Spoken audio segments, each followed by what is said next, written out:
Performed by Therese Plummer.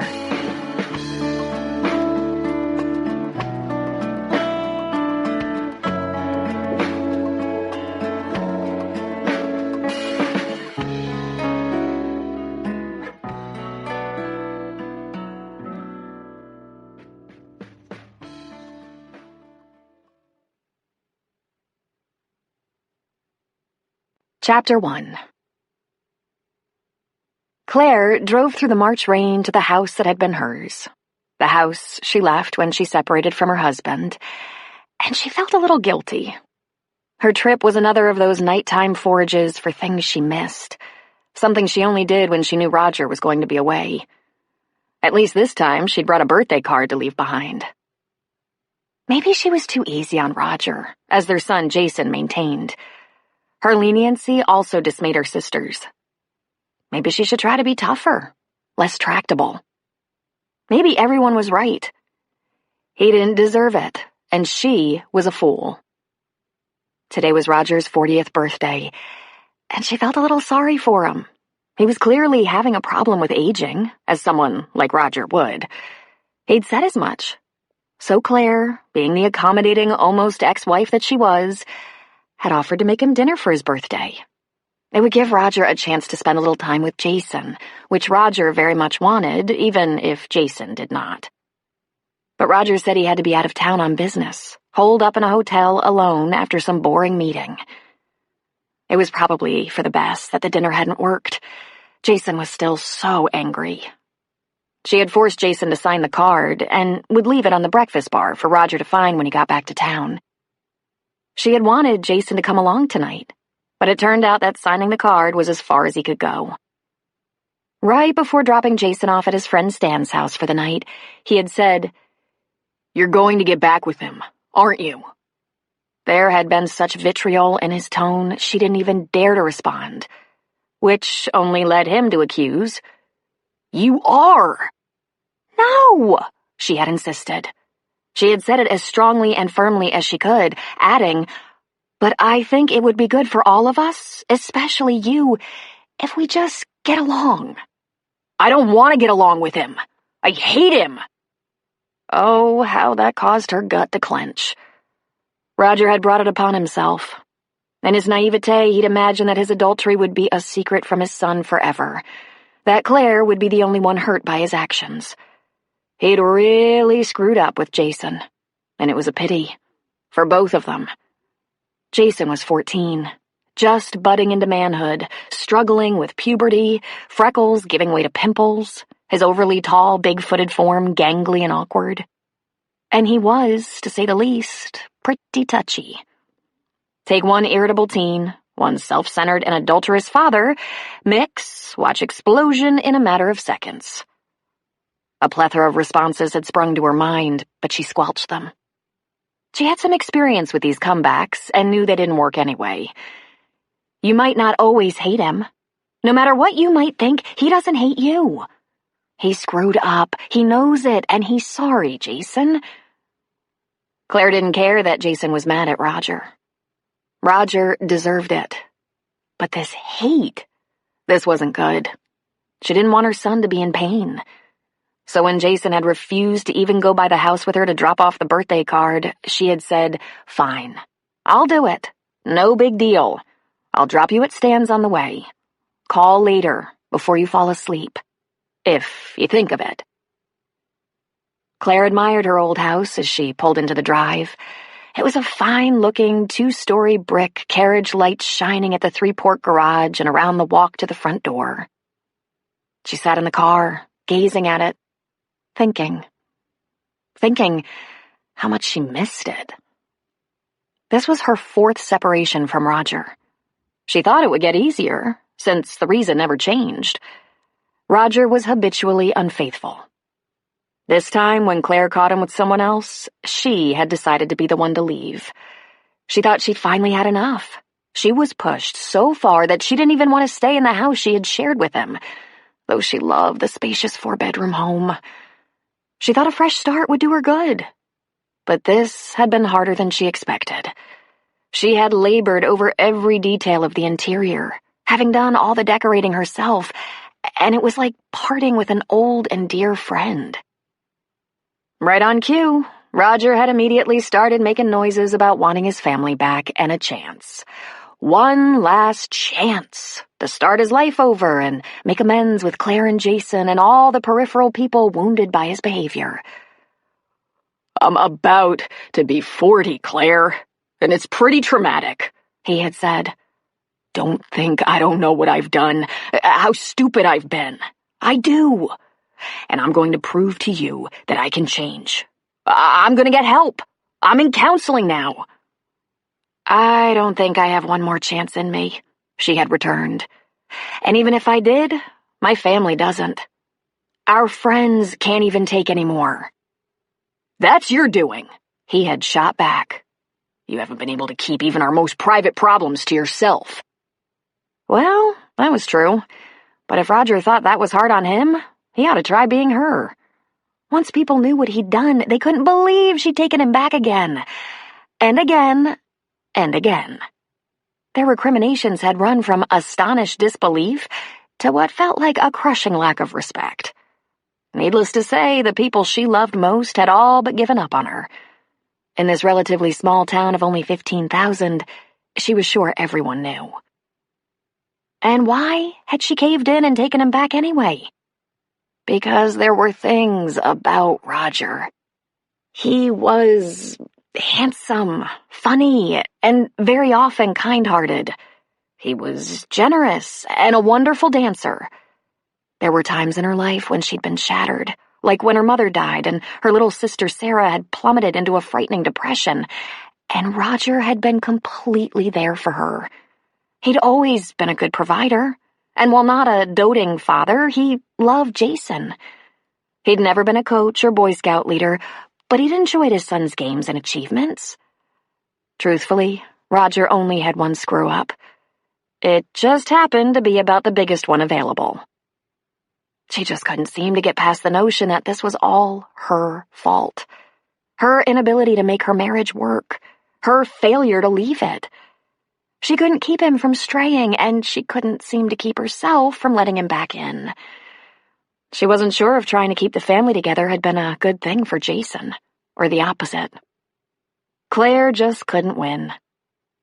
She had officially moved out 3 months ago, right after Christmas, and into a townhouse the perfect size for herself and her son.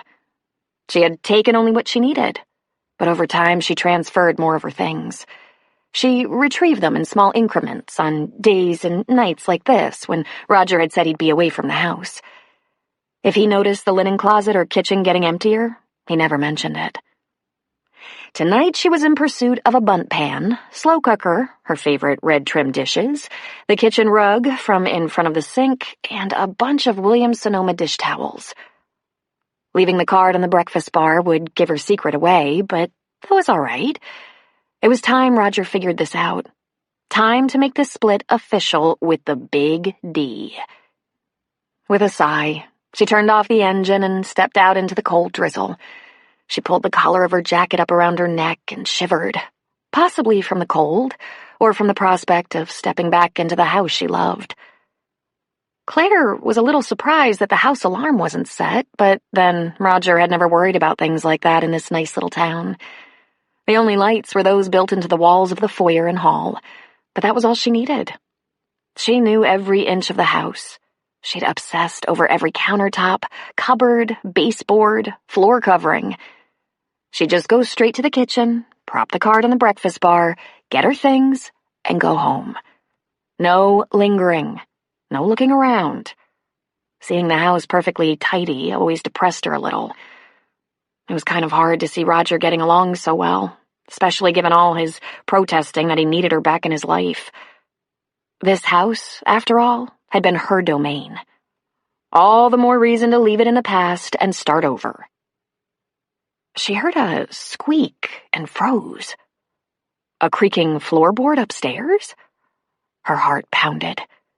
Was someone in the house? A burglar? Then she heard another noise. Kind of like that high-pitched moan the water pipes made when the backyard faucet was turned on. She thought about bolting. Then she heard it again, louder. This time it was followed by an undeniably female giggle. The son of a bitch! She was enraged on so many levels, but star billing went to the fact that she had asked Jason to come with her. My God! How much counseling would it have taken to get him past this? She crept up the stairs without making a sound and saw the slit of light coming from the master bedroom. The double doors were just slightly ajar. She peeked inside and saw the long, slim back of a blonde riding Roger. The woman rocked back and forth while beneath her, Roger moaned. The woman giggled again. At the foot of the bed was a wine bucket with an open bottle sticking out of it. On the bedside table, 2 glasses.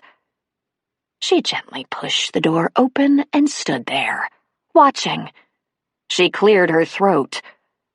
It took a moment for them to realize they were no longer alone. The woman glanced over her shoulder, spied Claire, and dived off Roger and under the sheets. She only glimpsed her, but at least she wasn't someone Claire knew. Thank God. Roger, at a disadvantage, struggled to prop himself up on his elbows. Claire? She walked toward the bed. How's that boring old business trip going, Raj? Claire, it was canceled. At the very last— Oh, shut up, Roger, she yelled.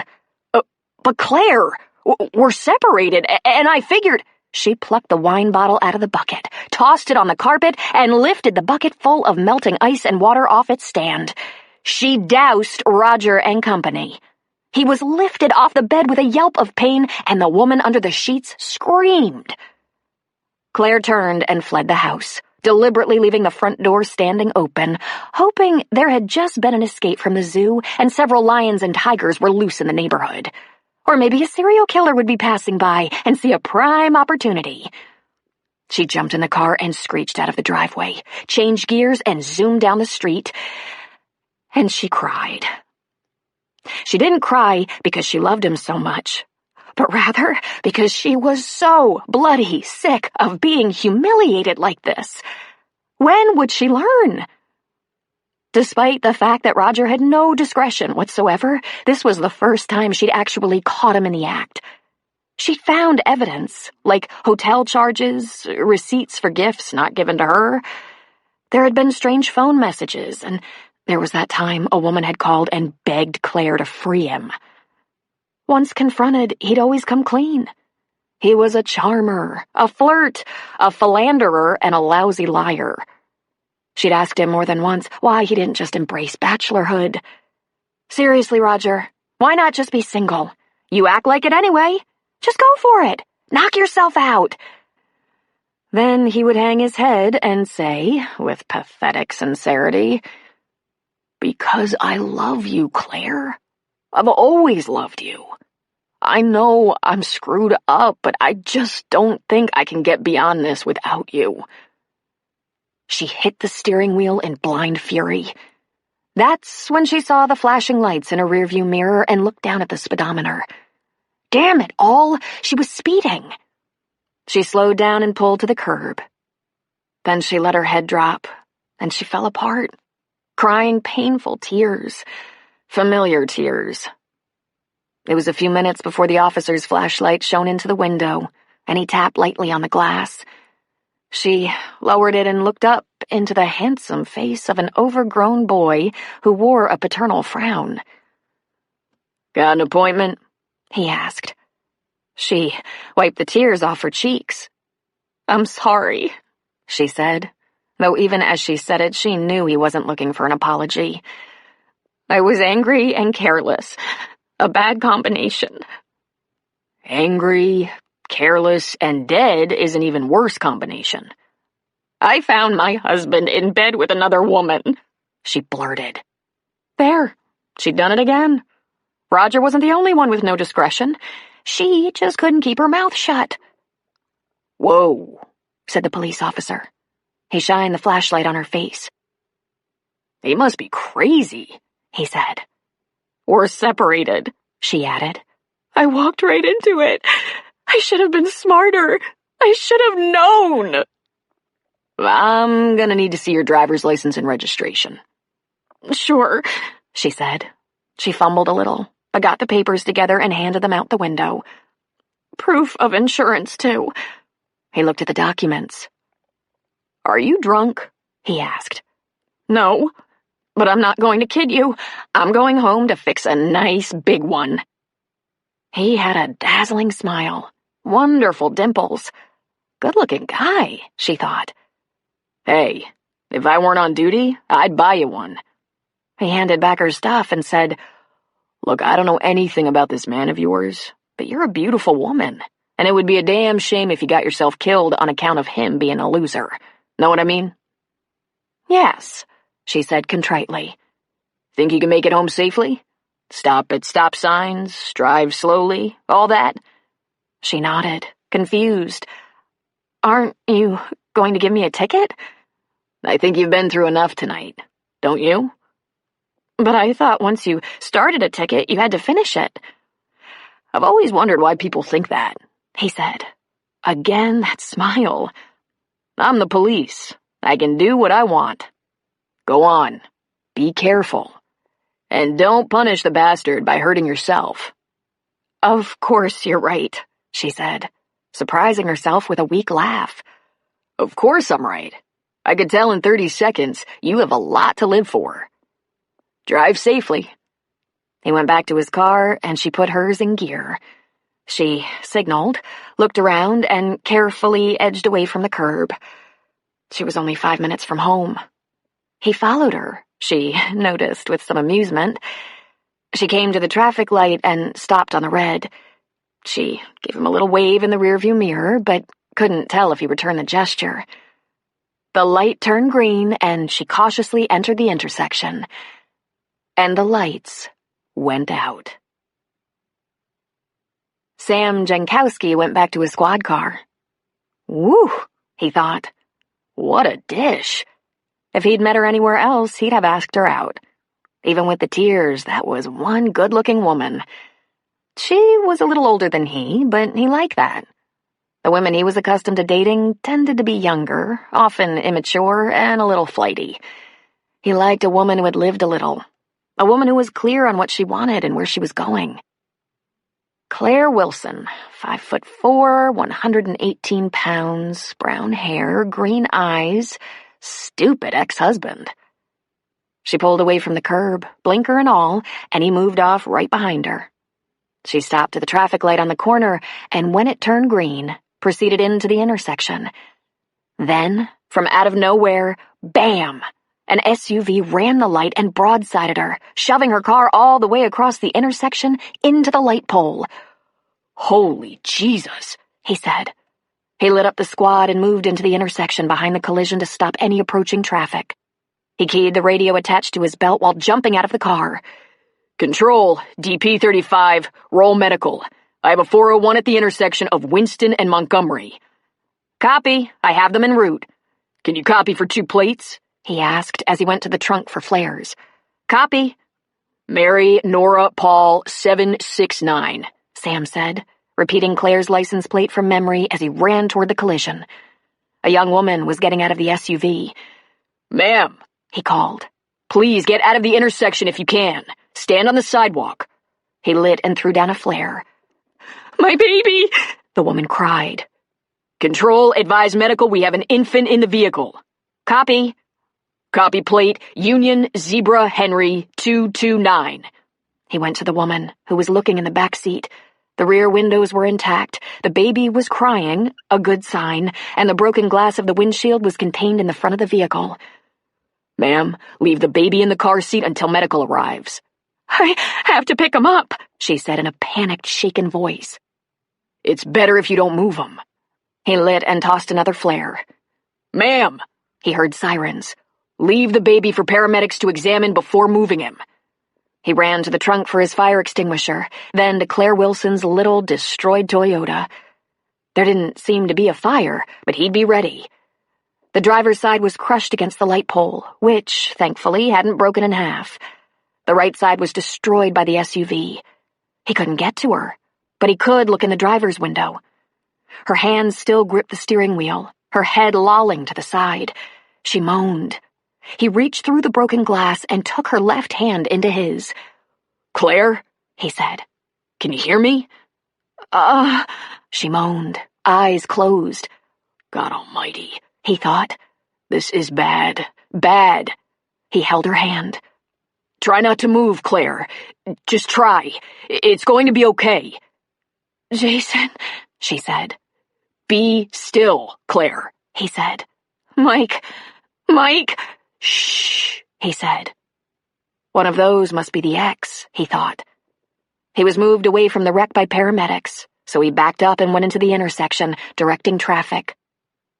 It took a long time for them to remove the SUV, pull the Toyota away from the pole, and then it required the jaws of life to remove her from the car. He heard her scream as they put her on the stretcher, and the sound ripped through him like a knife. After the ambulance took her away, he asked the fire captain, "She gonna be all right?" "I don't know. Her vitals are iffy. You see it?" "I was right behind her. She had a green light. The SUV ran the red. I'll put it in my report." And then, he thought, I'll call the hospital. Claire was wandering around in a fog so thick it was hard to move her limbs. She wasn't sure if she even had her eyes open. There seemed to be a dim light in the distance, and she did all she could to move toward it, but it was difficult. She felt as if she were restrained. Something was pulling at her. There was a figure coming toward her, a shadow. As it neared, the light behind it brightened, and he came into view. She gasped as she recognized Mike, the love of her life, still wearing that Air Force flight suit he'd had on 19 years ago. He stopped several feet in front of her and treated her to one of those bright smiles that just made her melt. "Mike," she gasped. "Oh, Mike, I knew you'd come back." "Hi, Claire." "Oh, God," she said, weeping, trying to reach for him. But he didn't come closer. His hands were plunged into his pockets, and he kept his distance, but he looked so perfectly at home, at peace. "You have to go back, Claire. You have things to do." "I want to be with you. All I've ever wanted was to be—" "I can't stay, and neither can you. I'll see you next time." And he turned his back on her and began to walk back into the fog. Terrified of losing him a second time, she screamed. At first, nothing came out, then only the weakest groan. When she tried to reach out to him, to follow him, she was prevented. The force that held her was filled with fear and anger, and though she tried to escape it, it held her fast. So she screamed again, but had no voice. The fog began to thin, then lift. A light was beginning to penetrate from above, and she struggled against it, pinching her eyes closed. The power that was drawing her away from Mike was so jagged, so raw with emotion, not pleasant at all, that she began to thrash in protest. Then her eyes suddenly popped open, and there above her was the face of her son. "Mom," he said. "Oh, Mom!" Jason was instantly pushed away, out of her line of vision, while people in scrubs moved in and took over. A woman was injecting something in a tube that dangled above her. The surface she was lying on was being jostled, and a man was shouting, "CT's positive. Give her 100 mics of fentanyl and send her upstairs stat." And the world went dark again. The next time, she woke from a dreamless sleep and looked up into the face of her older sister, Maggie. Nothing was ever more beautiful to her. Maggie always made her feel safe, even when she was chewing her out for something. She tried to smile, but wasn't sure she had succeeded. "We're all here, Claire," Maggie said. "Dad, Sarah, Jason, Bob. But we're not going to crowd around your bed." Claire tried to explain that she'd seen Mike, but only a guttural sound escaped. "Don't try to talk. You're going to be fine, but there will be pain. Just let them drug you out of your mind and try to sleep. Bob and I will take care of Jason. We'll be here." That woman, who she now knew must be a nurse, was fiddling with her tubes again, and then sleep came. The tube was magic. She was in and out from then on, having no idea of the length of time in between. Once she lifted a hand to see how much her nails had grown, wondering if it had been days or weeks, but they looked the same. She became increasingly aware of pain in her throat, back, pelvis, gut, legs. The last thing she could remember was not getting a speeding ticket. Had she done something wrong? She wondered. The pain was terrible, but just as terrible was not having any idea why she was here. She opened her eyes, and there was Maggie again. Maggie was so busy, too busy to be sitting around the hospital for hours. Or was it days? "Hey, about time," Maggie said. Her hand rose shakily to her neck. "Ugh, my throat." "I know. It's from the intubation. Here, have a little sip of water." The cool liquid was welcome, but swallowing was very hard. What, she asked. "A car accident, Claire. Do you remember anything?" She shook her head. "You got broadsided in an intersection.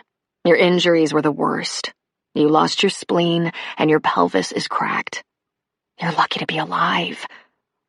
"Oh, God," she moaned. "You're going to make a full recovery, but it's not going to be an easy road." "Who hit me?" she was able to ask.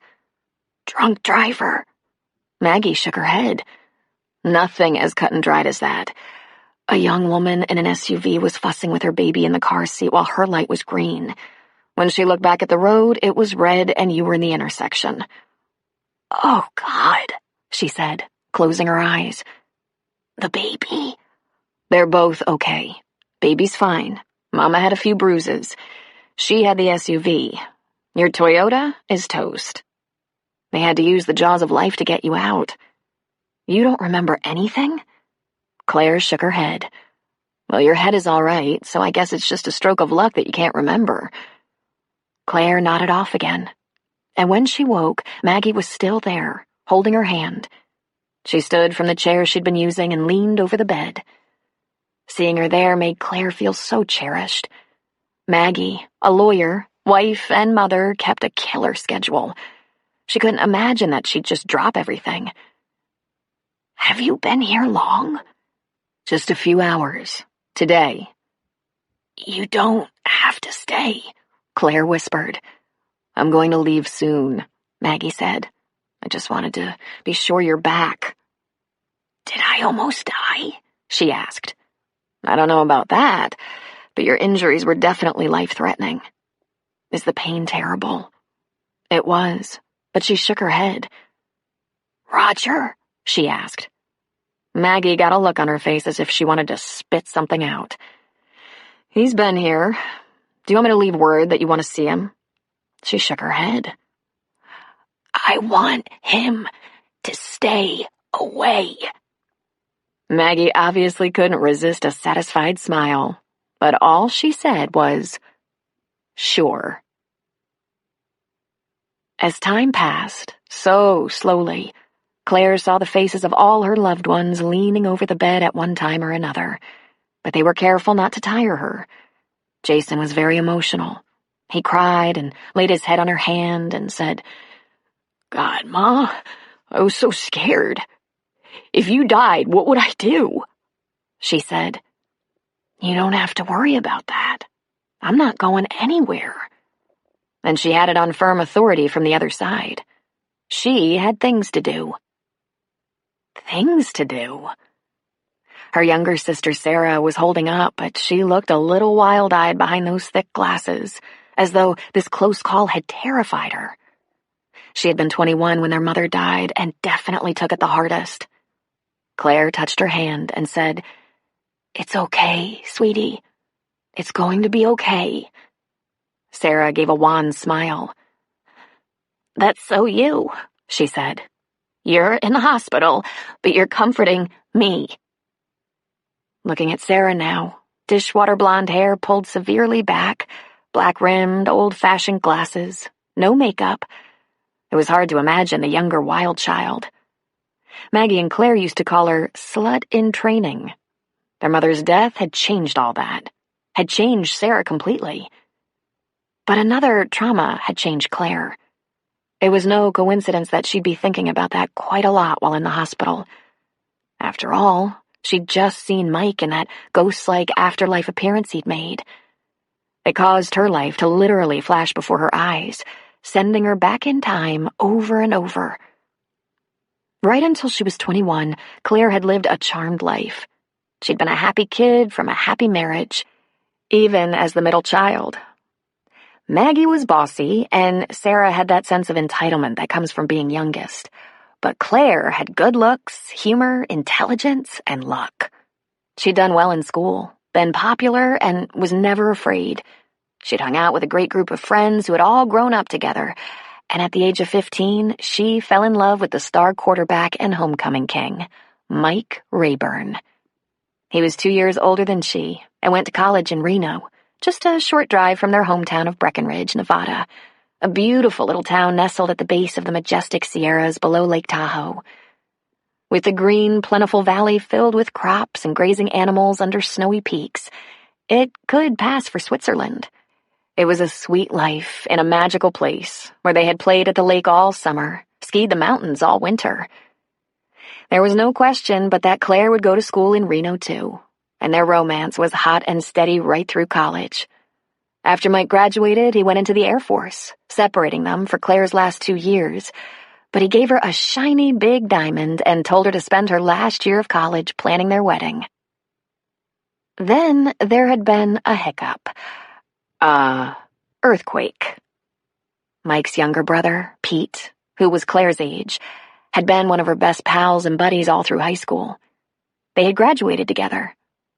Pete had never been much on school, while Mike had been an honor student. Pete concentrated on having fun. He and Claire would get laughing so hard and so long that Mike, annoyed, would threaten to pound them both. And like Big Brother, he was a gifted athlete. But because he was more of a fixture in detention than the honor roll, after graduation, he had taken a full-time job in some classes at a community college in Breckenridge. Then, at the age of 21, ready to finish a degree, he was university shopping. He went to Claire's campus, and she was more than thrilled to be his hostess while he looked around. In the way young men are a bit slower to mature than young ladies, she always thought of him as a kid. Skinny, lanky, goofy. She'd been busy doing other things while Pete was maturing, and she was a bit shaken to find this kid came to her a grown man, just as handsome and sexy as his older brother. Maybe, just maybe, a little more so. Pete stayed with her and her 2 roommates while he toured the school, met some of the teachers and coaches, talked to counselors, and in general had a look-see. She introduced him to her friends and took him out to the local pub when it was crowded with people, and he had a wonderful time, and all her girlfriends went gaga. Then her roommates left for the weekend. Claire fixed Pete a nice big spaghetti dinner, and he bought a jug of Chianti as big as a horse's leg. They ate, drank, laughed, and told stories late into the night. Then something happened. She began remembering how much she liked him, realizing how much she'd missed him. They were a little bit drunk when she felt the vibrating tension of his muscular thigh against hers. He touched her hand. He looked into her eyes. He kissed her. He kissed her again. To this day, she wasn't sure what happened. It wasn't exactly the first time she'd had a little too much wine, nor the first time a guy had come on to her. She had never cheated on Mike, had never even been tempted. But she was suddenly swept up in some kind of crazy passion right there on the couch with Pete, who was no longer a little brother, but a very strong, able, and experienced man. Every kiss sent her soaring. His touch thrilled her, and she responded with need of her own. Her brain and her judgment took a hike. Before she knew it, she was beneath him, opening herself to him, begging him to come inside, to finish, to give her everything he had. He told her he wanted her, that he couldn't stop, and the fact that he seemed slightly out of control only made her want him more. He thrust, and she answered each one with wild craving. He nibbled, caressed, teased, and brought her to a shattering climax right in time with his own. They came slowly to earth, and suddenly she was stunned, mortified. She gasped in horror and said, "Oh my God!" Claire, But she couldn't listen. What had she done? To Mike? To Pete? To herself? She fled from that apartment couch into her bedroom, slammed the door, and was racked with sobs of remorse through the night. All the while, she was thinking that if she felt that terrible, he must hate her for what she'd encouraged him to do to his brother. After all, she had begged him. In the morning, when she got up, she found a note under the aspirin bottle. "Let's never talk about it. It didn't happen. Pete." She didn't talk about it, that was for sure, because she was thoroughly ashamed. Claire froze up inside. She had trouble putting together the wedding guest list, couldn't stand to talk about the reception, didn't register her gifts, and when she went for a bridal gown fitting, she burst into tears. She was completely miserable, and a long way from getting over it. Of course, she didn't hear a word from Pete, and she didn't know if that made things better or worse. And if he didn't hate her, at the very least, he would have lost all respect for her. Mike seemed not to pick up on the trouble during their phone conversations, either because he had so much going on at flight school that he was preoccupied, or maybe she was becoming the master of deception. Either way, it hardly mattered, because just a couple of months later, his F-16 went down, and he went with it. Claire was plummeted from despair into a deep well of grief and regret. It was the blackest time of her life. She wondered if she would die of it. She never once met Pete's eyes during the memorial services, not even when she embraced him and they sobbed on each other's shoulders. It was a long, long while before she stopped feeling she had killed Mike with what she had done. It was 2 years before she could even manage a girls' night out with her friends. And she adamantly refused any fixing up. There was such an ache in her heart. She wouldn't consider letting herself be that vulnerable again. When she ran into Pete, she could barely talk to him, and he ducked his head away from her eyes. It was obvious to her that his pain was equal to her own. And then she met Roger. Smooth, good-looking Roger. She was lifted up out of the darkness, laughed, looked forward to events and dates. He was such a clever flirt. He could charm the paint off an old Buick. He pursued her with such gusto. She didn't even know she had it in her to be seduced, and she felt alive for the first time since Mike's death. When she realized that days passed without her thoughts turning to Mike or her sin against him, she saw in Roger a chance to start her life over. More than that, she fell for him, hard and fast. That was the Roger she had always had trouble leaving.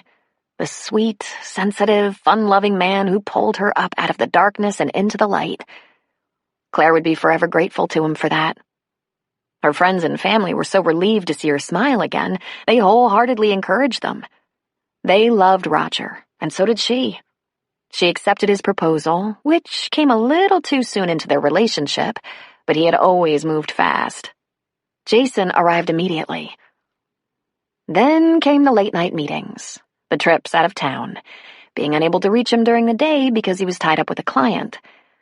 Once he was home, he could smooth things over with ease. He had this way about him. Irresistible and always so desirable, he banished her edginess in no time. But it was not how she thought it would be. Not how it had been with Mike, who was far less charming and fun-loving, but more reliable.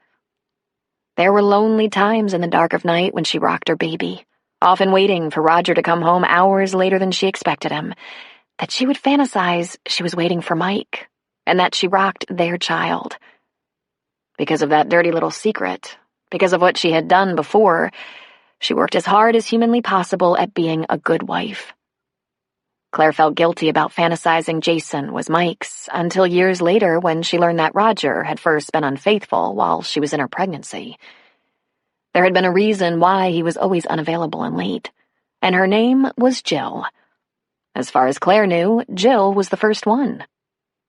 Instead of being her knight in shining armor, Roger became her cross to bear, her penance. Much of her adult life had been manipulated around the mere fact that she had made love to her fiancé's brother. Every time she ran into Pete, she remained aloof and cool, and he looked at her with the saddest eyes. It appeared neither of them would ever recover from what they'd done. She even tried counseling, and was honest as a heart attack during her sessions. But still she floundered on in a marriage that wasn't true. That was another reason she kept taking Roger back, because if she couldn't be forgiving, she couldn't be forgiven. That, and she wanted her life to be worth something. She wanted the family she'd made to survive. And of course, there was the fact of Roger, a seductive and charming flirt to the end. And it had worked on her for years. But then she woke up in a hospital in Reno with every inch of her body throbbing in pain. And for the first time in almost 20 years, she realized her marriage had gone on long enough. It was time to move on. Chapter 2. If there was anything on par with being dragged half-dead out of a mangled car, it was physical therapy. Every step shot through Claire like dynamite. Every stretch came with the agony of the rack. The first thought she had upon waking in the morning was that she was going to suffer the torture of the truly damned. All this was administered by a devilish little creature no bigger than a wood sprite. Her name was Gilda. And one should not be fooled by the fact that she was a mere slip of a thing. She had a black heart and the strength of a herd of dragons. One more step. Come on. One more. Good, good.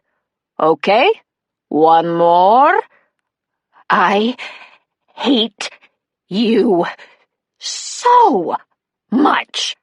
Ah, yes. Sweet talk. You'll thank me when you're up dancing the rumba again. I'm taking out a contract on you. One more. No whining. Good, good. Okay, how about just one more? You're going to suffer. I swear to God. Gilda kissed her cheek.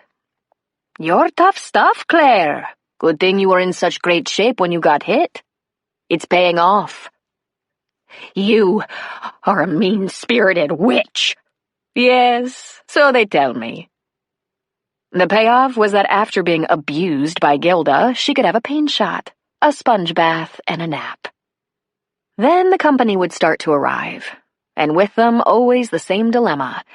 She was bored and lonely in addition to wretchedly uncomfortable, and she was too tired to endure too much visiting. Still, she wanted them to come. Her younger sister Sarah dropped by daily, and Maggie came for a little while most afternoons, often bringing Jason with her. Her brother-in-law Bob usually made a quick swing by in the evenings. He spent a lot of his workday in Carson City, the capital of Nevada. And her dad, George, still went to his neighborhood hardware store every day, retirement not even a part of his agenda, despite the fact that he was in his 60s. One thing had changed in his schedule. He was now taking a lunch hour, which he spent at the hospital. And he would sometimes stop by later in the evening on his way home from work. And George's cleaning lady, Dottie, made it a point to come to the hospital most days with some kind of sweet treat meant mainly for the hospital staff. Soften them up, Dottie said. They'll go easier on you if you feed them. Claire's mom, Fran, fell ill with cancer when Jason was only 3. It took her quickly. Sarah was devastated by the loss, and at 21 moved back into her dad's house, but she proved to be no help at all. Both of them grew thin and messy, so Maggie and Claire pooled their resources and hired Dottie to clean twice a week and stock the refrigerator with nutritious meals. George protested, but soon he gained some weight and his stained clothes were clean and pressed. Sarah, so lost there for a while, had a maternal figure to watch over her. Dottie was a widow just a couple of years older than George. When they first found her, she had a total of 4 families she worked for, but now she was down to George, who she said would have to bury her to get rid of her. "I don't like him that much," she said, lying through her false teeth. "But it's obvious he is useless on his own. And if I can do one kind thing for his departed wife, it will be to make sure he doesn't join her too soon." The one person in Claire's life who hadn't put in an appearance was Roger. But in the way things that seem too good to be true aren't, he showed up. He got past the sentries at the door. He waited until evening, just before visiting hours were over, and brought with him that pathetic face that said, "Oh, I'm such a bad boy. You must take pity on me, for I suffer so." What poor Roger didn't know was that the second she saw him, that vision came into her mind, of a slim blonde on top of him, and it infuriated her anew. "Claire," he said, "I've been trying to see you, but your sister said you didn't want to see me." She put on her call light. "That's right, Roger. Go away. I'm an injured woman, and you're making the pain worse." "I want to talk to you about Jason," he said. She turned off the call light. "I think he should be staying with me," Roger said. "What on earth for?" she asked, genuinely perplexed. "You're busy all day and most evenings. What's he supposed to do?" "We'll get in the carpool for school. I'll lighten my schedule. He can have his old room." She thought about this for less than 10 seconds. "No," she said. "He's fine at Maggie's, and, in case you haven't noticed, he's still very angry. You're going to have to give him more time and make up with him before you coax him home." "How can I make up with him when he doesn't want to see me?" "I'm sorry, Roger. I know it makes you feel bad, but he's adamant. He doesn't want to spend time with you. You can talk to him about that." A few days ago, pre-cracked pelvis and major surgery, she probably would have. But the cause of this current separation had created such terrible anger in Jason. This had been a long time coming. She had always dreaded the day her son would find out that his dad, the object of such admiration, was screwing around on his mother. Jason felt completely abandoned by his father, though Roger kept trying to reconcile with him. The night it happened was awful beyond belief. Claire had chosen the time specifically because Jason wasn't going to be home. He was spending the night at a friend's house. Claire confronted Roger about his latest affair, which she had researched thoroughly. He denied it, and she laid out her proof. Copies of bills, cell phone calls, etc. She knew exactly who the woman was. One of his many clients to whom he sold insurance. A lot of regrettable things were said, but the worst were, "Okay, maybe I did have a stupid, meaningless little fling. A guy can make a mistake." "A meaningless little fling? There have been over a dozen. Maybe many dozens." "Well, you're not exactly welcoming in the sack, you know, Miss Ice Queen." "What do you expect? I've had to worry about disease." "When have I ever given you—" Roger's eyes had grown large as he looked past Claire, and his expression became stricken. She whirled to find Jason standing there, the inline skates he'd come home to fetch dangling from his hand. "My God, Jason," she had said, chasing him as he fled from the house. Roger rattled the bed rail to regain her attention. "Claire, you'll talk to him about that? Tell him, regardless of our family problems, his place is with his father." In her mind, she saw that blonde again. She remembered the night Jason overheard their fight. "No," she said. "No, Roger, we don't have family problems. You have a problem. I'm not sure what it is. Sex addiction? Being a pathological liar? Doesn't matter. The fact is, I don't have a problem, and Jason seems to be doing fine. He's had a big scare with my accident, and I'm not going to make it even worse by forcing him to go to your house. We'll deal with your relationship later." "My house? It's still our house, Claire. And there are legal—" Her hand came crashing down on his, and he yanked it off the bed rail with a yelp. What the? Listen to me, Roger. Don't you dare fuck with me now. You leave Jason alone, or so help me God, I will make you pay. Now go home and leave me alone. No one will bother you. You can screw your brains out with any hoyden you can find. He looked at her as though cut to the quick. That's nice, Claire. Very nice. As though your accident hasn't been a big shock to me, too. Oh, bite me, Roger. He shook his head sadly. I don't know what's happened to you. It's very simple. I got smacked up the side of the head and all your bullshit fell out and some sense seeped in. Now go. She flipped on the nurse's call light for emphasis.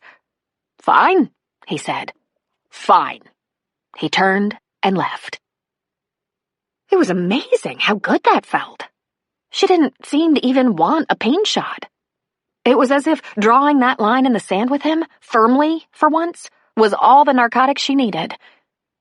She saw someone peeking in the door. George had a real evil grin on his leathery face. Oh, Claire, he said. That's the best entertainment your old dad has had in ages. So how did they get past that trauma of Jason overhearing?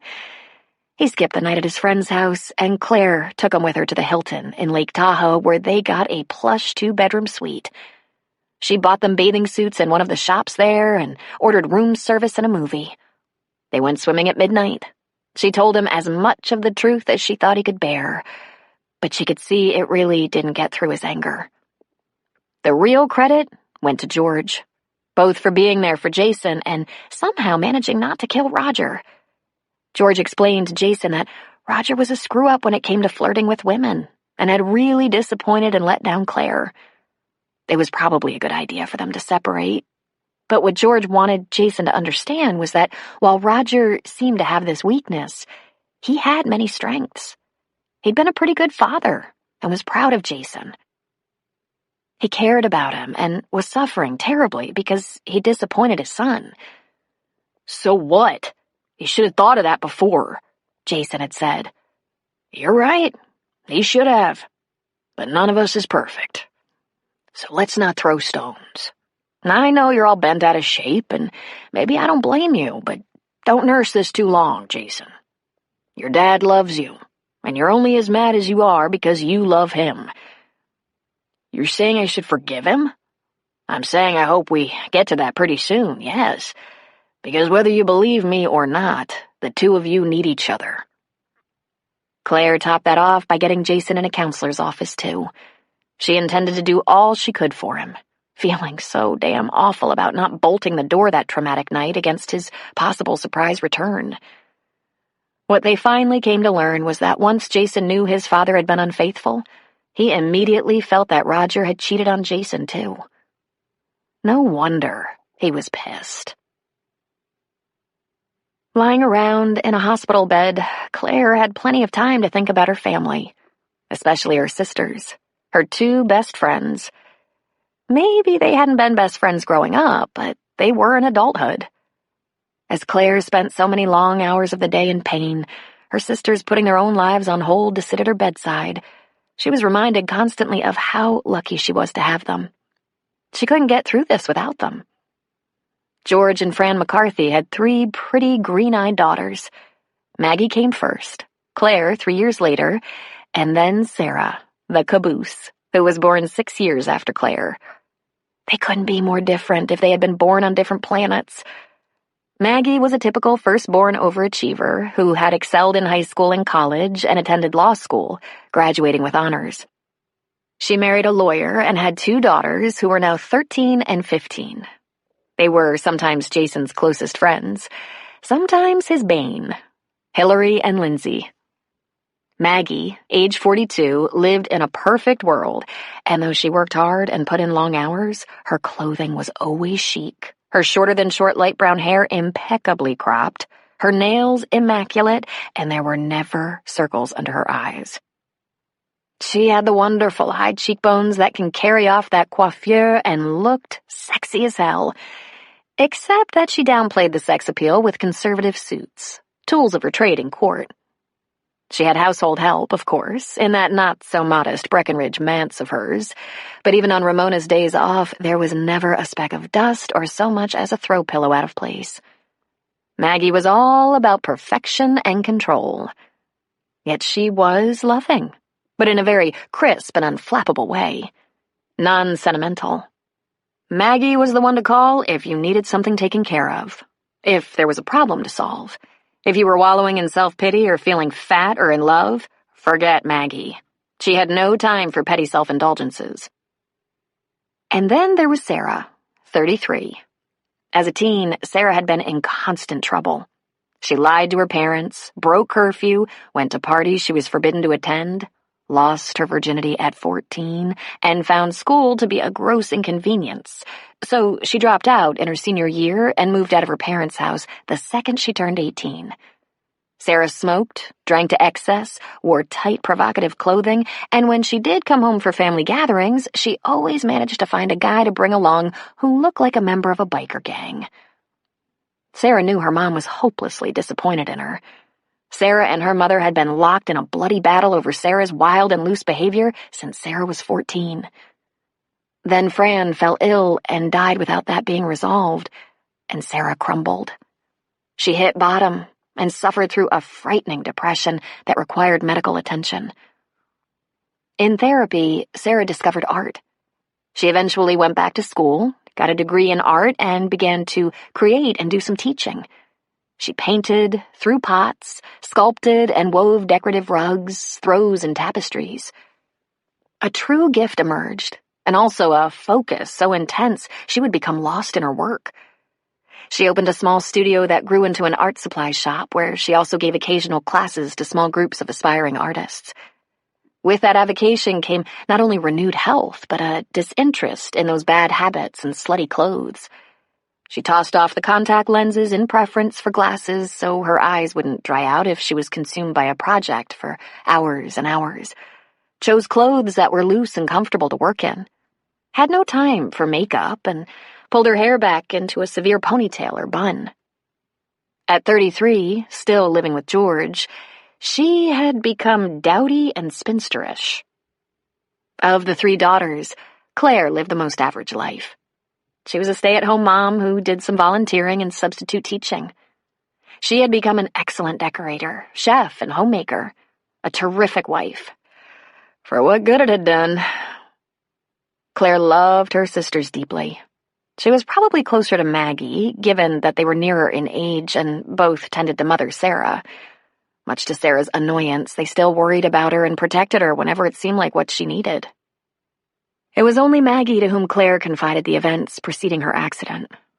In earlier times, she had felt the need to explain reasons for her separation from Roger to her sisters and Dad, though they were hardly surprised. They'd taken him for a hopeless philanderer long before Claire put a name to it. She hadn't said anything about the night of the accident, however. She had already left Roger, and her family patiently, hopefully, awaited the divorce. No need to drag him through any more mud and risk having the whole shoddy experience further damage Jason. But when they had a moment alone in the room, she told Maggie. He said he was going to be out of town on business, so I went over to the house to grab a few kitchen things and leave him a birthday card I forced Jason to sign. I was actually feeling kind of sorry for him, alone on his birthday. I'd barely arrived, standing in the foyer, when I heard a sound from the bedroom. He was banging some blonde. Maggie surprised her by letting go a whoop of a laugh. My God! How can one man be so predictable? She leaned closer to the hospital bed. Is that why you never saw the SUV coming? Your mind wandering back to the scene of the slime? No, that's just it, she said. Just a few minutes before the accident, I was pulled over for speeding. I didn't get a ticket, but the officer followed me a little. I remember stopping at the red light, and I remember it turning green. He was right behind me. He must have seen the whole thing. That's how the police got the witness report that she had blown the light. Probably. I should thank him. But maybe if he'd let me speed, then maybe it would have been your fault. I hadn't thought of that. Let me ask you something.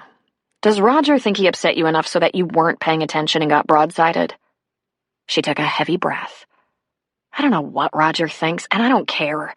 He's great at acting guilty, but since his behavior never changes, it's probably all crap. Oh, man, Maggie said. I think you've finally suffered enough. We're not going to tell anyone about that night. Are you protecting poor Roger? Hell no. But I think Jason has enough on his plate. Maggie nodded resolutely. Agreed. Time to let the kid heal. Claire had been in the hospital for over 2 weeks, and the rains of March were giving way to the sunshine of April, which Claire could only view through a veil of pain. Within a week, she would be released, though she would be on crutches for a while and back for physical therapy, probably lasting months. Maggie let her know she'd be coming into money. She was using her attorney skills to negotiate with the offending driver's insurance company for a settlement. I'm not going to have to sue her, am I? Claire asked. Not a chance, Maggie assured her. You're badly hurt. A police report puts her in the wrong, and believe me, they're going to settle generously. I'll see to that. You should have a nice nest egg, which is the least you deserve. The details will take time. Police report? She was reminded about finding and thanking the police officer who stopped her, though she wasn't sure how to go about that. And then, late in the day after company had gone and the lights in the ward had begun to dim, he appeared in her doorway. It took her a moment to place him, as his dark blue uniform had been replaced by a sweater and a pair of jeans. The absence of the bulletproof vest didn't seem to diminish that broad chest, thick neck, and strong shoulders. As she studied the young face that peeked in her doorway, it wasn't until he flashed that winning grin that she realized who it was. You, she said. He came into the room and pulled a bunch of flowers inside a cellophane wrap from behind his back, the kind you picked up at a convenience store. Hi, he said. How are you doing? She struggled to lift herself in the bed. Well, I've been better, but coming along. I was just thinking about you. Well, that's something. You've been on my mind, too. About that night, I think I need to thank you. I was going to track you down, but I don't know your name. Sam, he said. Jankowski. He glanced about the room. Is there anywhere to put these? I'm such a dunce, I never thought about a vase. Don't worry, just put them here, she said, touching the tray table. One of the nurses will bring an extra water jug later. So, thank you. For? I don't really know. For catching me speeding before I caused the accident? For not giving me a ticket when I deserved one? Were you the witness who said it wasn't my fault? What I saw was in my report. It was an awful wreck. I sure was relieved you made it. She giggled stupidly and then covered her mouth. Sorry, she said. I might be a little loopy. I just had a pain shot. He stood right over her bed where her sisters and Jason had all done so much time, but his presence seemed out of place. How much longer do you have to be in the hospital? He asked. Actually, I'm going home in a few days, depending on the doctor. And then I'll have physical therapy for a long time, probably months. Jeez, good thing I stopped by. I didn't want to miss you. Thanks. But, as you can see, even though I look like hell, I'm going to be fine. Eventually. You look pretty good, as a matter of fact. Total recovery? Probably. 95% chance, as long as nothing weird happens. Fantastic. Damn, that was lucky. Well, depending on your perspective. I mean, you could have been killed. Do you remember the accident? Not a bit. Not a piece. I remember the light turning green. Otherwise, nothing. Good. I was unconscious. Not the whole time, he said. You drifted in and out. Asked for someone named Jason. My son. And Mike, I think. Oh, God, she said weakly. The husband? He asked. No. Could it be she was seeing Mike at that moment? At the accident and not later, in the hospital? Was time altogether different when visiting the other side? Mike, she repeated. An old fiancé, many years ago, 19. He was in the Air Force and was killed in a plane crash. Wow. It must be someone you think about all the time. No, I don't anymore. Years ago I did. I couldn't seem to run him out of my mind. But then I married, had a child, and... Listen, can I tell you something crazy?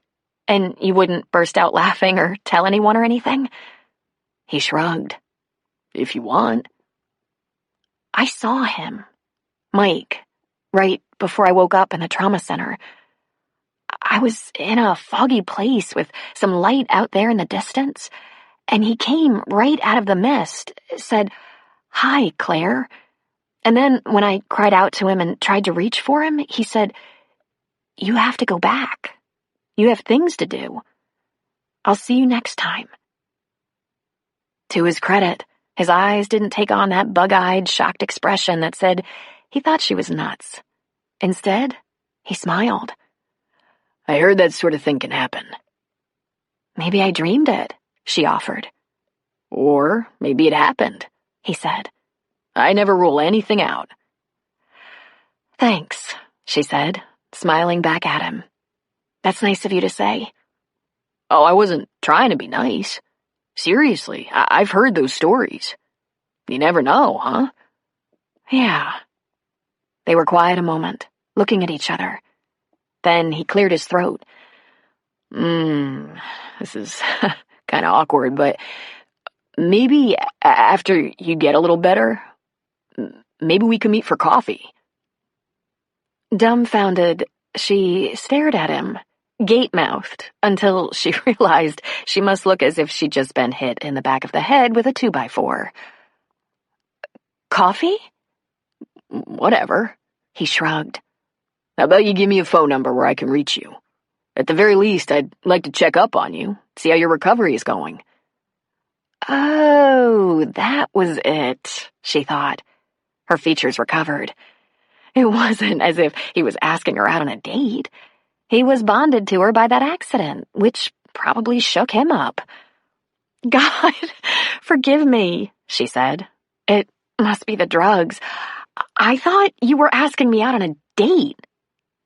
There was that smile again. Dazzling. Just coffee. Something like a date could take as many as 2 coffees. Then he laughed, and she laughed. If you don't mind my asking, how old are you? 29, he said. And you're 39. How do you know that? I've gotten really good at that driver's license thing, he said. So, when you're up to coffee? She nodded. How about that phone number?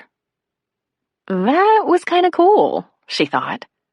That fantasy, though brief, that this drop-dead gorgeous young guy was asking her out, even though she was feeling really old, not to mention greasy-haired and makeupless.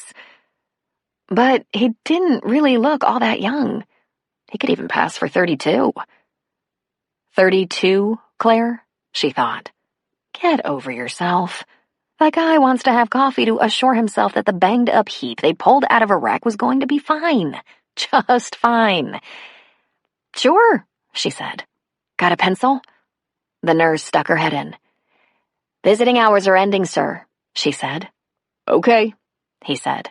Then to Claire, he said, I thought about badging her so she'd let me stay longer, but I'm really not here on official business. And you probably need the rest. He reached over to the bedside commode where the clipboard and pen sat. Then, like a kid, felt tip poised over the palm of his hand, he said, Shoot. She gave him a number and added, That's a cell phone. Good then. So, take it easy and I'll be in touch. Claire nurtured that little fantasy about the younger man for a good 24 hours. Then, when Maggie dropped by the next day, it got wiped away by a bigger matter. Oh, I keep forgetting to tell you. Pete Rayburn called me. He heard about the accident and wanted to know if you were all right." Claire instantly turned her head away, almost a reflex now. That discomfort, that shame. She wouldn't want anyone to see it in her eyes. Maggie touched her hair. "Does Mike's death still hurt so much, even after all these years?" Claire looked back at her sister. "Sometimes, at the strangest moment, it will come back. A suggestion, a name, like Pete's, and I remember how much it hurt then. You know?" "Sure." "What did you tell him?" "That you were going to be fine, but there would be some serious recovering to do, and it could take months." "Good. And how is he?" I didn't even think to ask, but I assume he's fine. Divorced a few years ago, I heard, and still teaching and coaching. Do you ever see him or his parents?" "I've run into him a few times," she said. In fact, if there hadn't been that terrible indiscretion, she might have spent a lot of time with the Rayburns, when they could have helped each other get through Mike's death. That was nice of him, to call. And that's another thing to take care of, she thought. Put it on the to-do list. Get divorced, find a job, and make a point of seeing Pete to put that whole business finally in the past. He probably needed it as much as she did. Chapter 3. Sarah's little shop was in the center of town, and she typically put in very long days there. It was customary for her to open the art supply store at around 10 in the morning and close at 6. But after dinner with her dad, she would go back to work in her studio, which was behind the store, sometimes until quite late. In fact, she could get lost in some project, a woven throw, an oil painting, a sculpture, and forget time altogether, looking up only when her eyes burned with exhaustion, finding suddenly it was 2 or 3 in the morning. She was so focused when creating, the outside world seldom intruded. That was before the accident, 3 weeks ago. Since then, Sarah had spent minimal time at the shop.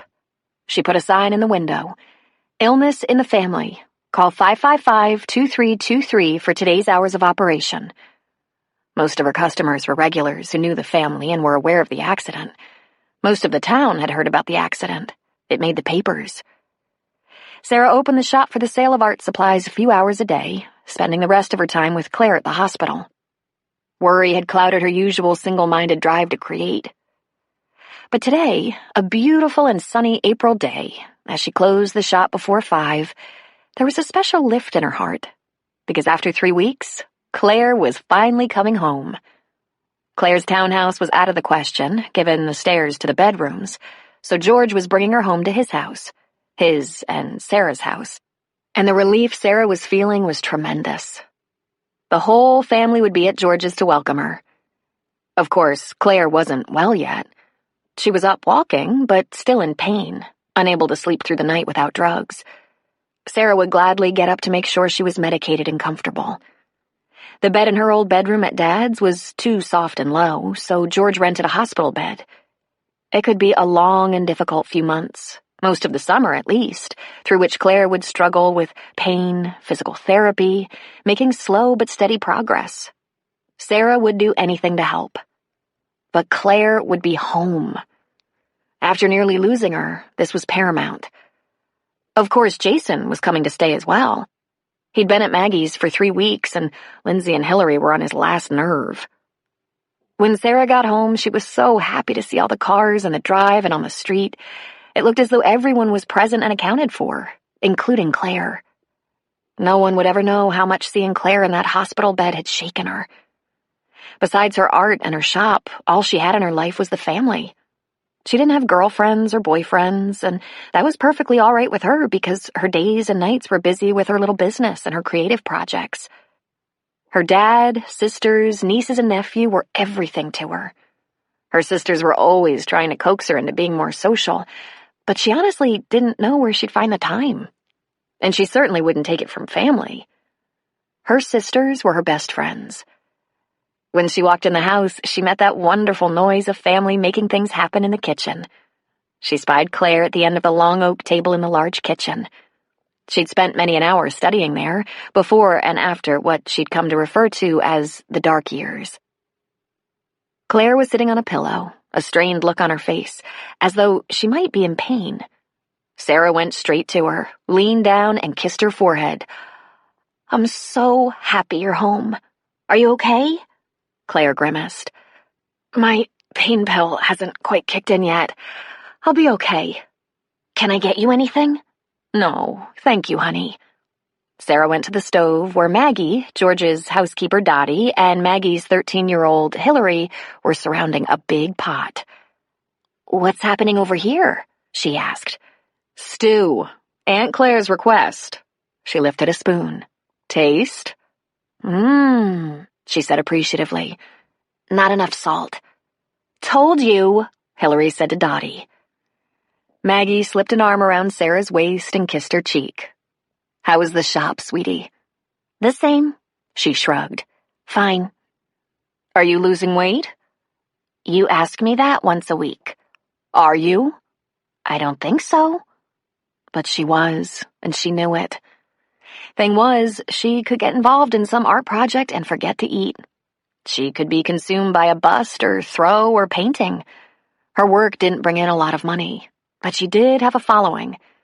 And her major accomplishment of late was to have a tapestry of a towering brown bear on a snowy ledge hanging in a ski lodge in Lake Tahoe. But it wasn't art that had cost her a few pounds. It was the fear and worry Claire's accident had brought on. Jason came into the kitchen with a sweater for his mother, draping it around her shoulders. "Hi, Aunt Sarah," he said. She smiled her greeting. Maggie got her girls setting the table for 9. This kind of gathering didn't usually happen during the week, but it was a tradition to have Sunday dinner together whenever possible. While Maggie had the biggest house, and Claire's home with Roger had been larger than George's, everyone still liked coming back here every week, cooking together, spending a few hours with family, sitting around that long oak table. A few years ago, they had started having Dottie from time to time as well. She was as much family as anyone. Maggie's husband Bob came into the kitchen carrying 2 drinks. He handed one to Maggie and dropped an arm around Sarah's shoulders. "How's my little artsy-fartsy?" She merely leaned against him. Bob was so steady, dependable. No one had to be called. As the plates began to land on the tabletop, George appeared from the living room with Lindsay, and people began to take their places. Maggie and Dottie brought the stew, salad, and bread. Bob poured milk into the kids' glasses. George fetched himself a beer. There was a little scuffle between Jason and Hillary for the seat next to Claire. Jason won. Sarah could have gotten up and yielded hers next to her sister, but no, she wouldn't give it up.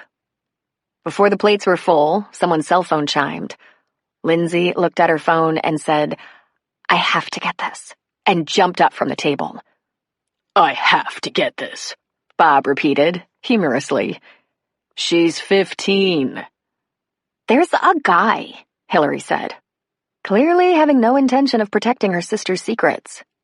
"What guy?" Maggie asked.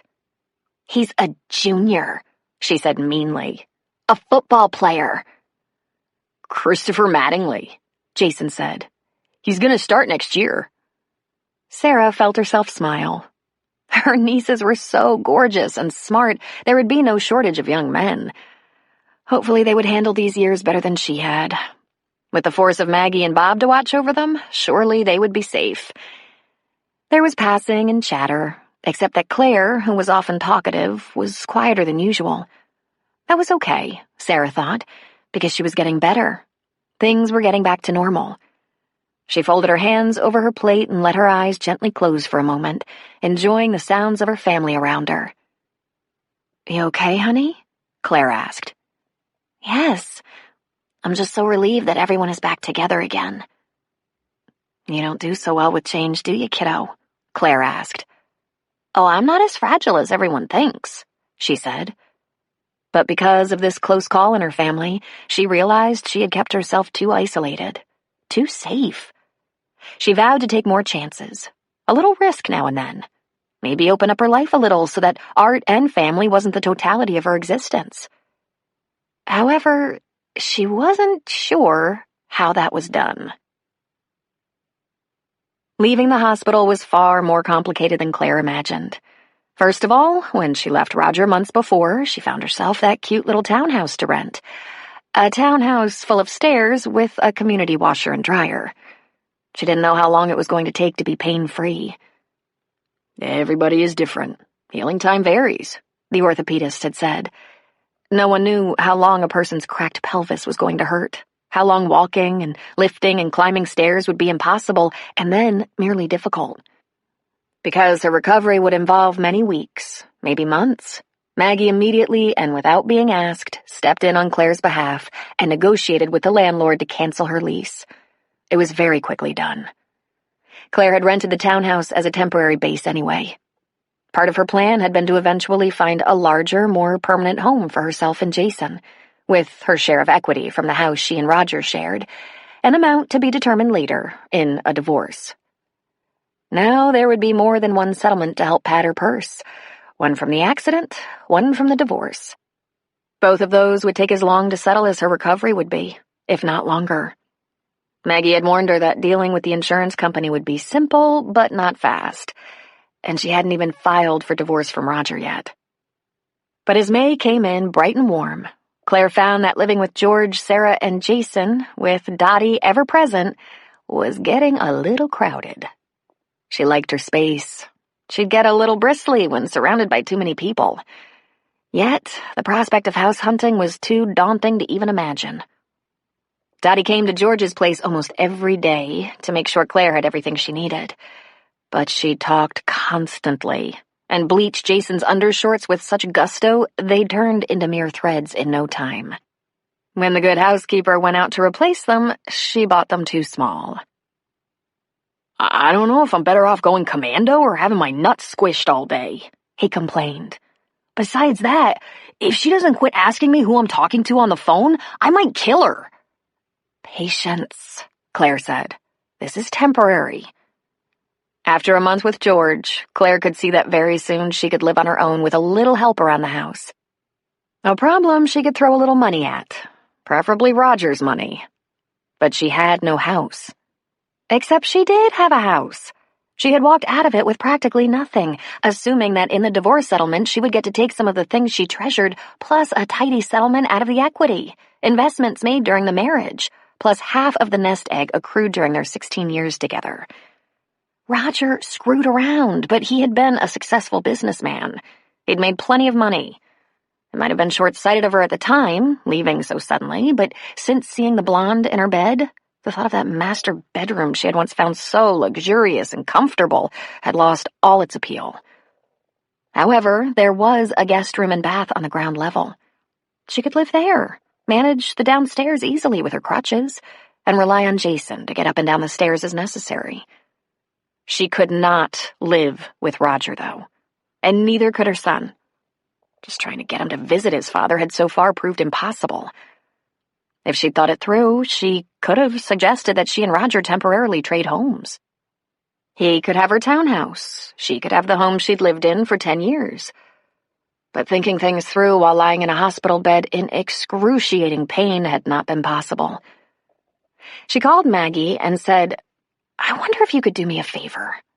Would you be willing to suggest to Roger that he move out of our house and let me have it when I'm ready to live on my own again? That's going to be real soon."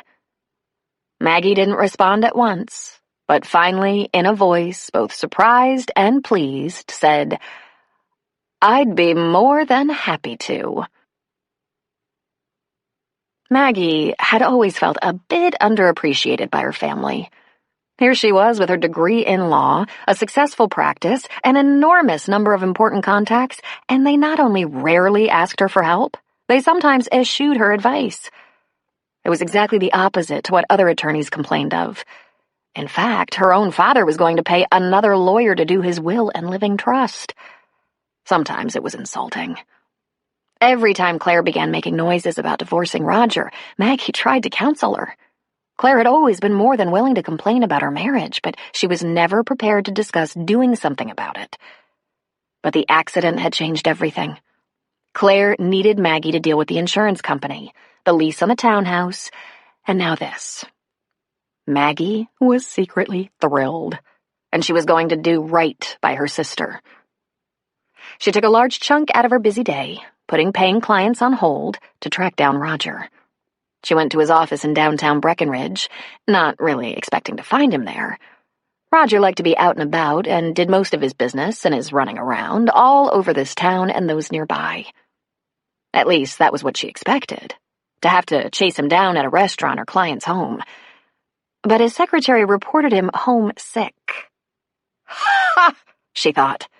She decided her trip to the house would be a mere formality, for he would not be there. His illness was an excuse given to the secretary, surely. Roger was probably in some no-tell motel. Or, maybe with Claire pinned down at their dad's, he was using the house as some trysting place. All the better. She'd love to catch him in the act and make him feel like the lowlife he was. So she rang the bell and banged forcefully on the door. It opened quickly. "Maggie?" he said in question. She did a double take. There stood Roger, looking worse than she'd ever seen him. His clothes looked as though he'd slept in them. His thick mane of golden hair was on the greasy side, and his eyes were red-rimmed. "Jesus, Roger, you look like hell," she said in surprise. "Yeah, well, what did you expect?" he asked, turning and walking back into the house. He headed down the hall toward the family room where the television could be heard, softly droning. She was left to follow, thinking this was an odd twist. Roger was handsome, damn him, and he pampered his looks, especially that Robert Redford hair. He was fussy about his clothes being both stylish and perfectly kept. And what was with the watery pink eyes? Maybe he really was sick. He had that look of a killer cold. She caught up with him just as he was sinking into the sofa and picking up a drink of amber liquid that was not apple juice. For a moment, she just stood there, looking like a lawyer. She wore one of her many navy blue suits, pumps, and held her briefcase. She glanced at her watch. 2:30. For all his crimes, he was not an irresponsible drinker. Roger sipped. "What's this all about?" she asked. "You're a wreck, and you're drinking in the afternoon?" "Things haven't been exactly stress-free around here," he said, taking a final sip and putting down the empty glass. "What's wrong?" "What's wrong?" he bellowed. "My wife damn near dies, then when she does recover, she won't even talk to me. My son doesn't want to spend time with me, and what am I supposed to do, huh? Huh? Oh, damn it, you're drunk. I'm not drunk. I want to be drunk, but I'm hopelessly sober." Maggie walked into the room, but she didn't want to get too close to him. He was disgusting at the moment. So she took a superior position at the breakfast bar, leaning more than sitting on the high stool. "You and Claire are separated, and she tells me there will be a divorce. This isn't news. I've seen you probably a dozen times since she moved out. You were holding up as your usual perky self." And then she added sarcastically, "Like you always do during your separations." "Oh, yeah? Well, this is a little different, don't you think? She's hurt. I want to take care of her, help her, and Jason." Then he rested his elbows on his knees and hung his head dejectedly. "Look, Roger, I know what happened between you and Claire the night of the accident, so don't get all pitiful on me. You were doing some blonde when Claire stopped by the house." He lifted his head to look at her, his eyes mean. "I'm not at all surprised you know about that. Claire usually can't wait to air my indiscretions. Don't make this about Claire. I don't believe she did anything wrong. We were separated. She wouldn't give me the time of day. I didn't think it was against the rules. Besides, don't you see how that makes it even worse? I keep letting her down, over and over. All I want is a chance to help her, to make amends." Breckenridge was a small town. It rested in the valley, a mere half-hour from Carson City, just 11 miles beneath Lake Tahoe and the snowy peaks of the Sierras. There were only 15,000 people, though a lot of tourists passed through on a regular basis en route to Reno, Tahoe, or the capital. Residents ran into each other all the time, and it was a damn hard place to keep a secret. Roger, despite his shabby marital habits, happened to be popular. He was extremely social. He was a respected insurance guy. He took good care of his clients. Sometimes too good, especially the women. But this was a Roger she'd never seen before. He looked pathetic. She wished she could feel sorry for him. Well, Roger, as it happens, you can help her. That's why I'm here. She sent me on an errand. He lifted his head. Claire's been with my dad, as you no doubt already know, and she can't handle the townhouse she was leasing, so we let it go. The stairs, you know. She's going to be struggling with things like that for at least a couple more months. He dropped his head as though in agony. She tried to ignore him, but found herself saying, "Hey, she's doing very well. Her physical therapy is coming along great. But, and you can probably understand this, she doesn't want to stay with Dad much longer. I think maybe Dottie is driving her nuts. She wants to be on her own, and she just isn't up to searching for and renting a single-level house. So, she asked me to ask you if you'll give her the house." This time, when he lifted his head, he actually had a hopeful gleam in his eyes. "The house?" he echoed. "Uh-huh. She can use the downstairs guest room and bath. She won't have to go upstairs at all, and Jason can have his old room. It's already furnished, mostly by Claire, in fact. It'll be perfect." He got to his feet and began tucking in his shirt. He ran a hand through his hair. "She wants to move home?" "Well," she said, "not exactly, Roger. She'd like you to move out." "What? Did she say that?" "Oh, yes. Very specifically." "But I can help her. I can take care of her." Maggie straightened from the stool. "Roger, that's not going to happen. She's not interested in sharing a house with you again. Now, it's much easier for you to find your own place. You're going to have to do that eventually, you know." "I'm not giving her the house unless she lets me stay too. I'll stay upstairs. I'll be able to help out." "Okay, now look," she said sternly. "I don't think she wants to expedite the divorce, given her condition, so let's not push it. All right? Here are the choices. You can refuse to vacate and we'll just proceed with a divorce settlement in which she will naturally be asking for the house, along with other things. Or you can be a good sport and let Claire and Jason move back in while you reside elsewhere. Those are the only two options." "She said that?" No, she hadn't. "Yes, exactly." Maggie lied. Well, Claire had implied it. What she'd said was that it was either Dad's or Roger's house without Roger. That business about expediting the divorce was along the lines of lawyer's privilege. Roger hung his head again. He picked up his glass and walked over to the wet bar. He poured himself another slug and threw it back. Then he turned to Maggie. "Will you ask her one more time? If she'll let me take care of her?" This was too funny. Roger taking care of anyone. To hear Claire tell it, Roger couldn't seem to ferry his own dirty shorts to the laundry bin, much less do something for another human being. He excelled at three things: looking good, selling insurance, and banging women who were not his wife. Claire had said, however, Roger could be very supportive when Claire was in need, though those times were very infrequent. Nonetheless, "I will ask her one more time." "Thank you, Maggie." God, you are so pathetic. Snap out of it, will you? "Maggie, I know you have no respect for me, but I love her. I do. I'm devoted to her. I'm a stupid idiot. I've treated her so badly, but honestly, the thought of losing her in that accident changed everything for me." "You've got to stop drinking. Take a shower and go to work," she said. "But you'll ask her." "I said I would. And if the answer is still no?" Head drop again.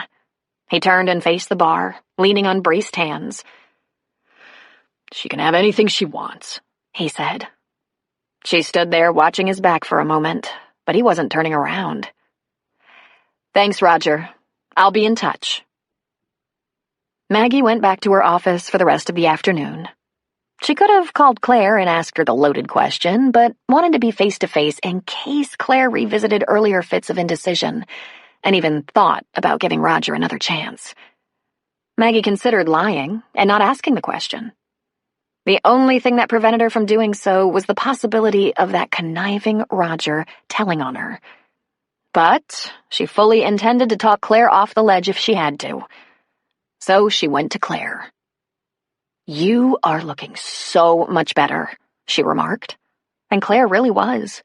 Those first few weeks after the accident, she had become so thin, pale, and wasted-looking, her face in the constant grimace of pain. But that was easing now, and she'd not only put on a couple of pounds, she was able to primp a bit. Her hair was shiny, her face had color. "Thanks. I think I'm gonna live. How's the pain?" "I can't get through the night yet, but as long as I get a nap, my days are pretty manageable." "Did you talk to Roger?" They were seated in the family room. Jason was at the kitchen table with his school book open, while Dottie chopped vegetables at the counter. When Claire asked the question, everyone froze, and silence hung in the air for a moment. "Yes. He made me promise to ask you if he could stay and take care of you." Jason slammed his book and shoved back the kitchen chair as he stood. He looked as though he was about to storm out of the room. "No," Claire said without even glancing at Jason. "No, he has to leave. Did you tell him that?" "Yes." Jason looked into the family room and met his mother's eyes. He smiled somewhat sheepishly. He picked up the closed book and left the kitchen, not angry, but mollified. Dottie went back to her chopping without comment, but there was no question she was listening raptly. "And what did he say?" "That you can have whatever you want." "Well, that was nice of him, I think." Maggie leaned forward and whispered so that Dottie wouldn't hear. "You should see him. He's a mess." "Roger?" "Dirty, greasy, wrinkled, drinking bourbon. Neat." "No kidding. A broken man," she said. Then, sitting back, she wondered what she was doing. It was dangerous to paint him that way and risk Claire's sympathy. "Ah," Claire said. "The broken man game. Been there, done that." "Is that how he gets?" Maggie asked. "Ritualistically," Claire confirmed. "But I've seen him here and there during your separations. I never notice this side of him. I suspect he can put on a good face around his friends and clients, but I've seen him miserable and pitiful. Why do you think I always get suckered into one more chance?" "Well, I knew you felt sorry for him and caved, but you thought I was just stupid." "Well, partly, but mostly it's that Roger is so good at convincing me he's sorry, that he's learned his lesson and he'll never do it again. I think I've recovered from that temptation now." Maggie stiffened. "You mean it's all an act?" "Actually, it's not an act. I think he really goes through it. The remorse, the guilt, the shame, the depression. The problem is, it has yet to modify his behavior." "God, that accident. It really did shake up your thinking. You finally get him." "Sort of," she said. "Probably it's more that I finally get me." Maggie settled back in the family room, relaxed and had a glass of wine. Claire's was apple juice. The wine didn't go well with pain meds. Maggie made time for the family gatherings, but the rest of her life was always a rush. She always had a million things to do. Now she seemed more at ease, hanging out at her dad's during the work week than she had in quite a while. Claire wondered if it was because they were finally on the same page about her divorce. Then Sarah came home, a little early, as she was doing these days. It was almost as though she was desperate to make sure Claire was all right, that the family remained intact. She was clearly delighted to see Maggie. Before the accident, the sisters tried to carve out time for an after-work cocktail at least every other week. "Oh boy," she said. "Happy hour." She poured herself a glass of wine and joined them. Sarah was wearing paint-stained overalls. Underneath was a lime green sweater, the sleeves so baggy that when she pushed them up to her elbows, they just slid down again. Maggie noticed that she had a piece of duct tape holding her glasses together. "You didn't have to dress up for us," Maggie said. "The paint doesn't care what I wear," she said, pushing her glasses up on her nose. "What are you doing here?" "Just dropping by." "Good," she said. "I'll be glad when we can get back to our regular happy hours." "It's gonna be a while, I'm afraid," Claire said. "Sooner than you think," Sarah said, giving Claire's hand an affectionate pat. "Tell her about Roger, Maggie," Claire said. "She'll get a kick out of it." "Roger's falling apart," Maggie said. "Really?" Sarah asked, leaning forward. "I went to see him about getting Claire back in her house and caught him drinking in the early afternoon. He's miserable. He's greasy and wrinkled and pathetic." Sarah grinned. "What's he pathetic about? Can't he get a date?" "He wants to take care of Claire," Maggie said. Sarah sipped her wine and leaned back on the sofa. "Tell him to stick it up his ass. We can take care of Claire." "Sarah," Maggie said, laughing. This, Claire thought, was why she loved her sisters so. Because they were dedicated, irreverent, and sometimes hilarious. What more could a crippled, almost 40-year-old, almost divorcee need? When Maggie had gone and Sarah was busy in the kitchen, Claire crutched her way to Jason's room and tapped on the door. "Yeah?" he answered. "Can I come in?" "Yeah," he said. She found him lying on the bed with a Game Boy hovering over his face. "I need to talk to you," she said. "As long as it's not about him," he returned, his eyes glued to the game. Claire entered slowly, careful not to get a crutch snagged on something left on the floor. Clothes, shoes, books. She could get around pretty well now and was using the crutches only to give herself assistance, to keep the pressure off her pelvis. Walking no longer caused horrid pain, but the ache crept back in as the day wore on. She slowly lowered herself to his bed, and he moved his long legs over to accommodate her, but he stayed focused on his game. She gently pulled it out of his hands. He released it and sat up, leaning against the headboard. "It's about him. I need a favor."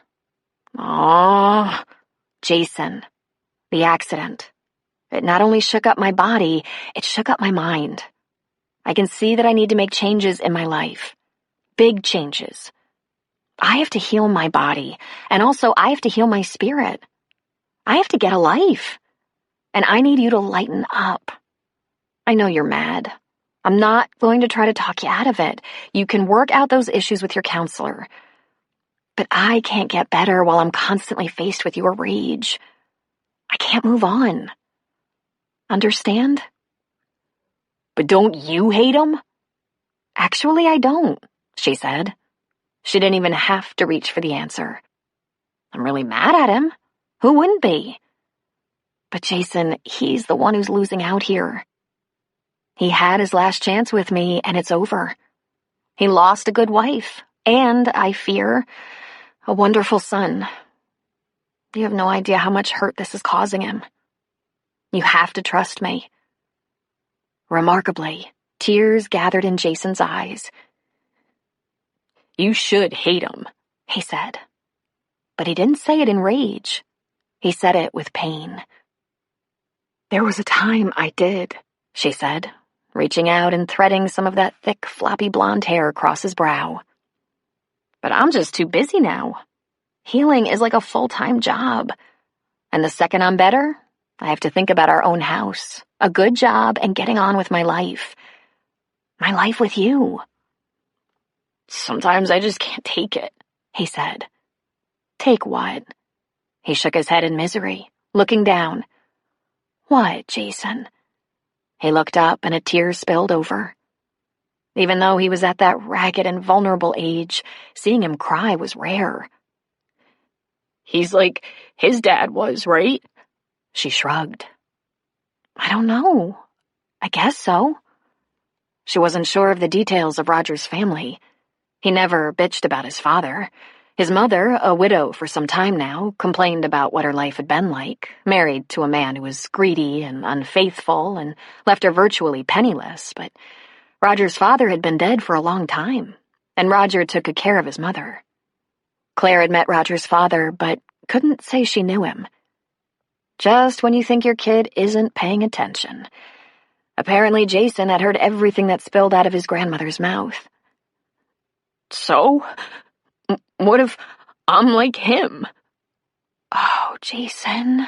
Well, I look like him. True. When he filled out, gained some muscle, survived the pimples, he would be as handsome as his father. It could be worse, Jason. You could be like me. That'd be okay. Oh, yeah? She laughed. Wishy-washy? Do anything to please? Passive-aggressive? Passive what? He asked, brushing impatiently at a tear. Passive-aggressive. I punish people by being late, by not speaking, instead of being direct. Not giving sex, being coolly cooperative, acting like I'm back in the marriage when I'm really just counting the days or weeks or months till the next confrontation. You're not that way. She was that way with Roger, and she knew it. That's why it was better for everyone if that cycle finally came to an end. Or, she said to her son, you could be like yourself. You could be exactly the kind of man you want to be.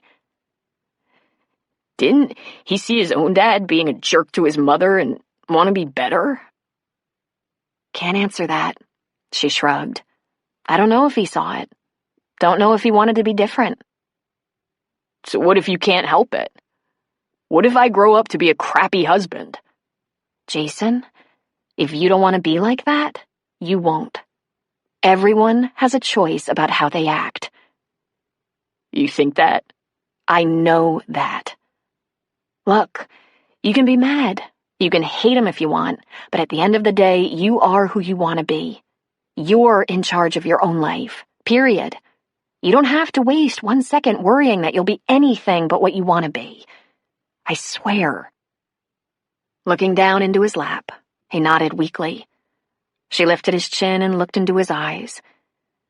Jason, you should dump all this rage and fear of being a bad husband on your counselor. He's getting $80 an hour. He went to school forever to learn how to help people deal with stuff like this. He might be able to help you move on, you know.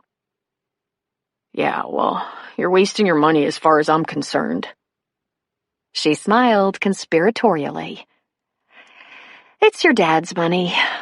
Knock yourself out.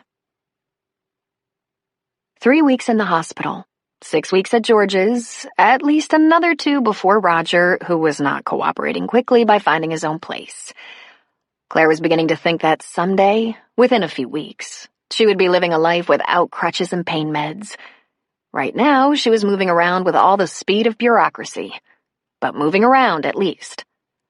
During the 2.5 months since the accident, Sam Jankowski had called a few times, asking how she was feeling, interested in the progression of her recovery. She found that when she heard his voice on the phone, it pleased her. He was so friendly and solicitous, wondering if there was anything he could do, anything she needed. Today was no different. He called and asked how it was going, and she told him about her 3 trips a week to physical therapy, how many pain pills she was popping a day, how long it was taking Roger to get out of the house. But I'm afraid I've never been very patient, she told him. Slow going, is it? Oh, you have no idea. Getting out much? He asked. Not getting out at all, except for physical therapy. But the worst of it is, I have no privacy. I am so grateful to my family for their help. I'd be doomed without it, but you can't imagine what it's like living with your father and sister after you've been on your own for years. Must be a little crowded there, huh? The house is definitely shrinking. I'm having a brief reprieve. School's finally out, and Jason grows inches a day, so I sent him with Dottie to do some shopping. I gave her strict orders not to try to dress him. He gets to pick his own clothes, however crazy they seem. He's got to appreciate that, Sam said. Then, hang on 1 second, Claire. Slightly muffled, she heard him order an iced latte with whipped cream. Okay, he said, coming back to her. That sounded good, she said. And she thought it would be nice to get out for a coffee, with Sam or anyone. But tell me, how are you really feeling, physically? You sound better every time I talk to you. I might be impatient with my progress, but the doctor says I'm doing great. And I have to admit, I feel just a little better every day. I get around without crutches most of the time, and it's only after being up all day and tiring out that I have to rely on them.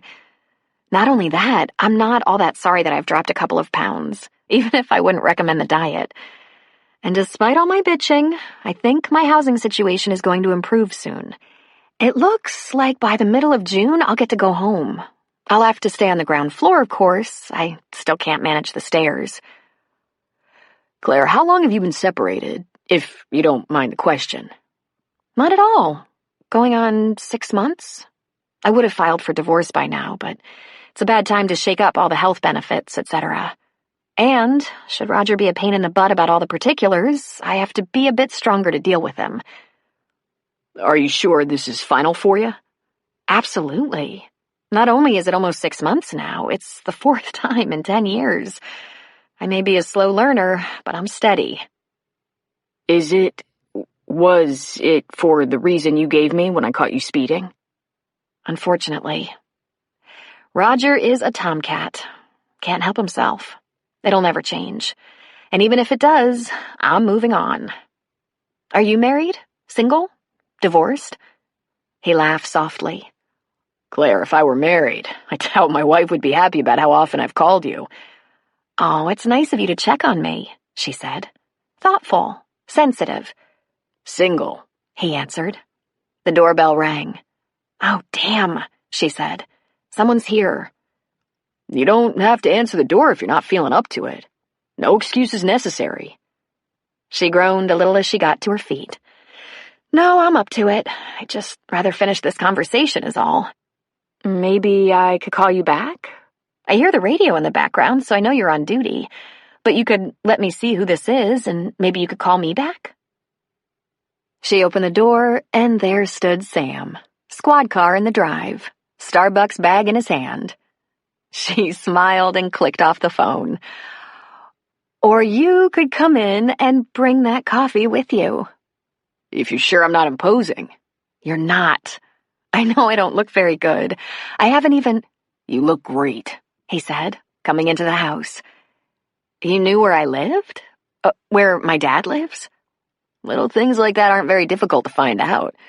I hope you like iced latte. Sam, you're a very nice young man. Let's go sit on the back patio. And don't run. He let her slowly lead the way and, from just a pace behind her, said, No crutches. That's a good sign, isn't it? Steady as she goes. Right out here. Sam stepped through the open French doors onto the patio and whistled. The yard was lush and vine-draped, a couple of chaise lounges beside a redwood table. There was a shallow, rock-filled stream that wound around the yard and opened into shallow pools in 2 different spots. A waterfall gurgled, and at the far corner of the yard stood a ceramic bird bath and a gazebo. Claire, this is awesome. My dad's pride and joy. He says the climate and fertile valley get the credit, but he's a master builder and great with flowers. I take you out to the gazebo, but I'm afraid this is as far as I go today. I'm so sore. But go look around if you like. Just a glance, he said, leaving her to sit on one of the lounge chairs while he stepped off the patio and took the rock path along the man-made brook. There are fish in here, he exclaimed. Yes, she laughed. As he wandered back to where she sat, she said, It's a little paradise, isn't it? I think it's the most beautiful yard I've ever seen. Is your dad in landscaping or something? No, he owns a hardware store in Granger. He's that McCarthy? I know George. Hell of a nice guy. That's George. So, in all the weeks you've been kind enough to call and check on my progress, I haven't learned much about you. What's your story, Sam? Always wanted to be a cop? He answered easily. That was an accident. A fortuitous one. I needed a good job with decent benefits, and they were testing. I wasn't sure until I got into the academy. I have a daughter, Molly. My mom helps me raise her. So you're divorced? No, never married. I was going to college in Reno when my girlfriend got pregnant. Long story short, she wasn't interested in marriage or in having a baby for that matter. She's from New Jersey and went home to her family and decided to have Molly adopted. That's before we knew she was Molly. If she'd had the paperwork sent to me right away, I might have signed off, but some time passed and I brooded. I wasn't ready to be a father, that's for sure, but I was less ready to have someone else raise my child. And how old is Molly? She's almost 10. Shock settled over Claire's features as she did the math. That's right. I was all of 18, 19 when she was born, and I had to fight to get her. Your girlfriend's family? He sat at the end of a chaise, facing Claire, but not reclining. This is just for you, okay? I haven't exactly explained this part to Molly. Can't figure out how. Her mother and grandparents didn't want to keep her. They wanted her adopted, gone, out of the picture. But you got her. My mother cashed in everything she had to help me fight a legal battle out of state, but yes, I've had her since she was 2 months old. He pulled the coffees out of the bag and handed her one. She leaned back on the lounger and carefully lifted her legs up. That's life, huh? He said. How one stupid, irresponsible mistake can somehow turn into the best thing that ever happened. They talked a little about their kids. She asked how he managed to work full-time and raise a child. With a lot of help, was the answer. His mother, a realtor, was pretty flexible. And he worked 4 10-hour days, giving him 3 off each week. They had a dog, Spoof, and Molly's best friend lived down the block, so they always had a safe place for her to go if Dad and Graham weren't home. All the while he talked, the dispatcher sent messages by way of his radio, the receiver attached to his right shoulder, which was turned down, but she could see his eyes dart now and then toward it, keeping tabs on what was going on. And in the back of Claire's mind came this startling reality. In the past 6 months, and in the previous time she'd been separated, she had never really been on her own. It was more of a respite before going back into that marriage. This young man was doing so much better by himself than she, so much older and with so much more experience, had done. I have so much to figure out, she finally said. Figure out getting on your feet. There's plenty of time for everything else. My biggest problem is that my son, Jason, is furious with his father. I mean, livid. He won't even speak to him. Sam whistled. Ouch. Well, I hope they work that out. A young man needs a dad. Mine died when I was so young. Just as she was about to offer her condolences, the front door to the house flew open with a bang, and she heard Jason. Mom? Mom? And Dottie. Claire? Oh, Claire! The sound of running and shouting caused her to sit upright and Sam to stand by the time Jason and Dottie found them on the patio. Are you all right? Jason, red-faced, demanded. Jason! Yes, she said, confused. The patrol car, Sam said. He stuck out a hand. You must be Jason. I just brought your mom some Starbucks. Who are you? Jason, this is Sam. He was the police officer at the accident. Dottie came up behind Jason before the handshake could be completed. Her hand twisted her sweater closed over her ample chest, and there was a look of terror on her face. Dottie, this is Sam. He was the police officer at the accident. Starbucks, he said, lifting his paper cup. Oh, my Lord, I thought something had happened to you, and you called the police? Everything is fine. Jason, it turns out I know your grandfather. Sort of. I go to his hardware store all the time. Claire struggled up, getting to her feet slowly. Sam has been kind enough to check on my progress since the accident, and today he surprised me with coffee. He looked at his watch. And my coffee break is more than over. Good thing we're not having a crime wave around here. I'd better get going. Let me see you to the door, Claire said.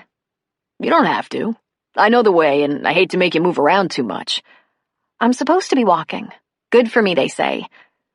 As they went to the door, they could hear Dottie and Jason settling their nerves with exclamations and deep sighs.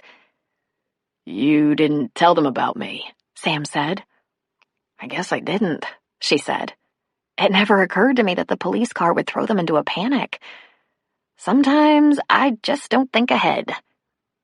When they got to the door, Sam looked at her and said, "Look, I don't want to throw any curves while you're trying to recover, but are you absolutely sure I'm being kind?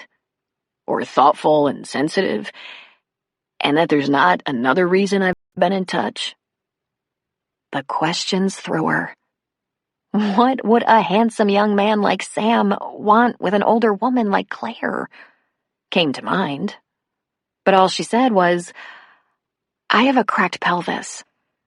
He put his thumb and forefinger under her chin, looked into her eyes, and said, "Well, it won't be cracked forever." And then he left her to think about that.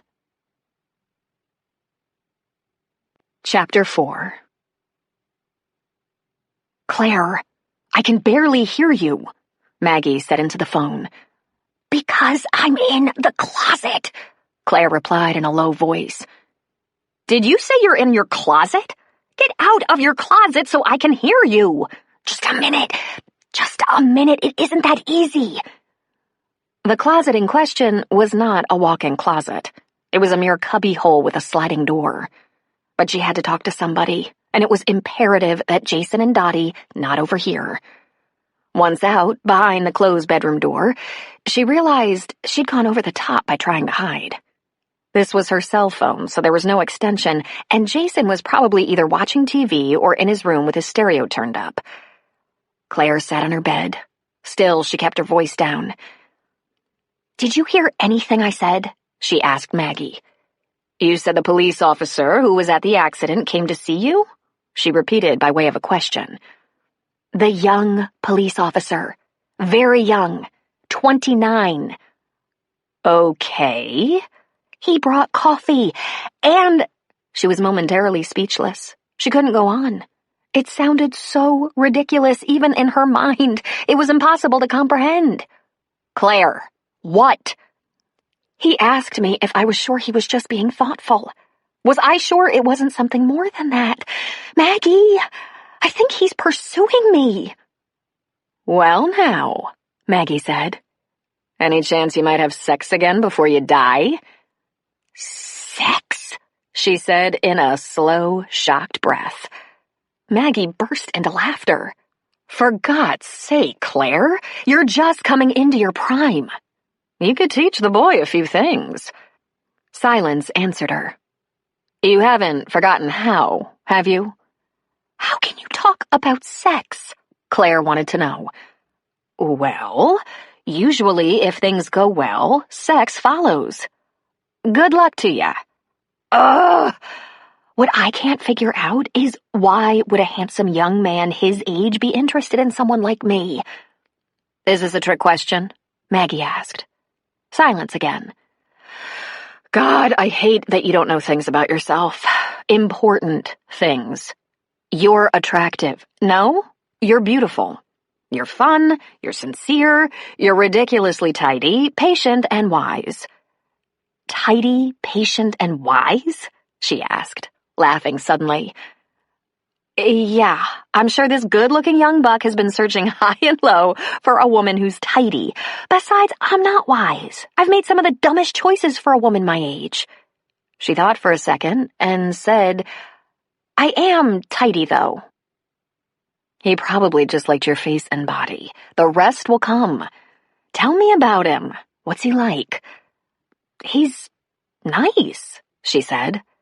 Very conscientious. It seems that he got his girlfriend pregnant when he was just a kid, 18 years old. And rather than go along with an adoption, he fought for custody. He's raising his 10-year-old daughter with the help of his mother. How many guys do that? This is the first time you've heard from him since the accident? I didn't tell you. He came to the hospital right before I was discharged. He brought flowers. Then he called me. He's called me a few times. but I thought he was interested in my recovery. I thought he felt bonded to me because he saw the crash, then saw my wrecked body. I guess I thought that it was natural for someone like him to want to see how everything turned out. Claire, you're hopeless. Well, how was I to know? Do you like him? I don't know. I mean, sure, I like him fine. I never thought of him in that way. And handsome? Oh, Maggie, he's the kind of handsome that would knock you out of your shoes. He has a dimpled smile that can make you wet yourself. Jesus, Claire. What? What a lousy time to have a cracked pelvis. This is simply ridiculous, Claire said, matter of fact. Oh, have some fun. How many times does something like this come along? I'll think about fun later, when I have my life straight. You are such a drag. Maggie laughed. I'd have been all over that, even with a crack in my pelvis. Claire welcomed the distraction of settling into her old house, sans Roger. He'd found an apartment in a luxury complex complete with pools and gym where he could no doubt meet many lovely single women. By mid-June, Claire had moved home. Well, it wasn't as though she moved. She merely walked into the house. Jason, George, Sarah, and her brother-in-law toted all their things. To her great relief, the house seemed to welcome her. But then she didn't go upstairs to the scene of the crime. She stayed downstairs, and if there was anything she needed, Jason fetched it. Summer in Breckenridge was glorious. The flowers were full, the fields were green, and there was still a little snow on the highest peaks. The haze of pain had lifted, and Claire could appreciate the beauty of her town, her mountains. Ordinarily, she would have taken care of the yard and garden, but she was forced to hire a landscaping service. So when they were there, she pestered them, making sure everything was done to her satisfaction. It was such a relief to be outdoors again after that long, wet, and painful spring. Roger called all the time, sweet depression dripping from his voice. He surprised her by stopping by a couple of times, but while she was civil, she wouldn't let him stay long. She didn't want him to get too comfortable. He was filled with offers to help, begging to see her more often, if only to be sure she was getting better. Something about seeing her limp a little must have worked on his conscience. He sent her generous checks very regularly, something she'd had to ask him for during past separations. And flowers. She hated when he sent her flowers. She could almost smell him. He was getting so close. So she had the locks changed. By the end of July, she was hardly ever using the crutches, though she still had occasional pain. She could manage the stairs and the laundry, though she couldn't carry things up and down. There was a little complication with transportation. She didn't have a car anymore, and her little secret was that if she did have a car, she'd be terrified to drive it. But there were plenty of people, from her dad to her sisters, who would happily take her wherever she wanted or needed to go. She was still seeing the physical terrorist twice a week. She had Jason bring her the paperwork stowed in her upstairs desk, including her records of all the schools in Breckenridge. Not so very many, where she had done substitute teaching. She spruced up her resume and got started. Claire hadn't held a full-time teaching job since before Jason was born, only filling in from time to time. And you don't need the greatest teaching skills to do that. In fact, the only real requirement is a whip and a chair. The little heathens gave the sub their absolute worst. She had faced each one of those days with anxiety and dread, but knew the wisdom of keeping her hand in. Not to mention a little money now and then that was entirely her own. The nice thing about having kept her face in the school district of a small town was she was known and liked. There were 2 job offers almost immediately. Both were in the English department, one in middle school, 8th grade, and the other high school, though she had been hoping for younger kids. She was tempted to take the middle school job just to avoid running into Pete Rayburn, who taught and coached at Centennial High. But Jason had turned 15 over the summer and was starting high school in the fall, so running into Pete was going to happen no matter what she did. And she had made that promise to herself, that she was going to seek Pete out and see if she could mend those embarrassing fences. After all, it had been 19 long years, and they were grown-ups now. She took the 15-year-olds and thought of all the advantages of being in school with her son every day. Aw, man! I'm gonna want to die. Jason did not. In August, Claire went up those stairs and looked into the master bedroom. She had always loved that room, but now all she saw was a blonde stranger bouncing atop her unfaithful husband. So she called the consignment shop to come and take the furniture away, and then called a local decorator. Ordinarily, she would have done all the work herself. Growing up the daughter of a hardware store owner had many advantages, and she was a master at everything, from wallpaper and paint to crown molding. But even if she felt 100% most days, she knew the logic of not pushing her luck.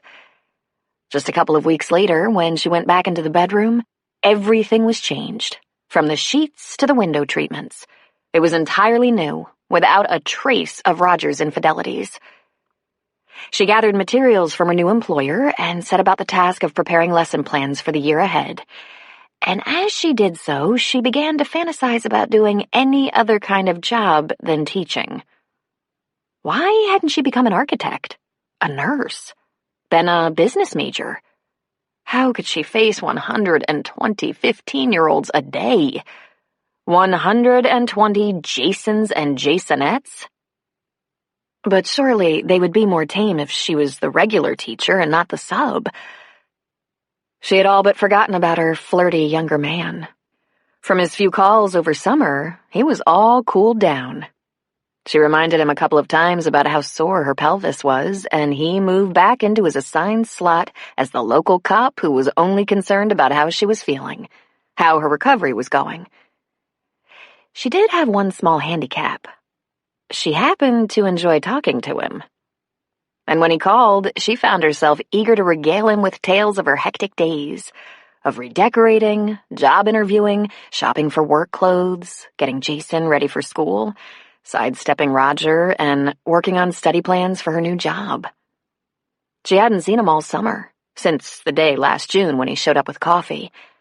5 months had passed since the accident, and she was nearly back on her feet. Only a little annoying soreness remained.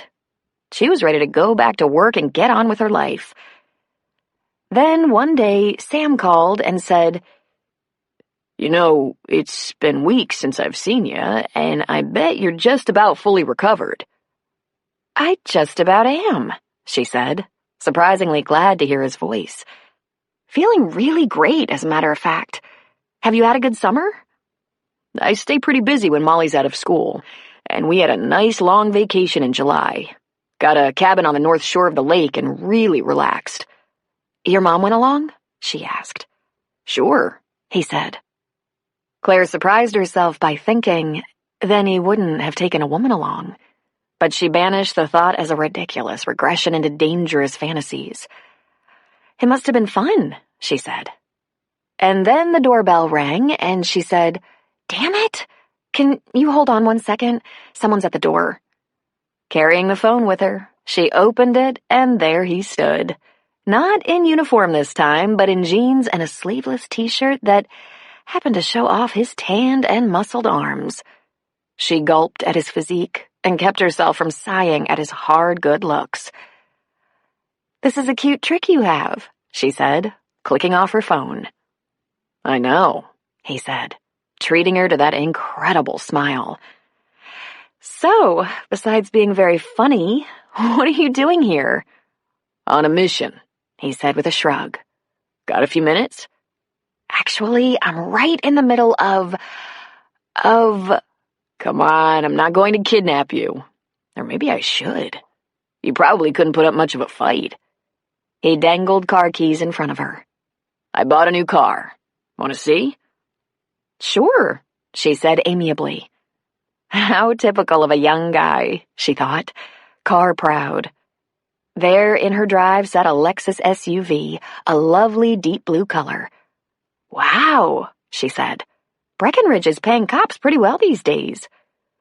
We get by. How about a spin? Well, just a short one. I really am in the middle of something. But she was in the middle of absolutely nothing, and Jason was out running around with his friends. She moved toward the passenger door, and he said, Claire. She turned. Hmm? He dangled the keys. You drive. Oh, no, I couldn't. It's your brand new car. I'd like to see how it feels in the passenger seat. Her heart began to pound and her palms started to sweat. No, really, I can't. I don't think I'm up to it. He met her by the passenger door, slipped an arm around her waist, and led her firmly to the other side of the car. You haven't been on this horse in a while, Claire. I haven't missed that in all your running around. You've always had someone driving you. You start work pretty soon and you're putting this off. If you're scared, let's get it over with. She tried to wiggle free, but he held her waist. I can't, she said weakly. I'm not ready. You'll never get ready this way, he said. He opened the door and that new car smell of polish and leather wafted out. Take your time, but get in. Let's just do it. It'll be fine. It's been so long. I know. I don't think you should make it any longer. Really, she attempted, pleadingly. Just around the block, then, he said. But it's time. You need a car and you have to drive. Reluctantly, she slid in. Her dad had tried something like this a few weeks ago, but he'd let her off easy. Maggie had talked about it, her driving again, but talk she could handle.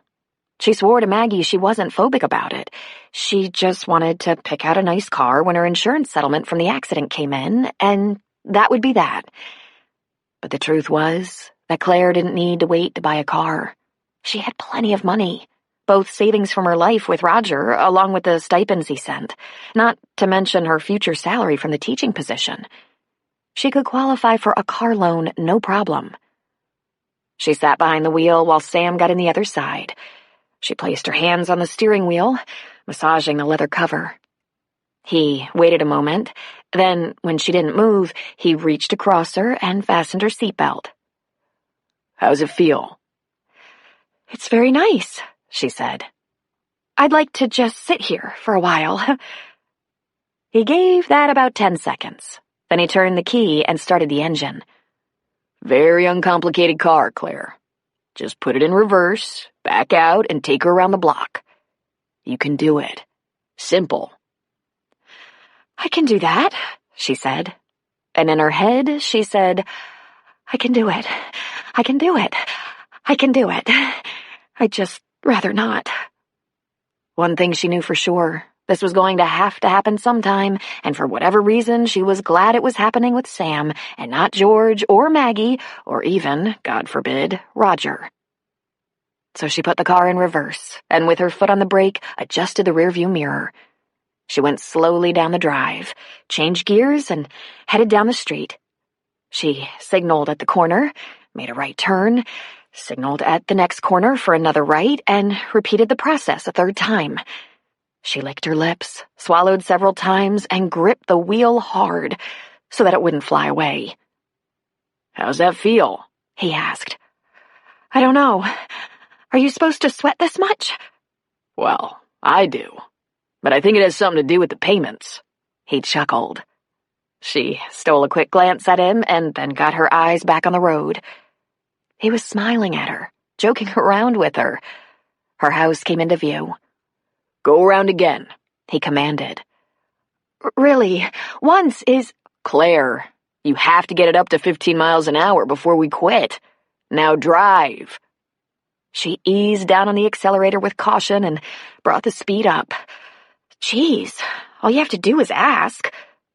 After 4 trips around the block, her pulse began to slow. She wiped her hands on her jeans several times, and then, miraculously, didn't have to anymore. Then Sam told her to take a left, and another, and that put them out on a non-residential street, and while she felt a little nervous, it wasn't too bad. You have to do the speed limit if there are no traffic restrictions, he told her, sounding like such a cop. She sped up and navigated the road. She stopped at a light, and when it turned green, she looked both ways before proceeding. She drove as he directed, and it began to come back to her. How she'd zipped around this little town with such confidence before. Not just the town, but the country roads that wound around the luscious green farms and cattle ranches. But that was nothing. She'd been up the winding mountain roads and passes in the dead of winter to ski at Tahoe, and at night to have dinner at a wonderful small restaurant at 8,500 feet at the top of Landers Pass. And over the mountains and down the other side, all the way across the Bay Bridge to San Francisco. Sam had stopped directing her, and she was on her own. He popped in a CD, and music wafted through the car on its wonderful sound system. She opened the window and felt the wind blowing her hair. She went through town, past her father's store, and out into the country. She got on the highway and headed south right along with all the Tahoe tourists. Then she got off the highway and took the country roads back toward Breckenridge. "Pull over at that field," he told her. "Please." It never occurred to her to ask why. She did as she was told. "Turn off the engine," he said, unsnapping his seatbelt and getting out. She was slow to respond, wondering just what he had in mind. He probably had to pee, she thought. Men, the world is their bathroom. There was nothing out here but a couple of big old trees, a falling apart structure that was once a barn, field upon field of what looked to be soybeans, and cattle grazing in the distance. Not terribly far away, a tractor trundled along. Sam just stood under the tree and looked westward toward the mountains. A breeze flapped at his shirt, and he pushed his hands into his pockets.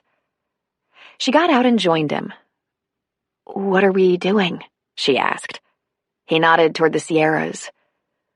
"There's going to be snow up there in a couple of months. You going to be able to ski this year?"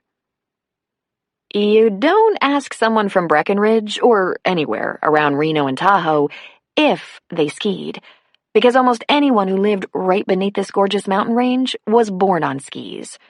Her entire family had skied together, though George didn't go anymore. And Jason was a snowboarding pig who fancied himself an extreme snowboarder, something that challenged her sanity. "God, I hope so," she answered. "We grew up on skis. That's one of the things our family loves doing together." "I do some part-time ski patrol," he said, not breaking his gaze from the mountains. "Molly is very grateful," he added with a laugh. "Free lift tickets." Finally, he looked at her. He smiled that bright, dimpled smile and said, "Nice driving." One muscle in her stomach that had been tight since the accident finally relaxed. She had done it. The crazed fear was behind her. Oh, she might experience a tingling nerve or two, but it no longer seemed like something she couldn't push through. So she said, "Thank you, Sam." "Whew, I might have put that off forever." She noticed, not for the first time, that he had the bluest eyes she'd ever seen, and they bored into hers with heat and power. The smile was still there on his lips, but without that flash of bright white teeth. He took one hand out of his pocket and reached toward her, threading his hand around the back of her neck under her hair. She was very still, not quite sure what he was going to do. Maybe just hold her there? But she couldn't deny that his large hand felt good. And for Claire, feelings like this were long ago and far away. And he pulled her to him, and those eyes gently closed as he pressed his mouth against hers. But her eyes flew open and she held her breath. It was a soft kiss, but demanded a little something like a response. She was in shock. But why should she be when she'd suspected for a long time that his ultimate interest in her was romantic? Suspected? Hell, she'd known. She just couldn't figure out why. He began to move against her mouth, giving her an idea that a deeper kiss was entirely possible, but certainly not more meaningful.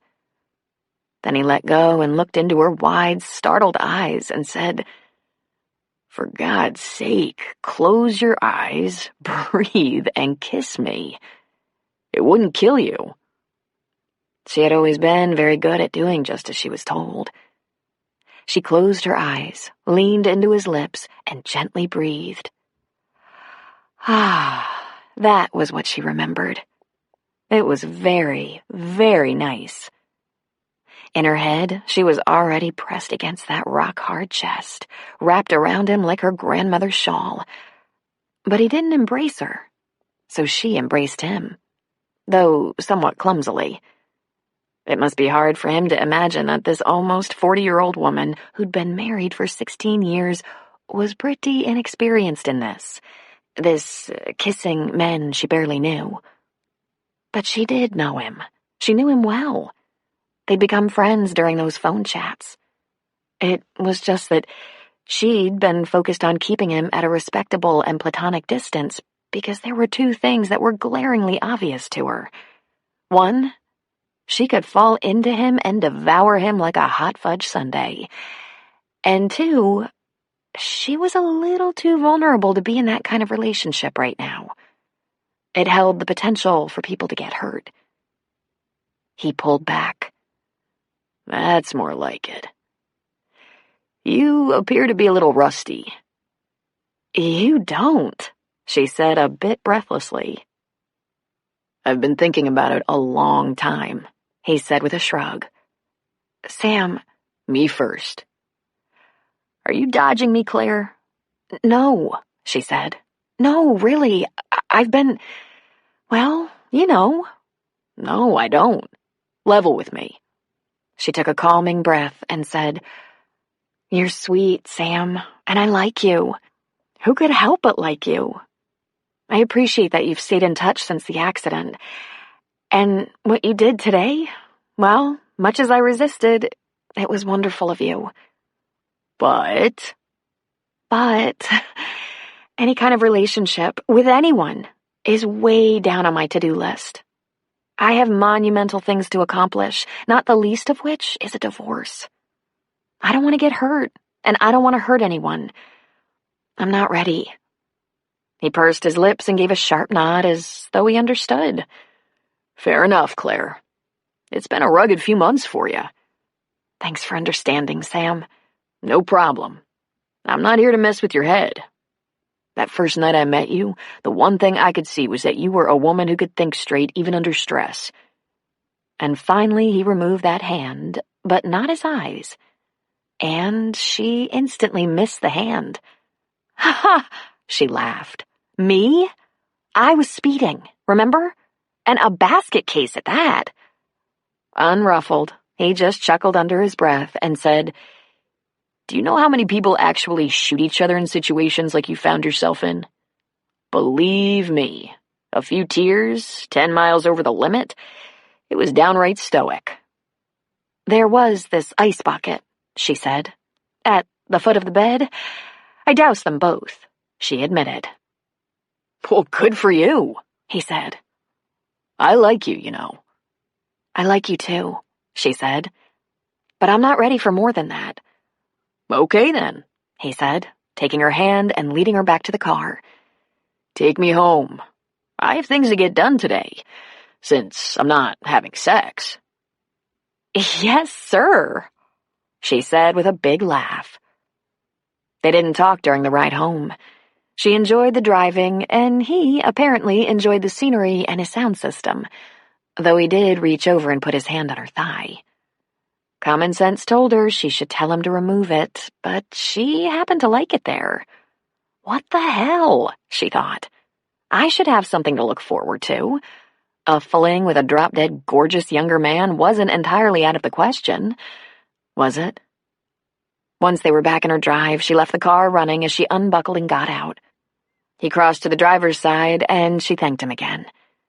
As he was backing out, he lowered the window and said, Claire, get to work on that to-do list, okay? I'll be in touch. Right after that drive, Claire rented a car. She had always hated the whole process of shopping for and buying cars, and she just wasn't up to it. But one of the items in her to-do list had to be taken care of right away, before the start of school. She had to see Pete, the football coach. Jason didn't play football. He liked to save himself for snowboarding, and varsity football players weren't allowed to ski during the season because of the risk of injury putting them off the team. Football practice started in early August, a month before the start of school. The team practiced all morning, every morning, and school would start in a few days. With nerves taut and heart hammering, she went to the field and watched what she judged to be nearly the end of their session. Pete stood on the sidelines, his broad back moving with the force of his shouts, his raised hand and emphatic gestures. Every time she saw him over the years, she had quickly averted her eyes lest he see her, approach her, engage her. She hadn't allowed herself the luxury of watching and remembering him. She never let herself think about how handsome he was. Once they had been so close, such good friends, bonded by her relationship to his older brother. Then, once they had been too close. He shouted at the boys and dismissed the team. He turned toward the bleachers to walk off the field and spotted her almost immediately. He glanced, then stared, then tentatively raised a hand in her direction. She returned the brief wave. Well, she wouldn't have to chase him down or even find him in the parking lot as he prepared to leave. But she hadn't thought it would be this easy. While the team ran off the field and the managers were busy stuffing supplies into big canvas bags, he walked toward her. She didn't think her heart could pound any harder, but it did. He leaned on the railing in front of the first row and said, "Hey, I've been wondering about you." "Hey, yourself. I heard you called Maggie. That was nice of you." "It made the paper. The accident. Jesus, Claire, that was an awful wreck." "I came through it pretty lucky. You have a couple minutes to talk?" "Sure," he said. But he stayed right there, the railing safely separating them, and with him standing on the ground and her sitting on the bleachers, he was looking up at her. "I took a teaching job at this high school," she said. "English. Sophomore English."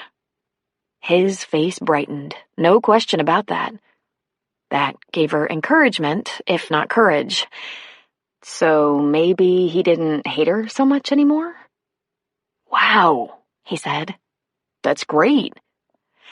"So, we'll be running into each other." He smiled happily. "I wouldn't mind that a bit." He was such a fine-looking man.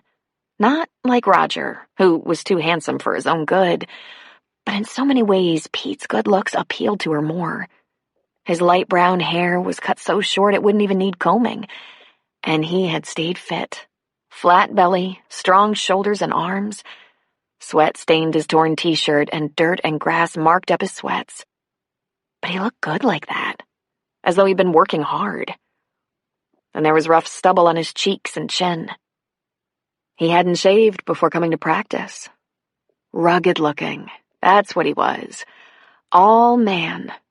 She remembered. She shivered.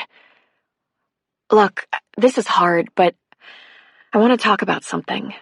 Something I know you don't want to talk about." "Take your time. I'm not going anywhere." "You know what it is. 19 years ago, we have to put that to rest." He ducked his head uncomfortably for a moment, then looked back at her. "I'm sorry, Claire. I've been meaning to say that for 19 years. I'm sorry for what I did to you. It was entirely my fault." She was brought up short by that. It's just that I thought I did it to you. Put you in that position of hurting your brother. I know how much you worshipped him."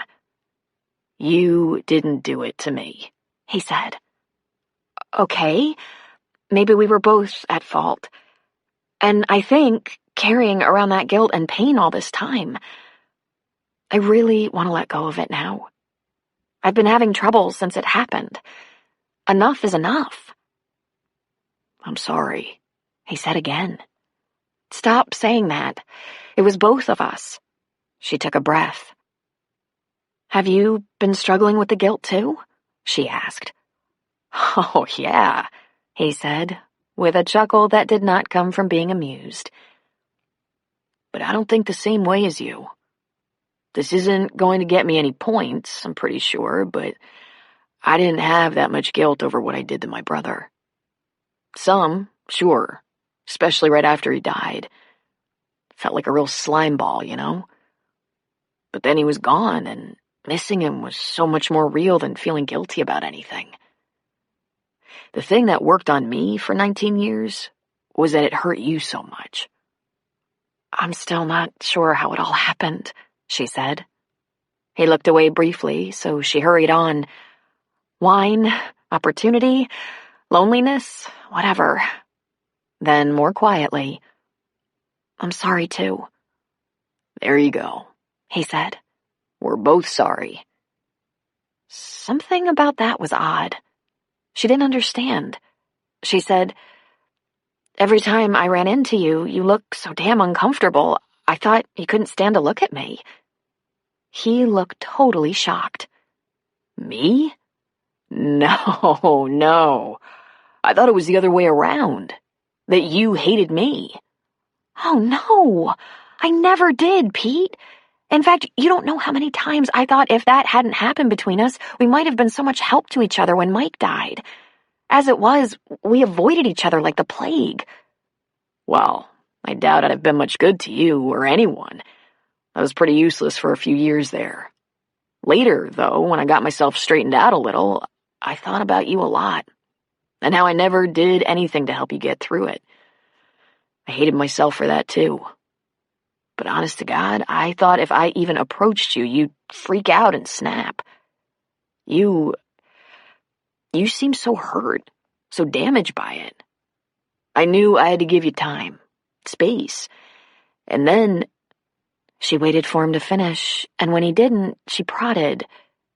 And then? You got married, he shrugged. It made sense for me to keep my distance. I'm getting a divorce now, she said, and looked down as if she was ashamed of that too. Aw, damn. I'm so sorry. I went through that a few years ago. Me and Vicky. It was terrible. He put his foot on the bleacher's floor and hoisted himself up, leaping over the rail. Then he leaned back on it, facing her. That's tough, Claire. Well, so it goes. This is for the best. So, you and Vicky now? She remarried almost right away. Then he laughed. Seemed like it to me anyway, but I guess it was over a year later. Okay, he said, laughing again. 2 years later. We do fine now. In fact, we're better with the girls than we were when we were married. And get this. I actually sort of like the guy. But don't tell anyone. I don't want to seem soft. And to that, he added a large grin. That's good to know. So there's hope. Can I ask you something personal? Sure, why not? I can always blush and run. You were never the blush and run type. It's just, is there... Do you have someone else in your life? Like a man? She asked, astonished. Yeah, because that would mean you're leaving one relationship for another one, and if you're doing that... She cut him off with her laughter. Suddenly, it seemed so funny. After all the years of Roger fooling around, the very idea that anyone would come along and lure her away from her vows seemed ludicrous. What was even stranger was that she hadn't had an affair. Why hadn't she? No, she finally said. No, there was never anyone else for me. He had all the someone else's, so I left him. And then there was that little thing about how she'd been unfaithful once, and that was so awful she wasn't about to do it again. Oh, Pete said, somewhat taken aback. I hadn't expected you to say that. Why not? It's not like it doesn't happen. Yeah, I know, but it shouldn't happen to you. He must be nuts. Thanks, I think. He just looked at her for a long moment, a sentimental smile on his face. Finally, he said, I guess if we're both teaching here and you aren't in a relationship, it wouldn't be inappropriate for us to be friends. No, I guess it wouldn't. We used to be such good friends, she thought. Way back when they had classes together, when he was on the football team and she was a cheerleader, when they hung with the same crowd during her last 2 years of high school while Mike was in college. And though she hadn't seen much of Pete after moving to Reno, she still thought of him as a friend. It hadn't occurred to her until now just how much she missed that. You know what? It was stupid for us to not be friends for so many years. If I hadn't been so ashamed and guilt-ridden, I could have gotten a lot of comfort from your family, and given it. Mom still asks about you. You were always her favorite. Tell her I send love, will you? And yeah, we should be friends. She stood up. I think Mike would have wanted that. Well, he'd have wanted to kill me at the time, but now, being dead and all, I think he'd be okay with it. That startled a laugh out of her. Pete? What? I'm serious. Then he grinned again, and this was what she remembered, that he had a light heart, that he was so much fun. That's something. Are you able to do that? Joke about Mike? Oh, yeah. We all do. It gets you through, you know. We miss him. We always will. But most of the pain of it is gone. My mom said Mike isn't hurting and we should let that part go as soon as we can and hang on to the good stuff, the fun stuff. She's just amazing. I miss her, Claire thought. So, I'll see you around campus? Looking forward to it. She grabbed her purse and began to walk down the bleachers to the stairs. Claire, he called out to her. She turned and he asked, why did you think I wouldn't want to talk about it? Why? That note. It never happened. We'll never talk about it. Oh, that. That wasn't for me. You cried all night. I felt like a monster. God, we put ourselves through so much, she said. What a sad pair. But he said, thank you for doing this. I always wanted to and didn't have the guts. She just smiled at him and waved him off like it was no big deal. But inside, she was remembering that it was her who couldn't face him or let go of the hurtful parts of the past. She drove home feeling 50 pounds lighter. She felt good down to the soles of her shoes. But then, later, alone in the house, right in the middle of laying out lesson plans on the dining room table, she was suddenly in tears, racked with sobs and feeling a sense of loss more profound than she had in many years. All that time they hadn't talked, hadn't worked through their issues. God, she thought, it was one night, and neither of us meant to hurt anyone. We should have forgiven ourselves and each other so long ago, gotten back the bond we'd once had. So now, she thought, it's going to be okay. She dried her tears and embraced that invigorating feeling of starting over, with old and treasured friends. Chapter 5. Claire was awash in paperwork. It was the one thing that appeared to have increased tenfold since she had entered the teaching program 18 years ago. It seemed there was a report to file for every phase of her program and for every student. She learned all of this in the week that preceded the first day of school. There were 5 days of training, one of which she missed for the doctor's appointment that deemed her physically fit to work. 2 of the training days were dedicated to the new teachers. There were 25 of them in the district, a number that astonished her. And 24 appeared to be 22 years old. It seemed that Claire and the head of the English department were the only 2 over 30. There was one young woman in the back of the room who attracted Claire's attention by the sheer tension she seemed to radiate. She was a tiny thing, probably a size 2, and her clothes were a little too big, as if she'd recently lost weight. It was impossible to picture her holding off a class of strapping 15-year-old boys, or girls for that matter. Some maternal instinct kicked in, and Claire sat herself beside her the next day and learned her name was Reenie, short for Maureen, and she was a wreck. I can hardly eat. I'm so nervous, she confessed in a trembling whisper. Don't get all worked up about this, Claire said, even though she herself was all nerves. Just take it one day at a time and be sure to ask for help if you need it. I did my student teaching here. The high schoolers are brutal.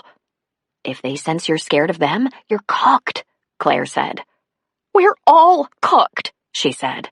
We have a new principal, and she has a reputation. What? Claire gasped. Mrs. Donaldson isn't here? She hired me. I hear she got a fabulous promotion to some state board job and had to leave suddenly. The woman they hired to replace her has only been teaching about 10 years. Well, she must have some incredible credentials to land in this job, Claire defended. Best to keep an open mind.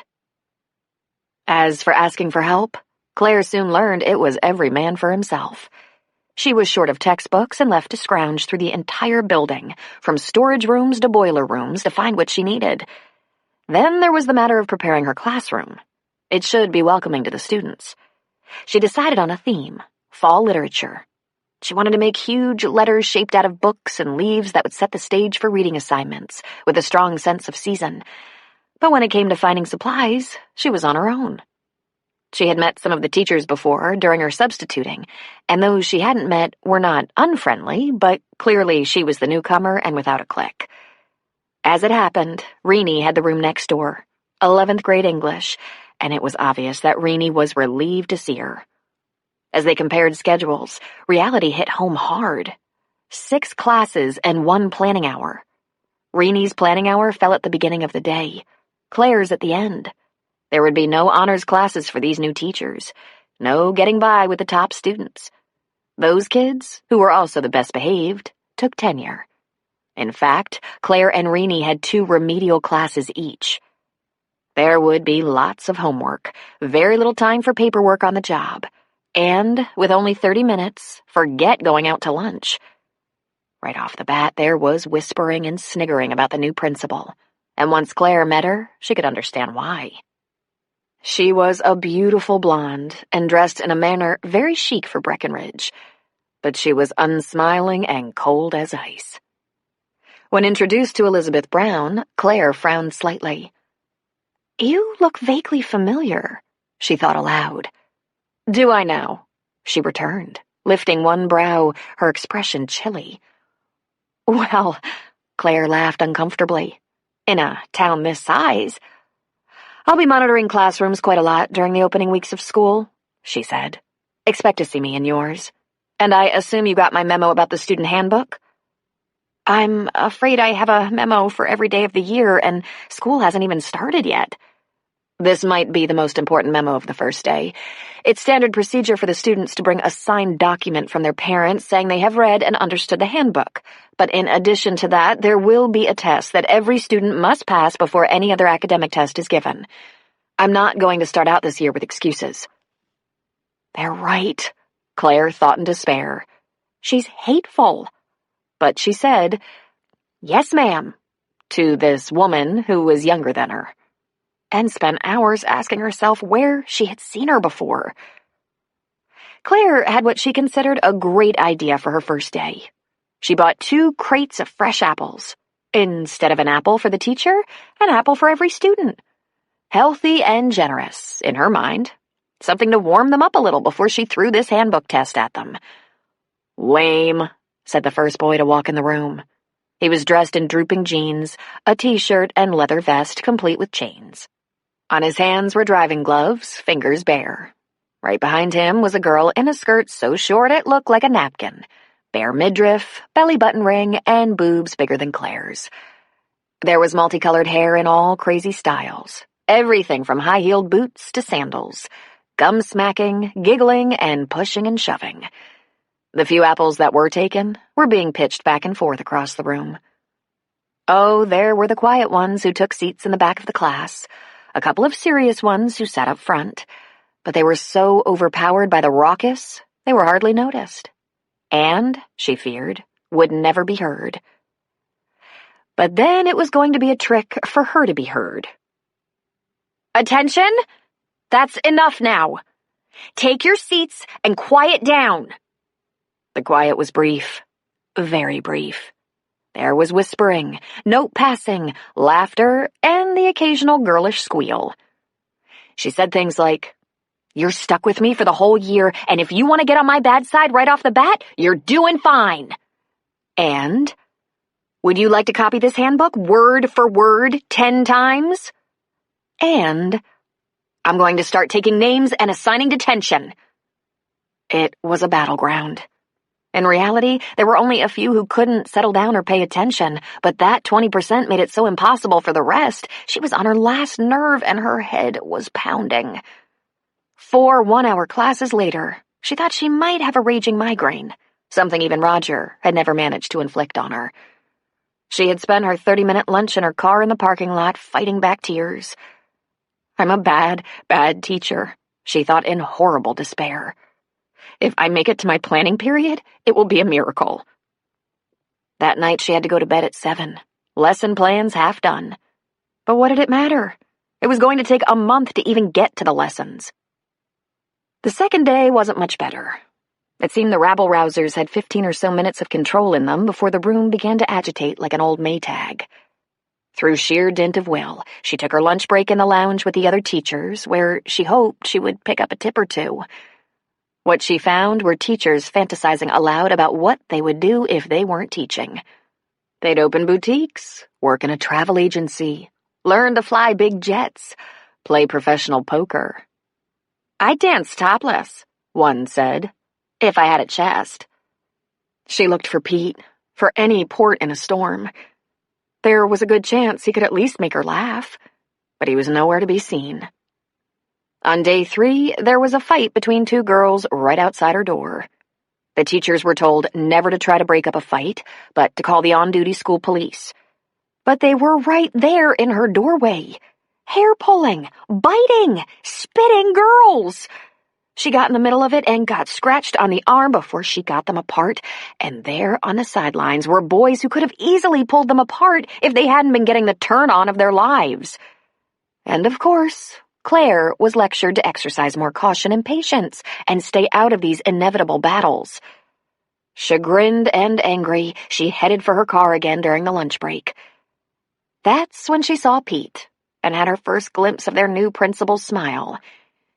She appeared to have him cornered by the locker room's back door, and although Claire couldn't hear them, Ms. Brown was animatedly telling some story or joke that made her laugh, reach out and touch his forearm, pat his biceps, and giggle like a girl. Pete's arms were crossed over his chest, the protective stance. It would have been nice to talk to him for a second or two, but no way was she going near the principal. She got into her car, which was facing the opposite way, so she didn't have to watch the display. Ms. Brown, so cold to the women, was not so icy when it came to a good-looking man. Not even minutes passed when she was startled by knocking on her window. She jumped in surprise. Pete had braced both hands on her car door and gestured to her to put down the window. "Hey there, how's it going?" he asked. She shook her head dismally and glanced over her shoulder to see the Ice Queen standing by the back door, tapping her foot. "Not so good. They're eating me alive. She seems to be waiting for you." "Can I get in?" he asked. But he didn't wait for an answer. He rounded the front of the car and let himself into the passenger seat. Claire chanced another look back, just in time to see Ms. Brown toss her head in annoyance and stomp back into the school through the locker room door. "Oh, boy," Claire said when he sat next to her. "You've pissed off the principal." "Yeah? Well, I barely escaped. She was in a playful mood."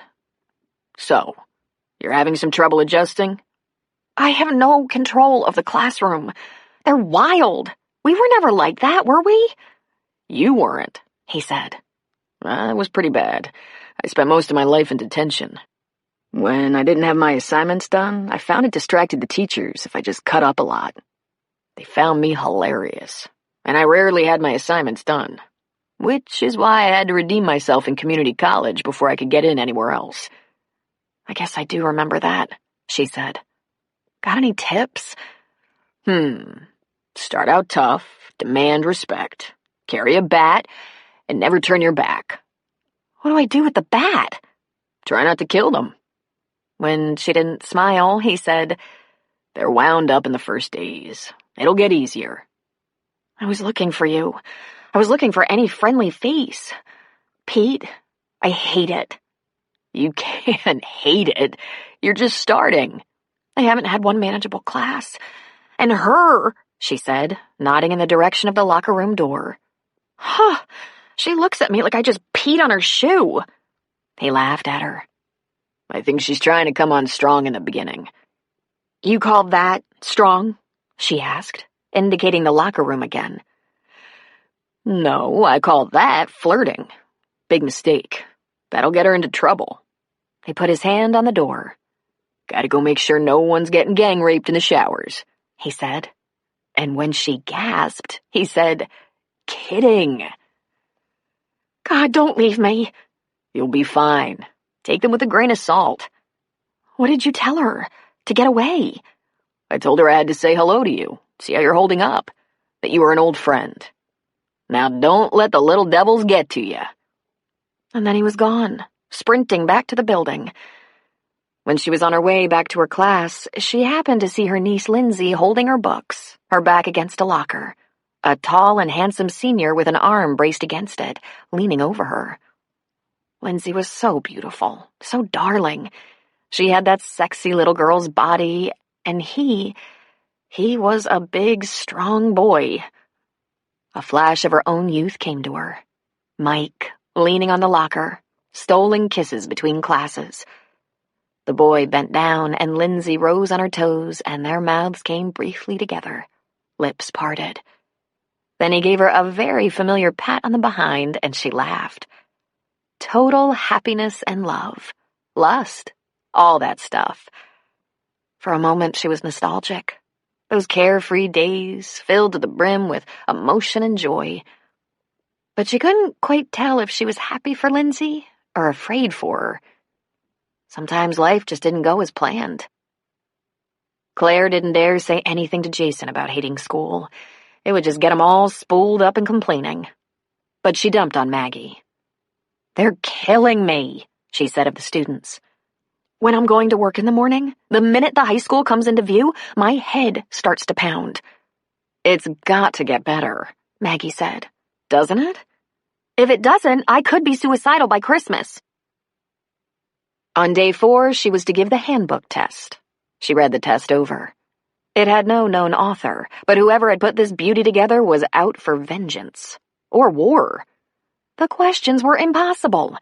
The easy stuff wasn't mentioned, just the most oblique and complicated. What is the grade point average under which varsity sporting team members must be suspended from the team? The number of students who would get that one right would be equal to the number of varsity players. When is a conference with the counselor mandated? Under what circumstances is absenteeism considered truancy? And each question was followed by multiple choice answers that all looked correct. Was that grade point average that bumped you off the team 2.0, 2.2, 2.3, or 2.4? If she were a betting woman, she'd wager half the class would fail. And Ms. Brown was to monitor her class in the 3rd period. The ice principal. Class, this is Ms. Brown, our principal, if you haven't already met her. She'll be sitting in while you're testing, so please try to impress her. The class managed 15 minutes of control as they buckled down to the test, but then it began. "Aw, this is such crap," someone muttered rather loudly from the back of the room. Mrs. Wilson? A student called, waving her hand. I don't even understand half the questions on this test. Do your best and we'll go over it later, Claire said. Don't overthink it. Just give it your best shot. This is one of the few tests you'll get this year that you can retake. I read the stupid handbook, a usually quiet young man said. I don't remember any of this shit. Stuff. Sorry. Now look, no more complaints. We're stuck with the test, so take it. Do your best, and if we have to, we'll go over every question and take it again. No more outbursts. The hour was nearly over. The comments had subsided, but the grumbling had not, and Ms. Brown's frown got deeper and meaner looking. Claire guiltily thought that it was difficult not to hate her just for her mannerisms, Her lack of congeniality. Then Ms. Brown got up and went to the classroom door to leave. She turned her back on Claire as she exited, and Claire felt as though the wind was suddenly knocked out of her.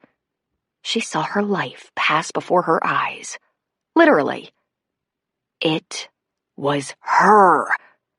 She had glanced at the face for a couple of seconds a little over 6 months before, but the back of that head as she balanced atop Roger was burned into Claire's memory for all time. She leaned heavily on her desk as the principal left. Fourth period was a nightmare. It was her worst class, and they thought it was the most ridiculous and punitive test they had ever seen. The tantrums were rife with anger, and the students were animals. About halfway through the class, one of her most difficult boys stood up, ripped the test in half, and left the room.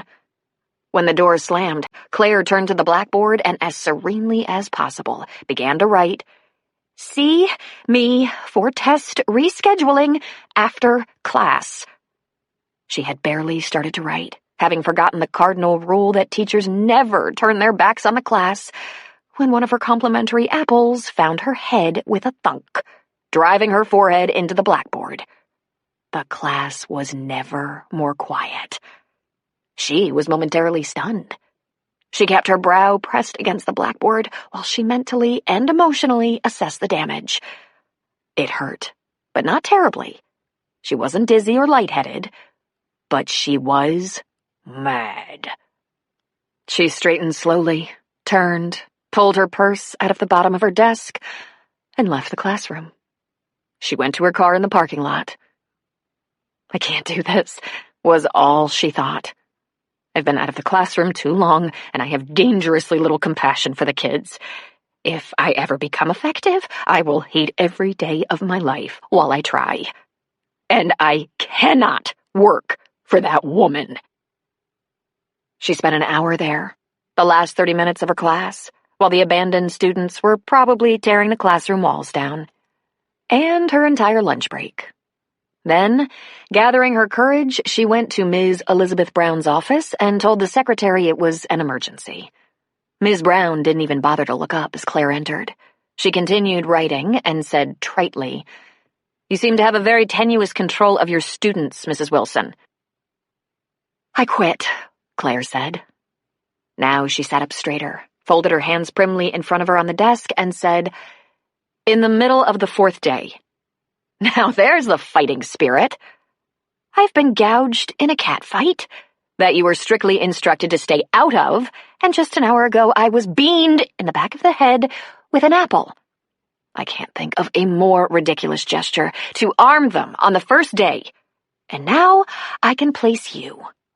Roger's birthday present." She took a steadying breath and said, "I was given to understand the two of you were not together." A few things became crystal clear in that moment. This was not a nice person. And while young and pretty, she was increasingly unkind. There had been a lot of blather about how she got her job when there were so many older and more experienced contenders, and after seeing the way she behaved with Pete, Claire thought it might be true. And of course, Claire knew Roger. Roger had a real penchant for easy women. It was rare for him to latch onto one with actual standards. Claire didn't care anymore who Roger slept with. The accident had made that all seem so long ago. Even if she had not accomplished a divorce yet, he was clearly her ex in her mind. "I said I quit," she said. "You have a contract," said the principal.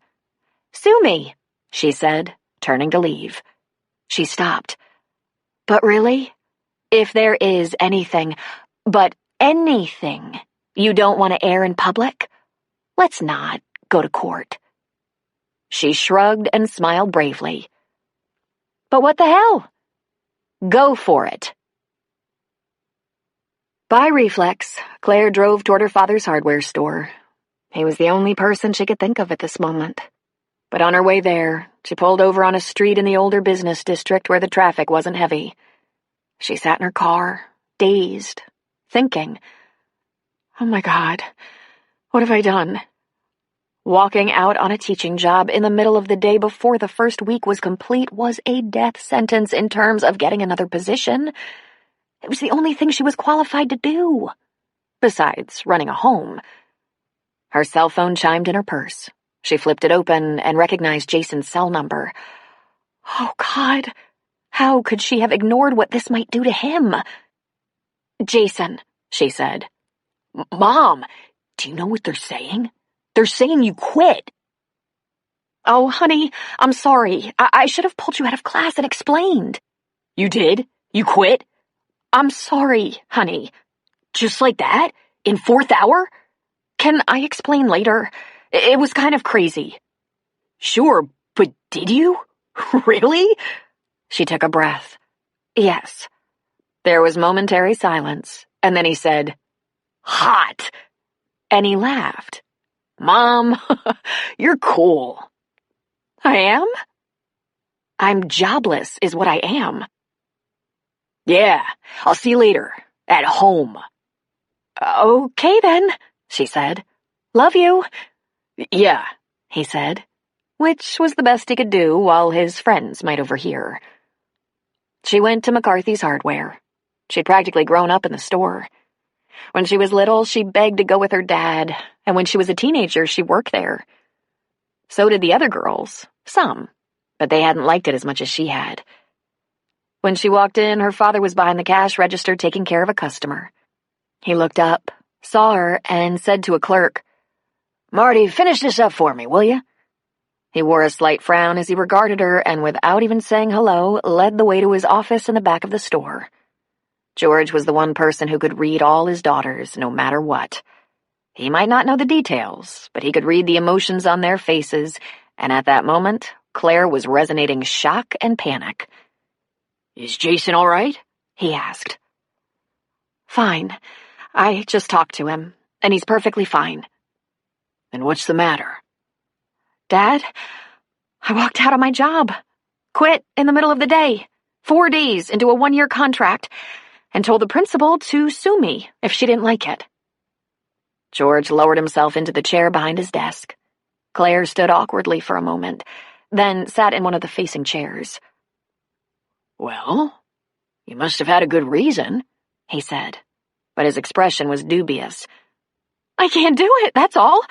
I'm a horrible teacher." "I don't believe that," he said. "Oh, believe it. If I'd been subbing, I would have stayed out the week. Blame the lack of control in my classroom on the substitution, but I had to get out of there. By the second day, I was hating them all." "Claire, you've had a lot of adjustments the past 6 months. You might be a little overwrought or something. Calm down. Maybe if you go talk to the principal later, after classes are out, you could negotiate." "I was in the middle of a fight on the second day," she said. "In my classes, they were throwing things, cursing, muttering things about me that were less than complimentary." "Teenagers are tough." "It was a war zone." "I've heard it's gotten worse over the years, but..."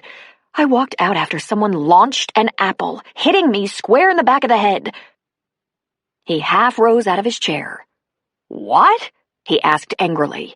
She nodded. "It was very deliberate. The principal imparted that this was as much my fault as I brought apples to the students." He slowly sat again. "For the love of God," he said. "So I quit, and I'm not going back, no matter what. The principal, young and pretty, is a viper. And she made it quite clear she hates me. Possibly she hates everyone. The women, at least." "I just can't believe all kids are that bad," he muttered, shaking his head. "Well, they're not," she relented. "But the new teacher on the block doesn't get any honor students who are actually interested in school. And in the remedial classes, there are some real jerks with an axe to grind, and the rest of the classroom isn't safe from them. It's easier for the others to go along with the disruption than to behave. It takes a special teacher to make that many silk purses. I'm just not the one." She hung her head pathetically. "Don't cry in your beer," he said. "You made a decision. Stick to it. You must have been passionate, walking out like that. I've been waiting a long time to see some of that." When she lifted her eyes, she had tears in them. Quitter. That's what I am. You didn't see Renee quit? And she's up against way more than I am. Renee? This little bitty thing in the classroom next to mine? She looks 15, and the kids scare her to death. But does she cut and run? George leaned forward, stretching across his desk. Maybe she wants to teach, he said. What if I could have made a difference in just one kid's life? George drummed his fingers on his desk for a moment, then stopped. What if you can make a difference in your own? But I feel like such a failure at everything I try. He grinned. You make a damn fine bran muffin. Keeps me out of the internist's office, that's for sure. This is no time to joke. Claire, I'm not joking. I'm sorry the job didn't work out, but I'm tired of watching you stay with things that aren't worth it. It's time to stop punishing yourself and start working for yourself. Dad, I really didn't think I was punishing myself. I have a degree in education. That doesn't necessarily make a teacher. But never mind that. I was talking about a lot of things. Roger, yes, I know.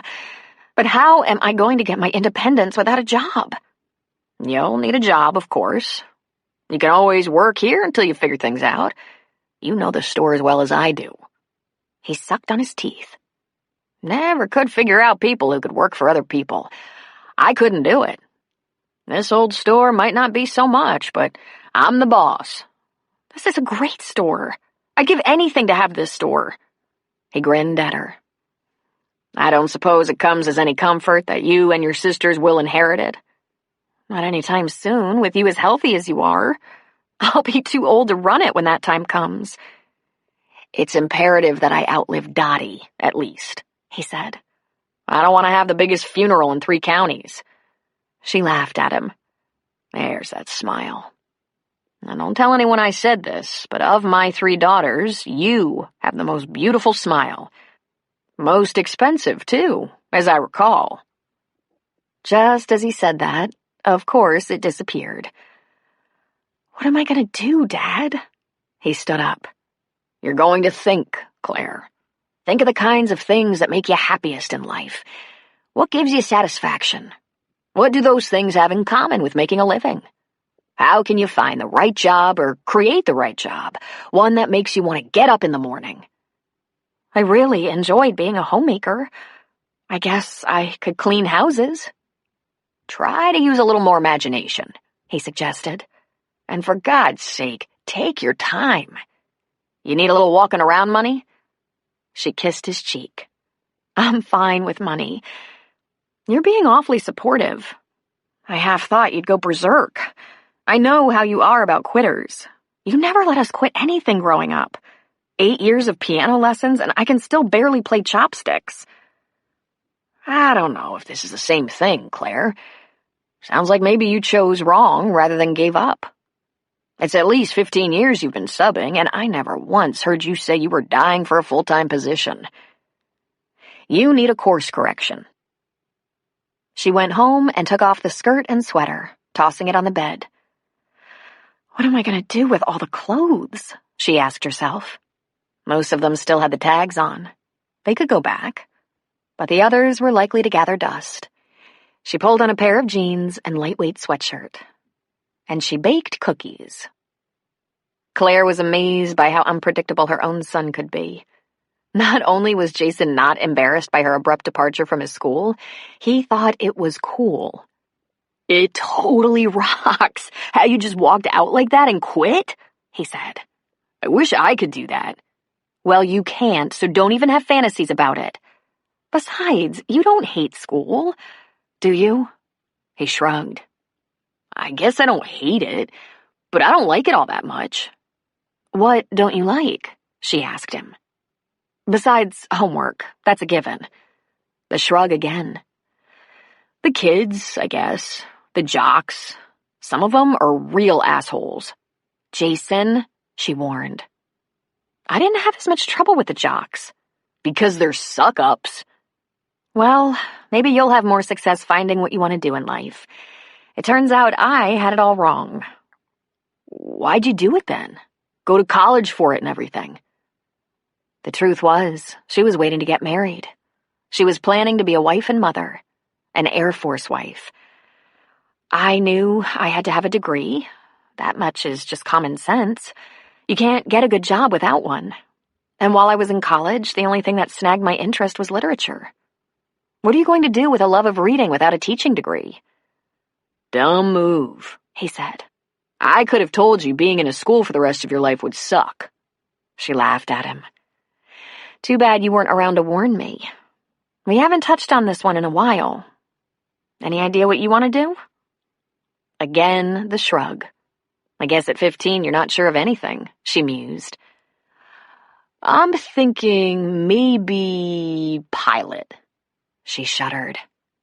What's your second choice? I don't even have a for sure first choice. Maybe I could take some flying lessons. I'm old enough. Let's think about that a while, she said.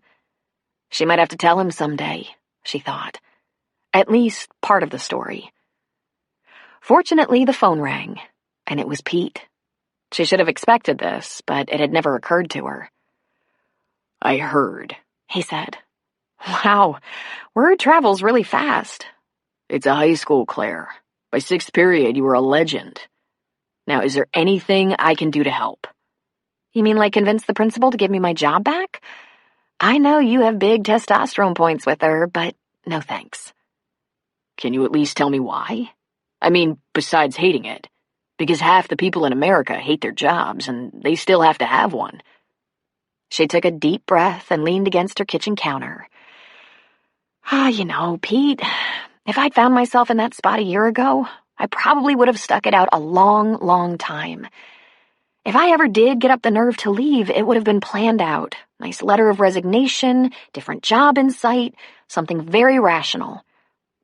But that damn accident shook me up. All of a sudden, I'm almost 40, got a big lesson in how short life can be, and I'm not going to waste any time. It caught me off guard, really. But you're okay with the decision? I was worried about explaining it to Jason, my 15-year-old son, but it turns out I'm a hero. The only thing he'd like better is if he could walk out. I can relate. I used to feel that way. Yeah, and you ended up a teacher. If you remember, it was Mike who liked school, not me. I ended up a teacher because of sports, and discovered I actually like it. Probably something about the difference between being in charge and being handcuffed to the desk. And I like the kids. Amazing, she said. There's only one thing about this that worries me. You came to me to talk because you'd taken that job. We made our peace because we were going to be running into each other every day. I don't want to go back to avoiding each other. That made her smile. Not a problem, Coach, she said. I think we're in a good place. Great. So I won't see you around campus, but I'll give you a call one of these days. We should get together. A lot of lost time behind us. I'd like that. And thanks for the call. It's nice that you were concerned. When she hung up the phone and turned toward the kitchen table, she found Jason eyeballing her with a very grave expression on his face. Who is that? He asked very suspiciously. Oh, that was Pete Rayburn, the phys ed teacher. Football coach? You know him already? He asked. I've known him for over 20 years. We went to school together, graduated together. Get out. Absolute truth. Why? Because, Mom, he totally rocks. Chapter 6. Maggie heard about Claire's walkout from Lindsay. Claire was the talk of the school. I can't believe you did that, she said. You would if you'd been there. Here's a little tidbit that's not being passed around the hallowed halls. The new principal? I finally remembered why she looked so familiar. Last time I saw her was in my master bedroom doing Roger. No. I'm not working for her. End of discussion. Well, I guess you'll have to look for something else. I hope you can find a job that doesn't come with the challenge of working with or for one of Roger's bimbos. Claire sighed. He's had so many, that might be harder than you think. There was this favorite chair in her house that was perfect for reading. She had upholstered that chair and made the matching throw pillows. It was her love of books that drove her to study literature, and she learned, too late, that teaching it was not exactly the same thing. So Claire was tasked with the job of discovering what she loved. That would be the taste of cookie dough, the smell of warm, clean laundry, and freshly brewed coffee.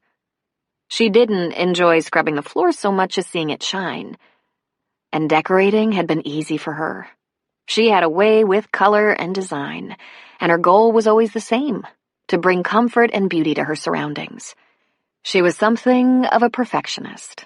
Things had to be just right. She had sanded and painted the doors in the house, replaced the baseboards, and added crown molding to the living room, dining room, and bedroom ceilings. George had taught her those things. There was a workshop in the garage, and it wasn't Roger's. It was Claire's. She had painted, papered, and plastered walls. She was hell on wheels with a staple gun. She'd once made her own upholstered headboard and matching cornices for over the windows. Nothing invigorated her like the smells of sawdust and paint. She liked being a housewife, however antiquated the term. Maggie often said if she ever knew a true domestic engineer, it was Claire. So, she thought, maybe someone wants to hire me to be their housewife. But doing all those things for someone else to enjoy at the end of the day just didn't sound like what she was looking for. And it was highly doubtful she could wring a paycheck out of the smell of cookies, sitting in her favorite chair to read, sniffing her clean towels and linens. Claire was stuck.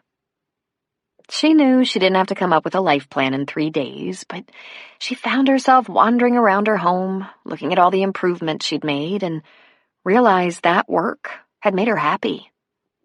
Claire was skilled and talented enough to take a run-down house and turn it into a showplace. There were very few things she couldn't do. George had even showed her how to replace the garbage disposal. Maybe, when the money from the accident came in, she could take some of it and buy a fixer-upper. Maybe her new career could be in remodeling and decorating to make a profit. And that wasn't the only money she had in her future. When she got around to divorcing Roger, they'd have to split the home equity and their investments. Nevada was a community property state. Everything was 50-50. The accident money, however, wouldn't go into the divorce settlement pot. They were already separated when that happened. And then it came to her. She tossed off her sweatshirt and put on a white polo shirt with her jeans and drove to the hardware store. She went right to the hook by the office door and grabbed one of the green McCarthy hardware aprons. To her dad's questioning look, she said, This is what I want to do. Until I can pull some money together and maybe buy a fixer-upper to sell at a profit, I'd like to work here. And if you like, I could give classes now and then, show people how to do their own crown molding or upholstering or tilting. Because I can do all those things. Plus, I'm a teacher. George's eyes danced. He smiled approvingly. Welcome aboard, then. Sam had a training cadet in the patrol car with him. A kid about 22 who had a little too much enthusiasm. He was a talker, too aggressive on calls, too slow on reports. It had been a long day, finally winding to a close. What are the chances for a little overtime? Jeffries asked. Zilch. It's quiet. We're going in. Ah, damn. I need the hours, you know? Yes, I know. You've told me 50 times. You have your eye on this bike. A crotch rocket. Finish the report on that domestic. I need to stop at the hardware store. Yeah, okay, he said, a little pouty. Sam parked in front of McCarthy's and got out of the car. The fall air was fresh and clean, and outside it was far quieter than in his patrol car. He stretched his back, then went inside. He spotted her right away, up on a ladder, digging around in a box. Her chestnut hair fell forward, concealing her face. But there was no hiding the body, especially in jeans. She was slim with great legs, a tight fanny, narrow waist, all of which he'd love to get his hands on. Sam was a leg man who didn't overlook breasts, especially medium-sized perky ones just like Claire's. Sometimes he could summon up her image in his mind and get a little worked up. There hadn't been too many women in his young life because he was the cautious type. He was a father, and he didn't just mess around. Substance and permanence were very important. She looked so natural up there on the ladder. "What a view," he called up to her.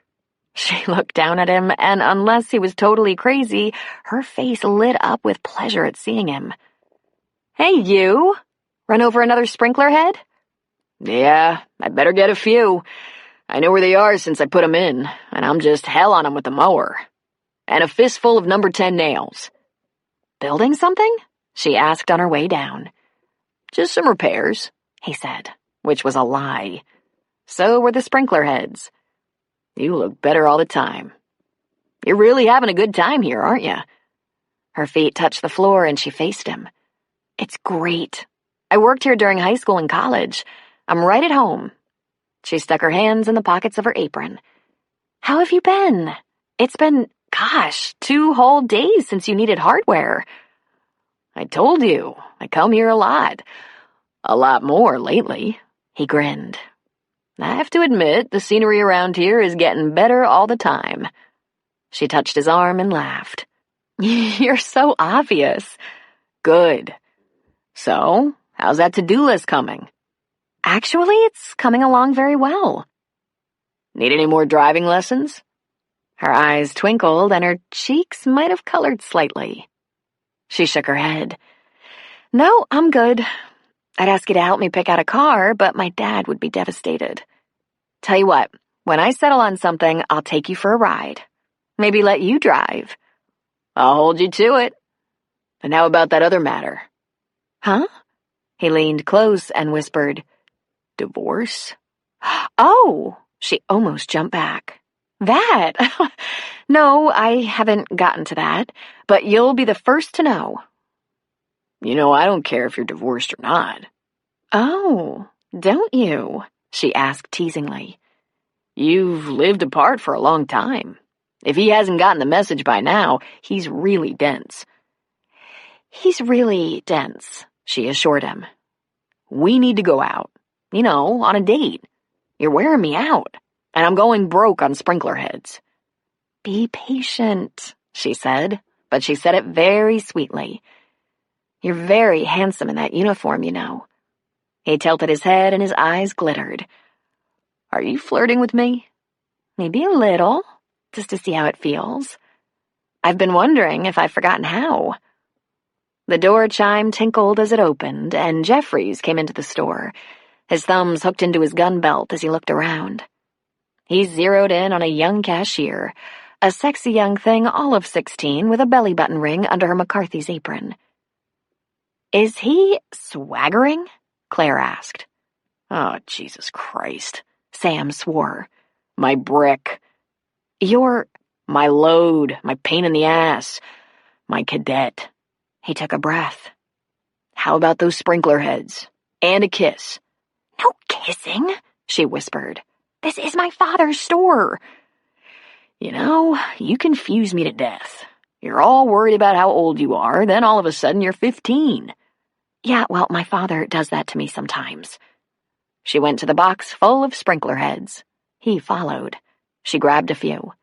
4? 2. I'll just go home, break 'em, and come back." "And how many nails?" "Forget the nails. I have to get Jeffries out of here before he commits a felony. And can I call tonight?" She nodded. "My cell," she said quietly.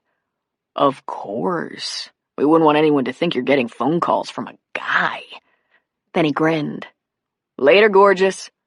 He went to the cashier that Jeffries was trying to impress. He put $2 on the counter. "I don't need a bag," he said. "Come on, Jeffries." The younger man continued to talk to the girl. When Sam got to the door, he turned to see Jeffries backing away from a giggling teenage girl, but doing so too slowly. "Jeffries!" He turned. "Yeah, man. Take it easy." When they were back in the squad car, Sam said, "You know, Jeffries, that girl is too young for you to be fooling around with." "I was just talking to her." "Get her number?" "No," he protested. Then he turned and grinned at Sam. But hey, I know where she works. She's too young. The sergeant wouldn't like it. Don't tell him then, and I won't tell anyone that you're all hot for a woman with a tool belt. Sam gave him a glare that should have told Jeffries he'd had about enough. But he was too green and goofy and just grinned. Nice ass, though, Jeffrey said. Sam hit him in the chest, in the vest, with a balled-up fist. Behave yourself. But he thought, yeah, it really, really is. There was truly nothing to compare to fall in Breckenridge.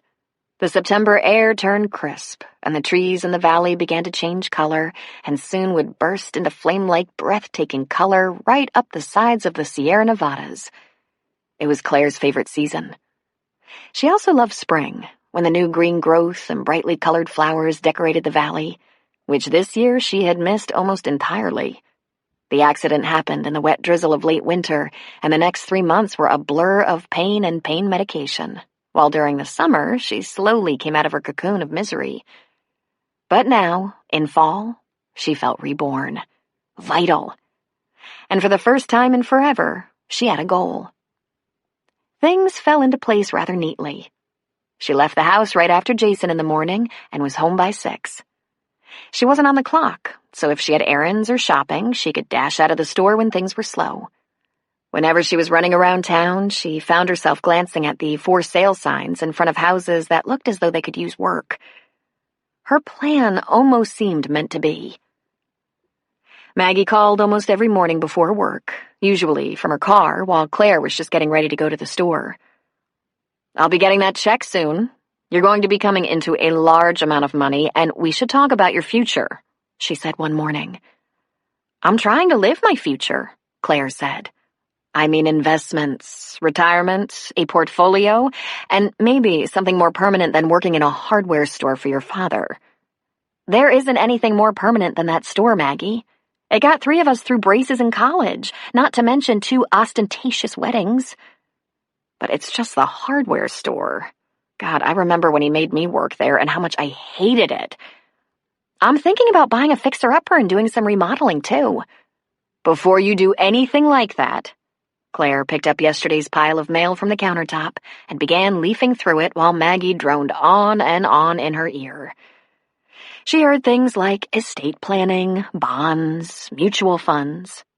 She stared at the envelope in her hand, from Centennial High School, where she had so briefly taught. She opened it, and as she read, stopped hearing Maggie. It was from Ms. Elizabeth Brown. She was filing a complaint against her for breach of contract, and while the district considered further action, wanted immediate restitution for the training days the school district had paid for Claire to take. Further action? She said aloud. What? Maggie asked. I'm sorry, Maggie. I have to go. Need to make a couple of phone calls. And she hung up without a goodbye. So that's how it was going to be. Ms. Brown was pissed. She was going to come after Claire. Claire called Mrs. Donaldson, the principal who had originally hired her. She heard exactly what she expected.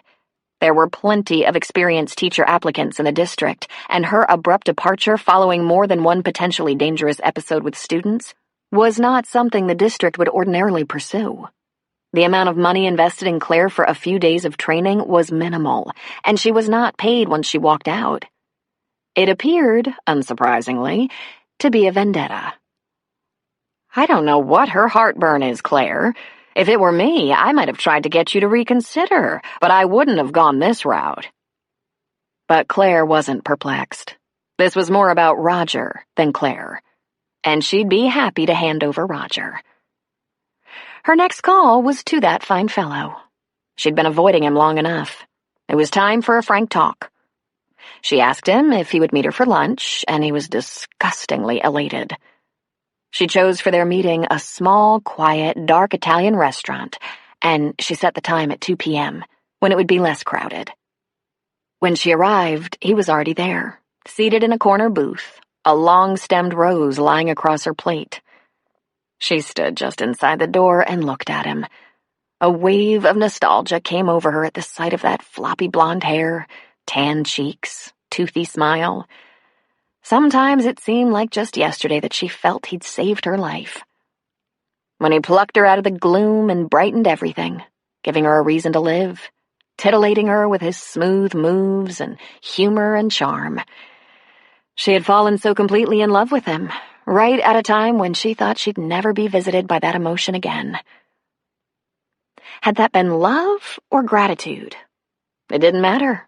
It had been powerful enough to motivate her to marry him and get instantly pregnant. After all her grief and pain, she had never felt more alive, more desired. He had made her so happy.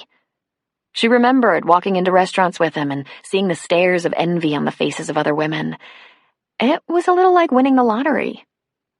Then when her mother died, after a brief and terrible illness, it was Roger who had really been there, holding her through what seemed like long months of tears, and she wondered how she would ever have made it without him.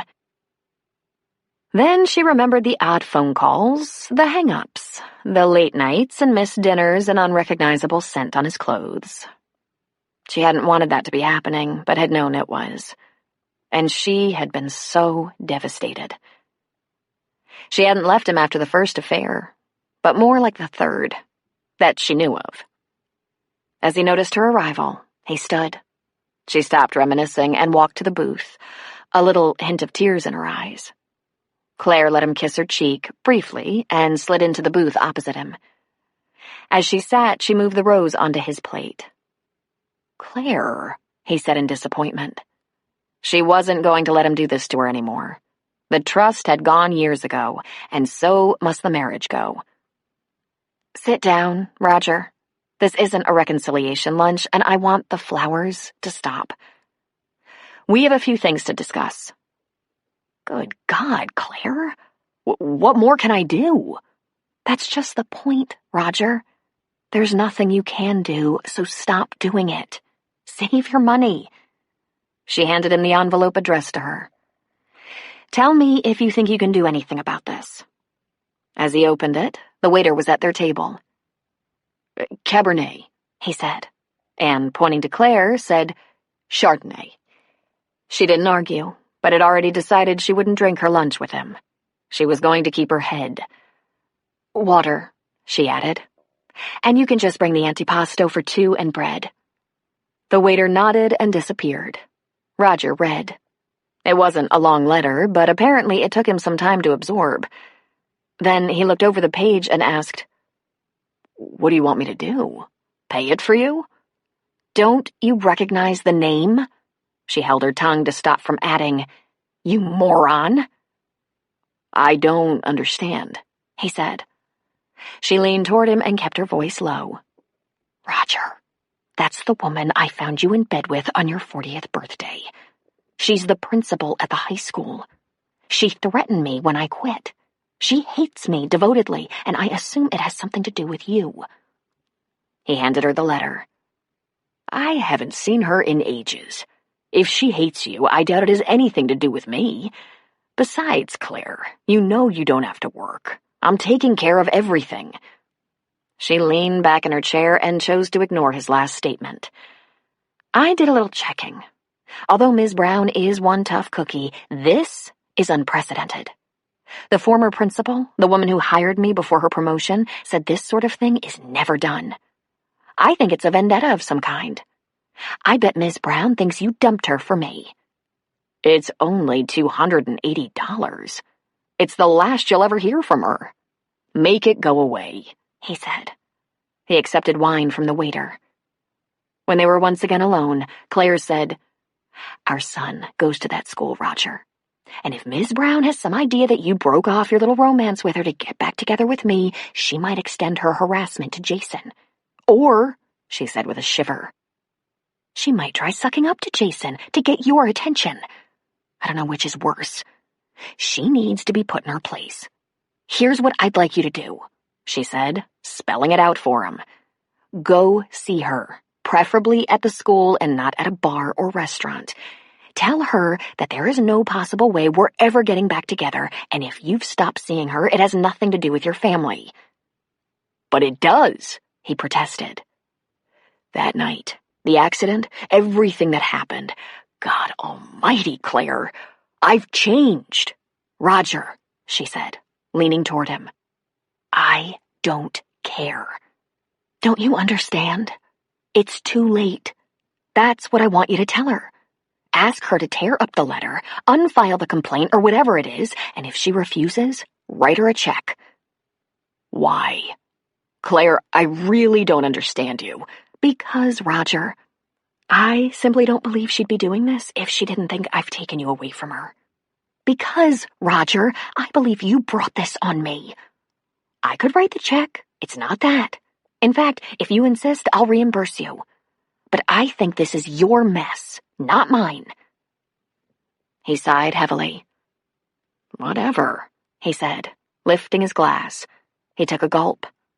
I haven't even seen her in a long time, he repeated. Has she called you from time to time? He waved his hand impatiently. That's totally irrelevant, he said. You've seen her since that night, she said, just realizing it must be true. Not lately, he said.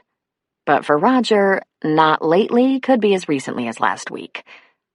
God, she said. She's pissed. She wants you back. I'll talk to her. Get her to back off, if that's what it takes.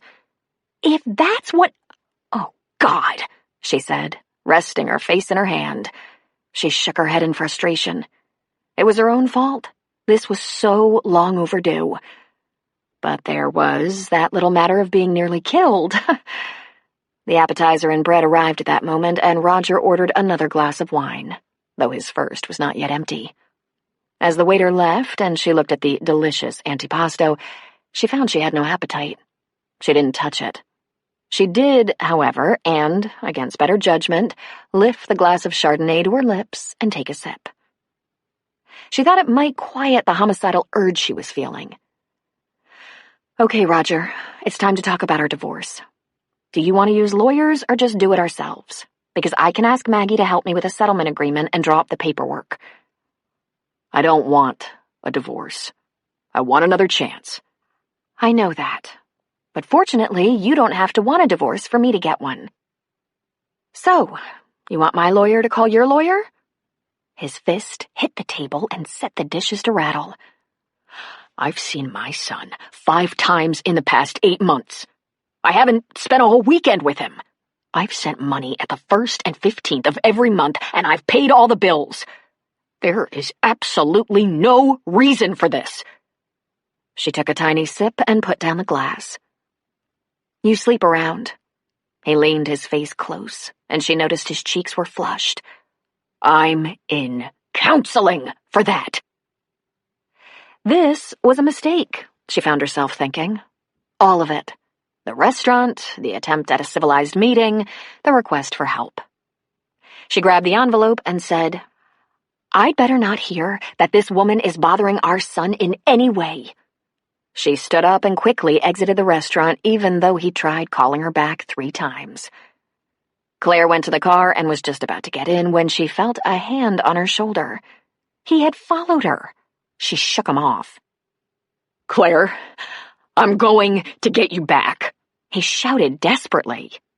Calmly, though her heart was hammering, she said, You have to back off and leave me alone, Roger. I'm done talking about this. We haven't talked about it yet. You've refused to talk.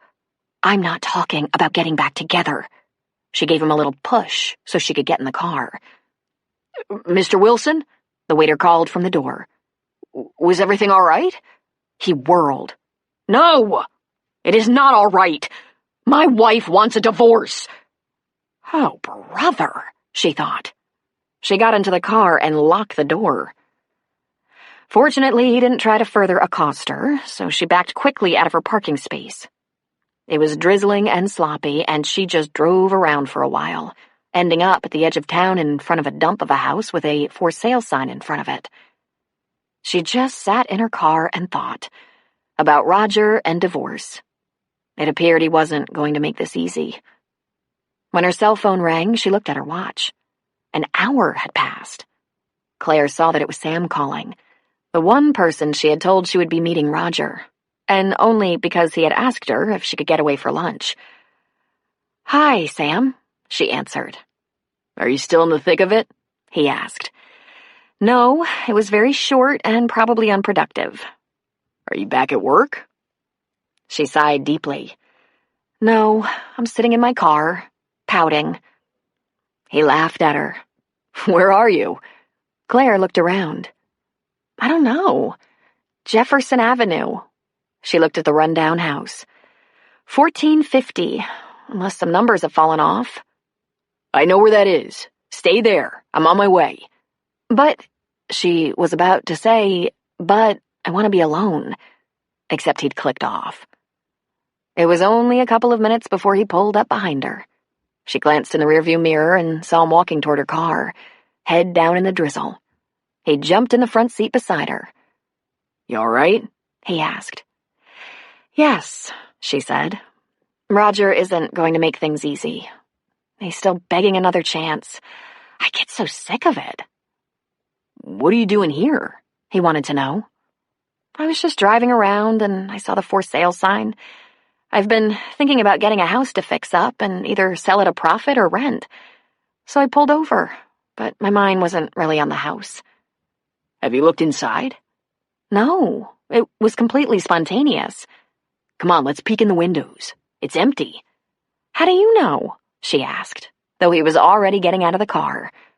I patrol this area. Come on. Sam was up on the front porch out of the drizzle before she got out of the car. Well, why not? She thought. She joined him there, and they looked inside. The foyer, part of the living room, and wide-open staircase were in view from the little front door window. Under the trash were hardwood floors, though the banister was a wreck. Wallpaper was peeling in large sheets off the walls. This has possibilities, she said. Think we can see the kitchen from the back? Let's do it, he said. He got them through the back gate, and fortunately there was a small porch over the back door that kept them out of the rain. The yard was large and private. There was a detached garage. She looked in the back door window, framing the glass with her hands to see inside. Behind her, he asked, Tell me about it. Roger. She turned around and leaned against the door, her hands behind her back. I think I tell you too much. Don't stop now. You've got my curiosity roaring. I made a big mistake not getting a divorce faster. I thought I was being cautious and certain, but that wasn't it. I have to own up. I can just be so damn passive-aggressive. I was just avoiding it. My hesitation has Roger willing to do anything for another chance, probably because I've given him so many chances in the past. Well, have you thought about that? Out of the question, she returned. She ran a hand through her hair, gathering it up and letting it fall. It's been over for so long, I can't even remember when I last had feelings for him. My God, I'm not even angry with him anymore, just annoyed. That's all I can summon up. I just want to settle with him and not have to deal with him anymore. You have a son, Sam pointed out. You'll always have to deal with him. Jason's 15 now. Whatever he has to work out with his father is between them. I can't do much beyond using willpower not to call him names and put him down. Claire, he said. Why didn't you move on a long time ago? I don't know, she said, shaking her head. I'm a gutless wonder sometimes. I have issues, as they say. But emotionally, I left that marriage so long ago, it's like it was another lifetime. He seemed to laugh to himself as he moved toward her. He pulled her hand and drew her into his embrace. I love hearing you say that. Her arm went around his shoulders very naturally. He touched her lips softly. You ready to move ahead now? Maybe give a new guy a chance? I'm worried about... I know. You're worried about the fact I'm younger than you and I live with my mother. It does seem a tad awkward. What I want is for you to worry about how you feel when I do this, he said, covering her mouth in a deep and powerful kiss that parted her lips for his tongue. God, but he was a good kisser. Strong and slow and delicious. "And this," he said against her open mouth as one of his hands found her behind and pulled her hard against his groin. "And this," he whispered again, as his other hand found her breast. And then he captured her mouth once more, demanding a response. She went instantly weak in the knees and felt a fluttering take the place of her regular heartbeat. She drew him closer, and a hunger she hadn't felt in some time took over. She nearly trembled with it, it was so strong. She knew, long before he kissed her under the tree the day of their ride, that this was where they were headed. She might have been trying to ignore it, but he had never tried to conceal it. The taste of his mouth was woody and natural. His scent was of wool and leather and some divine aftershave. She sighed against his open mouth. "Listen, I really appreciate that you've been so patient," she said.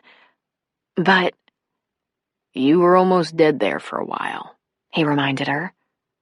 Dead inside, she thought. But Sam was reminding her that her body had needs that had been ignored for too long.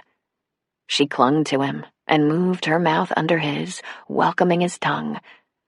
After another kiss, he said, "About that marriage, Claire? I don't care that it's not final, as long as it's over for you." She pulled back slightly. "And what if it's not over for him?" "That could be a pain in the ass. But nothing worth having is easy." "And so what is it you have in mind? My son lives at my house, and he's a little vulnerable. I really can't have guests, if you get my drift. And you don't have your own place either. So, do we go on dates and make out in the back seat?" "Boy, once you decide, you decide. I've been practically nuts just wanting to hold you, but you're already worrying about sleepovers." "I just don't know how things like this work." "I have a punch card for the Motel 6. Stay 10 times, get one free." She gasped and he laughed. "God, you'll buy anything." She wanted more of him, more of his lips, his arms, even though she wasn't sure it was such a good idea. And certainly not on this little back porch. "You really get me riled up," she admitted. "That's a good thing. It's mutual. But let's get out of here, okay?" He took her hand and led the way back to the street, but to his SUV. "Where are we going?" she asked nervously. Her whole body was ready for the Motel 6, but in her mind she was still miles from being ready. She hadn't even come to grips with the very idea that there was a man in her life. A lusty, funny, sexy man. "Don't worry, I'm in complete control." "Well, I'm not," she thought. She locked her car and got in his. He drove through the misting rain just a few blocks to a hamburger stand that featured car hops who delivered meals on trays to the windows of cars under a covered roof. It wasn't a meal hour, and the weather was objectionable, so theirs was the only vehicle. He ordered burgers, fries, and colas, and said, "You haven't eaten, have you?" "I ordered, but didn't eat," she said. "I figured as much. Did you come here with your boyfriends in high school?" "Boyfriend," she said. "Mike." "Ah, the guy you were calling to at the accident." "You remember that, huh?" "At the time, I thought you were asking for your husband. I was relieved to know that wasn't the case. But you must have been pretty locked into this Mike, for him to be around your subconscious for so many years." "Uh-huh. We started dating in high school and got engaged in college. He was a little older and went into the Air Force. I was planning our wedding when he finished flight school and was training in the F-16. She looked down into her lap. "He was killed in the jet. I'm still not really sure what happened. I think mechanical. The Air Force says he lost control of it. There was nothing left, of course. Nothing to bury." He reached out and touched her cheek. "You were so young when that happened. It must have been awful." "Pretty awful." Now I see that it explains a lot. I graduated in spite of my state of mind and started teaching. I hated it, but I hated everything, so I blamed it on grief, not on having made the wrong career choice. And then there's Roger. This handsome flirt came into my life at just about the time I decided to go on living, and bam! I was so relieved to smile, to sleep through the night, to actually look forward to things. I went ahead and married him. And my family and friends, so happy to see me come out from the dark cloud, never took a closer look at Roger. We all should have. He and I weren't right for each other. But was it always bad? The marriage? Of course, there were bright spots, not the least of which is Jason. But you know what was the very worst part? When it became evident, at least 10 years ago, that I was in a hopelessly bad relationship and really didn't do much to save myself. The people around me, the ones I loved the most, began to give up on me. Aw, he said in protest. No, it's true. The first time I separated from Roger, there were cheers that could be heard for miles. But 3 months later, I took him back. I felt I owed him a chance to redeem himself, to be the husband and father he said he wanted to be. It was like I was the only one who didn't know it was virtually impossible for him to change. They all tried to be supportive, but then came the second time, and the third, and they seemed to collectively throw up their hands in helplessness. She took a breath. I think my father and sisters were as unhappy as me. That's why she found the right words difficult.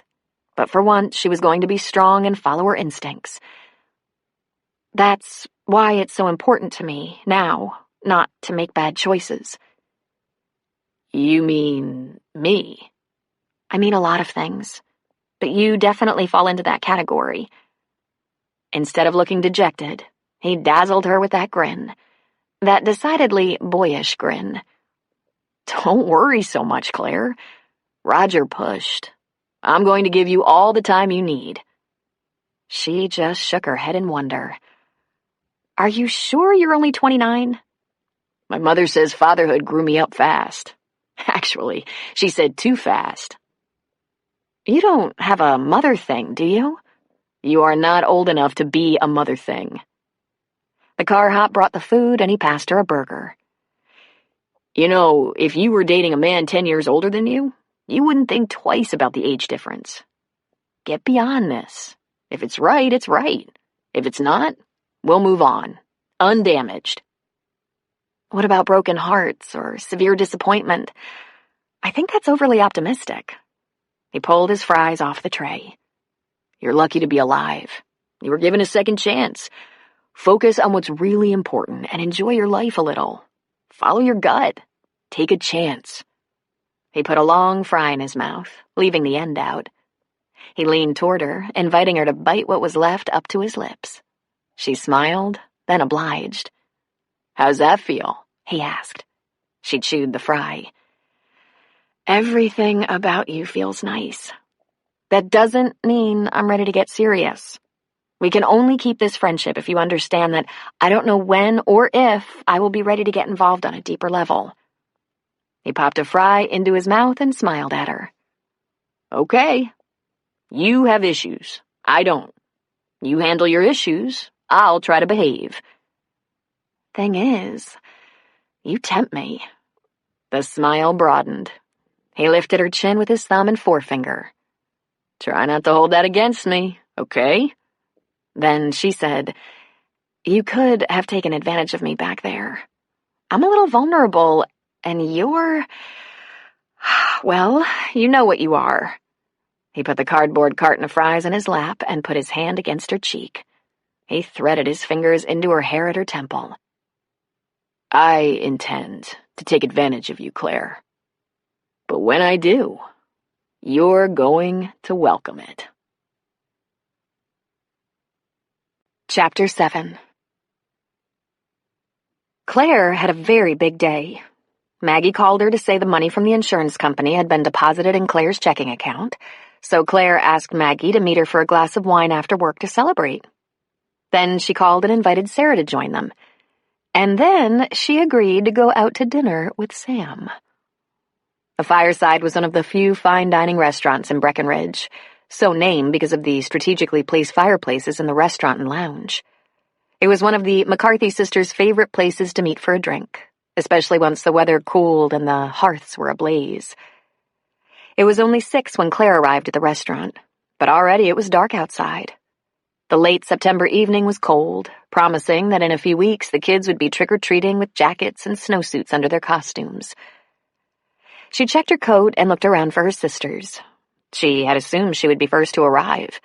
Maggie was always delayed by some legal business, and Sarah could get so easily absorbed in a work of art that time would elude her. They called it keeping Sarah time. To Claire's surprise, she saw that Maggie had beaten her. She was already seated in a comfortable chair at a low table. As Claire started across the room, she saw Maggie's mouth fall open slightly as she noticed Claire. Claire wore an elegant, slim-fitting, long-sleeve black dress, dark stockings, and pumps. Her only jewelry were diamond stud earrings and a gold chain. She was most commonly seen in jeans. She seldom dressed up, and when she did, preferred slacks. But this was a special occasion. She'd even done her nails. "Look at you," Maggie said when Claire arrived at their table. "Wow. You didn't come from the hardware store." "I left early today. After I made sure the check was there, I made an offer on an old house. A fixer-upper." "You didn't." "I did. It's in a neighborhood that seems to be renovating. It's the worst one on the block," she said almost proudly.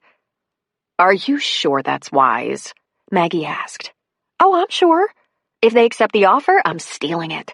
I can't wait to get in there and start working on it." "You sure got dressed up to make an offer on an old house." Claire laughed. "There's that, and I think we should toast my very first date. And I'm not even quite single yet." "You finally gave in. To the young stud, I presume?" "Sam," she said. "It feels a little strange." Claire took a breath, wishing she had a drink to steady her first date nerves. "Sorry," Sarah said, rushing upon them. She took a seat, brushed at her dress, which was loose-fitting and matronly, pushed her glasses up on her nose, and rattled on. "I was giving a class that ran over, and as I was ready to lock up, a customer came in and just about bought out the store. Then I had to cover the sculpture I'd been at work on and get the lights, and, well, you know how it goes." She looked down at her hands. Her nails were choppy in places, and there was still some clay around the cuticles. "God, I'm a mess. I thought I got it all off." She looked at Claire. "Wow. Did I RSVP for the wrong party?" "Date night," Maggie said. "Claire is being pursued by a young stud." "Date night? No kidding. You're dating? Is it awful?" "I don't know yet. This would be my first. He's been chasing her for months," Maggie further explained. "Does everyone know about this but me?" Sarah asked. "No one ever talks to me." "He hasn't been chasing me. Not really. We're friends." "I bet he wants to be more than friends," Maggie said. "No, really. His name is Sam. He was the police officer at the scene of my accident, and he came to the hospital to see how I was. Then, about a month after I was discharged, he dropped by Dad's with coffee from Starbucks. We've talked on the phone now and then over the past 6 months. And there you have it. We became friends. He asked me out." "This has been going on for months?" Sarah wanted to know. "She's been in denial," Maggie explained. "He wants her." "I was in physical therapy for 5 of the last 6 months, she reminded them. "He's a very nice guy, really. Good looking, too. But I don't see this going anywhere serious. Just a date. Just friends." She was answered with dead silence and calm stares. It was Maggie who broke the silence. "You can have sex with friends, can't you?" A waiter arrived just as the women were melting into laughter. He took drink orders and disappeared. "So where's he taking you on this date?" Sarah asked. "Right here," Claire said. "I thought I'd meet you guys for a drink to celebrate getting the insurance check and settle my nerves, then have dinner with Sam." When are you meeting him? About 7, she said. Maggie and Sarah exchanged glances, looked at watches, and settled back in their chairs. Claire burst out laughing, as it was all too clear they weren't going anywhere until they got a look at him. When their drinks arrived, Maggie lifted hers and said, "To sex." You don't have sex on a first date, she said. Where's Jason? Maggie asked. Football game. He's got a ride and should be home about 10. Ah, the house is empty, Sarah pointed out, sipping her wine. My big sister has a shot at sex. She sipped her drink and said, I can't remember when I last had sex, but I remember thinking it was a nice invention. You know, Claire said, I could hook you up. It sounds like you might have more of what he's looking for. You know I would do anything for my sister, Sarah returned. Claire told Sarah about the house, and she was much more enthusiastic than Maggie had been. But then the artist in Sarah could envision creative changes and had taken closer notice of Claire's work in her own house than Maggie had. Maggie hired things done. There was no question that if anyone could make a fixer-upper pay off, it was Claire. And any work she couldn't do herself, she'd have done. Given her connections through the hardware store, she'd get the best deals, not to mention discounts on all her supplies. When the topic had been exhausted and Claire leaned back in her chair, Sarah asked, So, how often does he call you, this Sam? Come on, you guys, she said, frustrated. I call her a lot, as much as she'll let me, a strong male voice said. They turned as one and looked up. There, standing right behind Claire, was a young, dark-haired Adonis in a navy blue sweater atop a crisp white shirt and gray wool slacks. When he smiled, his dimples came out to play.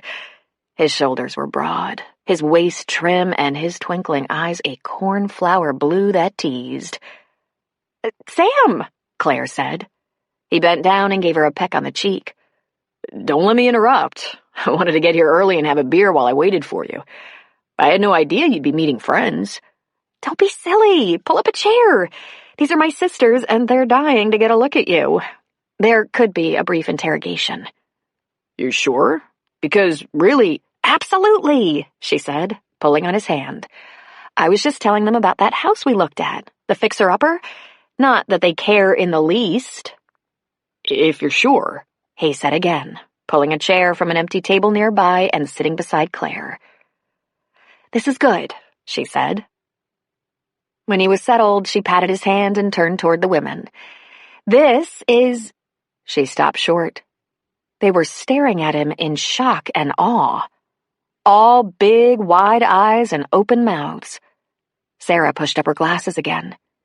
They seemed mesmerized. Claire surmised that Sam was younger and more handsome than they had imagined. And she said, Geez.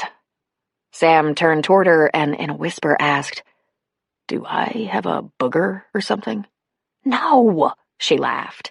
Give them a second, they'll snap out of it. Maggie! Sarah! This is my friend, Sam. Sam, meet Maggie, my sister. Sarah, my other sister. Maggie and Sarah left the fireside at 7. Although Claire and Sam had graciously invited them to stay. They hadn't interrogated him after all, but asked him things about his job and family, polite things that were non-threatening. And he was open and friendly. Good disposition. He had a very natural charm about him, and he was clearly wild about Claire. He reached for her hand several times and held on to it until she pulled it away. It was possible Claire was uncomfortable. Maybe with this affection around her sisters, maybe with how much he wanted her. It was almost palpable. He was hot to trot. Maggie was so jealous she could spit. She couldn't remember the last time Bob came on to her. In fact, she couldn't remember the last time he'd rebuffed her advances. Maggie admired her house as she drove into the cul-de-sac. She always did. It was one of the bigger homes in Breckenridge, and she'd labored over every detail in the design when they'd built it 10 years ago. The light shone from the ground floor. The upstairs bedroom lights were off. Bob's office light was on. Of course. She pulled into the forecourt garage and parked her BMW next to Bob's Mercedes.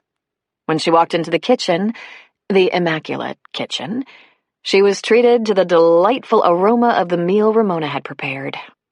She put her purse and briefcase on the kitchen desk and glanced into the dining room. On the days Ramona worked for her, she always made dinner before she left and laid the dining table. She saw that on this occasion it was set for 2, tall tapers ready to be lit. That meant Ramona had given the girls something to eat earlier, and Bob had waited for her. She shed her coat and hung it in the front closet. As she did so, she could hear Bob's voice coming from his study. On the phone again, which might explain why he hadn't had his dinner. She glanced at her watch. It was only 7:15. By the time she made herself a cup of tea and went to his office, he was off the phone and on the computer.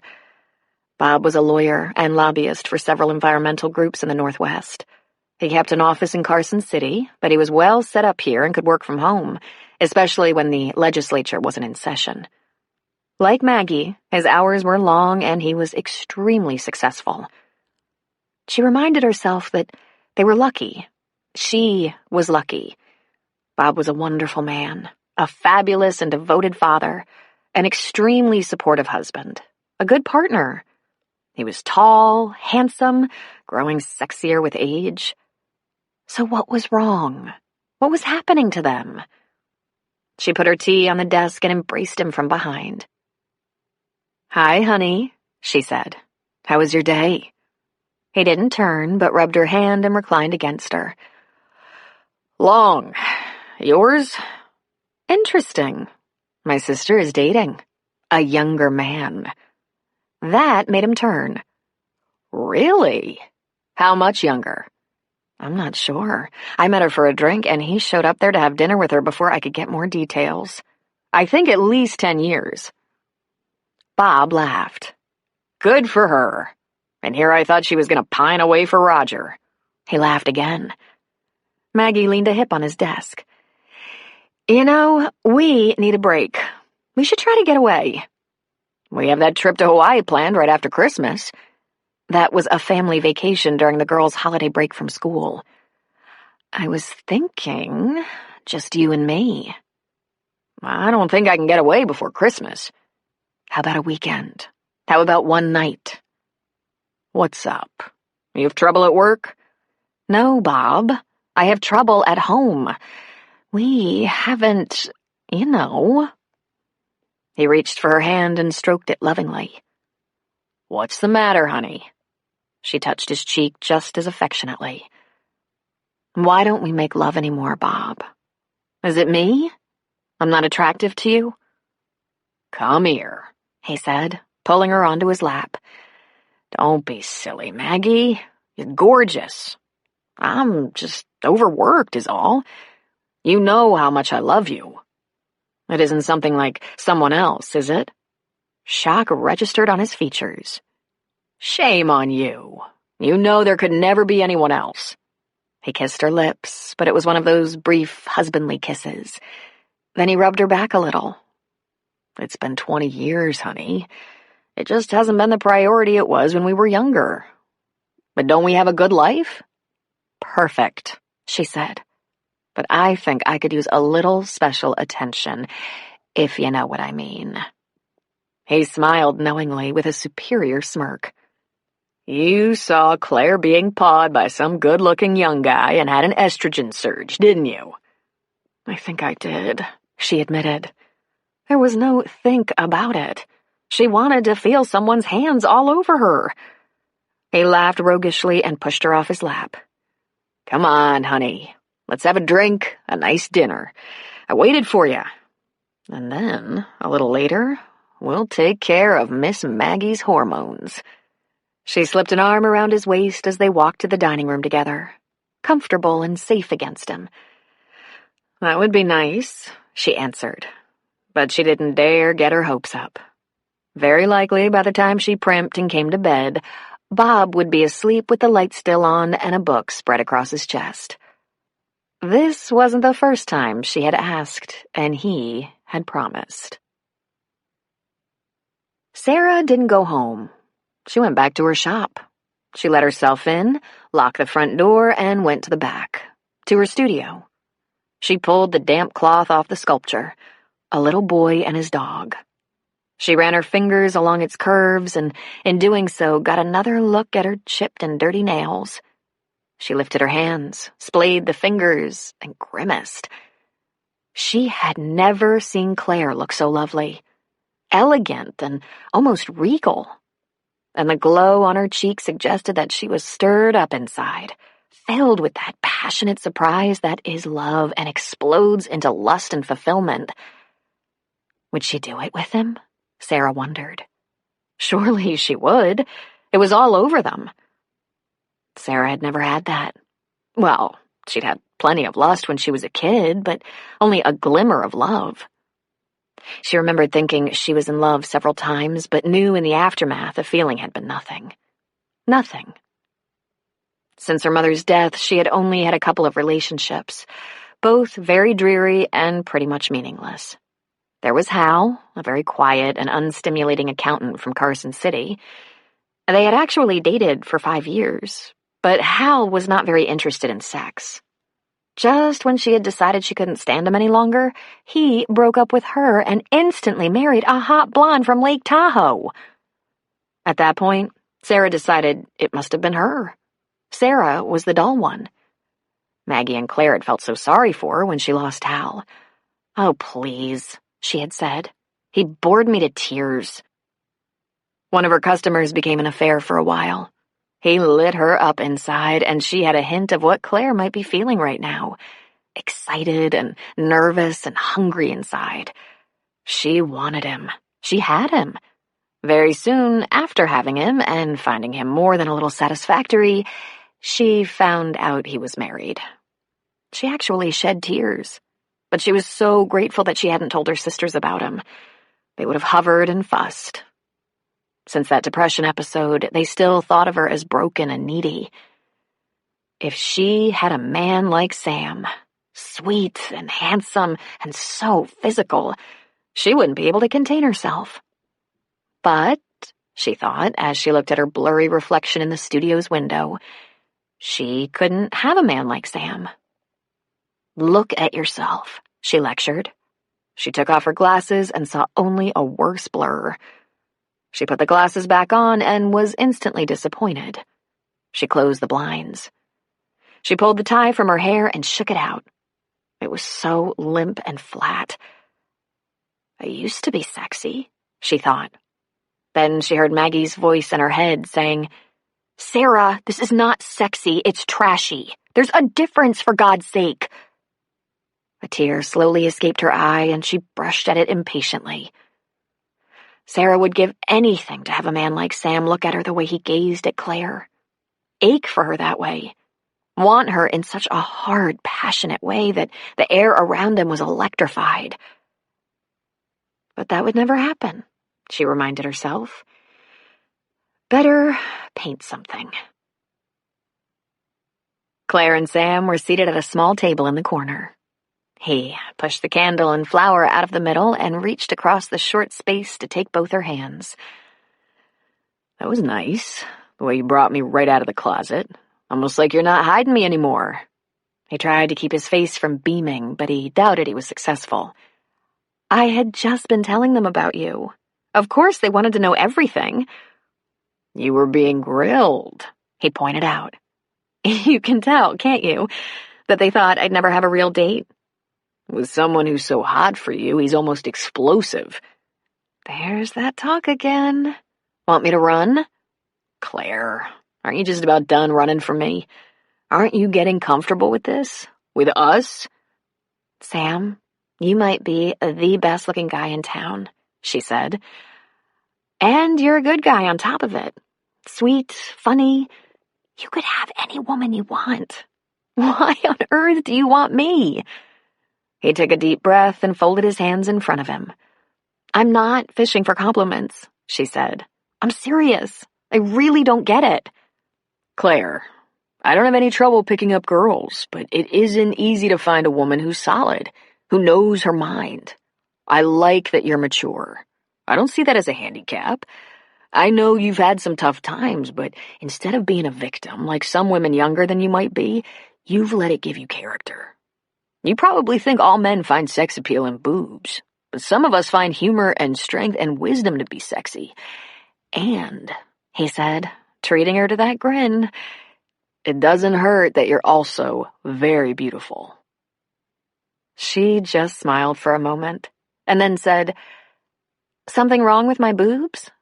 "I love your boobs," he laughed. "But that's not all I love." He held his breath. Was that too much? He was trying to be careful not to push her. She didn't respond well to being pushed. Another thing that turned him on. She shook out her napkin and draped it over her lap just as their salads arrived. She smiled again and picked up her fork. He watched her for a minute. Her movements were so graceful. He loved the way she'd give her head a delicate toss and her rich brown hair would bounce. He was aching to grab handfuls of it. "You look gorgeous," he said. "I didn't think you could get any more beautiful, but you did." "Thank you, Sam. You're very good for my ego." Then she did something she rarely did. She reached for his hand. It was almost always the other way around. "Why were you here early?" "I told you. I thought I'd grab a beer and wait for you." She took a bite of salad, then said, "You weren't calming your nerves, were you?" "No," he said. "I was a little anxious, but not nervous." Not for dinner, no, he thought, but for later. He hoped she would let him take her someplace where they could be alone, and it wasn't Lover's Lane he had in mind. But he hadn't been at all overconfident, hadn't done anything like book a room. It wouldn't be hard to get one, however, if she agreed. "I've just been looking forward to this. Did you have nerves?" She shook her head. "I got a big check today, the settlement from the accident. We were celebrating, and I decided it was time to tell my sisters about going out on an actual date with you. That had me wound a little tight. Just so you know, it's out now for sure. They'll probably tell the town." "Okay by me," he said, digging into his salad, telling himself not to eat like a pig and devour his meal to get it over with quickly. Dessert. He'd like to have Claire for dessert. He heard himself moan and was appalled that it was actually audible. "Are you all right?" This is really good." They talked about food for a while, finding their likes and dislikes remarkably similar. He asked about the house they had seen. Was she really considering it? She told him she'd made an offer, then about her plans to remodel. She explained all she had done to the house she lived in. He tried to be patient through her descriptions of spackling, painting, and papering. Their steaks arrived with a bottle of red wine. "If you waited this long to tell your sisters about me, either you're not exactly best friends or you had reservations about trotting me out in public," he said. "I had mentioned you to Maggie earlier, but the subject hadn't come up with Sarah. She's almost 7 years younger than me. We're nothing alike. To tell the truth, we have nothing in common. We're all different as night and day. We didn't really get close until after college, but we were at least loyal when we were younger. There was this one time my mother was waiting up because Maggie and I were both out on dates. We got home about the same time, and we were sitting on the couch with Mom. It was pretty dark in the room, only the fireplace and television providing light. She was asking about our evenings, what we'd done, where we'd gone, all that. All of a sudden, Maggie burst out laughing so hard she fell off the couch. She was pointing at me with one hand, holding her stomach with the other, tears rolling down her cheeks. I couldn't figure out what she was laughing at until I looked at myself. My sweater was on inside out. My mother said, "Oh, honey, did you have it like that all night?" My face went so red I thought I'd faint, and all I could say was, "Boy, how embarrassing." Maggie has never let me forget it. He looked perplexed. "You had it inside out on your date?" "No," she laughed. "When I left the house, it was on right." "Oh," he said. Then a slow smile grew on his face. If there's a God, he thought, she'll go home with that sexy black dress on inside out. Mrs. Wilson. The restaurant manager, Frank, stood at their table. He was a man about a dozen years older than Claire and had been with the establishment for many years. Claire? Yes? There's a situation. I'm sorry, this is very uncomfortable. What is it, Frank? It's Mr. Wilson, ma'am. He's in the bar. I'm afraid he's had a bit too much to drink. I've never seen him. They were interrupted by the sudden slurring presence of Roger, swirling a drink in his glass. Well, well, well. Isn't this a pretty picture? My wife is out for the evening. I'm sorry, Claire, Frank said. We'll just... Roger? What's the matter with you? I might have had just a tad more than is imprudent. But what do you expect? When I'm sitting there just watching you grope this kid here. Claire, completely dumbfounded, looked at Sam. There she saw an entirely new face. Grim, stony, dangerous. This would be the cop's face, not the sweet young man who'd finally gotten her to agree to a date. His eyes glittered, looking a little as though he might have recently eaten human flesh. There were no dimples, but a very scary tick at the corner of his mouth. And there was a pulsing vein in his left temple. This was not a kid. This was a serious man, and he was very protective of the woman in his company. She had not once in her entire friendship with Sam imagined him in a conflict, and now she wondered how she could have known about his job and not conjured up such a picture. But here it was, and Sam was very large and strong. If he got into it with Roger, Roger would be severely damaged. Thank God Roger was a lover, not a fighter. Sorry, Mrs. Wilson. Claire, Frank said, nearly wringing his hands. He raised a hand and snapped his fingers. 2 young waiters were at his side immediately, escorting Roger away from the table.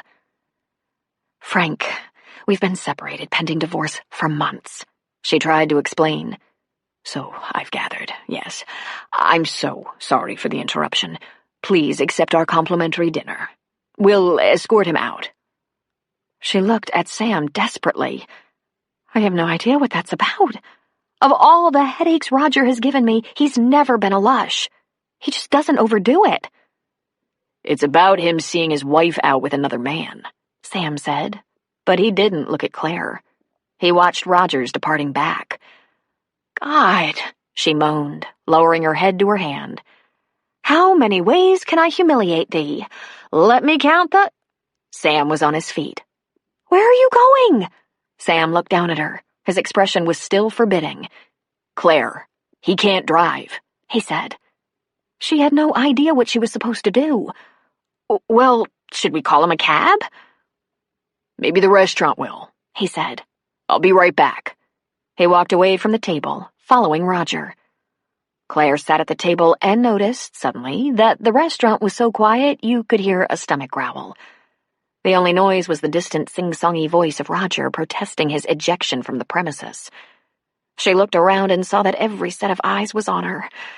Oh, jeez, she said. She grabbed her purse and bolted after Sam. Roger was outside. The 2 young waiters were preventing him from going back inside, and Sam was standing just outside the door with Frank. Did you ask about a cab? She asked them both. We offered a cab, and he said he won't have it, Frank replied. We couldn't get his keys away from him. Damn it! What's the matter with him? She said, more to herself than to the men. If he gets in his car, I'm going to make a phone call, Sam said. What'll happen to him? She asked. He'll be picked up, Sam said. Tick, pulse. His eyes, usually deep blue, were steely, icy. He did not look at Claire. Probably before he can even find the ignition. Roger wandered around the small parking lot, a little lost, lurching from one side of the aisle to the other. He had his keys in his hand, and, swaying, he managed to click the control so that the lights of his Pontiac blinked. Sam took his cell phone out of his pocket. What will they do to him? He looked at Claire. I imagine they'll hook him and book him. Drunk driving. Leave him alone, Claire. This is not your problem. They'll put him in jail? It's what they do to drunk drivers, Claire. Roger leaned against the hood of his car for a moment. He obviously kept pressing the button on his remote because the lights on his car kept blinking on and off. She looked at Sam. No solution there. She looked at Roger. He was trying to get the key in the door of the car as if he didn't know he had unlocked it with the remote about a dozen times. She looked at Sam.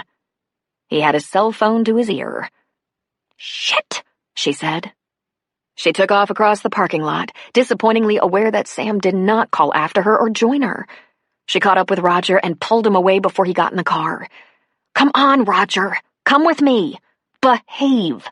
I'm going to take you home, and then I'm going to kill you." "Claire," he said in a whine. He put out a hand as if to stroke her cheek. "If you touch me, I'll cold cock you." She looped her arm through his and walked him to the other side of the parking lot. She poured him into the passenger seat. "Claire," he said again. "Oh, Claire." "Oh, shut up!" She slammed the door and went around the car. She got in the driver's side and pounded the steering wheel a few times. Then she looked at him. Roger was slumped in the seat next to her, humming some off-key tune as though oblivious. She reached across him and buckled him in. "Thank you, Claire," he slurred contritely. When she drove out of the parking lot, she saw Sam and Frank standing just outside the restaurant door, watching. She made sure she signaled. Roger was singing. She could recognize the lyrics, if not the tune. "Can't smile without you. Can't laugh. Can't sing." She wanted to stop the car and push him into a ditch and leave him there. Tonight was special. She'd spent the last few months of phone calls and stolen kisses working up to having a real date. And now this. And if Sam hadn't been so stony and cold, she might have made plans to just take Roger home, then meet him for an after-dinner coffee that might have led to an after-dinner makeout session to end all makeout sessions. But his demeanor left no room for something like that. Sam clearly wanted to kill Roger and did not endorse the idea of Claire helping him. "Don't be so hard on Sam," she told herself, "because I want to kill Roger just as dead." "Claire, I didn't mean to," he said. "It was just seeing you like that. So happy with another man." "Oh, really? Well, welcome to my world, Roger." "Claire, don't be mad, honey." She slugged him in the arm as hard as she could. "Don't call me honey." "Ouch. Jesus, Claire. What's the matter with you?" Then he started singing again. What a disastrous end to a promising evening, she thought. But it had taken her only moments to realize that she could either drive him home or bail him out of jail. And with the rift between Roger and Jason still so wide, having him booked into jail was not going to serve their healing in any way. She looked at her soon-to-be ex-husband and thought, no jury would convict me. It didn't take long to pull up to the complex in which Roger had taken a small apartment. Luxury apartments, the sign said. It was gated. "What's the code?" she asked him. He rattled off some numbers and went back to singing. She pulled through the gate and stopped the car right inside. "Roger, where is your apartment?" He looked straight ahead, had a confused look on his face, and said, "Gee, they all look the same, don't they?" "Roger!" Okay. Give me a sec. I think it's right over there. Yeah, over there. Then he smiled at her. "Wanna come in?" Claire parked and got out of the car. She opened his door for him. He struggled to get out of the car, but failed. His seatbelt was still hooked up. If she weren't so furious with him, she'd laugh. Claire simply hated him too much to laugh at him. She popped the seatbelt off, and he nearly fell out of the car. When he righted himself, he said, "So, wanna come in?" "No." "Okay." "Sheesh." Roger wove his way up the walk toward an apartment door. He fumbled with his keys for quite a while. Then the door opened and he lurched inside. Claire sighed with relief and went home. She never even considered going back to the fireside to see if Sam was there. She could tell he was very unhappy with her helping Roger and didn't feel like trying to explain. Besides, Jason might already be home. She found the place deserted. It was only 9:30. The message light on her answering machine was blinking. She thought it was pretty likely that Roger was already calling her, and she considered not listening to her messages. But it could be Jason, so she pressed the button. To her complete astonishment, Pete's voice rang out in the room, completing the trifecta of men in her life. "Hi, Claire. I meant to call you long before this, but football season keeps me pretty tied up. Anyway, can't help thinking about how we were going to get together. You probably thought I forgot. Not hardly. You've been on my mind. I was wondering if you'd like to meet for coffee or something on Sunday. It's about the only time I don't have a game or practice. Give me a call. Let me know. I can't wait to hear from you." He didn't even say his name. Didn't leave a number. He didn't have to say his name. Didn't have to leave a number. Her annoyance over the disastrous evening vanished. Claire played the message again, and again, and again. She felt herself smiling. Chapter 8. Before Claire could contemplate whether it was too late to return Pete's call, she heard her cell phone twittering in her purse. She heaved a sigh. That had better not be Roger, drunk dialing. She wished a major hangover on him as she plucked the phone out of her purse and looked at the caller ID. Sam. "Hello?" "You're home now, I assume?" "Yes." "Any reason you didn't call me to see where I was, so we could finish our date?" "I was finished," she said. "Hey, are you putting this on me?" "You weren't exactly helpful," she said. "And why would I want to help your drunk ex-husband?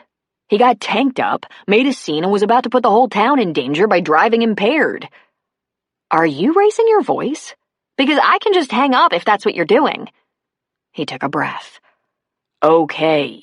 All I want to know is why you did what you did." "Because my life isn't going to be any easier if Roger goes to jail. I don't expect you to get it." "That's good, because I really don't. You're either over him or you're not." "You think I did that for Roger?" She laughed bitterly. "I was this close to pushing him out and leaving him in a ditch. But I have a son, his son, and things are bad enough between them without giving Jason any more reasons to refuse to make amends with his dad." She sighed. "I'm over him. I'm just not done with him, apparently." "You said anything they had to work out was between them," he said, his voice irritable. "It is, and the sooner the better, because I need to have someplace for my son to go once in a while so I can have a little privacy." She hung up on him. Claire sat heavily on the couch. She couldn't believe she yelled at him, then hung up on him, as if it was his fault. She picked up the remote and turned her gas fireplace on. She clicked on the light by the sofa. She was holding a phone in each hand, the cell and the house phone from which she was contemplating calling Pete. She sat and sat. She should call Sam back, apologize. This should be nipped right here because regardless of what Sam had said or done, it was Roger who acted like an ass and screwed up their evening. The cell phone rang. Sam, again. "Hello?" she said much more calmly. "Okay, we had our first fight. Check that one off. Now we can kiss and make up." "I was just going to call you to say I'm sorry. Do you see how crazy Roger can make people? God!" "Can I come over?" She hesitated. "Jason will be home any time now. He's not there right now? No, but he'll be home any— The doorbell rang. You did it again, didn't you? I did. She put both phones on the hall table and opened the door to Sam, who rushed in and immediately grabbed her like a starving man. She gasped, which served to give him her slightly open mouth, of which he took full advantage. He devoured her mouth, his tongue probing and hot inside. He turned her so that her back was against the front door. He flipped the deadbolt. He pressed into her. Sam's hands were on her face, his fingers laced into her soft brown hair, his mouth moving passionately over hers. As he plastered her back to the door, she felt the full measure of his desire against her pelvis. If this were happening any other place, even in the backseat of a car, she would be lost. Her whole body ached to be satisfied. She virtually trembled with longing. She heard her own moan deep in her throat. I'm sorry I yelled, he whispered against her mouth. It was stupid. I was disappointed. I wanted to be with you. Okay, I understand. Let's not get all worked up. Jason will be coming home soon. He ground against her, kissing and nibbling her neck, and she moaned again. It felt so good. Let's get a little worked up, he whispered. God, Claire, do you know how badly I want you? She did. She directed his mouth to hers again, filled herself with his kiss, moved her hips a little against him. Tempted. Awfully tempted. But she said, not tonight. We could make a run for it, he said. Get your coat. His hand found her breast, and she put her hand over his to hold it there. Claire actually thought about doing just that. Grab her coat, go anywhere he wanted, do anything he wanted. She enjoyed him, was attracted to him. She was more than a little flattered by his attention. She could easily sleep with him, and she bet he was fabulous in bed. He turned her on. Except her feelings for him were not growing or showing signs of permanence. Their relationship wasn't becoming love. She wondered if it ever would. And she doubted it. It was showing signs of being a fling. Period. What's the matter? He asked her. So here was her dilemma. She was going to be 40 soon. Did she have to love him? What did that matter, really? There wasn't anyone else interested in her. She'd be monogamous, naturally. She was excellent at monogamy. And as he had said, enjoy life. And if it works out, fine. And if not, no harm done. Oh, but she knew better. He wanted her too much. So much that Roger, who wasn't a threat sober and was even less of one drunk, had made him very angry with his ridiculous little scene. She couldn't do it. She had to be in love, or at least think she was in love. She had to believe the affair was going somewhere. And Sam, for all his playful spirit, was intense. He would devour her. If she let him in, he would not let her go. It was too soon, way too soon for her to get into a hot and serious relationship, especially since she would be hot and he would be serious. She couldn't keep him at bay any longer while she struggled with this. She wasn't sure they could even continue to be friends. Feeling him against her, his hands on her body, it was very difficult to give this up. It was too tempting to forget her scruples and just go for it. Claire. Okay, look, I'm gonna make us some coffee. We'll sit by the fire for a while, and we'll settle down a little. Okay? You sure? He asked. Because I think we can still make a break for it before— There was the sound of a key in the lock. Sam braced a strong hand against the front door to prevent it opening and whispered, Bathroom? Right there, she said. He disappeared around the corner instantly. Jason pushed the door open. Hi, he said. Who's here? Sam Jankowski. We had dinner together tonight. I'm going to make us some coffee. Cool, he said. It was 11:30. and Claire was under the covers, phone in hand. She had managed to get Sam out of the house about an hour before without any more clinches, citing concern that Jason might discover them and be traumatized. "He's probably getting more than you are," was Sam's insightful remark. So she lay here, thinking about the situation. One of the things that had kept her from going full tilt into bed with Sam was some instinct that told her, despite what Sam said about having all the time in the world, he was running out of time and patience. She had thoroughly enjoyed his flirtation. It had been fun being wanted like that, being tempted. Desire had all but dried up in her, and he had brought it back to life. And she hadn't been particularly worried about how he might react when she ultimately said, "So, Sam, this isn't working for me. Let's not see each other any longer." But she should have been. He was falling in love with her. If she didn't do something about this, he would get in too deep and experience an awful lot of hurt getting out. It might already be too late.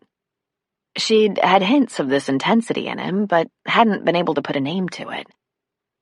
She wanted to talk to someone about it, but there was no one available to chat at 11:30.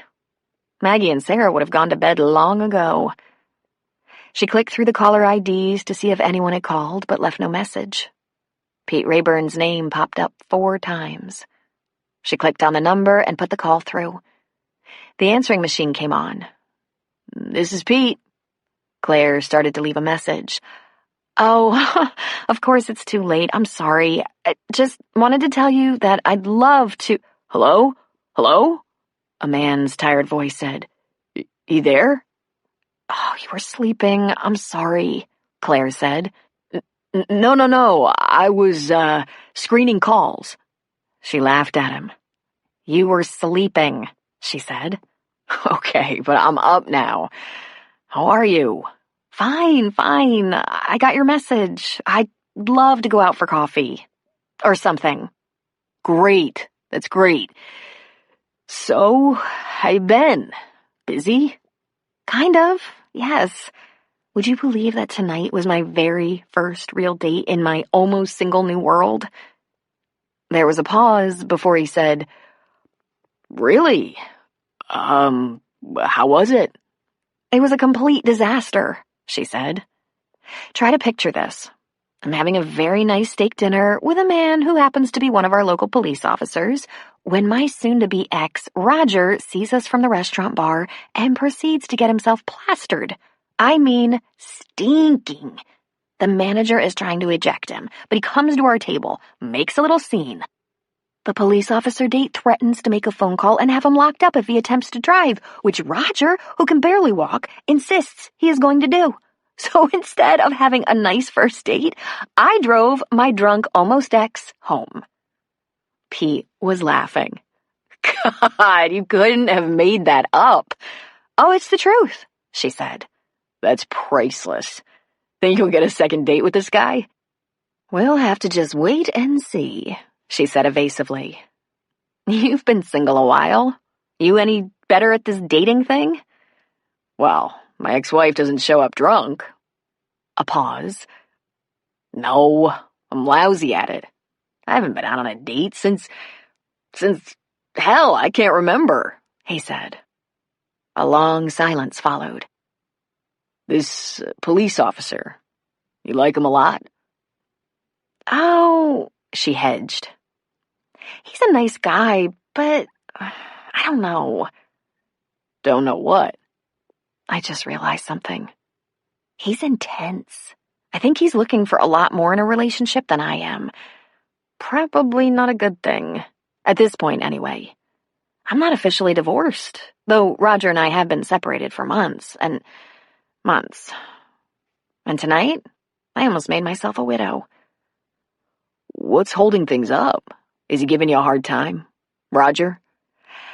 As a matter of fact, he's being a huge pain in the ass.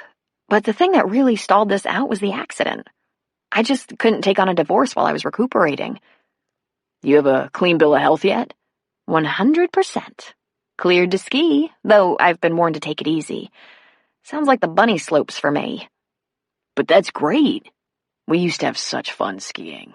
Didn't we?" I was remembering some of the things we used to do, he said. Remember when we were sophomores and it was homecoming and we were out at Sorensen's farm making the float for the parade? Yeah? And everyone was working really hard, but we snuck off to the pasture with a bridle and hooked up the horse, and we were riding around the corral and around the barn, irritating all the hardworking seniors.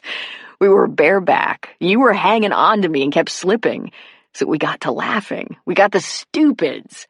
We used to do that a lot. Get the giggles and not be able to stop. And the homecoming king, my big brother, got really pissed. Oh, God, he was so mad at us. Screw-offs, he called us. I was a screw-off. That much we know. I was a bad influence on you. Got you in trouble with your boyfriend, who was so reliable and responsible. I wasn't all that hard to influence, though.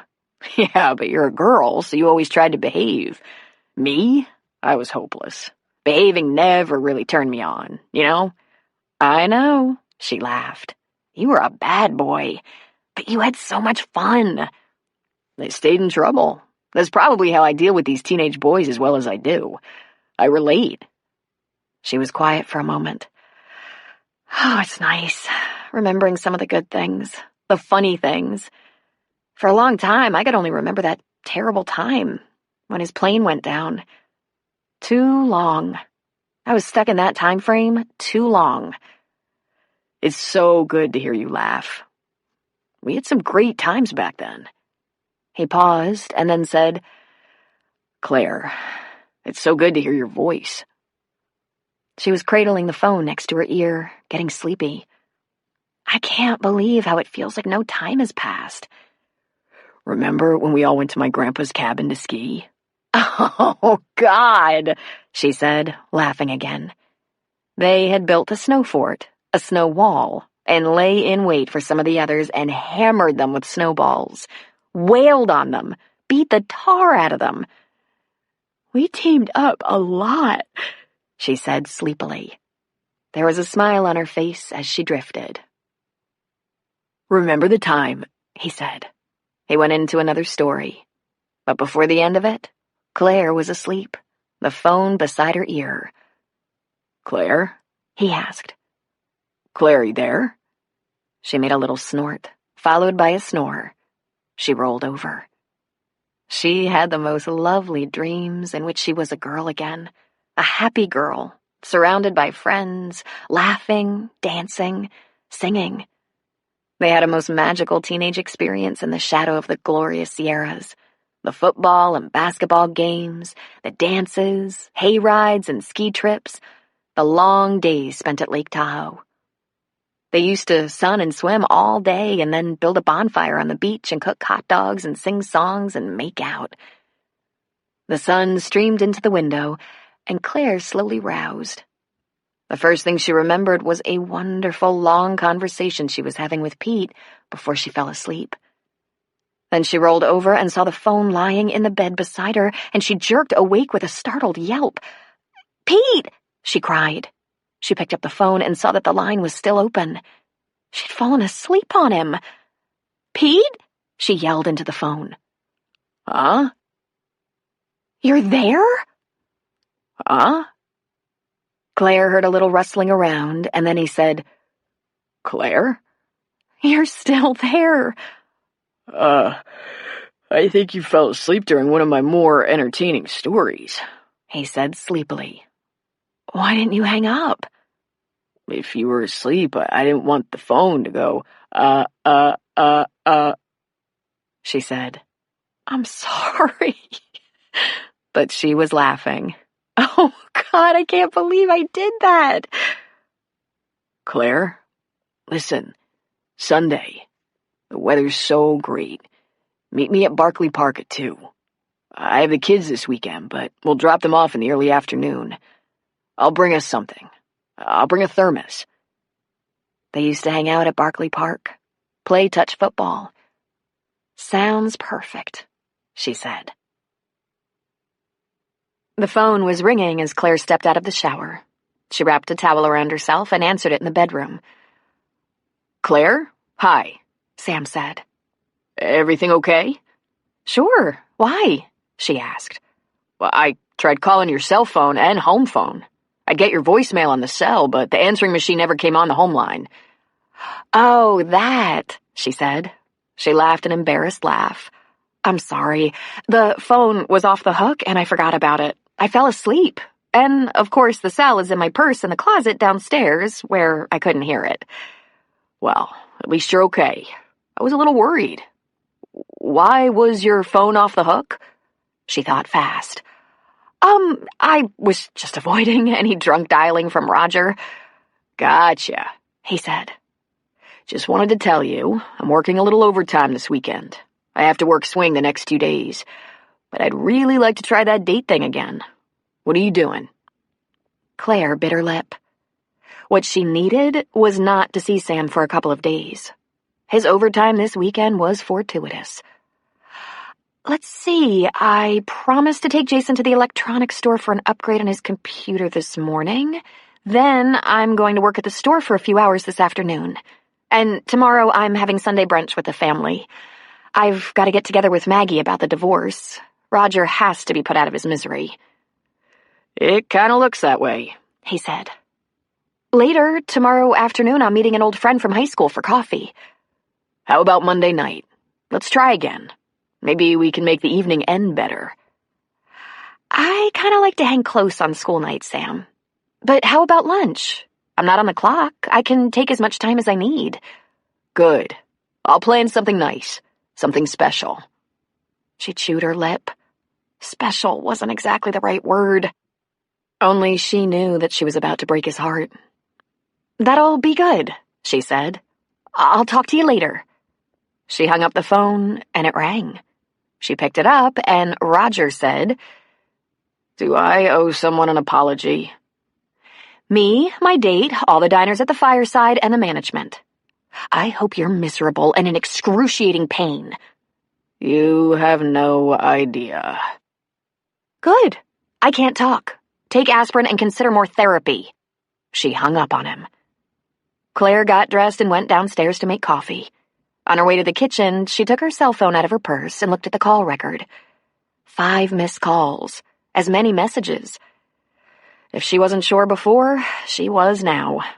Sam, bless him, was in over his head. With her usual penchant for putting things off, she had let this go on too long, let him get too close. She should have seen this coming, but she was naive about the dating world and hadn't realized what was happening. It was one thing to chat with him on the phone during her recovery.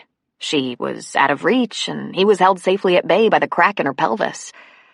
But lately, he'd moved closer. Sam had been heating up, and she hadn't exactly discouraged him. He was starting to sizzle. She felt it last night when he pressed her against the door. He was committed to getting her in bed. Claire had a sticky little problem here, and she knew it. She hated to have to hurt him. 5 missed late-night calls suggested this was going to smart.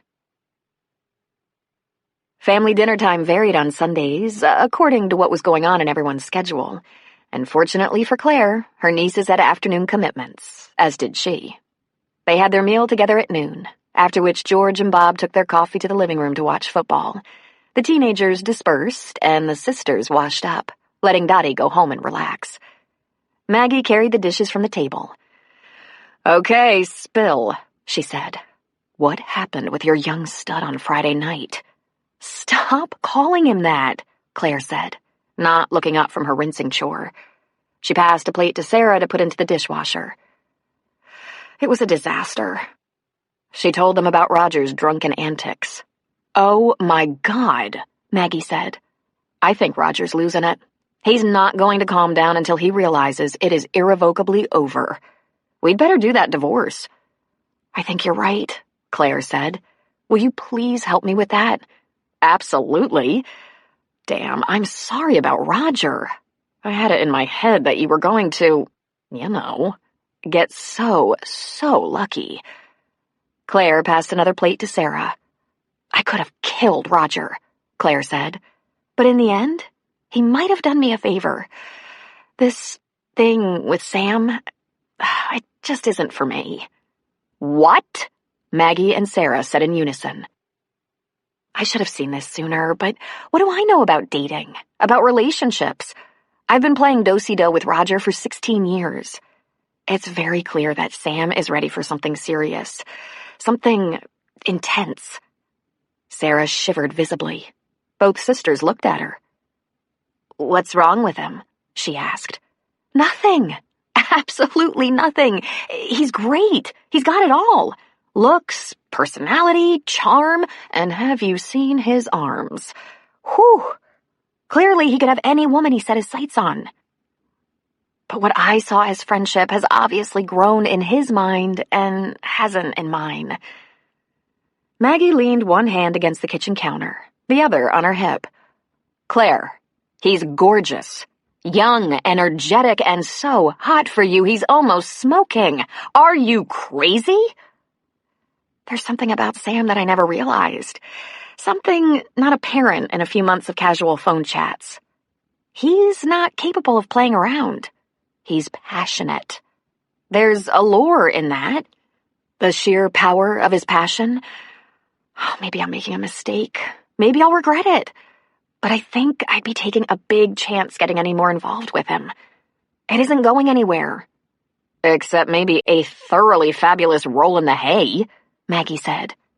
Here I was, jealous. And you're going to have this sudden attack of conscience and mess up your one opportunity for what appears to be unrivaled ecstasy. I know. I think I've lost my mind, Claire said. A little unrivaled ecstasy sure would feel good right now.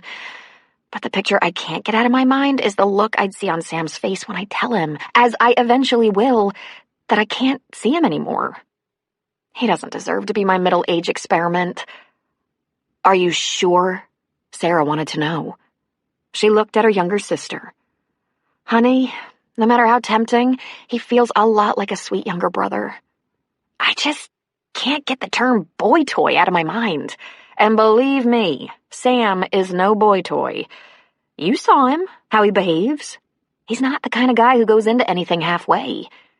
He's already invested a lot of emotion in this relationship, and we haven't even spent that much time together.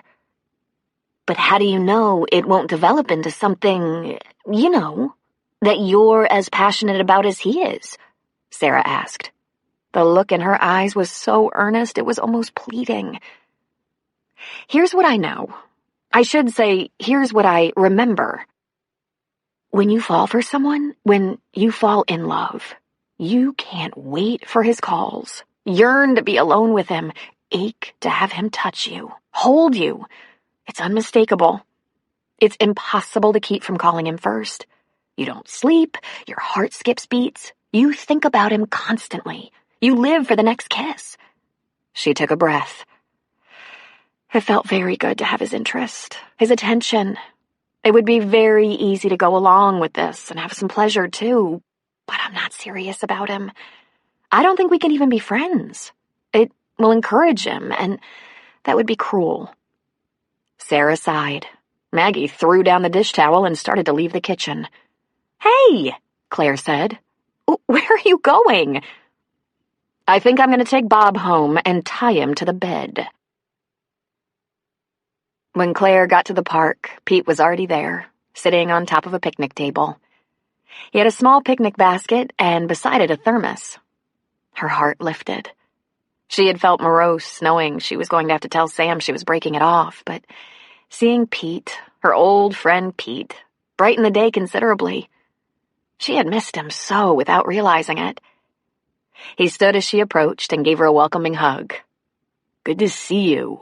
So good, he said as he embraced her. Pete, you reconnected me to a part of my life I'd forgotten, and I can't tell you how good that feels. I'm sorry about the other night, about falling asleep like that. It's okay, he grinned at her. I wasn't that insulted. What did you bring? A hot rum drink, just like at the lodge. And cookies, he said, flipping the lid on the basket. Made 'em myself. You bake? My daughters like to bake. I supervise so they don't burn the house down. I just dropped them off at home. He poured her a drink in a mug. Catch me up on your sisters and Dad. They sat on the top of the picnic table, feet on opposite benches, facing each other. Claire filled him in on Maggie and Sarah, told him about life at the store and the house she'd made the offer on, which she expected to hear about on Monday. She asked him about his daughters. They gossiped a little bit about the high school that had so briefly employed her. An hour passed in what felt like seconds. They reminisced about the good old days, and the laughter that had caught them up then was back. Claire didn't want the day to end. "You'll never know how much I regret that I avoided you for years. What seemed so disastrous before now feels like just a misunderstanding. Honestly, I didn't think I'd ever get past it. And here we are, friends, like old times." He hung his head briefly, as though that bothered him. "I'm sorry," she said. "Did I say something wrong?" When he looked up, his eyes seemed troubled. "I'm glad to," he said. Something about that didn't seem completely glad. "Claire, I have to tell you something. I'm a little nervous. Afraid it might be a mistake. Might be purely selfish. But I don't want to mislead you." "Uh-oh. Now you're scaring me." He took a deep breath, then poured himself a small amount of hot rum from the thermos and took a bolstering drink. "I did this on purpose. The rum. I wanted to loosen us up. Well, I wanted to loosen you up and give me some courage." God, she thought. He's getting married. He has a terminal illness. He's moving to Costa Rica. "You don't want to mislead me. How?" "I want to cleanse my soul," he said gravely. "Clear my conscience. That night, 19 long years ago. Claire, that wasn't an accident. It wasn't just too much wine. Not for me. It was the greatest moment of my young life." "What? I don't understand." He put his hand over hers on the tabletop. "What I did was wrong, and I knew it. But it was intentional. I had a huge crush on you. Since I was about 14, I guess. I was in love with you." "You couldn't have been," she said, shaking her head. They goofed around together, laughed insanely. There had never been a hint of romance in their relationship. She pulled her hand out from under his. I was so gone it was almost tragic. But I was a skinny, freckle-faced kid, and the only way I could get your attention was to make you laugh. Then you got hooked on my brother, who was older, bigger, smarter, better looking. And I think I stayed this kid brother in your eyes all through high school, so I just kept making you laugh." "You never let on," she said in a soft breath. "Not once." "Are you kidding? I liked living. Mike would have killed me. But he was gone. We were alone. And I could tell you were warming up to me in a brand new way." He shrugged. "What an asshole, huh? It turned out I took complete advantage of you. Then felt completely ashamed of what I'd done to you." Claire was flabbergasted. This possibility had never occurred to her, not once in 19 years. She held her mug toward him, and he tipped the thermos over it. "How did you expect things to turn out?" she asked him. Well, in my fantasies, I thought you'd realize you were marrying the wrong brother, and we'd break it to him. He'd be pissed, but by the time we'd had our second or third kid, he'd be over it. Or I thought it was possible you'd stick to your original choice, but have no regrets about what we'd done. You'd have let me down gently. You always were a really nice person. Then there was always the chance that you'd go ahead and marry Mike and struggle not to be unfaithful again, even though you were constantly tempted. And the strain would be with us through 40 years of family dinners. The one thing I never considered was that you would be shattered by it and hate me. I never hated you. And never did I consider that Mike would up and kill himself in a jet and screw us all up even worse than we were already screwed up. I just don't believe it, she said, shaking her head. It's absolutely true. I wanted you. For years. I was about as desperate as a tortured young man can be. My God, she said. I just don't know what to think. It never crossed your mind? In all these years? Not once. And you thought? That we drank too much wine, were too alone, did what came naturally without using one single brain cell in the process. She looked down. She cleared her throat. Wow.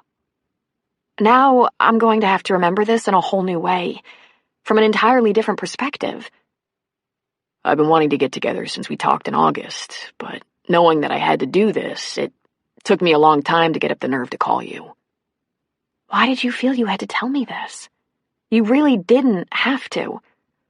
Because I just couldn't let you go on thinking that I was as innocent as you were. For you, it was a mistake, which you only made because I went after you with everything I had. I wanted you to know the truth because... Claire! Someone shouted. They both turned and looked as Sam approached.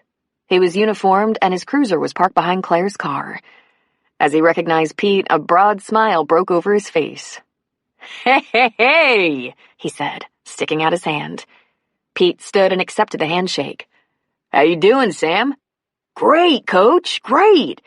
Then he moved closer to Claire, leaned toward her, and gave her a proprietary peck on the cheek. Hi. Is this your old friend from high school? As a matter of fact, she said. You two obviously know each other. I coached Sam in varsity football, Pete said. About a dozen years ago? At least. What a hoot. I thought you'd be getting together with a girlfriend. Pete and I grew up together, Claire said. We graduated in the same class. She forced a smile. And taught at the same high school for 4 whole days. And made mad, passionate love 19 years ago that I just found out was premeditated.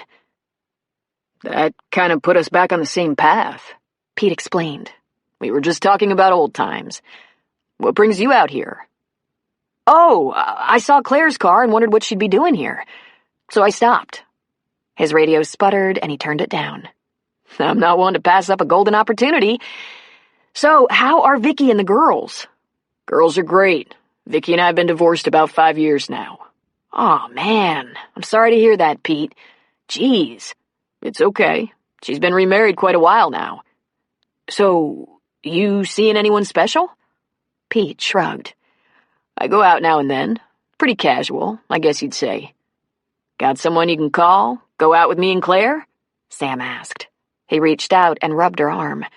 That'd be fun. Claire didn't respond. Sam's radio sputtered some more, but he didn't seem concerned. That would be great, Pete said. There came a whoop, whoop, whoop from the police car, and the light suddenly flashed. I'm being paged. I guess they seriously want me. Gotta run. He leaned toward Claire and kissed her cheek again.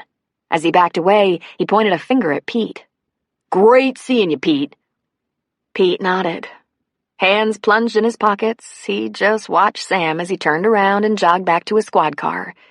He waited till the car pulled away, lights flashing and sirens screaming, before he turned back to Claire. We've been out on 1 date, she said. Claire. He was marking his territory. I'm surprised he didn't pee a circle around you. I have a little problem here, she said. I think I made a mistake. I think I let him on. I'm going to end this now before it goes any further. And I know he's not going to take it well. What happened? Pete asked. He was the police officer at the scene of my accident. He came to the hospital to check on me. Then he called. Then he dropped by.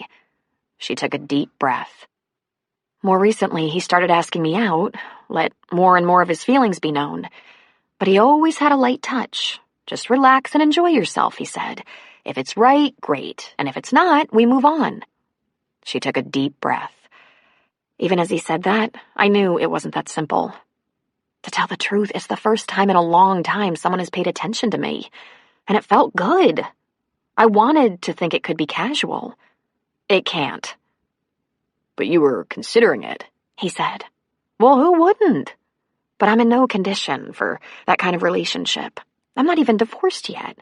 I need time to figure out my life, which seems to get more complicated by the day. I have a feeling I just added to your complications, he said. Well, yes, you did. But we might as well have the truth between us. Don't spare me now. Does that truth make you hate me more? No, Pete. I never hated you. I'm determined to have your friendship back, regardless of the mistakes we made, and we both made them. There is more good stuff in our past than bad. I just need a little time to digest this. Just say you forgive me.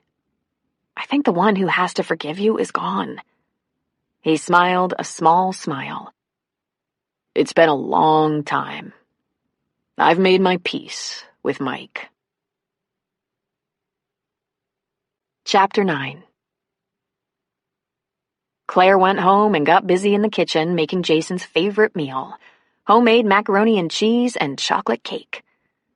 When he was finished with dinner and had the chocolate cake in front of him, she said, Jace, I have something to tell you. It won't come as a surprise, but it still might be hard to hear. Tomorrow your Aunt Maggie is serving your dad with divorce papers. He slowly looked up from his cake. Why would that be hard to hear? He asked her. She ignored that.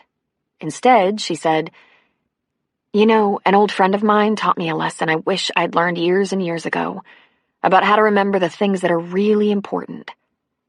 Your dad hasn't lived with us for a long time now, Jace. And from now on, we're going to be friends, not husband and wife. Fine by me. But I don't want to. Okay, stop. Just listen to me for a second. The marriage is over, but the family isn't. Whether you love him or hate him, he's your dad, and he was my husband.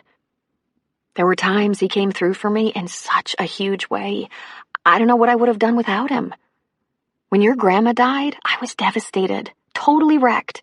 I cried and cried and cried till I was so sick and sick of crying I'd want to die. And then I'd cry some more. If the roles had been reversed, I'm not sure how much patience I'd have had. But your dad just held me and said, There, I know it hurts. For days, for weeks, maybe months. He was there when you were born, and he cried. He was so happy. Remember how he loved to take you skiing? And he was the one who insisted you have a chance to learn to ride that sinful four-wheeler I hated. And he bought the snowboard, not me. I don't think he ever missed a soccer game. And even though I have plenty of complaints about the kind of husband he was, he never missed my birthday or anniversary. He gave me beautiful presents, wonderful cards. He took you shopping for Mother's Day. And since the day we separated, he has paid all the bills and sent money. Do you know how many men leave their marriages and their children and have to be chased down by the courts to support their families? So what are you getting at? I have plenty of negative things to think about, to remember if I want to. But I've decided I'm not going there. There are things I treasure that I wouldn't have without your dad, starting with you. So from now on, I'm going to work on remembering the positive things, the good things. I don't want the last 16 years to have been a waste of time. He stared at his cake for a minute.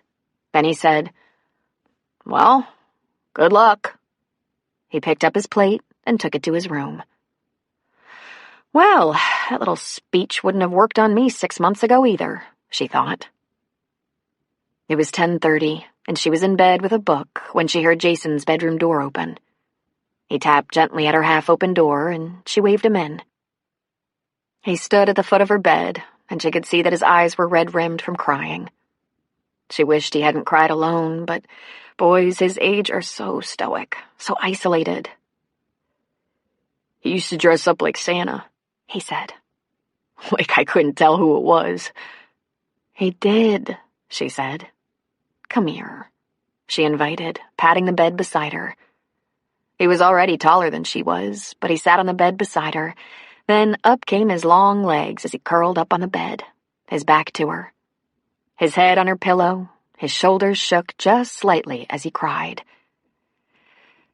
It's going to be all right now, honey, she said. We're going to be fine. All of us. Sarah couldn't remember when she had wanted something so badly that she'd be willing to risk so much. She took a hard look at herself in the mirror and made a conscious decision.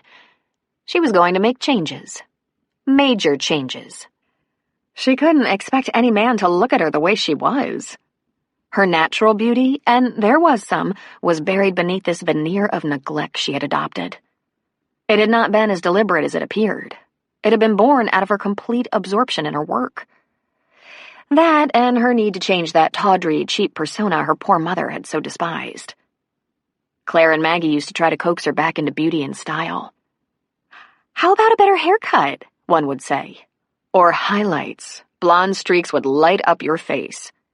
She had heard things like, "If you must wear the glasses instead of contacts, let's at least get you some more fashionable specs." And, "Honestly, Sarah, you have such a perfect figure. Why not dress in clothes that show it off?" She tried to remind them that when she had tried showing off her assets, it upset everyone, especially their mother. But they were quick to point out that there was a happy medium. Her sisters had long since given up, as Sarah appeared to be committed to plainness. It was time, she reckoned. And it might not work at all, might not pay off, but she had to give it a chance. Sam would never glance her way as she was. And why should he?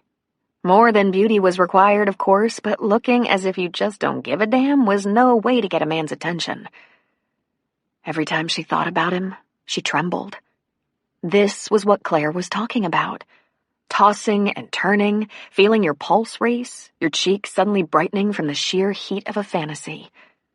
According to Claire, that wasn't happening to her. But it was sure as hell happening to Sarah. This would take time, she decided. She meant to effect her superficial changes quickly. The rest would come later. It was imperative to sit quietly and watch, to be sure that Claire had no lingering interest in Sam. If it appeared that Claire was waffling, Sarah would do nothing. Her sister's love was everything to her, and it was finders keepers. But if it was truly over between them, after a respectable amount of time, she was going to hunt him down and see if she had a chance. Was 2 weeks respectable? Oh, God. She hoped she could wait even that long. There was a little voice in her head that said, "You might be very, very disappointed. He might not have the slightest interest in you, even prettied up. Or he might do to you what Claire refused to do to him. Toy with your feelings. Break your heart." "So I'll cry," she told the voice. "So I'll feel a little sorry for myself. There is no guarantee, but you never know unless you try." There was a time in her young years when she would sleep with anyone. Then, in later years, no one. Since she'd turned 21, there had been exactly 2 men in her life, and neither of them had caused her heart to pound the way the mere thought of Sam did. She put up a sign in the shop, closed for the day. She went to the beauty shop without an appointment. Bonnie, the beautician she and her sisters had been seeing for years, was usually instructed to trim an inch or 2 off the bottom of Sarah's light brown hair. But when Sarah was in the chair, she said, "I'd like to do something different today, if you're up to it." "Well, hallelujah," Bonnie said. "Do you think you can make it, I don't know, pretty?" "Girl, I can make it beautiful." Bonnie got to work, cutting, coloring, and perming. Sarah was in the chair so long she was about to call Maggie and tell her to pay the ransom. 3 hours later, Sarah looked at herself in the mirror and smiled. Her long, straight, lank hair was now cut in a layered shape, streaked with soft blonde, curling around her face and onto her shoulders. It was fluffy and soft, full and thick. "You want my advice?" Bonnie asked. But before Sarah could answer, she said, "Let's wax your brows into a nicer shape. Say goodbye to that monobrow." "Sure," she said, taking off her glasses. It only took minutes, and when she looked in the mirror again, even though her new brows were surrounded by pink skin from the hot wax, it made all the difference in the world. "Girl, look at those eyes. You have the most beautiful eyes I've ever seen. You and your sisters, you green-eyed hussies. You have to get rid of those glasses. Any reason you can't wear contacts? I stopped wearing the contacts because my eyes would get so dry and scratchy from long hours of painting. Weaving. Bonnie twirled the chair around so that Sarah faced her. Let me just say something. You have your work on display here and there, from time to time. Exhibitions, Sarah supplied. I would think it would be better, help you sell your stuff, if you spruced up a bit. I'm not saying glamorous, just, professional. There you go. I'm sure you're right. Sarah hadn't needed Bonnie's advice. Only thing was, she wasn't doing this to be more professional looking. She wanted a man. She had everything else. On Monday, Claire was able to blame her distraction and nervousness on the fact that Roger was being served with the divorce papers. That fine fellow took it better than she expected. Of course, he called her at once. In a watery voice, he asked her to reconsider. But he didn't make her endure too much of that before he said, "If you ever change your mind, even for a second." "I won't," she said firmly. "But Roger, we need to get back on track with Jason. I want us all to get along." "I want that too, Claire. I promise you." "I'll do what I can to help," she relented. "He needs you in his life." "Even if you don't?" he asked. "I need you to be my son's father." A couple more hours dragged by, and then it was time. Sam picked her up at the hardware store at noon. She had wanted to take her own car and meet him somewhere, but he insisted. When they were in Sam's car, he asked, "How'd it go with Roger?" "Better than I expected. It was Jason who surprised me with a few tears. I take that as a good sign. He might be softening up." It might be better to just tell him in the car, she thought, before we get to some restaurant where we'd have no privacy. She cleared her throat. "Where are we going?" "Look in the back seat," he said, smiling. She turned to see a picnic basket and carefully folded blanket. Oh, God, she thought. We're going to be alone, probably isolated, and I'm going to rip his heart out. This is going to be horrible. "The leaves are getting awesome," he said. "It's such a beautiful day. Why be cooped up in a restaurant? Is this okay with you?" "Sure," she said, her voice small. "You okay?" "I might be a little moody," she answered. "It's kind of a strange day." "You don't have second thoughts about Roger, do you?" "No. But even knowing you have to end something doesn't make it easy." She stole a guilty look at his strong profile. "Especially something that's been going on for a long time." He reached across the console and squeezed her hand. "You'll get through it, Claire." "God, your hand's like ice." "Maybe a little sunshine will warm me up. We aren't going far, are we? I don't have to rush, but I do have to get back to work." "Not to worry," he said. "It's not far." She was quiet the rest of the way, but it wasn't long before Sam turned off the road and down a dirt drive at the end of which was a small park. A very private place. He got out, taking the basket and blanket from the car. She followed more slowly. There were 2 picnic tables, but he spread the blanket on the grass under a large tree that had begun to display its fall colors. By the time she reached it, he was kneeling, picnic basket open. A bottle of wine appeared, and he popped the cork. Claire sat on the blanket, cross-legged, and Sam handed her a glass of red wine. The wine was probably a good idea, she thought, but she doubted they would get to the rest of the basket. He lifted his glass in a silent toast. She touched his glass with hers, but knew her eyes told too much. She knew she couldn't put it off, but it was he who said, "What is it, Claire?" "Sam, you will never know how hard this is for me." She dropped her gaze, unable to look into his eyes. "Sam, I have to end whatever this is between us."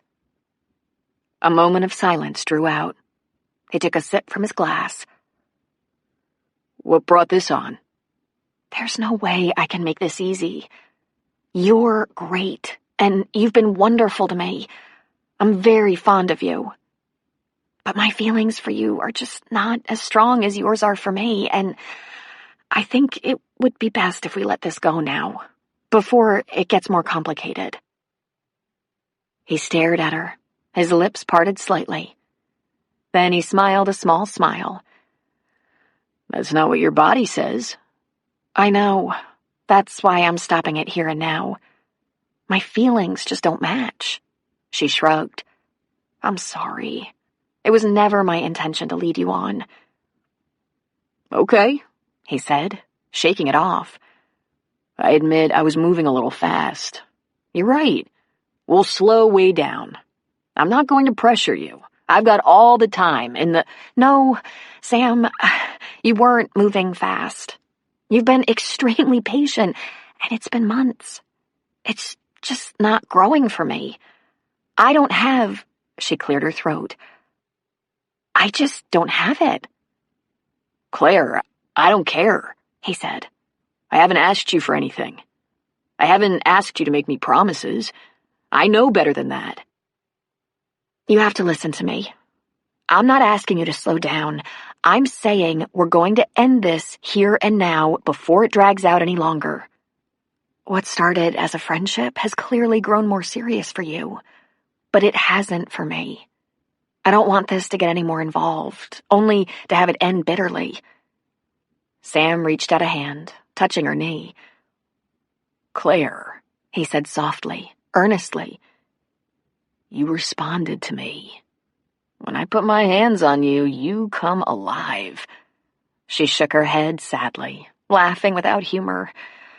"Only a dead woman wouldn't respond to you, Sam. I think you might be the sexiest man I've ever known. And having you want me has been fun, flattering." She shrugged again. "But I don't want to lead you on. I'm not in love with you." "Claire," he said, a hint of desperation in his voice. "Shouldn't we just give it a chance? We've had a good time together. I couldn't have mistaken that. Neither of us has any other commitments, so there's no harm in—" "But there is harm in it, Sam. You're not the kind of guy who can just have a fling and walk away unscathed. It would hurt. And I'm really not that kind of woman either. I can't go any further. I'm sorry." "When did you decide this, Claire? Because Friday night we were close to consummating this relationship. I wanted to, you wanted to—" "And it would have been a terrible mistake." He stood up, walked a few feet away, and turned his back on her. She watched as he took a few short sips from his glass and let some time pass, sought composure. Claire realized this was so very different from anything she'd ever done in her life. It wasn't as though they had some crushing disagreement or betrayal, as had happened with Roger. Painful as it was to leave her husband, this somehow hurt more. For Sam had done nothing wrong. He'd been sincere, caring, and sensitive. What woman wouldn't want his vitality and passion for her own? When he came back to the blanket, kneeling, she could see that his eyes were moist, and it tore at her heart. "Are you absolutely sure, Claire? Because I think you know. I'm falling in love with you." "I suspected that, and it frightens me. This is hard enough, Sam. I don't want it to get any harder." "But if I can respect your space and give you the time you need—" "You would become more invested, and I less. I know what I feel, Sam, and what I don't." He shook his head and gave a huff of rueful laughter, then tossed the rest of his wine on the grass. He put the glass in the basket and looked at her, his hands and fists on his thighs. "It was gonna be today, you know, right here under this beautiful old tree. I was gonna give you a glass of wine and make love to you. I was gonna do things for you that no one has ever done, make you beg for more. I wanted to tell you, finally, that the worst day of your life was the best day of mine. The day I found you and almost lost you, all in just a few minutes. I don't think I've ever felt this way about a woman before."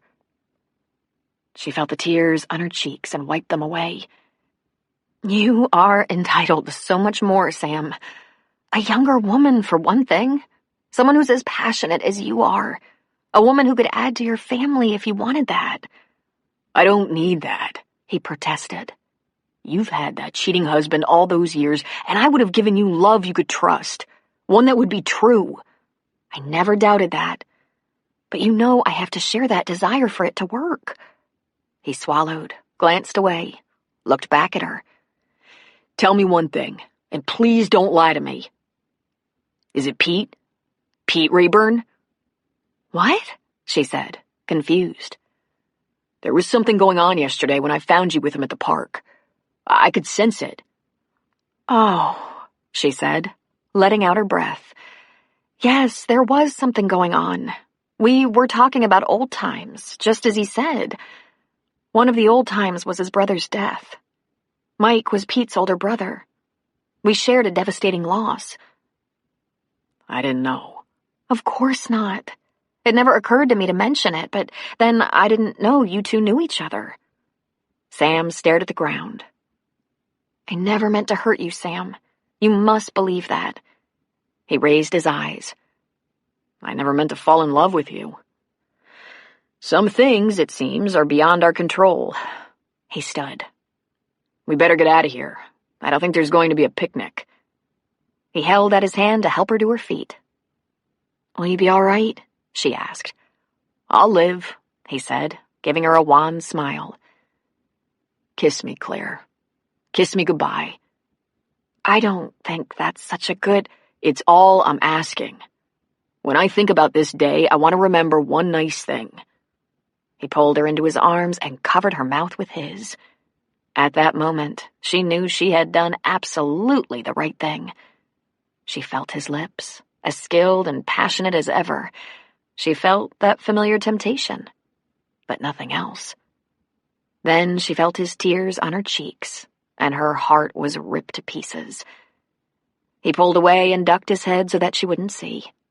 He stooped to collect the basket and blanket, and as he walked to the car, he swiped impatiently at his eyes. Let's go, he called. No point in making this any harder. She caught up with him, and before he could get in the car, she grabbed the sleeve of his shirt and turned him toward her. Sam, there's someone out there for you, someone wonderful and devoted whose passion for you will match yours for her. I promise you. He gave a dubious little laugh. That's the last thing on my mind. Claire didn't know where to go. She was in no shape for work, and rather than go into the store and tell her dad she was taking off for the day, she just retrieved her car and called him from there. Finally, at a loss for what to do, she went to Maggie's office, hoping her sister would be there alone. The minute she got into Maggie's plush office and closed the door, she burst into tears. What in the world? Maggie, it was horrible. I broke his heart. For a small, trim woman, Maggie exuded power.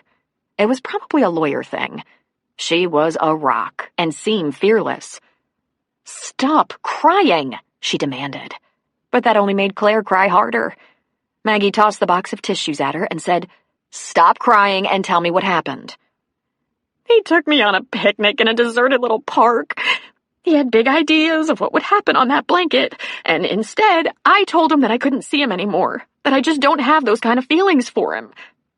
Maggie was almost knocked back in her chair, and she said, I don't know how you could not. Well, what can I say? Claire sniffed. It's true.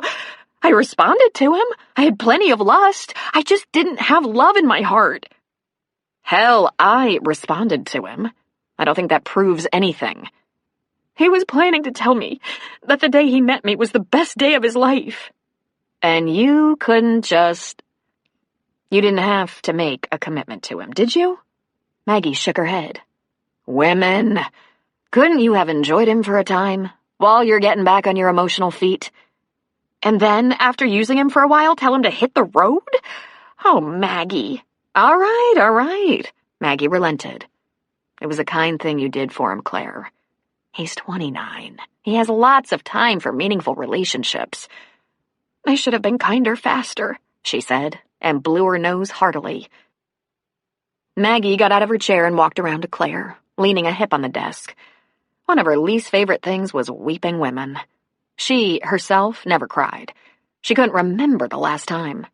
But being a lawyer and handling the occasional divorce put her in the company of tearful women fairly often. I'm going to say something to you, and you'd better hear me. You did nothing wrong. Women date men. They flirt, respond to flirting, experiment with their emotions to determine whether they have the chemistry to go further. Women and men have sex, often before they know whether there's enough substance for the relationship to go the distance. There's no possible way to find the right person without exploring these things. If you don't take the risk, you chance the other extreme, which is closing yourself off. And that makes less sense than a good old-fashioned cry, when and if it has to be ended. I'm proud of you for doing what you know to be the right thing. So don't beat yourself up for not doing it sooner. He was shattered. It was the most painful thing I've ever seen. Done. Well, who knew? It might have worked. It was worth giving it a shot. But generally, we say at least 6 months of autonomy between relationships. That whole rebound thing is not fiction. I just wish there was something I could do to make this easier on him, Claire said. As it happens, there probably is, Maggie said. If you've made up your mind, which apparently you have, make it a clean break. Don't play around with this. If he calls or drops by, be kind but firm. It's time to move on. He'll be better off, and so will you. He asked me to kiss him goodbye. I could feel the dampness on his cheeks, she added with a miserable hiccup. God, he is such a hunk, Maggie said. Not only the big, tough, good-looking guy, but sensitive. How is he single? There must be something wrong with him. It might have to do with being a single father and living with his mother. He lives with his mother? His mother helps him raise his daughter. It's probably just a practical thing. Still, that must impact his sex life in a very negative way. You're sure this wasn't my fault? Absolutely not. If it doesn't fly, it doesn't fly. You can't force these things. Is it what you would have done? Me? Maggie asked. Oh, hell no.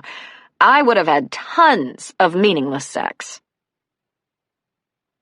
Maggie called Sarah. We might have a bit of a problem here. She did it. Claire broke it off with Sam. She did? Sarah asked, trying to keep the hopefulness from her voice. Is she okay? She's pretty messed up, actually. But not because she has regrets, because she said he was very upset. And last Saturday, none the wiser, I called him and invited him to her surprise birthday party in 2 weeks. You didn't tell me you were doing that. Sorry, I didn't think of it. I asked Jason for some names of friends he thought she'd like to have come, and he came up with a few, including Sam. Should I call him and tell him not to come? Well, that would be pretty rude, she said. I advised Claire to make a clean break. This is no way to do that. Maggie, if he's upset and doesn't want to see her, he won't come. And if he does? Maggie asked. Well, Sarah said, I trust him to be polite. And I want him there, Sarah thought. I want to see how he is, how he looks at Claire, at me. Let's see what he's got. Throughout the week, Claire was often caught completely lost in thought. She missed things said to her at the store, and at home in the evenings, she would find that while she stared at the TV, she couldn't remember much of the program she'd been watching. She had kept her eye on the front door of the hardware store, expecting Sam to walk in for sprinkler heads, but he didn't. She checked her cell phone for messages, afraid there might be one, and all those painful feelings visited on Monday might come rushing back. He didn't call. Claire was glad of this, of course, except that she was worried about him. It was possible he'd shrugged it off and already found himself some young babe, more his type. More likely, he was suffering and hurt. That whole thing about the clean break was hard to commit to. Faced with his pain, she would be tempted to take him in her arms, hold him, tell him it would be all right, that it was better this way. She prayed he wouldn't put her to the test. Sam wasn't the only man who occupied her thoughts. In a far different way, she thought a lot about what Pete had told her. She tried to remember the past in a new way, looking back through the years for a time she might have known her buddy, her pal, was harboring this secret crush. She just couldn't see it. When Mike had graduated and began taking classes in Reno, Pete and Claire were together constantly. It was like Pete was protecting Mike's interests. For the first time, she wondered why he hadn't had a girlfriend. He had dates, but nothing seemed to click for him. Why had she never noticed? They talked about everything. Why hadn't they talked about that? When Mike wasn't away at school, it was very often the three of them. In fact, the only time Pete wasn't included was at their makeout sessions. They'd go to ball games, movies, parties, skiing, beaching, and hangouts together, then drop Pete off at home and park, steaming up the windows. How that must have tortured Pete, just knowing. She spent a lot of time wondering how things might have been different. If that night hadn't happened, Pete and Claire would have remained close in the aftermath of Mike's death. They might have ended up together. Claire had loved him like a brother. That love could have easily been transformed, as she had learned that night in her apartment. What if Pete had told her while he was making love to her? That he had always loved her, wanted her? Would that have shocked her out of the act like a cold shower? Or would it have made the whole thing seem less sinful? But probably the most profound question was this. What if Pete had been stronger and smarter than she and had confronted her about their guilty tryst before she met and married Roger? For the first time since it happened, she realized that Pete's pain must have exceeded hers. His actions had been both deliberate and wrong. The burden must have been immense. Claire couldn't decide if she was glad Pete had come clean about that childhood crush or not. He certainly hadn't had to. They had worked through the event and got their friendship back on track. Except that the other person who didn't walk into the store door or call was Pete. And inevitably, Roger crossed her mind. She couldn't help but wonder how he was holding up, now that it was official. She was divorcing him. But even he hadn't called. It was a long and empty week, full of many questions and no answers.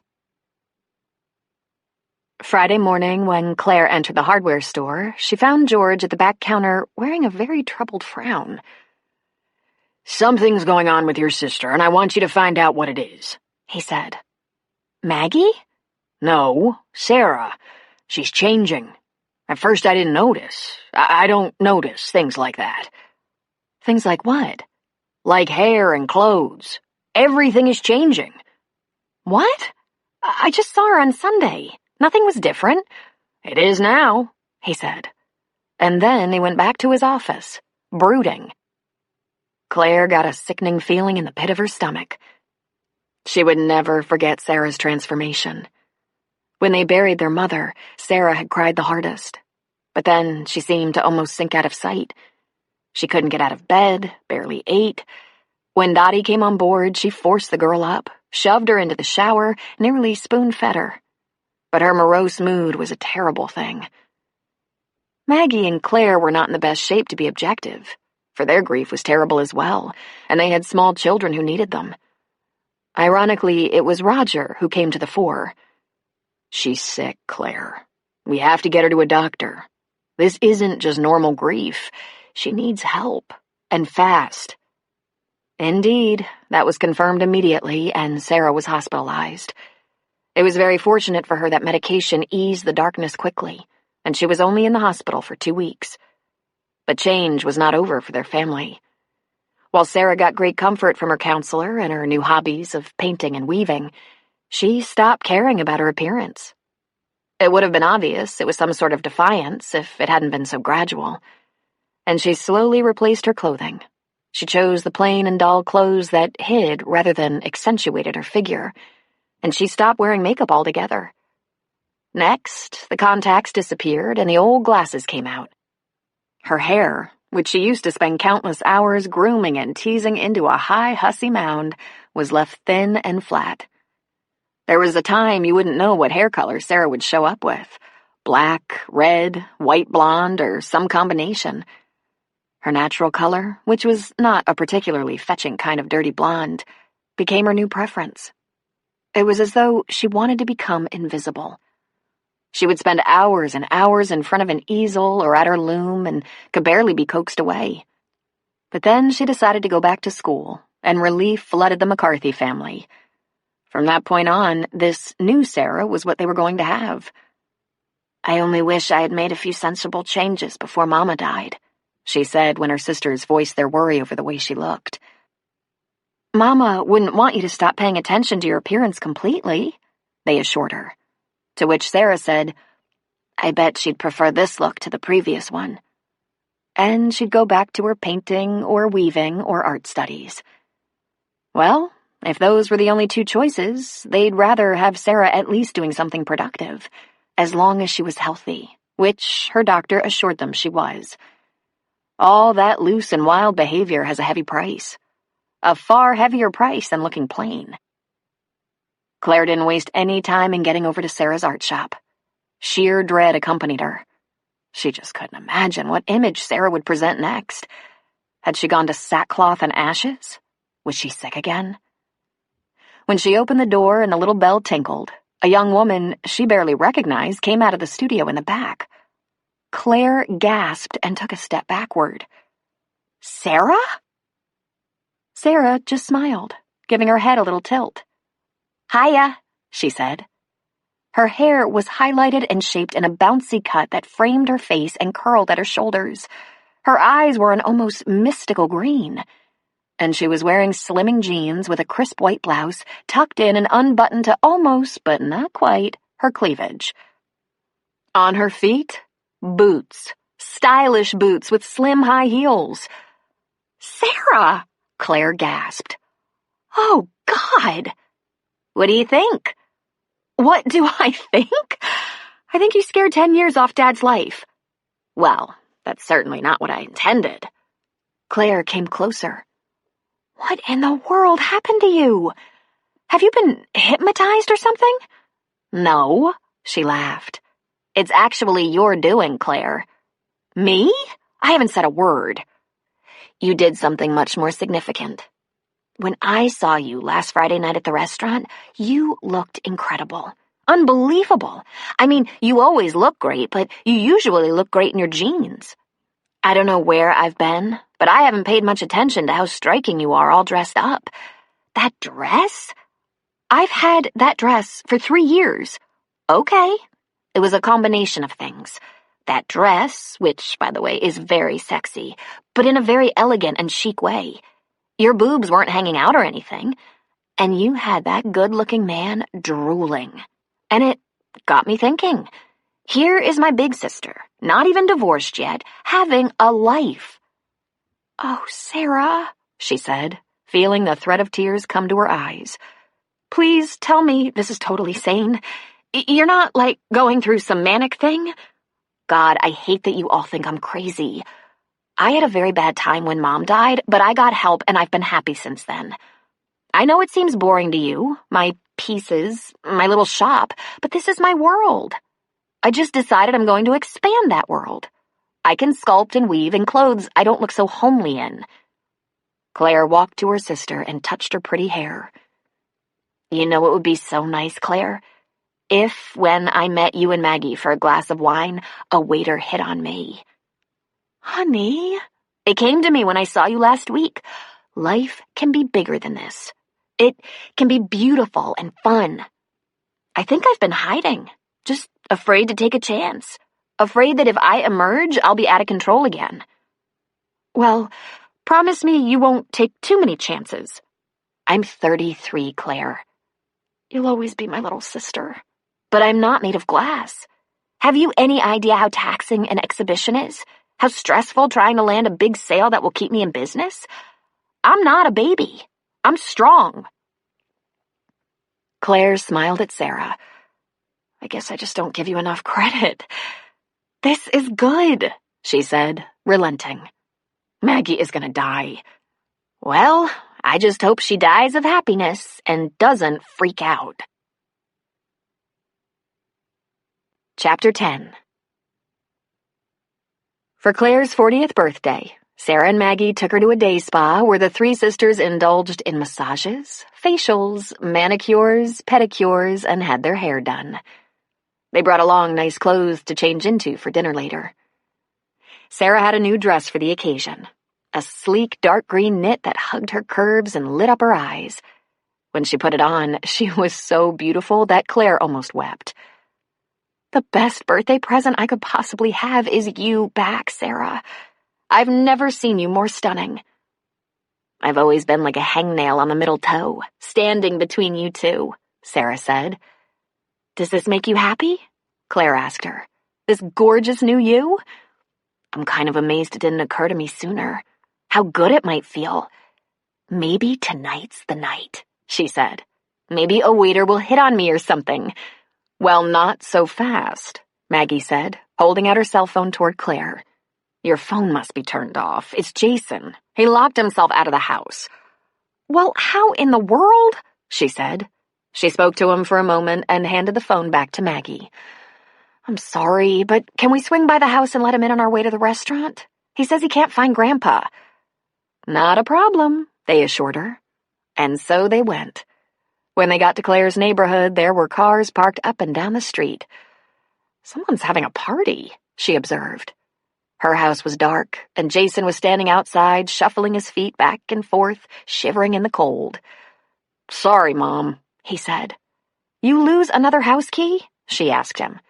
"I might have," he said. "I swear I'm going to have one embedded in your head," she said, unlocking the door for him. The house full of people yelled, "Surprise!" and almost knocked her off her feet. There were over 30 people in the living room, her entire family, plus some neighbors, employees from the hardware store, a couple of girlfriends she'd kept up with since high school, and there, at the back of the room by the table of food, Sam and Pete, standing together. Not far from those two was Roger, standing next to Bob. "Oh boy," she thought. "This should surpass interesting." She turned to her sisters. "How'd you do this?" "All we had to do was manage the guest list and order the food. Dad, Bob, and the kids did the rest." "And a very comprehensive guest list it is, too," she said, stepping into the house. She greeted every person, including the 3 men who had been most on her mind lately. Someone pressed a glass of wine into her hand, which she drank, perhaps a little too quickly. The stereo was cranked up, the dining room table was covered with food, and there were balloons and streamers all over the family room and kitchen. The patio doors were open, and the fire pit outside was lit and flaming. Around it the young people, Jason and friend Stan, Hillary and girlfriend Lucy, Lindsay and boyfriend Christopher. On her second glass of wine, she was able to actually brave a conversation with some of her more controversial guests. Roger first. "How are you, Roger?" she asked. "I'm sorry about this, Claire. I wasn't actually invited. I just came by to wish you a happy birthday, and Bob said I should stay." "That's okay, Roger. How's Jason taking it?" Roger shrugged and looked toward the patio. "He's giving me a wide berth. Can I steal you away from the crowd for a second? I have something for you, and I don't want to be overheard." "Oh, Roger. Now don't do that to me. I know where we stand. Just come over here," he said, taking her hand and pulling her toward the hallway, out of the earshot of guests. He pulled a small gift-wrap box out of his pocket and said, "You should have something special for turning 40, and for putting up with me for 16 years. She wouldn't take it. "I wish you hadn't, Claire. Call it a divorce gift. Whatever. Sell it, pawn it, I don't care. I want you to know that I'm moving on, which is what you want. Still, it just wouldn't be right for me to let it go unsaid. You were wonderful to me. I wasn't so wonderful to you, and I regret that. I'd at least like us to be friends." He pushed the box at her. "Please." Reluctantly, even fearfully, Claire took the small box. She opened it very slowly. Inside was an absolutely irresistible diamond pendant necklace on a platinum chain. "Roger, this is out of the question. Too much." He closed his hand over hers that held the open box. "You deserve it. And don't worry, it's not an attempt at begging you back. By now, I know it's out of the question." Just the same, Claire. Thank you for 16 years and a son. Roger? That might be the loveliest thing you've ever said to me. Well, I regret that, too. He looked over his shoulder toward the buffet. I suppose I owe your young man an apology. He's not my young man. We're just friends. But that would be a nice gesture, if you're up to it. Yeah, okay. She put her hand against his cheek. Thank you, Roger. Not so much for the gift, but the thought. It's very nice. Would you like to put it on? He asked. Why not? She said, turning for him so that he could fasten it around her neck. When that was done, she said, Come on, I'll take you over to Sam. She pulled his hand and led him to the far corner near the back door where Sam stood, slowly nursing a beer. Sam, this is Roger, who you didn't quite meet under very unfortunate circumstances. Roger stuck out his hand. Sam slowly and perhaps reluctantly took it. I apologize, buddy. Terrible thing I did. Believe me, it's not habitual. That's good to hear. If it were, I'd worry about you. He looked at Claire. Nice necklace, he said, nodding toward the diamond. She touched it and smiled. Divorce bauble, right, Roger? Yeah, it seemed like the right thing to do. After all Claire has put up with from me. The least I could... Pete joined them and pressed a glass of wine into Claire's hand. I noticed the birthday girl has an empty glass. We can't have that. She laughed at him because she had had enough wine now to not be uncomfortable about anything. She was, in fact, growing a little giddy. I'd better slow down. Who knows what might happen? And she hiccuped. Across the room, Maggie took a seat next to Sarah, who was staring at Claire. Maggie stared as well. Look at our sister, Maggie said. Look at those men. Look at those 3 incredible men making her laugh and hanging on her every word. Lord above. Yeah, but one of them is Roger, Sarah said. You have to admit, they're all drop-dead gorgeous. Even Roger. When she comes out of her shell, she comes all the way out. It was a sight to behold. The men, so different but certainly equally handsome. Sam had that pitch hair and dimpled smile. Pete with his light brown hair and tan face. And the blonde and sadly beautiful Roger. It's her birthday. Think she'll pick one? Sarah asked. If she has another glass of wine, she might pick all 3, Maggie said. They stared impolitely, leaning to the side as their view was blocked by a guest passing through the room. Isn't it amazing? Maggie said. Amazing, Sarah concurred. But what Sarah was focused on was Sam. She'd been watching him all night. She watched how he looked at Claire. She thought there might be longing there, perhaps sadness. It was hard to tell. What was easy to see was that when someone didn't engage him in conversation, his eyes would drift to Claire and watch her intensely. Well, it had only been a couple of weeks. The important thing was that Claire didn't look at him with longing. She was busy having a birthday, enjoying her party. When she did connect eyes with Sam, she smiled at him, but not in a way that suggested heartbreak. That made it official in Sarah's eyes. Claire was finished, and Sam was healing. Sarah wouldn't mind helping him get past that, if she ever got the chance. Claire was having fun with Roger, Pete, and Sam. She'd been circulating and visiting, and hadn't had more than a tiny morsel of food, so she was feeling a bit frivolous and lightheaded. Then, with a sudden whack of clarity, she realized she was standing in a circle with 3 men she'd known in the biblical sense. Okay, she told herself. She hadn't actually been that intimate with Sam, but it had been a serious enough dalliance that she knew what he had, what he was capable of doing, what he almost did. Little difference. She blanched. Holy shit, she thought. Look at me. Am I crazy? She faked a smile. You'll have to excuse me, she said somewhat lamely. I should circulate. Sure, Roger said. Of course, said Pete. Claire, I'm gonna head out, Sam said. But thanks for including me. And thanks for coming, she said, putting out her hand. He rejected the hand and, grabbing her upper arms, gave her a peck on the cheek. 40 looks great on you. Happy birthday. Sam grabbed his jacket and walked out the front door. He was halfway down the sidewalk when he heard his name. Sam?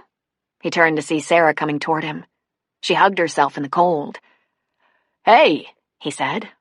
I wanted to say goodbye and thank you for coming. Thanks for having me, Sarah.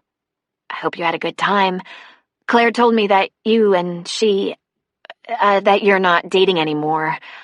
I thought maybe you wouldn't come, but I'm glad you did. Me too. You know, I have to admit, I didn't even recognize you. I guess I wasn't paying much attention the other night when we met. She laughed at him, but she shivered as well. No matter, she thought. She would brave an Arctic blast just to have a few minutes alone with him, especially if she could get an insight on where he stood. I was pretty wiped out that day. Long day of work. I didn't have time to primp or anything before meeting my sisters. I looked like hell, probably. No, he said, shaking his head. I think it was the glasses. Oh, that. I wear them when I work long hours, to keep my eyes from getting dry, tired, and itchy. What is it you do? Claire probably told me and I just forgot. Art. I'm an artist. I have a small shop with a studio in the back for working, and in the front I sell art supplies. Yeah, I think she did mention that, he said, and he thought, they're all beautiful, these three women. Then she smiled at him, and he thought, yep, beautiful, lethal. This one was perhaps the prettiest. Younger than Claire. What had she said? 7 years? She shivered again. Though he really wanted to get away, he whipped off his jacket and put it around her shoulders, then watched as she hugged it to herself. No way, he thought. I'm not about to get kicked around by another one of these women. Now you'll be cold, she said. Actually, I have to get going. Let me get you inside before you freeze. Then I'll take my jacket and head out. He turned her and, with a hand to her back, pushed her gently toward the front door. You probably have a date or something. He laughed. Not hardly, he said. They were sisters. They knew everything, so why pretend? I think there's going to be a little break in the action for me. She turned around and faced him. Are you okay, Sam? She asked. Sure, Sarah, he said. He shrugged. It takes two, you know. Apparently there was only one. So, life goes on. But I wanted to come tonight so Claire would know there are no hard feelings. That was very nice of you, she said. Yeah, I'm a hell of a guy. She slowly removed the jacket and handed it to him.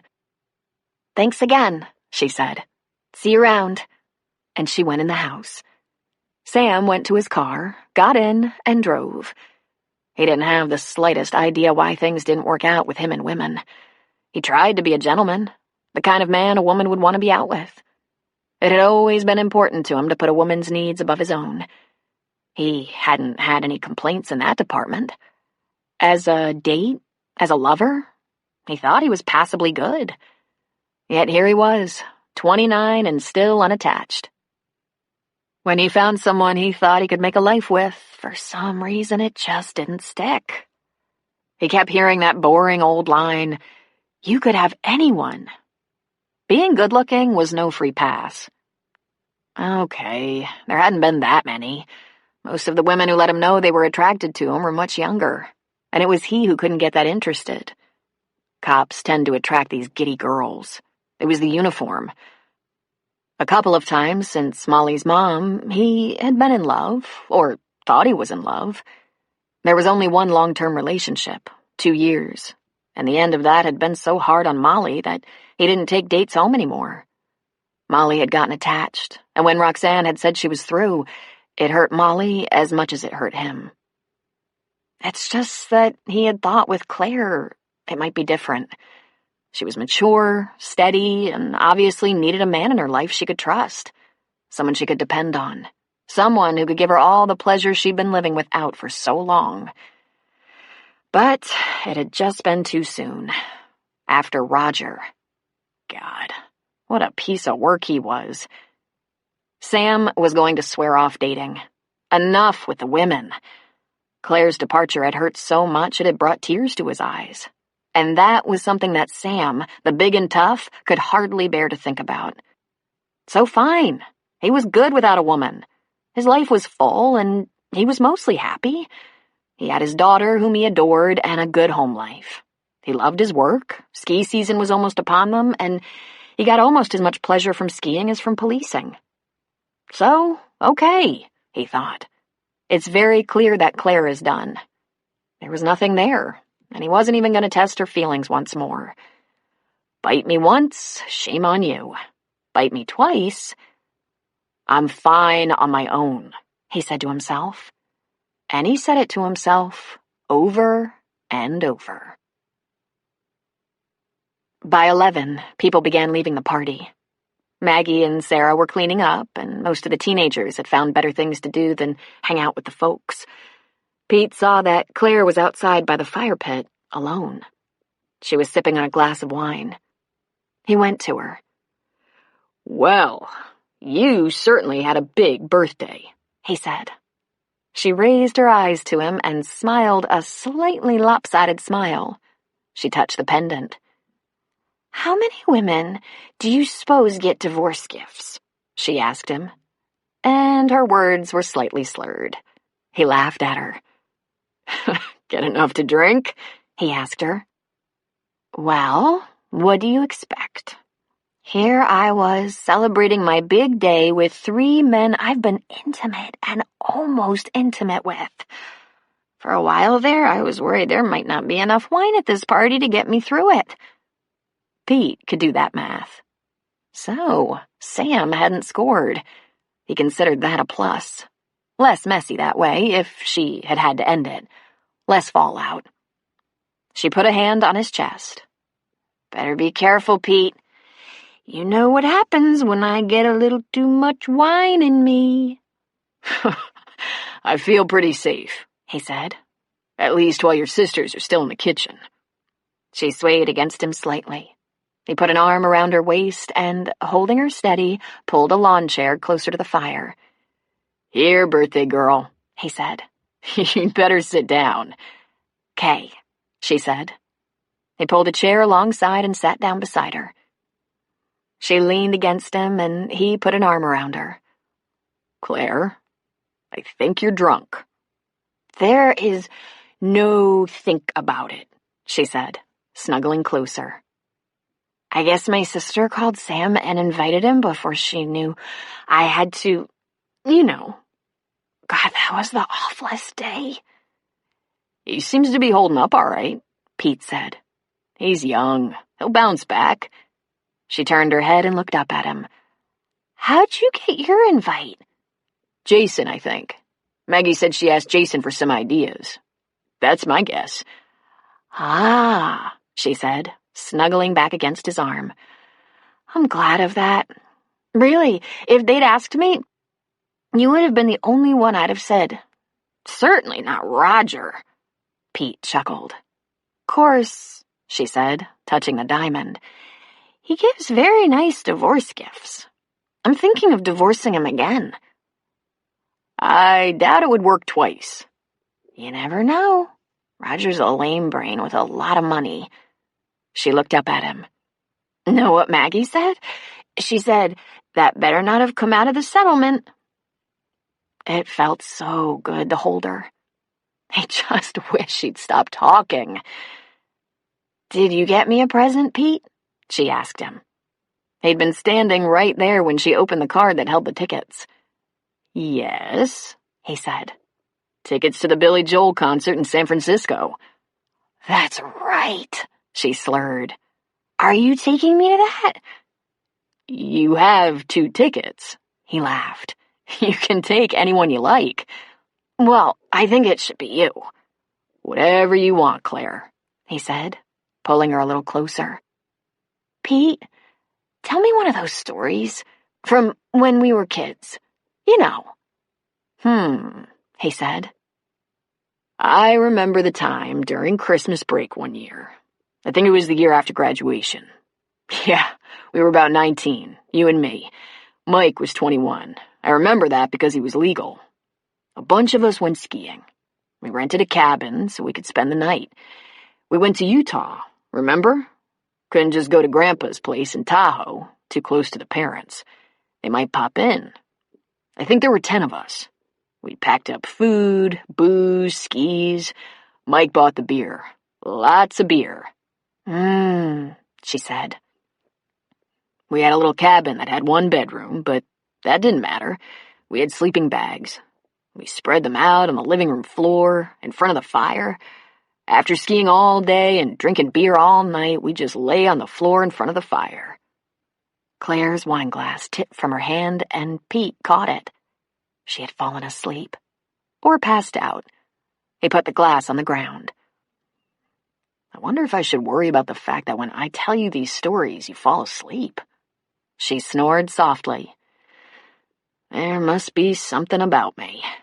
She snuggled closer, her head lolled slightly. After all that beer, he went on, it didn't take long for everyone in the cabin to be asleep. In fact, you fell asleep on me then too. Mike was sprawled out on the couch. You and I were lying on the floor. You put your head on my shoulder, kind of like this, and went to sleep. He gently touched her cheek. I didn't sleep all night. I just held you. Once, while you were asleep, I snuck a little kiss. It wasn't much of a kiss, since you didn't respond. It was kind of like... He lifted her chin with a finger so that her face was tilted up. He touched her lips lightly with his.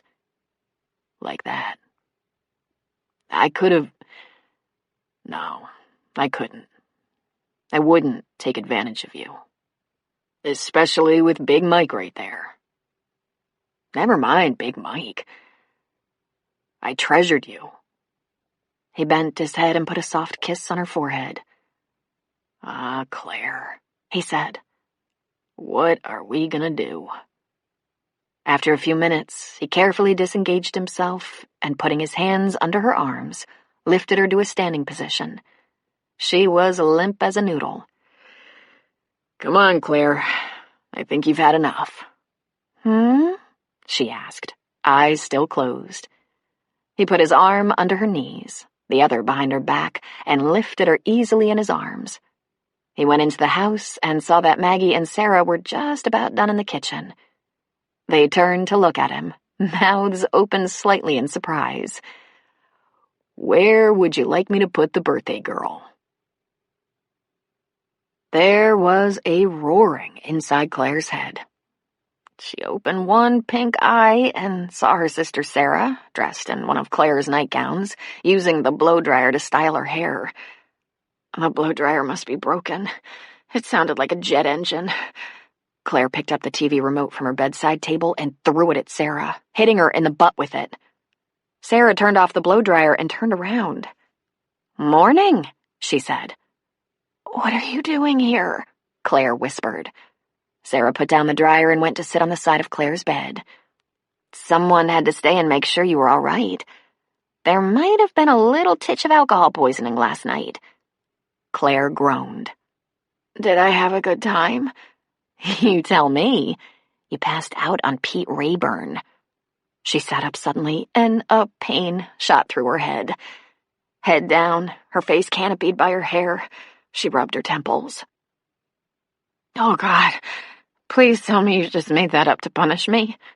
Slowly, carefully, she lay back down on the pillow. "Where?" "Outside, by the fire. He carried you to bed." "Oh, God," she moaned. "What happened?" Sarah asked. "One minute you were a little tipsy, the next Pete was asking, 'Where would you like me to put the birthday girl?'" She put the back of her hand to her forehead. Who undressed me? Not Pete. Did I do anything really, really embarrassing? Well, you were outside alone with Pete when you passed out. Last time I peeked out the door, you were leaning against him and he had his arm around you. Hey, do you have a thing for Pete Rayburn? I obviously have a thing for Chardonnay. He's very cute. In fact, the place was dirty with cuties last night. Maggie and I were watching them flock around you. I keep trying to imagine what that must be like. You could have had your pick. I think I did, she said. Only, I can't remember it. Were you fooling around with Pete Rayburn? Sarah, how many ways can I say I don't remember? I had on all my clothes, right? She nodded. Right down to the pantyhose. If I live through the day, do you think I have to call him and apologize? Claire asked. Sarah shrugged. He didn't look all that unhappy, Claire. God, I've always wanted to be carried off to bed, she said wistfully. Did you want to be carried to bed because you were trashed? Claire asked. Well, at least you didn't get sick, Sarah said. Claire's features froze. She paled. A strange look came over her face and her complexion slowly went from white to ashen. Uh-oh, Sarah said, moving out of the way. Claire threw back the covers and bolted for the bathroom, slamming the door. That night, just before 10, Claire called Pete. When he said hello, she said, "I'm so sorry." "Not necessary," he said, but he laughed. Was I completely obnoxious? She asked. No, don't tell me. I don't even want to know. Was I? You were hysterical, he said. You're cute drunk. Ugh. Hangover? He asked. You can't imagine. The sad truth is, I sure can. I was carried off to bed once in my younger days, but I was dragged up the stairs by my heels, by one of my teammates. I think he bounced my head off every stair. I was bruised from head to toe. It was a nightmare. It was her turn to laugh. You said finding yourself surrounded by all your ex-lovers drove you to it, he told her. That was discreet of me, she said. How many people overheard that remark? We were completely alone, sitting out by the fire while your sisters cleaned up. What else did I tell you? She asked, holding her breath. You just babbled. You did mention how much you liked your divorce gift and said you were thinking of divorcing Roger again. He didn't see me passed out, did he? Almost everyone was gone. Only your sisters saw you, and I left so they could put you safely to bed. Then I should say thank you in addition to I'm sorry.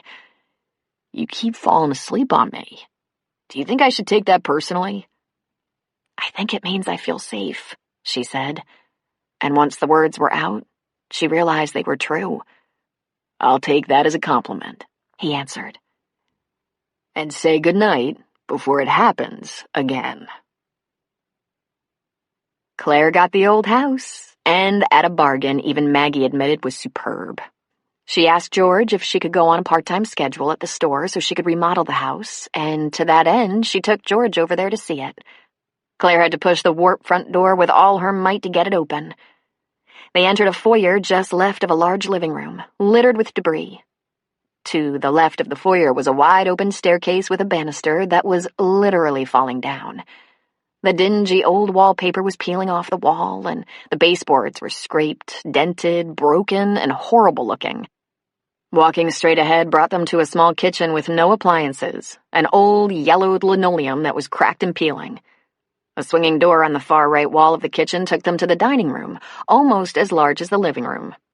There was a large hearth in the living room, some of the bricks of which were missing or broken. An old wrought iron chandelier dangled crazily in the middle of the room and looked as if it might crash to the floor any second. The paint, very likely leaded, around the window frames and sills, was cracked and peeling. George stood in the middle of the living room and turned in a circle, looking at the damage. And Claire said, "Dad, isn't it great?" Chapter 11. This was the time of instant divorce. Roger had been served 3 weeks ago, and according to the paperwork, he would be a single man in 1 more week. He stared at the documents, knowing there was no longer anything he could do to turn this around. Claire had left him shortly after Christmas, and it was already October. The holidays were just around the corner. Had it not been for her accident, the divorce would have been accomplished much sooner. Roger knew what Claire thought, that his regret and guilt were contrived just to get her back into his life for reasons even he didn't understand. But that wasn't true. His regret and guilt were completely genuine, and he knew exactly why he wanted her in his life. She was pure and classy and sincere, while he was a shallow, weak idiot. She had given his life substance. Only a fool would cheat on Claire and risk losing her. Claire had given him more chances than he deserved. Their marriage was over. He had meant everything he said to her at her birthday party. That he understood it was time to move on, that he was grateful for the years and their son. All he could do now was try to repair his relationship with Jason, and maybe, in the end, earn some respect. He didn't bother to call Jason. If Jason answered the phone when he called, it was by accident. If Jason was home when Roger stopped by, he tried to avoid him. But Roger was going to go to the house and keep going until he convinced Jason to spend a little time with him. Even if it was miserable, he would keep doing it. He intended to show Jason that he was important, that even if he couldn't have Claire in his life, he wanted his son. It was Sunday, sunny and crisp. People had started putting out scarecrows and pumpkins. Little farming towns like this one really got into the harvest. Halloween was a big deal. He drove over to the house and went to the door. Jason answered and jumped in surprise when he saw Roger. "Hey," he said, stepping back a step. "Hey yourself, pal. I thought maybe we could do something today. Go-karts, a movie. There's a game on. I bought a big screen. We could swing by the store, get some snacks. I'm kinda busy. I kinda have some plans. Want to take a friend?" He shrugged. "I'm flexible. Whatever. You should have called. Aren't you supposed to call?" "I don't know," he said honestly. There was no custody issue. Jason was 15 and made up his own mind. "I'll do whatever I'm supposed to. Want me to go back out to the car and call?" he asked, trying to make a joke. "Maybe next week, or the week after, depending on, homework and stuff. Jace, holidays are coming up. I want us to spend some time together, have some fun, get back on track if possible." "Yeah, well, I might need to think about that." "You could think at the movies. If we take in a movie, you won't have to talk to me," he said, smiling lamely. "Or we could go out and practice driving. You're going to want that learner's permit pretty soon." Roger saw Jason's eyes light up a little, though he could tell the kid tried to hide it. "Yeah, I could think about that. Maybe you should call next week." "Are you sure? Because I can wait till you finish whatever you're doing. Or if you have plans with friends, we could take a whole crowd out. Pizza? I think you should maybe call next week. Okay? Jason, just so you know, I miss you, man. I'm going to keep pestering you till you give me a chance. It's been a really tough year for you, and I know you're still pissed, but... Nah, I'm not that pissed, but I am kinda... Yeah, I know, kinda busy. But I'm not giving up, son." He reached out to grab Jason's shoulder and give an affectionate squeeze, but the kid jumped. Roger made contact, but it didn't come off as cool as he planned. "I'm not going to fight you, son. I'm just going to keep trying and trying." "Yeah, okay," he said. "See you later, then." And he backed into the house and closed the door. Well, I wasn't far off from what Roger expected. It still stung. This was exactly why it was so hard to keep asking, keep trying. Every time Jason rebuffed him, it had taken Roger weeks to put himself out there again. But this time, it would be different. He'd call Jason every day this week and try to get something set up for next weekend. He turned to leave just as Pete Rayburn was pulling up to the house. Just what he needed. Competition with Pete for Jason. It caused him to frown darkly. "Hey, Roger," Pete said brightly. "What's up?" "Not a lot, Pete. What are you doing here?" "I came to see Claire. You here for Jason?"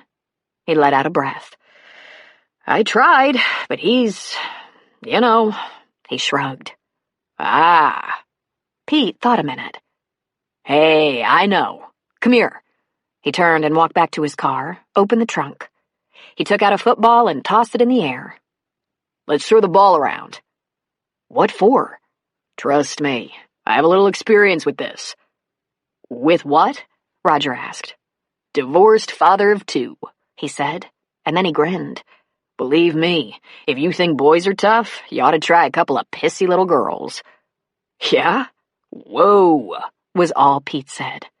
He backed out into the street at a trot and fired the football at Roger, who caught it clumsily. "Pissy little girls, huh?" Roger said, firing it back. "They were horrible. Even though it was a mutual split and I decided it was best to leave, it was somehow all my fault. I had to crawl on my belly like a snake and plead for mercy."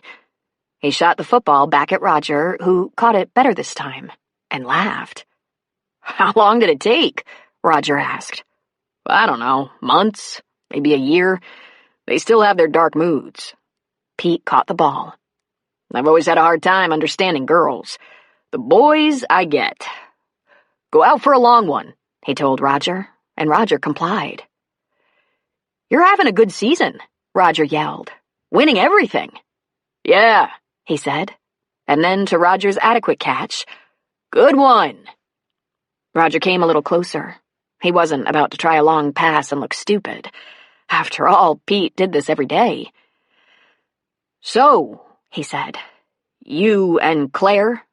"Old friends," Pete said, non-committal. "We kind of re-met during her, teaching career." "Yeah, I suppose. I think she's seeing that young guy," Roger said. I don't think that worked out," Pete said. Without meaning to, Roger actually hung his head. "I probably screwed that up." "Don't be so hard on yourself, Roger. Go deep. Farther. Farther!" "You're showing off," Roger said with a laugh, but did as he was told, and caught the ball admirably. Then, braving humiliation, went for the return of the long pass, and made it. "Whoa, look at you!" "What are you doing?" Jason yelled from the end of the drive. Pete immediately trained the ball on Jason and fired it at him. Jason caught it, then stood there with it. "Your dad went to the trouble to come over. He should have someone to play with." Jason turned toward Roger and threw it to him. Roger to Pete. Pete to Jason. In less than 30 minutes, there was running, falling, fumbling, tripping, laughing, one pair of jeans torn at the knee, one jacket tossed on the curb. And Pete yelled, "Hey, Jason, your mom home?" "Yeah." "Let me out, you guys. I want to ask Claire something." And he jogged toward the front door, leaving father and son to their football. Claire answered while he was still knocking. She had a confused frown wrinkling her brow. "What did you do?" "It's not a very secret formula. Introduce a ball and all boys will play." "Amazing." "I think Roger and I bonded, as divorced men are wont to do." "Further amazing." "I went through the ex-husband to get to the ex-wife," he said. "I must be freaking fearless." "I haven't heard from you in..." She wrinkled her brow, but she knew exactly how long it had been. "Since my 40th birthday. I finally decided you were just being kind and I was totally obnoxious. And you hope to never run into me again." "You had some serious stuff going on," he answered. "I didn't want to get in the way." "Like what?" "Like breaking the hearts of virile young cops and divorcing rich dimwits like Roger." He smiled. "Plus, it's football season. They're killing me."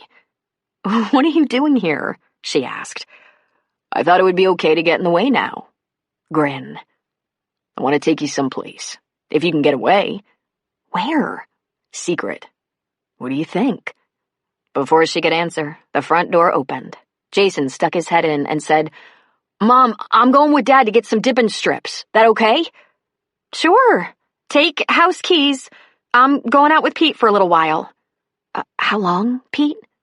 Couple of hours, he said. Jason didn't seem to think there was anything unusual about this. He ran past them and up the stairs to his room to get his keys. Then, in a flash, he was back and out the door. Completely amazing, she said. As they drove, Claire told Pete a little bit about Sam. Not the details like the goodbye kiss or the shattered look on his face when she told him. If she recalled that, it still caused a little ache to creep into her heart. He's a tough kid, Pete said. Don't worry about him.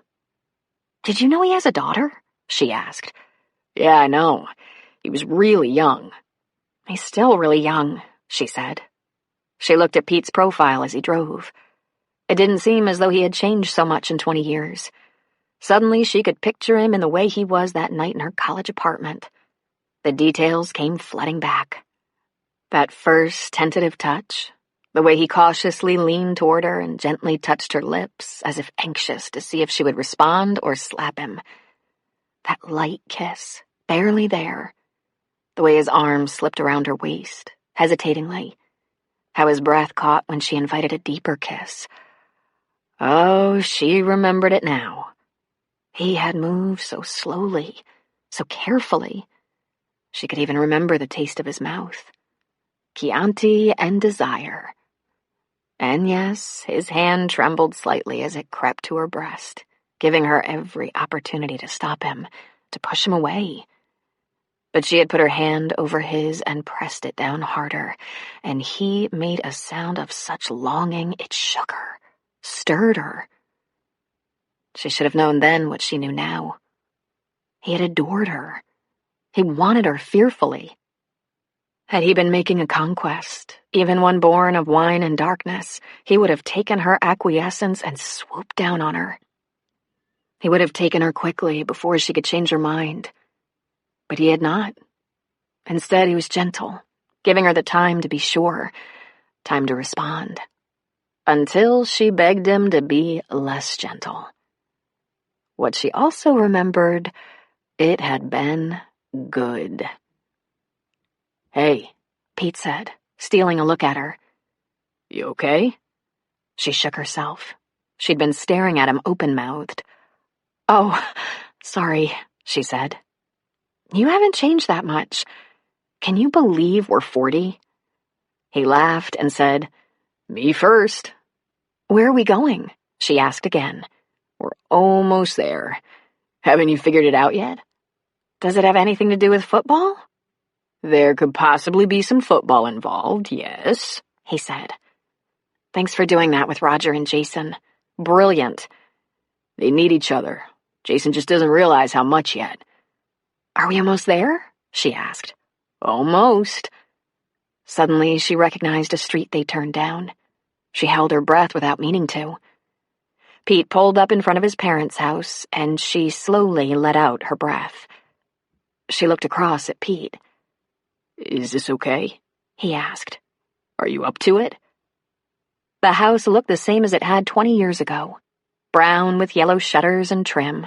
A long porch. Not a fancy house, and the neighborhood was about 40 years old, but kept up nicely. It didn't look as if it had aged a day. It brought tears to her eyes. Give me a second, she said. They want to see you, he said. They've been begging, especially my mom. Sure, she said, but she said it a little weakly. Maybe you should have asked me, or at least told me. We don't have to go in. It's up to you. We've spent a lot of time talking about the past. I thought it might be a good idea to move into the present. And I was afraid you'd say no. He patted her hand. It's okay if you cry. I won't take it personally. I'm not gonna cry. Maybe. Then come on. They'll be waiting, trying not to open the door before you get there. Sophie and Fred Rayburn met them at the door. They had aged some, but were still young and fit in their 60s. They were small, this couple who had bred up 2 large boys. There were emotional embraces. The last time she'd seen them was at her mother's funeral a dozen years ago. Fred had been in the hardware store, but Claire hadn't worked there until recently, and it wasn't as though they went to the same churches, restaurants, or grocery stores. The football game was on TV, naturally, but Fred had the volume down, and Sophie had put out snacks in the family room. The fire was lit in the hearth, and the room cozy and welcoming. The furniture had been updated, but it was almost comforting to note that the smells in the house were familiar. Furniture polish, glass cleaner, and freshly baked cookies. Sophie took her by the hand and led her to the kitchen where she poured her a cup of coffee. When Pete told me that he ran into you and you two were back in touch, I just can't tell you what a lift it gave me. It's been too long, Claire. I agree. It's so good to see you. The last couple of times were not happy ones. How is your father doing? He's great. Strong, feisty, working too hard as usual. They went around the dining and living rooms, coffee mugs in hand, looking at the framed photos. There were Pete's girls at all ages, a couple of gatherings of extended family, and of course, high school photos of Pete and Mike. She remembered. Pete was very young-looking, even when he graduated. And there on the mantel was a picture of Mike in his Air Force uniform. He seemed to be looking away, as though he was already leaving her. She picked it up and held it. I put away my pictures of Mike. Sophie touched her arm. Of course you did, dear. You got on with your life as you were meant to do. This brings back such memories. Embrace the good ones, sweetheart. Let any unpleasant ones go. Sophie and Claire sat at the dining table with their coffee and caught up on family matters. Claire told Sophie about going back to the hardware store to work, now part-time, about the fixer-upper, about her son, about her divorce. Sophie filled Claire in on her granddaughters. It's such a joy to have girls, I can't tell you. Like my reward for raising 2 boys. Do you go to the football games? We used to go all the time, but we miss some now. The cold gets to Fred, and to me, if I'm honest. When Fred told Pete to come outside with him to get firewood, Sophie seized the moment to say something she didn't want her son to overhear. After we lost Mike, I had this far-fetched hope that you and Pete would find each other. But you both went in other directions. You know he had such a crush on you in high school. Claire was momentarily shocked. Did everyone know but her? He did, she said. Sophie nodded. The way he looked at you, the way he looked at you and Mike, I could tell he was just in agony. But I knew. She shook her head almost sadly. It must have been hard on him. He loved his brother so. Did Mike know? Sophie laughed in absolute amusement. Darling, Mike was just a guy. There are a lot of signals that guys are immune to until they're much older. I guess that's probably true. Promise me something, Claire. Now that you've come by for a visit, don't be a stranger. Count on it, Sophie. I've missed you too. When Pete was driving Claire home, he pulled over at a crimp in the road beside a farmer's field.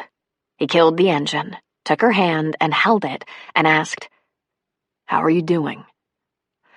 A little emotional, she said honestly, but good. Thank you for doing that. It means a lot to my mother. It means a lot to me too. Your mother told me she knew you always had a crush. I think I might be the only one who didn't know that. My mother, he laughed. How she can still surprise me. Pete, I've been remembering that night. I don't want you to take all the blame. I responded to you. That whole thing, it was very mutual. I know, he smiled. That's the special part. You could have let it remain in the past. No, I couldn't, he said. You had to know the truth. I planned it for years. How I was going to seduce you, get you all turned on, and go for it. I knew you might think it happened because we were alone, had wine. It was a setup, Claire. I set it up. I want you to be real clear about that. Because... He lifted her hand to his lips. He pressed a soft kiss into her palm. Because if I happen to see that opportunity again, if I try again, if I give you wine and darkness and try to seduce you, you'll know. It's deliberate. It's not an accident. He shrugged. Maybe, then if you respond, you won't regret it later. She shivered at the thought. He started the car and drove her home, leaving her with lots to think about.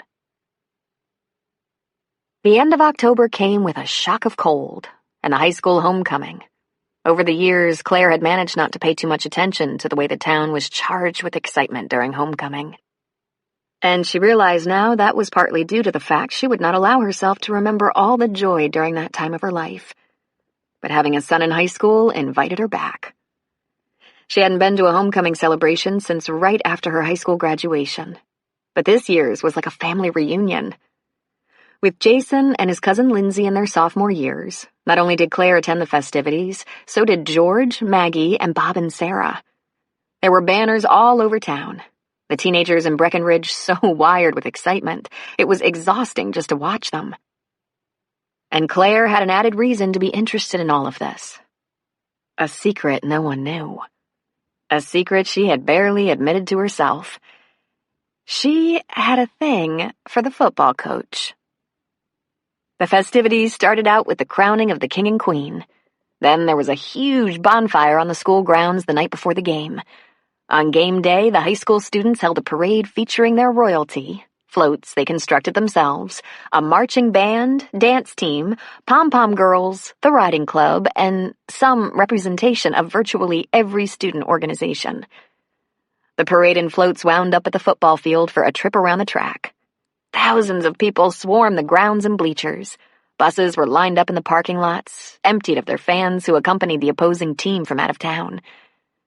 After the game would come the dance, a glamorous affair reigned over by the king and queen, chaperoned by teachers, parents, and the coach.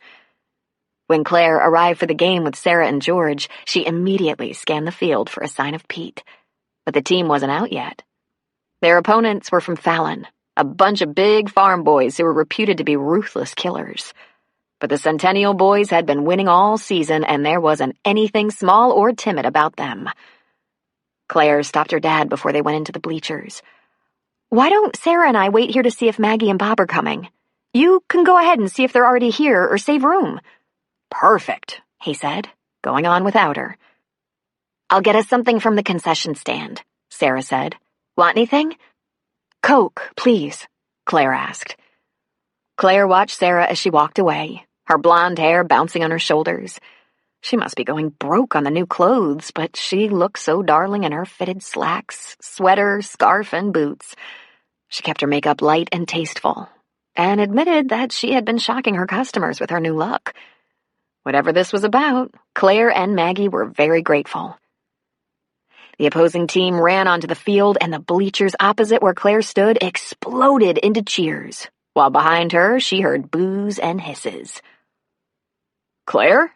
a voice asked. She turned around to find herself face to face with Sam. He held a cardboard carton holding 3 Cokes and a bag of popcorn. He smiled at her. She looked for that sadness in his eyes, but to her relief, saw none. Instead, he seemed cheery, all dimples and teeth. Maybe Pete was right. He'd bounce back without a problem. "How are you, Sam?" she asked. "Good. You?" "Good. I've thought about calling to see how you're doing, but I didn't want to, you know." "It's okay, Claire. Really, I'm fine. You shouldn't worry." "I'm glad. Have you been going out?" He shrugged. "Not really. Hey, there's someone I'd like you to meet. Got a minute?" "I have to wait here for my sister. She just went to get drinks." "I'll wait with you, if it's okay." "It's okay." "So, how's it going at the store?" "Good. You haven't been tearing up the sprinklers lately." "We're about done mowing for the winter," he said. "Have you been, going out?" No. My divorce is final now, but you know what they say, you should go it alone for at least 6 months. He grinned at her. Is that what they say? What's that about? That old rebound thing, I guess. Is that how long it takes to heal? He asked. And there it was, a hint of sadness in those typically bright dancing eyes. I guess so. Approximately. I'll have to remember that. The home team ran onto the field with a roar, and Claire was grateful for the interruption. The conversation with Sam stopped for the cheers and the band blasting out the school song. There he was, the coach and his assistants. She raised up on her toes, but all she could have of him was his back. He would be focused on the field the rest of the night. "Here you go," Sarah said, handing Claire a cola. "Hi, Sam. How've you been?" Good. Good to see you. Come with us. I want Claire to meet my daughter. Sam led the way, Claire and Sarah following. They exchanged furtive glances behind him. Sarah with a question in her eyes, and Claire answering with a shrug. Not very far into the stands sat a woman and little girl. The little girl was a darling, freckle-faced sprite with long, reddish-blonde pigtails flowing over her shoulders. She was holding a tiny dog wrapped in a plaid throw. Just his little head with spiky, out-of-control hair and a little black button of a nose stuck out. Claire and Sarah, this is Molly, my daughter, and Joan, my mom. This is Claire and Sarah, friends of mine. While Claire just said hello, Sarah bent closer to the little girl and said, "I know Molly. I gave an art class at your school, remember?" "Miss McCarthy?" she asked. "You look beautiful." Sarah laughed and straightened. "I usually tie my hair back when I work or teach," she said to Sam's mother. "Nice to meet you." "And you?" To Molly, she said, "I remember you really liked art. I give little classes at my studio if you're ever interested." "This is Spoof," Molly said, holding up the dog. "You should paint him," Sarah said. "He'd make a great model." "I bet he wouldn't," Sam laughed. "We'd better get going," Claire said. "We have to look for Dad." When they walked away, Claire said, "That was weird." "How so? Meeting his family? After breaking it off? Well, he appears to be doing just fine. You're not disappointed, are you?" "Absolutely not. I just think it's weird, introducing us like that." "He was just being polite," Sarah said. She strained to look up into the stands. "There they are, up there." The game had been a huge victory for Centennial. The kids were all charged up. Jason went to the dance with his buddies and was spending the night at Stan's. Lindsay was going to the dance with Christopher in a car, an event that did not fill Maggie and Bob with comfort. The adults left the kids to the rest of their celebration and went out for pizza and beer. It was only 11 when Claire got home. She didn't turn on many lights, but settled back on the sofa in the semi-dark and put her feet up. Her insides were still vibrating from the noise at the game and pizza parlor, and the quiet was welcome. She wondered if Pete had any idea how often she thought about him. Ever since going with him to his parents' house, ever since that memory of the past had come back to her so sweetly, and he confessed his reasons for making sure she knew how deliberate his seduction had been, he had hardly left her thoughts for a second. Yet in the week preceding the homecoming, she hadn't heard from him. She had started thinking about Pete in the way she had described to Sarah one should think about a man one loved. Constantly, with a little patter of the heart, a lift, a feeling of euphoria and elation, expectation, and not just at that moment of his touch, but at the mere thought of it.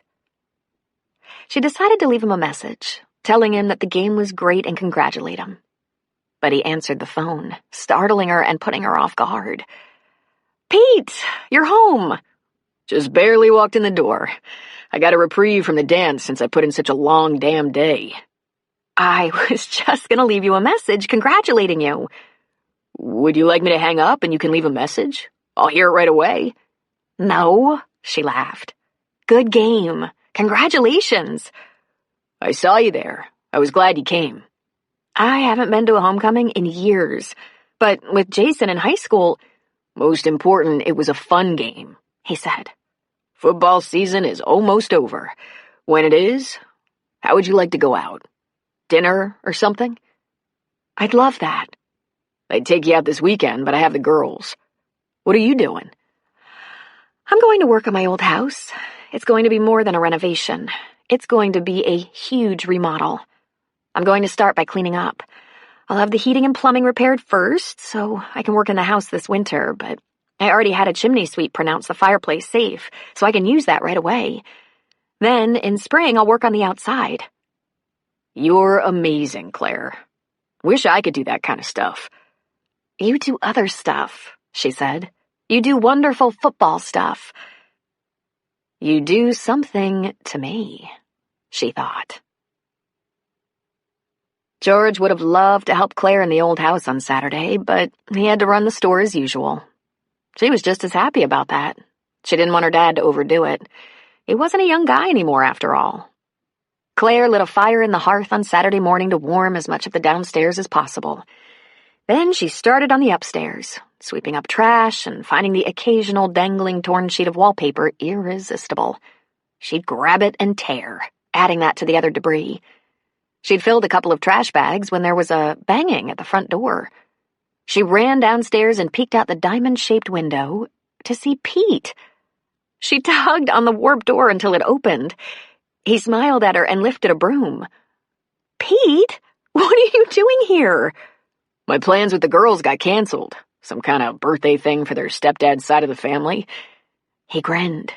Normally, that would really irritate me, this last-minute stuff, but it frees me up to give you a hand, if you're interested. "Wow," she said, stepping aside so he could come in. "This is great of you. I started upstairs. It's really cold up there, but I'm nearly done, and it's warming up down here.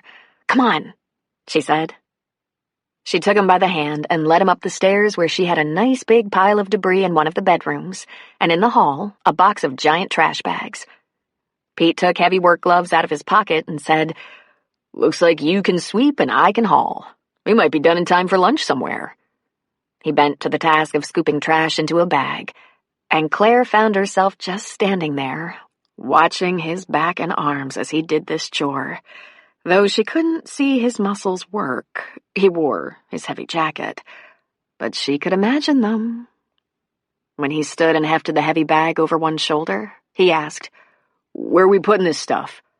"Backyard," she said. He smiled at her and said, "You'd better sweep. If you have a little help, there will be more time to play." She moved the broom. Play. Yes, she thought. I'd like to play. An hour later, they were downstairs, which the fire had warmed considerably. She swept up in the living room while he got busy in the dining room. When he removed his jacket and wore just his V-neck sweatshirt, she found the expanse of his back and shoulders most distracting, but not nearly so much as his butt in those jeans. She took off her jacket as well, but suspected it was not the fire that made her warm. Claire wasn't the only one stealing hot little glances. Pete found his eyes drawn to her all morning long. The curve of her jaw, the small, compact butt, the way her soft hair would swing around her shoulders. He wanted to get his hands all over her. "Where's Jason today? Why isn't he over here helping?"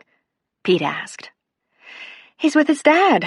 They're getting along real well these days, thank God," she said. "I think I owe a lot of that to you." "Nah, they'd have gotten around to it. Roger was pretty determined." "Still, that whole football thing. Jason wouldn't have been invited to help anyway. All I need is a complaining 15-year-old over here making my life miserable. Besides," she thought, "I want you all to myself." By noon, the living room floor was cleared with a big pile of trash in the foyer. Pete took a bag of garbage out to the backyard, and when he came back into the kitchen, Claire was rinsing off her hands in the kitchen sink. His eyes warmed over as he looked at her back. Well, more specifically, her butt. She had that leggy, tight bottom look about her. a killer in jeans. The very same that had been turning him on since he was about 14. It hadn't changed all that much. "I thought the plumbing was out," he said, taking off his gloves. "No hot water heater. We can rinse and flush, that's it." He tossed his gloves on the counter and came up behind her, putting his arms around her, his hands under the cold water with hers. He covered her hands with his under the icy water, massaging them, and she leaned back against him. He bent his head, nuzzling her neck with his lips, inhaling her scent. He wasn't sure he could get close enough. She pulled their hands from the water and turned off the spigot. She dried their hands together while he concentrated on her neck. This wasn't exactly what he'd planned, but feeling her against him was so good, he didn't care. Then she lifted his hand to her mouth and licked his fingers, gently sucking on one, and he thought he might lose his mind. He turned her around to face him and slipped his arms around her to hold her. She tilted her chin up and he lowered his lips to hers, slowly, gently, touching them softly. He pressed gentle kisses against her lips before covering her mouth in a kiss that was demanding and serious, deep and hot, and her lips opened beneath his, inviting his tongue. He kissed her long and hard, and then he said, "Ah, you taste too good." "You taste pretty good yourself." "It's been a while." "Probably too long," she whispered against his mouth. Probably, he thought. Yet things always seemed to happen in their own time. He was a little older now, not necessarily in a rush. There was a part of him that wanted to fall into her in a hurry and experience her body, but a stronger part that wanted to savor every touch, every sensation. He realized, devouring her mouth, that he hadn't forgotten how delicious she was. His hands moved over her. He threaded his fingers into her hair to pull her mouth hard against his, then down her neck and over her shoulders to her arms, to her back, over breasts and bottom, pushing her against the sink and pressing against her. She was coming to him with heat, with passion, thrusting her small tongue into his mouth hungrily, sighing deeply. "Yes," he thought. "Yes, this is what I want, what I've always wanted. This woman in my arms, her mouth open under mine." He ran a hand down her back, over her bum, down her thigh to the back of her knee. He lifted her knee up to his hip and pressed himself against her. He was hard, ready for lovemaking, moving against her, grinding against her, and she gyrated her hips against him, knowing. Against her lips, he said, "The last time I tried this, I broke your heart." "The last time, we didn't know anything." "You know what I want." He kissed her deeply. "I want to love you like mad. If you want it too, you have to tell me." "I want you," she said. "Take me somewhere." "Are you expecting anyone to come here?" "No." "Does the door lock?" "Uh-huh, but—" He dropped her knee and pulled away. He put a hand under her chin, a soft kiss on her lips, and said, "Go stoke the fire. I'll be right back." He walked through the front of the house and out the door. Not clear what he was up to, she did as he asked. She was on her knees in front of the fireplace when he returned, a sleeping bag under each arm. He locked the door behind him and crossed the room, kneeling beside her. Together they wordlessly spread the sleeping bags, zipping them together. Pete sat and pulled off his boots, setting them beside the fireplace, and Claire did the same. Then he pulled her into his arms and lowered himself to the floor, his lips on hers. He rolled, pulling her on top of him. She began to move on him at once, pressing and wriggling against him until he groaned with pleasure. He locked his hands into the bottom of her sweatshirt and pulled it over her head. Then he unhooked her bra, tossing it aside.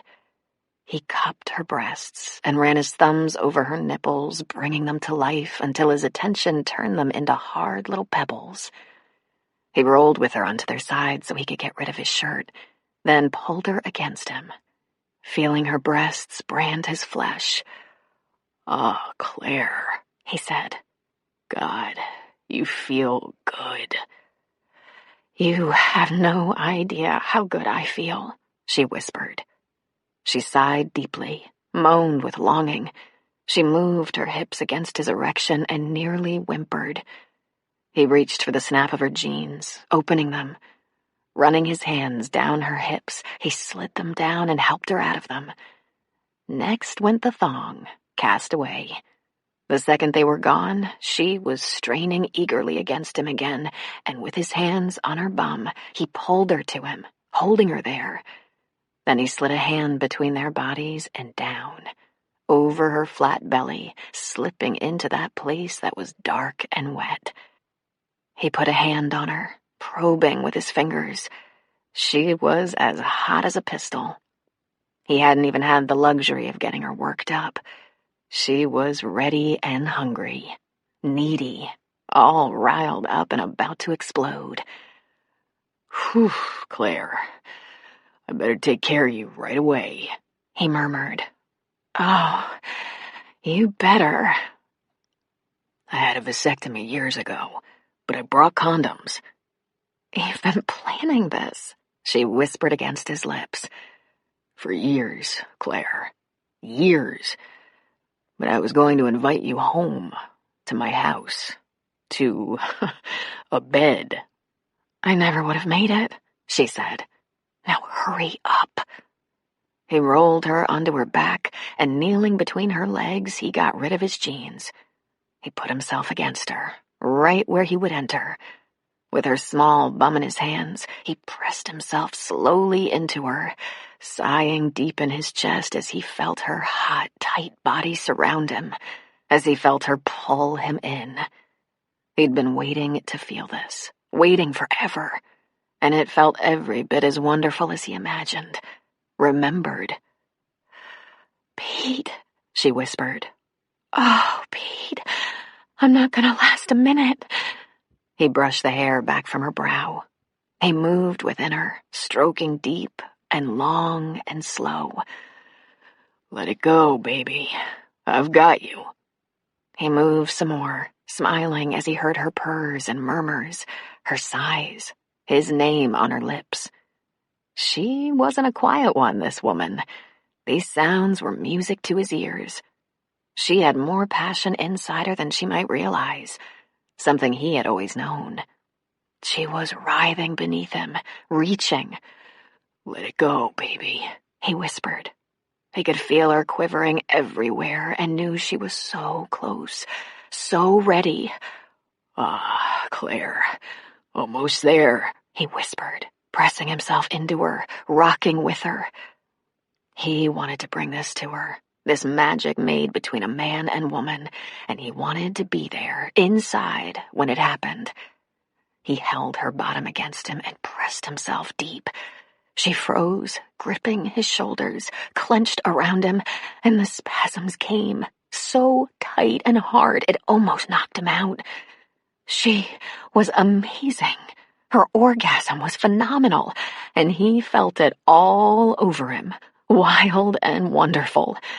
It was hot and powerful and long, as if it wouldn't let go of her. "God," he whispered, overwhelmed. He had barely to touch her, and it came to her, as though she'd been waiting for years, as he had. And finally, she began to relax in his arms, panting, kissing him in soft, sweet, tender little kisses while she recovered. It was magnificent, what he felt surrounding him. It took her quite a while to rest easy in his arms. "Claire," he whispered, kissing her lips, chin, neck, shoulder. "That was nice." "I want you to feel nice too," she said, breathless. "Don't you worry about me," he said. "I know what I'm doing." She shivered in his arms. My God, you certainly do. He kissed her neck. His lips slowly moved to her breast, gently drawing on one nipple, then the next. As he progressed lower, he carefully withdrew from her body, and he kept kissing her. Down her body, over her tummy, over her soft mound, until he reached the center of her body and he gently kissed the inside of her thighs. Then, deeper. His tongue growing more urgent as he found that hard knot that was the most pleasurable, most vulnerable part of her, and he went to work on it. Gentle at first, and then with much more determination, until he could feel her begin to quiver against his mouth. She pressed into him, she moaned above him, and he rose to her, pushing himself into her again. He grabbed her hips and slid in, pulled back, slid in again, each stroke bringing the movement of her hips harder against him. She was killing him. It was so good. He lowered his lips to hers, devouring her with his urgent kiss. Her pelvis tilted up to bring him deeper. Her hips moved harder and faster, and he matched her rhythm. Her legs wrapped around him. She strained toward him. Greedy, he wanted to feel it again, and he waited for her orgasm, which came quickly and was just as wonderful as the first. This time, when she was gripped in the peak of it, when it was at its most relentless, he pushed into her and let himself go in a tremendous blast. Not sure he'd be able to stay conscious through it. God, he said in a breath. She pulsed for such a long time, breathless. He just held her until the storm passed, kissing her, loving her, caressing her. God, he said again, until she was complete. Claire, he whispered. Holy cow. Nice, he said softly. Nice? She asked. She laughed. You're incredible, he said, covering her face with kisses. I knew you would be like this. Amazing. Her fingers on his face, she pulled him down to her lips again. That was unbelievable. Pete, you've been holding out on me. Well, not intentionally. He rose above her, looked into her eyes, and said, I never stopped loving you. I managed to stop thinking about it for a while, but I never stopped. I wish I'd known sooner how you felt. He shrugged. It didn't seem possible. We had other lives. She brushed a hand against the hair at his temple. Well, we have this one now, and it's very, very good. He nibbled at her lips. It is. I'm not letting you get away. You'd have trouble getting rid of me. I have an idea. Let's dress, grab some lunch, and take it to my house. Let's have a naked picnic in the bed and then make love until curfew.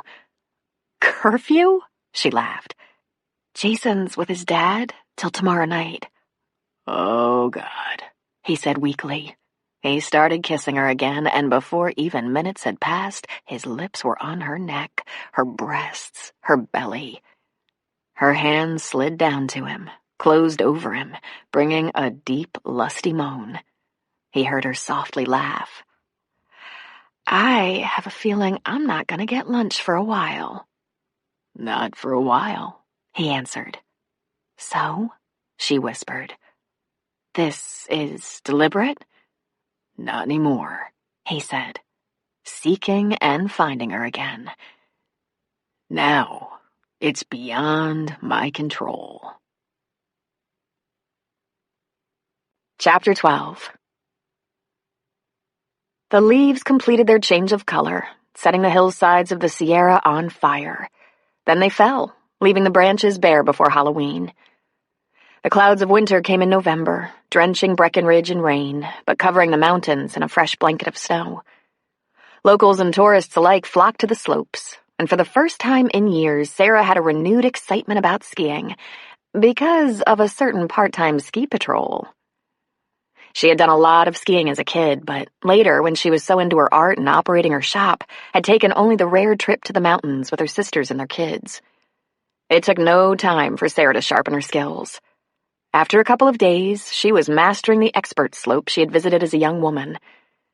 She closed her shop a few times during the first good snow and went to Afton Alps, Squaw Valley, and Alpine Meadows. When her father asked her if she could afford to do this, she said, "Of course. Selling that big tapestry to the Afton Alps Lodge set me up. And don't you think I should visit it?" Sarah bought new gear, a bright pink ski bib, darker pink jacket, skis and poles, awesome polar boots. And it only took a couple of trips to the mountains, which were less than a 40-minute drive, to learn that a certain ski patrol by the name of Jankowski worked on Mondays at Afton Alps.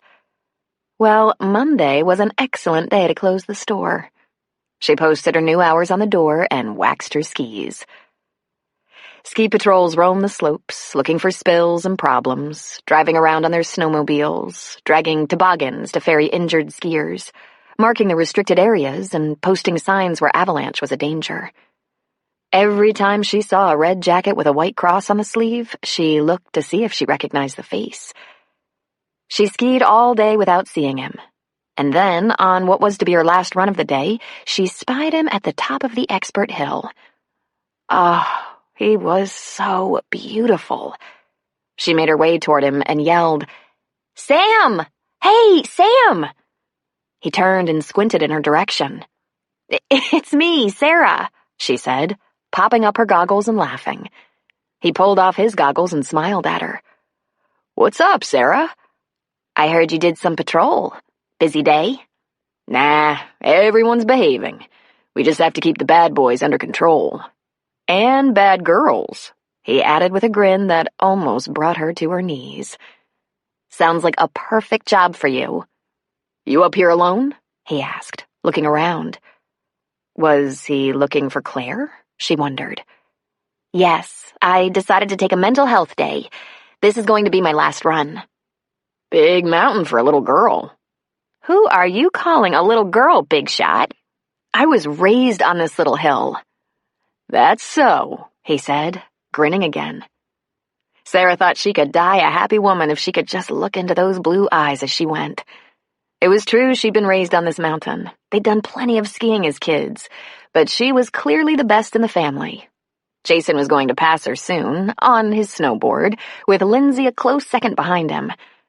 "When do you get off work?" she asked. "In about a half hour. I'm gonna head in now."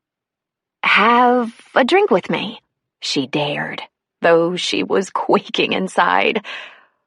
I don't drink at the lodge. Image, you know." "How about the pub at Landers Pass? Not too far out of the way." He hesitated, thinking about it for a second. "Just a beer, Sam," she pushed. "Why not?" he finally said.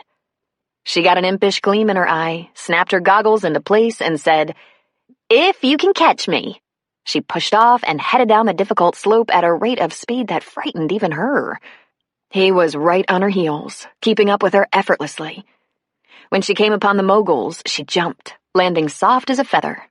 She bent at the waist, her poles tucked under her arms, and flew. "Slow down!" he yelled, but she was not for going slow. No more holding back. She was, literally, throwing caution to the wind.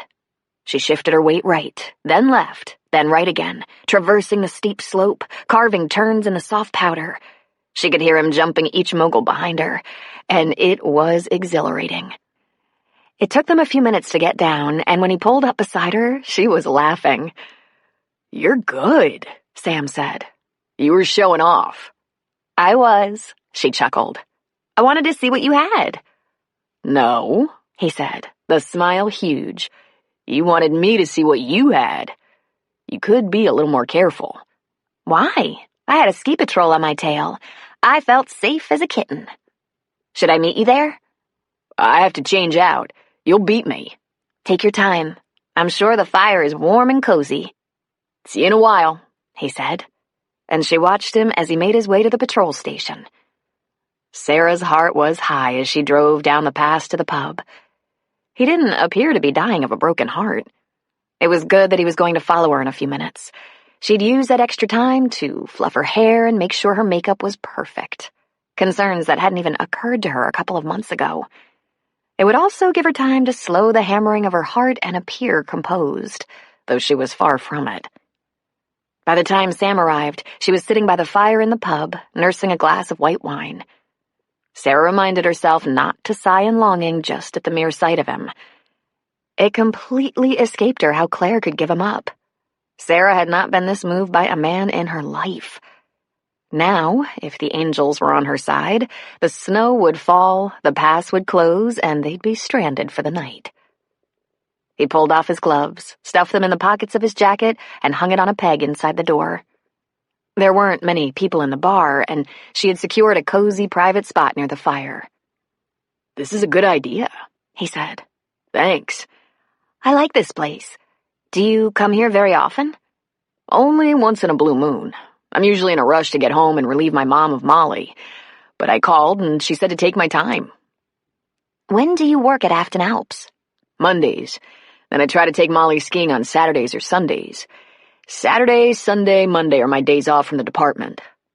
"Do you like being a cop?" "I love it. Almost as much as skiing. Policing is good work. And how long have you been an art teacher?" "About 8 years. But teaching isn't my primary job. The studio, store, and my own art is how I really support myself. I have some of my work hanging at the Afton Alps Lodge. That big tapestry? I did that." "No kidding. You made that. That's amazing." The waiter appeared and Sam ordered a beer. "I'm surprised I haven't run into you before now, if you ski a lot." In fact, she hadn't before she went on the Sam hunt, but she was blessed with a skill that looked as if she was there a lot. "You only work 1 day a week, Sam," she said. Sarah asked him questions about Molly and his mother, told him about her work and exhibitions. They talked a little bit about where they went to school, who their friends were in town, and, not wanting it to end, Sarah ordered a second glass of wine. But Sam didn't have another beer. She sipped slowly, hoping he would, but after a little more than an hour had passed, he said, "I guess I better get going." "Me too, I suppose." "Let me get the tab and I'll walk you out." "It should be my treat," she said. "I invited you." "Nah, get your coat," he said, disappearing toward the bar. She stood by the door, watching his back, his shoulders broad under his heavy sweater. God, he was magnificent, and sweeter than a puppy. Those hands, large and strong and neat. He turned toward her and smiled. With that face and body, he should be on a coin. I don't stand a chance, she thought. "Ready?" he asked, grabbing his jacket. He took her arm as they walked to her car, and she thought, this is probably going to be the most I ever get from him. A little friendly conversation, a walk to the car, but I'll take it.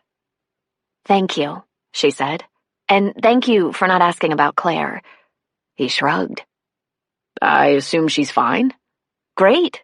She pulled her jacket tighter. "I think I'll plan on Mondays being ski days. Maybe we can do this again sometime." "I'll watch for you," he said, opening her car door. "I'll follow you down the mountain. Make sure you don't have any problems." "You don't have to. I've been down this pass 1,000,000 times." "It's narrow in places, and I already know you have a need for speed." "Just on the slopes," she laughed. "I trust skis a lot more than cars." "That's probably smart," he told her, shutting her door. All the way down the mountain, she grinned like a Cheshire cat, and asked herself how she could last until the next Monday.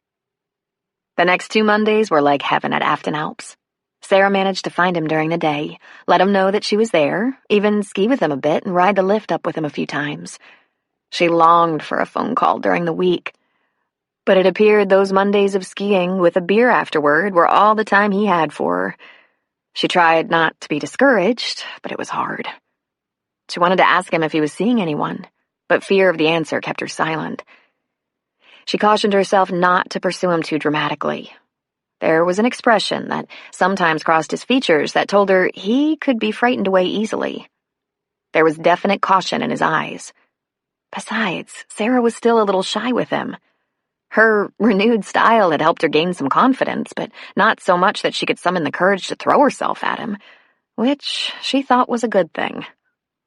While they had their drinks, she did manage to work into the conversation questions like, why hadn't he married? And answered the same question with, I've been too consumed by work, but I've decided it's time now to venture a little farther from the studio, be a little more social. When he left her at her car, she would tilt her face up toward his, ready. But he would only open her car door and say goodnight. The last Thursday of November was Thanksgiving, held at George's house as usual. It was the typical loud affair with 3 teens, 6 adults, televised parades, and football.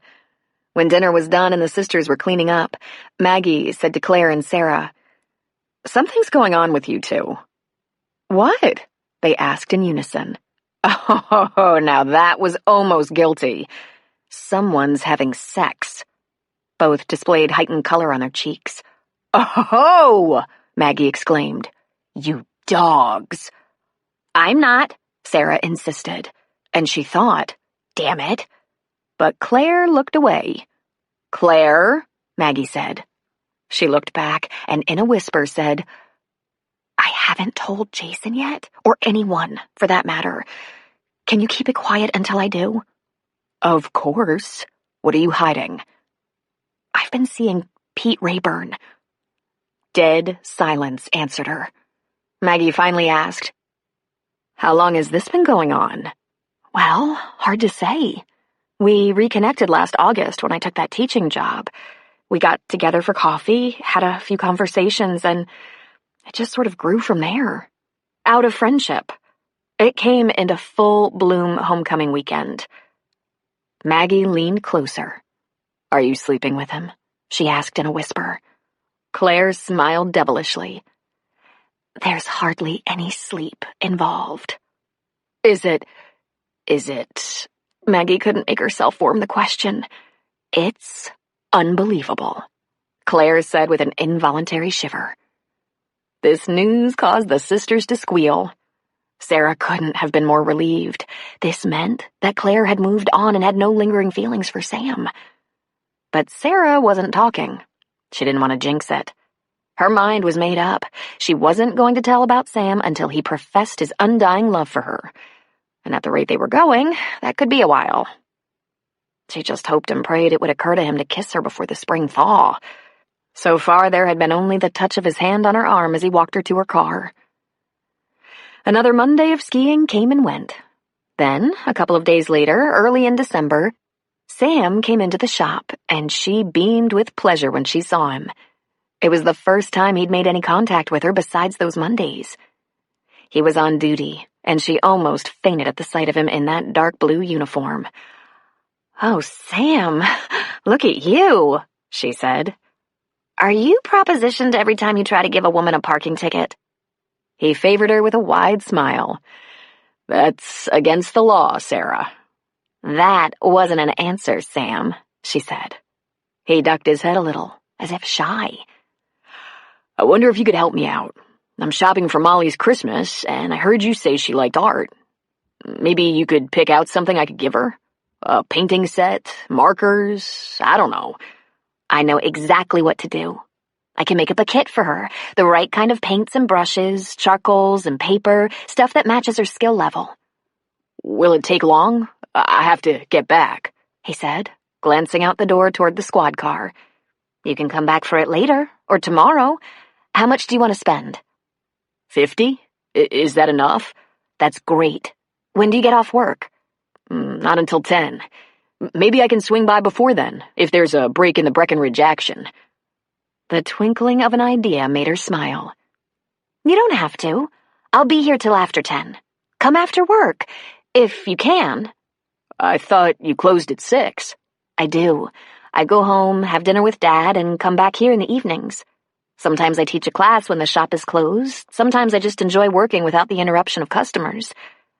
I often stay till midnight. Right now I'm working on a painting.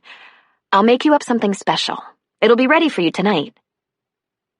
For the rest of the day, she prayed he wouldn't find time to pick up the kit any earlier. She didn't rush back to the shop after dinner because what she wanted was for him to be finished working when he came in. Tonight, she vowed, she would somehow let him know that it was all right to kiss her, to touch her. To be in his arms for just a moment would be like a dream come true. She primped and changed into a crisp white blouse and midi-length lightweight skirt, something she hoped looked feminine. As she was leaving, George asked, "You going out, honey?" "I'm going back to the shop," she said. "I think I'll be late." He wrinkled his brow. "You don't usually shower and change before going back to work." "It was a gritty day. I needed a little pick-me-up," she returned, finding it curious that her dad even noticed. That night, as she painted, she didn't get lost in the work. Instead, she watched the clock, and her heart sank as 10 came and went.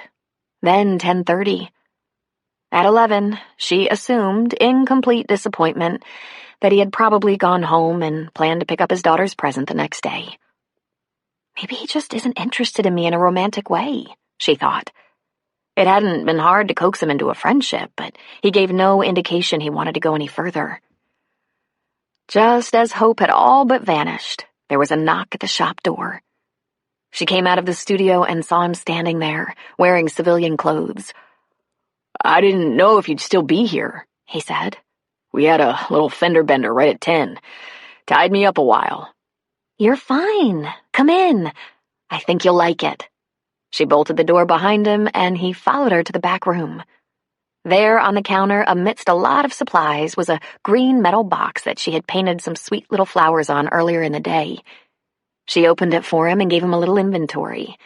Brushes, pastels, watercolors, charcoals, a booklet on drawing. Under the box, a couple of small stretch canvases and a drawing pad. "This is great, Sarah. You take plastic?" "Sure," she said, her voice dripping with disappointment. He was going to pay and dash. Sam pulled his wallet out of his pocket, and, looking over her shoulder at a painting on an easel, he said, "You doing that?" "Uh-huh." It sat next to her still life of an empty bottle of wine, 2 glasses, a white linen napkin, a papier-mâché loaf of bread. "Wine, bread, and thee," she said. He moved closer to the painting. "You're really good. I can't even draw a straight line, much less something you'd recognize." Without really planning to, she was reaching toward his back, his shoulder, reaching out to touch him, aching to touch him. "I admit, I haven't tried to paint anything but a wall, but—" As he turned around to face her, her hand was stretched toward him. "Sarah?" She started to pull back, but then, seizing on what little courage she could muster, she put her hand on his chest and looked up into his amazing blue eyes. Then she took a step toward him, so close she could feel his breath on her face. Another step brought her against him, and she thought, if he pushes me away, I will die. She laid her head on his chest near his shoulder. "Sarah?" he asked. She didn't move. Her cheek lay on his shoulder next to her hand. He just stood, his arms at his sides. Sam put an arm around her waist, and she drew in a contented breath. He held her for a long moment, then lowered his head to her hair and deeply inhaled the scent. He moved lower and, lifting her hair away, softly nuzzled her neck, bringing a sigh from her. She felt his lips on her neck, under the collar of her blouse. She felt his tongue there, and she trembled. "Sarah," he said in a hoarse whisper. "You're delicious." Sarah turned her head and rubbed her cheek against his. His other arm went around her, and he held her closer, nibbling at her neck, then burrowing farther, to her bare shoulder beneath her blouse. Her sighs filled the studio, and she embraced him, held him to her. He lifted his head and softly touched her parted lips. "Sarah, what are we doing?" She murmured, claiming his mouth again. He pressed his lips harder against hers, pulling her closer. "You're delicious, too," she whispered. "Should we be doing this?" he asked her. "I think so, yes," she said, a little breathless, her eyes closed, and his mouth moved, opened, his tongue probed, kissing her deeply, passionately. It was exactly as she dreamed it would be, to be in his strong arms. Her emotions soared, and the heat of desire filled her. The feel of him, the smell, the texture of his mouth. How could it be so familiar when this was her first taste? His hands caressed her back while his mouth devoured hers. Then his lips were on her neck again, kissing and teasing her. He moaned with deep pleasure, then took her mouth again. And again, and again. This is what she had lived for. Never in her life had she wanted something so much. She pulled away from him slightly and looked into his eyes, his hands still on her hips as though to keep her from getting away. He wasn't smiling, for once. "You're full of surprises, Sarah." Her fingers, trembling slightly, went to the buttons on her blouse. She undid the first, the second. His hand grasped her wrist as she touched the third. "Do you want to think about this?" he asked, his voice husky. "No," she whispered. "I don't want to think." He let go of her wrist, and she undid the third, fourth, and fifth. "Are you sure?" he asked her. "Because I cannot think, too. In fact, I'm probably better at it than you." Her eyes softly closed. "We'll see," she whispered. He didn't hesitate. He put his hands inside the blouse and spread it. Eyes closed, she dropped her head back and let out a long, slow breath as she felt his hands on her breasts. Then his lips were there as he kissed, nibbled, then sucked, and her knees threatened to give out. He tongued her lips apart again in a long, demanding kiss. "I think we're playing with fire here," he said. "I know," she whispered against his mouth. "Oh, God, I know." And then she demanded as much of his lips as he had of hers. He pulled away from her to shrug his jacket from his shoulders to the floor.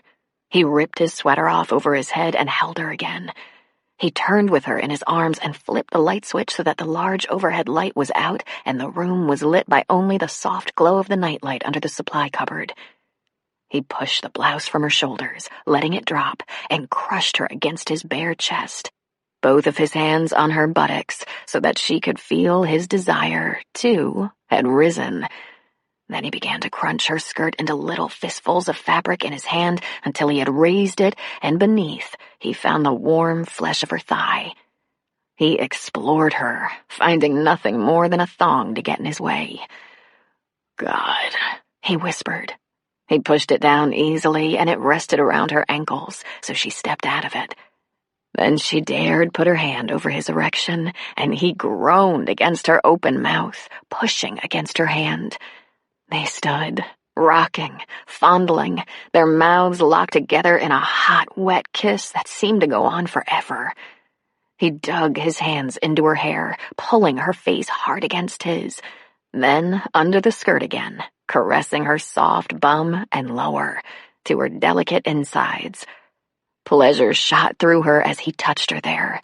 She enjoyed the sensation of the smooth muscles of his chest under her fingertips, his flat, muscled belly.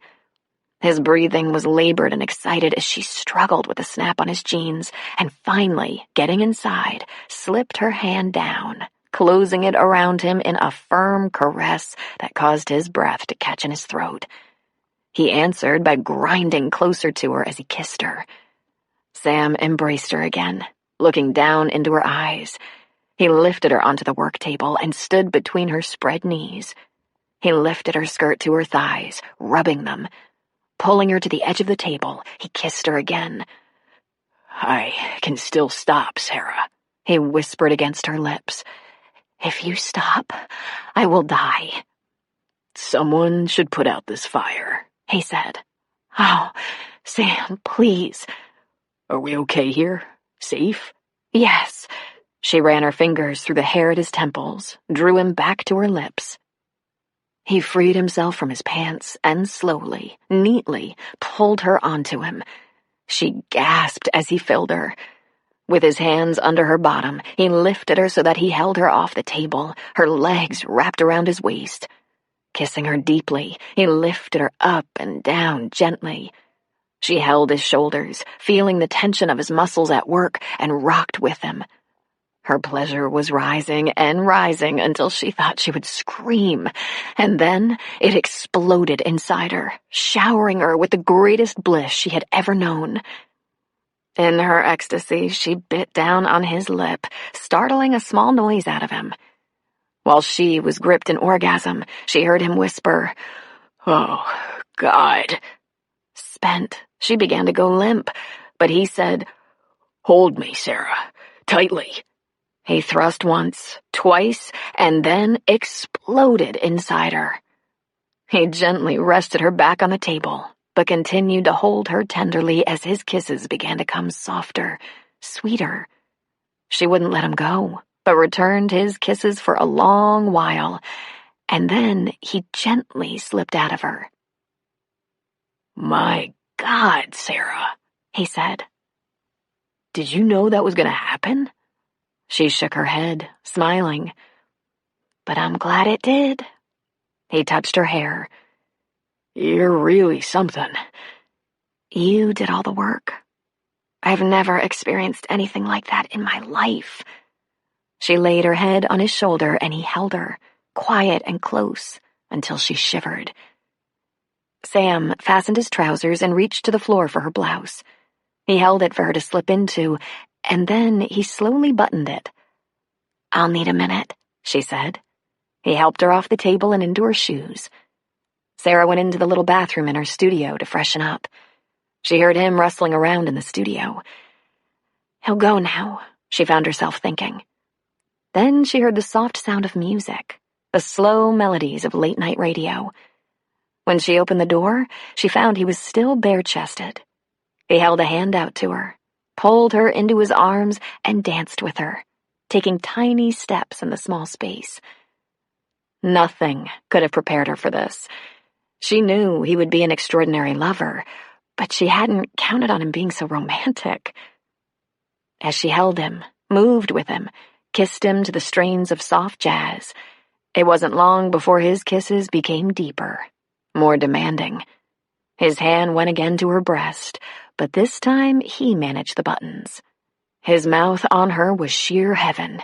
His hands were magic, and her hands were all over him, caressing his shoulders, down his arms, past his flat belly. Again, she was lifted to the work table. He nibbled at her lips and said, "Try not to bite me this time, unless you have to." He brought her onto him again, bearing all her weight as she enjoyed a thundering climax in his arms. And when she was done, he matched her. The only thing he said when he caught his breath was, "We need a bed." It was almost 5 a.m. when she locked the shop door. "Will your father be worried about you?" "No. It's not uncommon for me to get caught up in something and stay here all night. How about your mom?" He shrugged. "I work overtime sometimes," he said. He kissed her and said, "I'll follow you home. Make sure you're in safely." The next afternoon, a floral bouquet arrived at the shop. There was one word on the card. "Wow." Sam called Sarah once that week, asked how she was, but when the weekend came, she didn't hear from him. The following Monday afternoon, when she found him on the slopes, she passed him an envelope. Inside was a key to a room in the small motel at Landers Pass, near the pub they had frequented. When he opened the door, she was already there, in the bed. Beside her was a bottle of wine and 2 glasses. The sheet was pulled up to cover her naked breasts. "Damn," was all he could say. As Christmas drew near, Sam's life was changing. 10 years of tension fell from his shoulders, and a mysterious smile played so often at his lips that cop friends asked, "What's up with you, man?" All he could do was grin. The first day he'd seen her on the slopes, he warned himself about getting mixed up with another one of these McCarthy women. Especially this one, clearly the most beautiful, the sexiest. But instead of pushing him away, Sarah seduced him, and in her arms, in her body, he found a thrill like nothing he'd ever known. She was an incredible lover. He started calling her every day, stopping by the shop, buying her little things.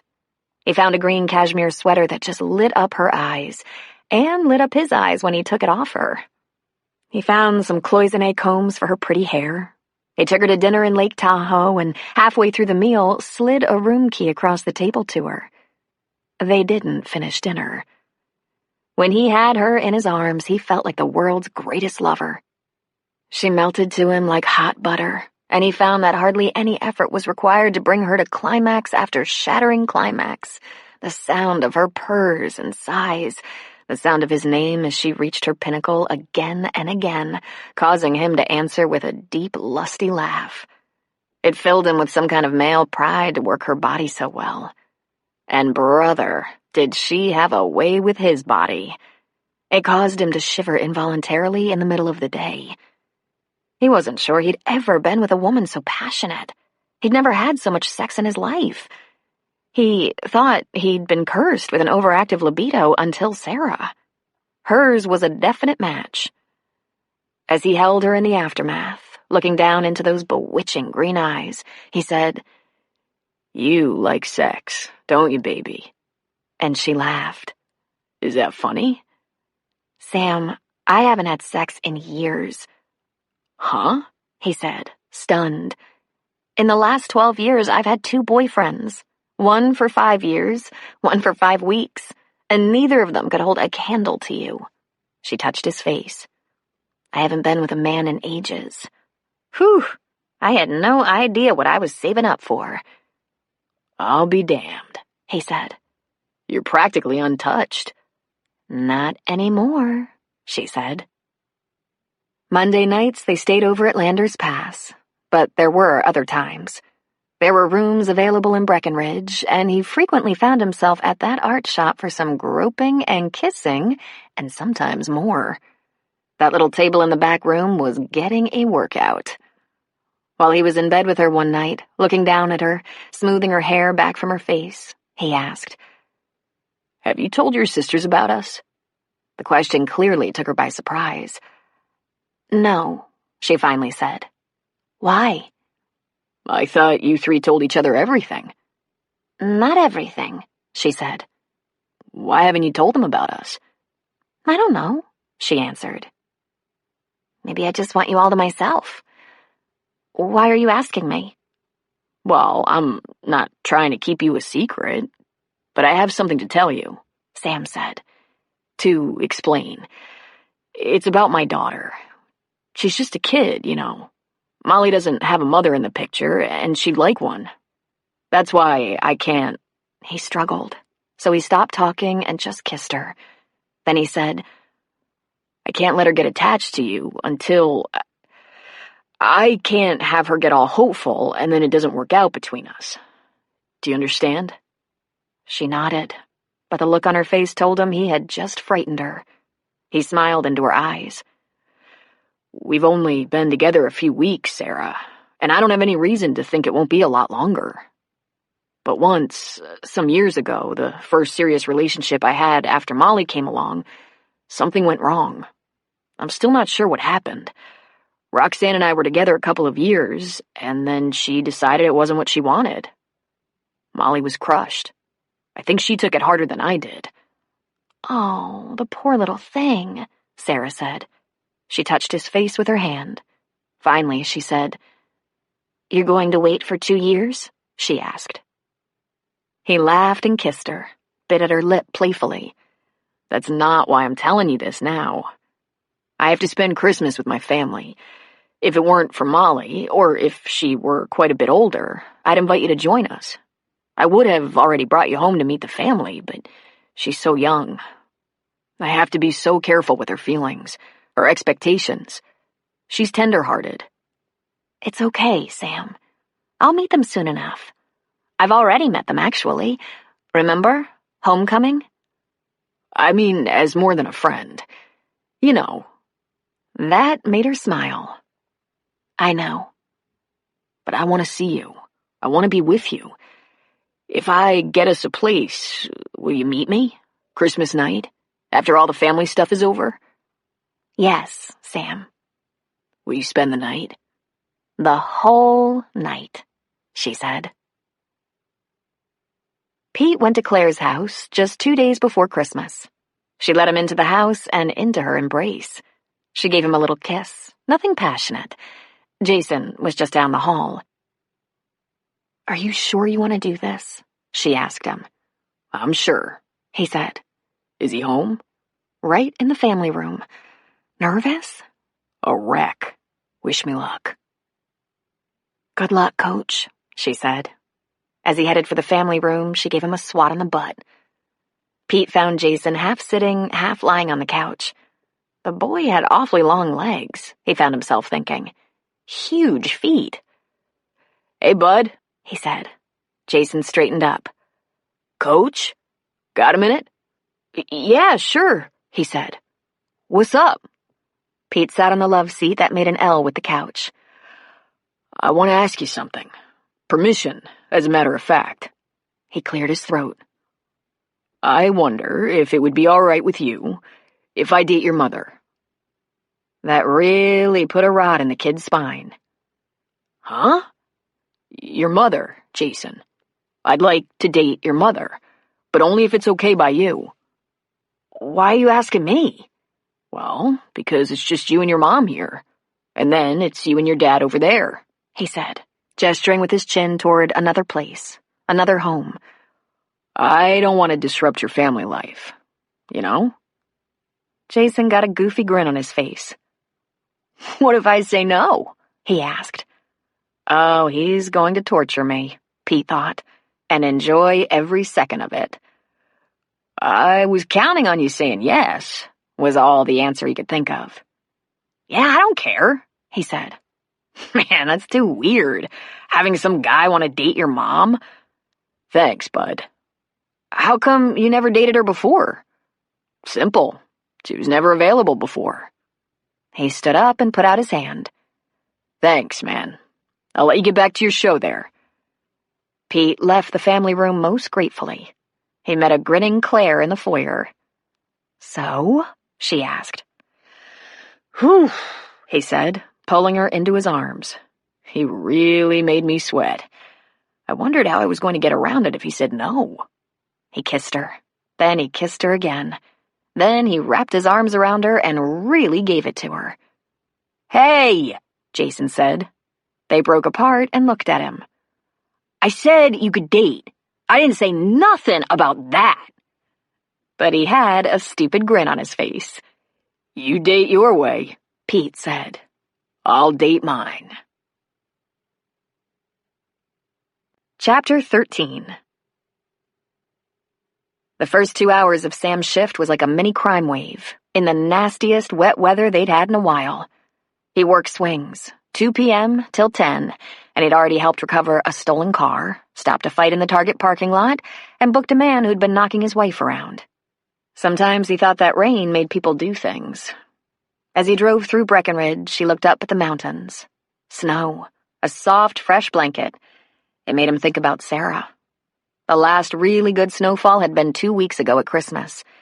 The memory of that night made his pulse race a little. It had been perfect. For reasons primarily nostalgic, he had taken Sarah to the inn on Landers Pass, where the snow had cooperated beautifully by falling in thick white drifts, closing the pass. Sarah had made an excuse to her family that she was going to the house of a fellow artist in Reno for a Christmas evening open house and would stay the night there. So Sam brought champagne and gave her a beautiful gold bracelet, which was the only thing she wore as she pushed him back on the bed and, leaning over him, said, "And now it's time for your present." It had only been a little over a month they'd been intimate, but in his mind it seemed as though he'd been born in her arms. It was as if they had a long, long history, when in fact it was all new.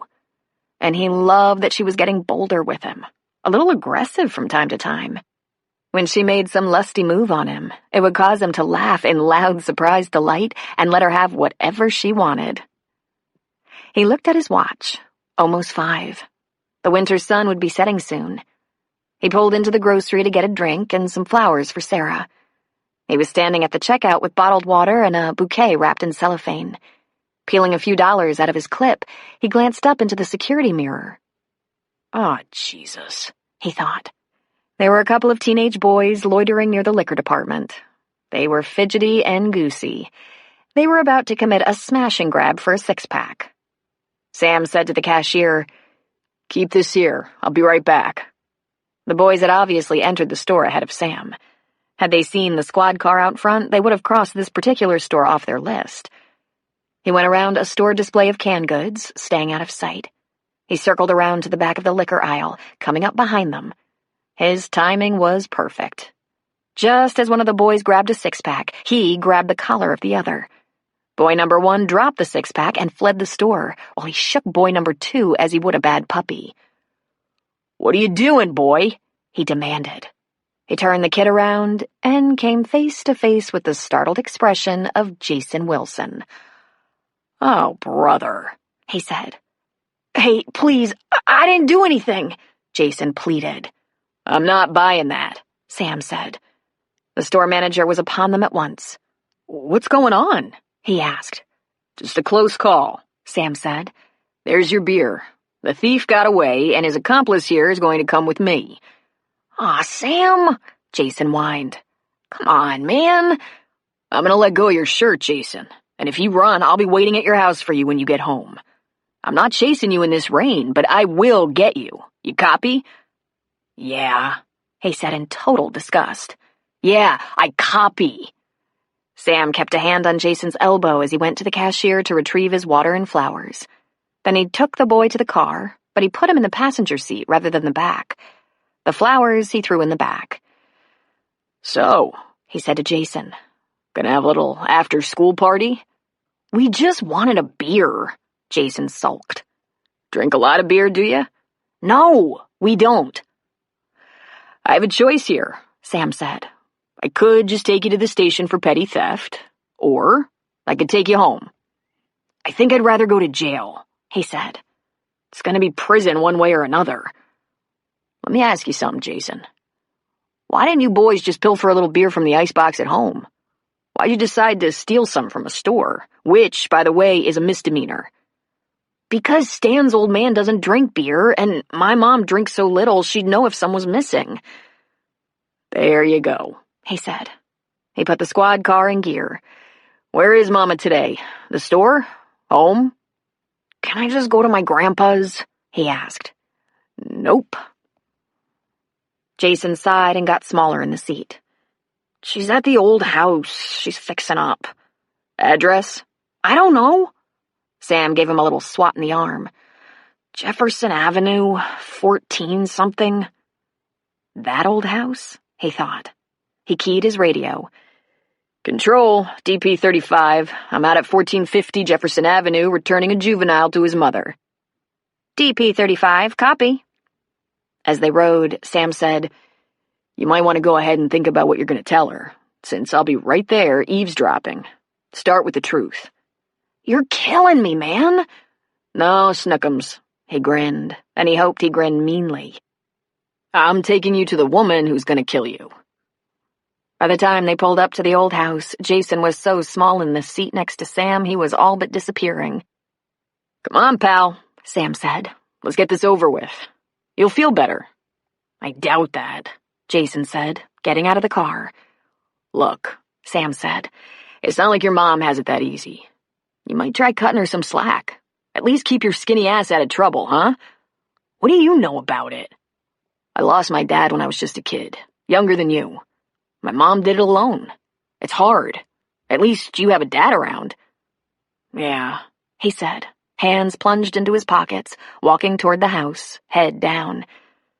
"And when she's done killing me, he's gonna start." "That's comforting," Sam said, not displeased.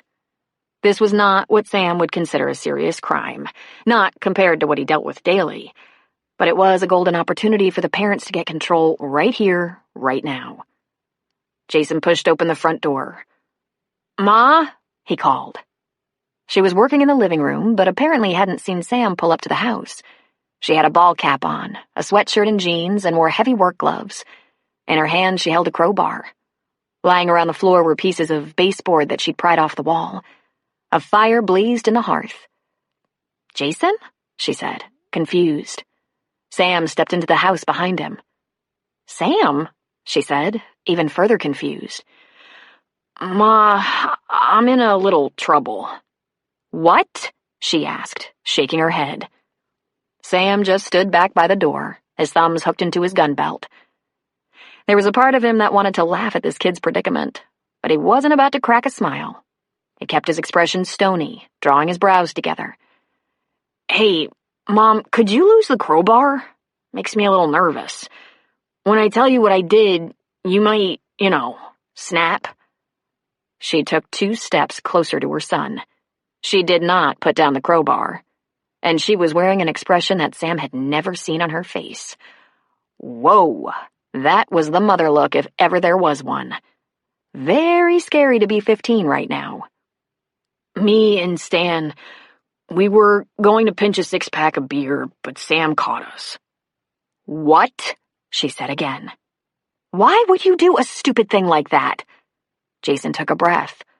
"Because we couldn't buy it," he shrugged. "I swear it was Stan's idea." Now it became actually hard for Sam to keep a straight face. He looked down at his feet to regain composure. Oh, sucks to be Jason, he thought. "Is that it?" she asked. "Where were you going to drink this beer?" "We thought maybe Stan's. His folks don't get home till after 7. "Oh, crap," she said. "Sam, is he going to be charged?" Sam shook his head. "I figured you could take it from—" Behind her, on the floor near the fireplace, he spied a rolled-up sleeping bag. It was wider than normal. He knew what it was. It was 2 sleeping bags zipped together. It was very doubtful that Claire was taking naps or spending the night in this old wreck of a house. He looked back at her eyes, but he knew his expression had changed. "You can take it from here," he said. "You might want to call Stan's parents. He got away from me." "You bet I will." She looked over her shoulder, more or less confirming that she had seen what he had seen. "Jason, go wait for me in the car. I want to talk to Sam." Jason skulked out the door, and Sam said, "I recommend you not let this slide, Claire. It's just a dumb shit 15-year-old boy's stunt, not nearly as scary as some of the stuff I deal with every day. But you don't want this to be the beginning of a bad streak. Take a firm hand now, and it might save some heartache later. Get his dad involved. Let Jason know you have a united front." "Sam," she said, walking toward him, "I want to tell you something." "You don't have to tell me anything," he said. "You can give me a minute. I think it's important. It's important to me anyway, that you know I never lied to you. When I went out with you, when I broke it off with you, there was no other man in my life." "What could it possibly matter now?" he said, knowing he sounded sarcastic. "It matters a great deal to me. Sometime after the homecoming game, I started dating Pete. After you and I just want you to know I didn't lie. That day in the park, Pete and I really were talking about Mike, his brother." "Why worry about it? We've moved on. So?" So, the look on your face says that I just hurt you. Again." "Let it go, Claire. You made yourself clear, and I haven't bothered you." "No, you haven't." "You and Pete," he said, laughing hollowly. He shook his head. "You don't have to be psychic to have seen that one coming." "I didn't," she said. "We were like best friends in high school, Sam. When I was engaged to his brother. It somehow makes strange sense, and it's kind of stranger that we didn't discover each other sooner." She tilted her head. "It has nothing to do with you." "Course not," he said. "So, you found what you wanted. Good for you. I gotta go. Take it easy," he said. He turned back to her. "Don't take it easy on Jason." Sam left the house, then the neighborhood. He had some kind of ache in the back of his throat that he couldn't explain. They had moved on. So, if she was telling the truth and he had no reason to think otherwise, he had found Sarah as quickly as she had found Pete. But there was something hurtful about the days and weeks and even months he'd invested in trying to woo her, unsuccessfully, only to have her go to Pete so easily. Is it just pride? He asked himself. Ego? Because that's stupid. After all, as reluctant as Claire had been, Sarah had molded to him like soft clay in his arms. Sweet, responsive, and pliant. He'd never been more comfortable. Or fulfilled. Wasn't this better? For everyone? Still, the ache. If not for Claire, then for the expectation that had been Claire, and had been wiped off the slate somewhat painfully. And maybe, just maybe, some concern that Sarah would tire of him. He drove to the art store almost out of habit. When he walked in, there was a customer, so he hid the flowers behind his back and pretended to poke around, looking at things. Sarah took the customer's money, bagged the merchandise, and said goodbye. He brought the flowers out from behind his back. "Isn't this a sweet surprise?" she said. "I'll get a vase." He followed her into the studio. While she filled the vase with water, he embraced her from behind. He nuzzled her neck, drank in the sweet smell of soap and vanilla lotion. She put the flowers in the vase on the counter, and turned in his arms. "Are you having a little coffee break?" she asked. "I'm having a crappy day. Let me hold you." "Would you like me to go lock that door out front?" she asked. "No, I just want to hold you." She laid her head on his chest. "What's the matter, Sam? Is something wrong?" "Does something have to be wrong for me to want to hold you? Just be still a minute." He inhaled her fragrance, felt her small frame inside his arms. Sometimes he thought she was so little she might break, and other times she reminded him that she was actually very strong, very powerful, powerful enough to bring him to his knees. He kissed her neck, and she put her arms around him. He couldn't feel her against him while he wore his vest, but what he felt inside surpassed that. The sight of those sleeping bags drifted further and further from his mind, and he knew he was in the right place. Home. This was where he belonged. This woman wasn't going anywhere. There was no ache in his throat. "Sarah," he said against her neck, "I'm starting to have a better day already. Where will you be when I get off work?" "Wherever you want me to be." When she got home, Claire called Roger, and he immediately came over. When Claire let him in, she was rather surprised by the angry look on his face. Impressed when it came down to it. "Where is he?" he asked. "In his room, quaking." "Jason!" Roger yelled. "Get down here!" Response was immediate. The door opened, and he came down the stairs. As his father came into view, Claire noticed that Jason's expression grew more fearful. He got a little paler. "Family room," Roger snapped, letting Jason go first. Jason sat on the couch while Roger paced in front of him. Long seconds passed. Then Roger stopped pacing and bore down on Jason. "What the hell were you thinking?" "It was stupid," Jason said. I told Stan it was stupid. Drinking at your age is bad enough, but stealing? Jason, stealing? I said it was stupid. I just can't believe it. Not you. I never thought you would do that. I'm sorry. Not as sorry as you're going to be. He turned to Claire, who was actually very pleased with this. Have you called Stan's parents? Uh-huh. They went straight home. Get your jacket, Roger said. Aw, Dad. Come on, we're going over there. It was a tense meeting that lasted about an hour. Jason had never looked more miserable in his life. The adults decided that the boys were not allowed to hang out together for at least a couple of weeks. Stan, who had recently scored his driver's license, was losing use of the car for the rest of the month. Jason, who was ready to take his test for his permit, was not going to get to do that for another month. On the drive back home, Roger said, Claire, do you think your dad would go along with Jason working at the store after school for a while? Probably. Aw, man. came from the back seat.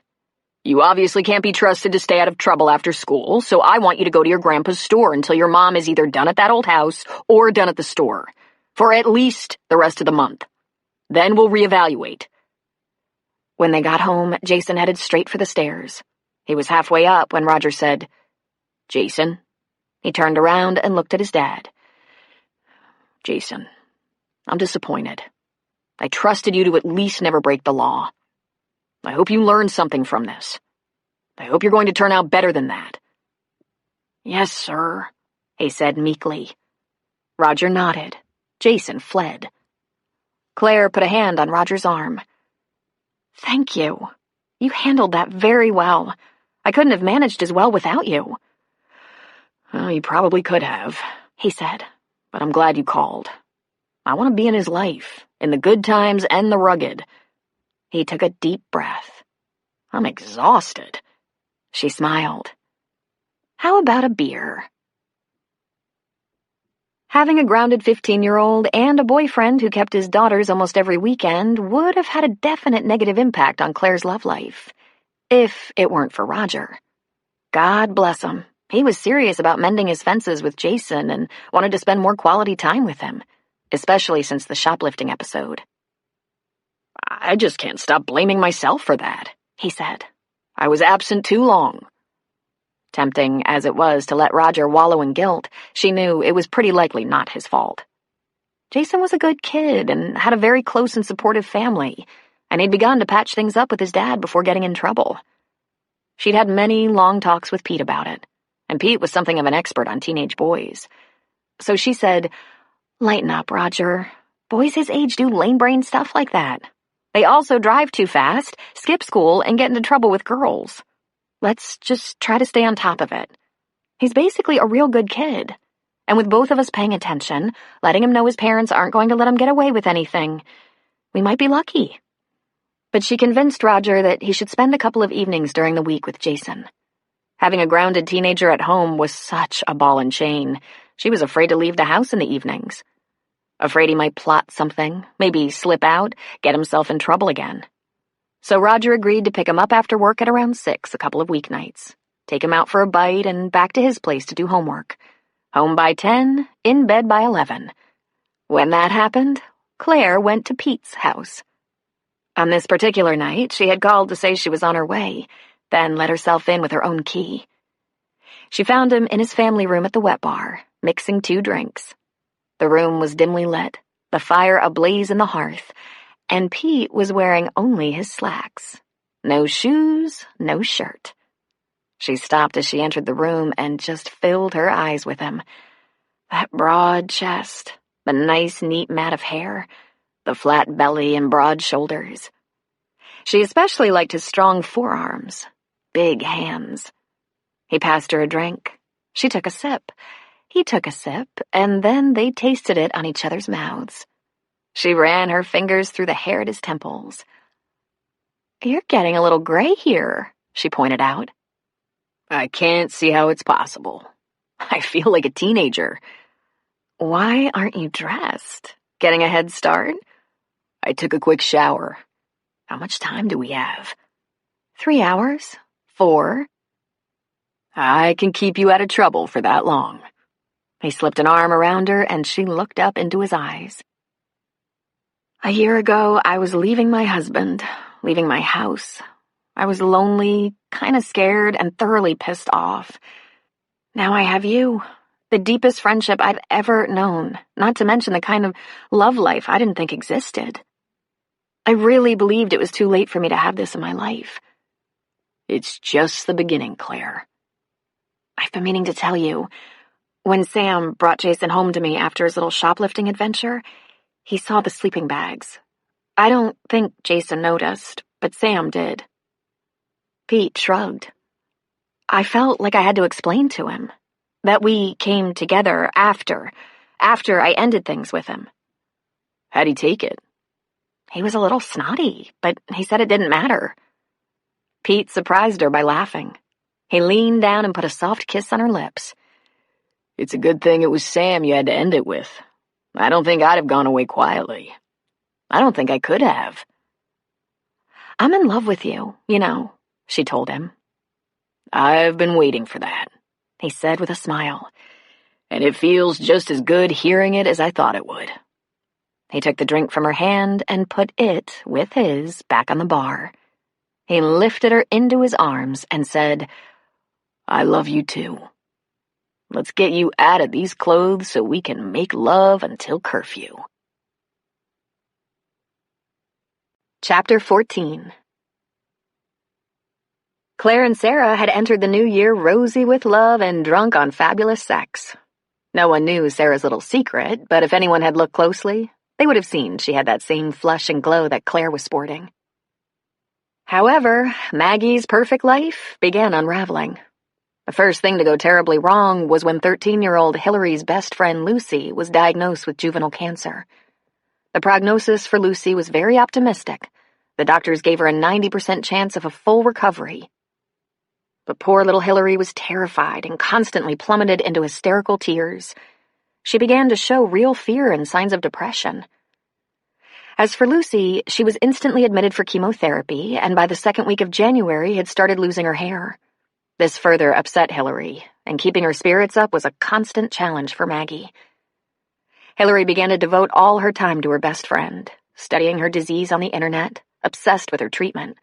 And Maggie was devoting all her mothering to Hillary, possibly failing to notice anything different about Lindsay.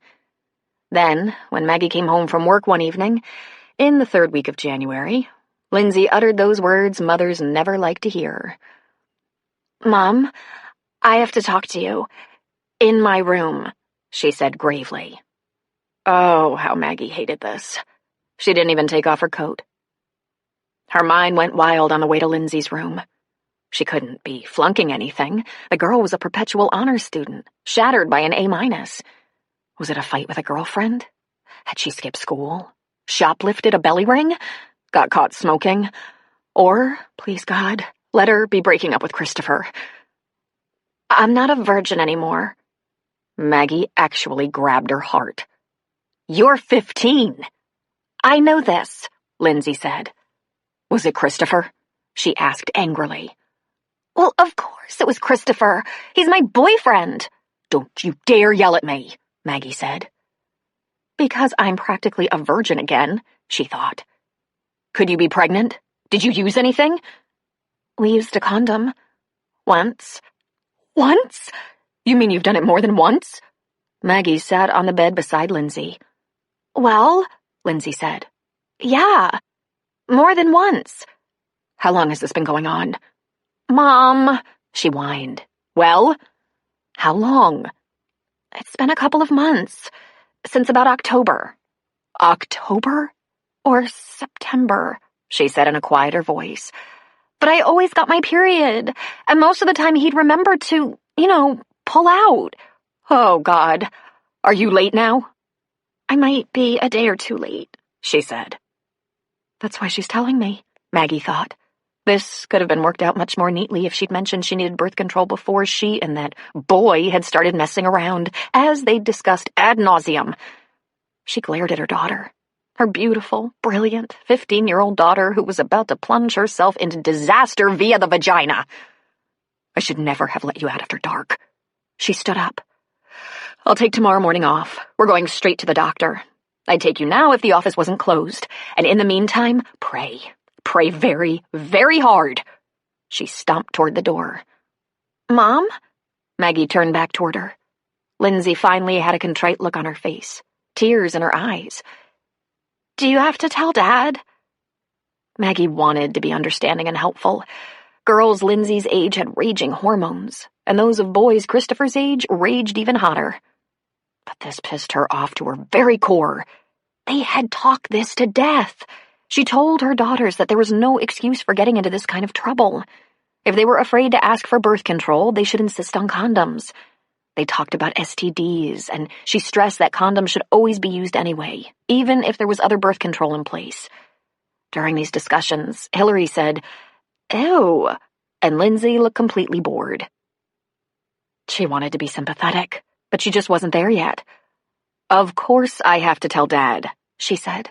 And then I'm going to have to tie him up to keep him from going straight to Christopher's house and killing him. It wasn't his fault, Mom. He didn't make me. Well, did you make him? Of course not, she said, a large tear running down her cheek. Start praying, Maggie said, leaving the room. She went to her bedroom and sat in the big chair by the window in front of the fireplace. How could this have happened? They were so strict, and Lindsay was so smart. They always knew everywhere she was. She couldn't go to Christopher's house if his parents weren't home. They were only allowed to double date. Lindsay never went to anyone's party unless supervision was assured. They checked everything. Well, dum-dum, clearly your daughter lied to you, that mocking voice in her head told her. We lied to our mother, she thought. But Maggie hadn't been 15, for God's sake. But Sarah had been just 14. How had that girl kept from getting pregnant all through her teenage years? And Maggie had actually been only 17. Maggie drew herself out of her chair and went back to Lindsay's room. She was hoping to find her daughter crying, but she was, more predictably, talking on the phone. I'm going to run an errand. Do not go out. Keep an eye on Hillary. I'll be right back. She drove to the drugstore and hunted through the aisles for the home pregnancy tests. Reading the backs of some, she made a discovery. You could now determine pregnancy at about 4 minutes after conception. She held the pack in her hand for a long time. The news might not be good. She could be throwing away the last good night's sleep she would have literally for years. Oh, hell, she thought. Who's going to sleep? She purchased and took it home. Lindsay was still on the phone. I need you to hang up now. For the first time in her memory, Lindsay said goodbye and hung up without so much as a peep of protest. She handed her the bag. Read the instructions. Pee on the stick. I'll be in my room. Please, do it right now. She turned and left her daughter. Back in her room, she slumped onto the bed, still wearing her coat. God, she said out loud. My daughters are both in crisis, she was thinking. One is terrified of losing her best friend to cancer, and the other might be pregnant. God, she said aloud again. A few moments passed, and then she was jolted upright by a piercing scream. Oh, God, she thought. It's positive. On her feet and racing down the hall, she saw Lindsay standing in front of the open bathroom door with a stricken look on her face. She'd gone completely pale. Maggie peeked into the bathroom, and then she screamed. There stood Hillary, her head completely shaved. My God, what have you done? Hillary's eyes met her mother's in the mirror. All of her glorious long blonde hair lay in a heap on the floor around her feet, and on her face was the most serene expression she'd worn in a few weeks. I did it in support of Lucy. Couldn't we have talked about it first? Oh, like you'd have said yes. She rubbed her pale, bald head. It'll grow back, and so will Lucy's. Maggie looked at the ceiling. Am I being punished for something?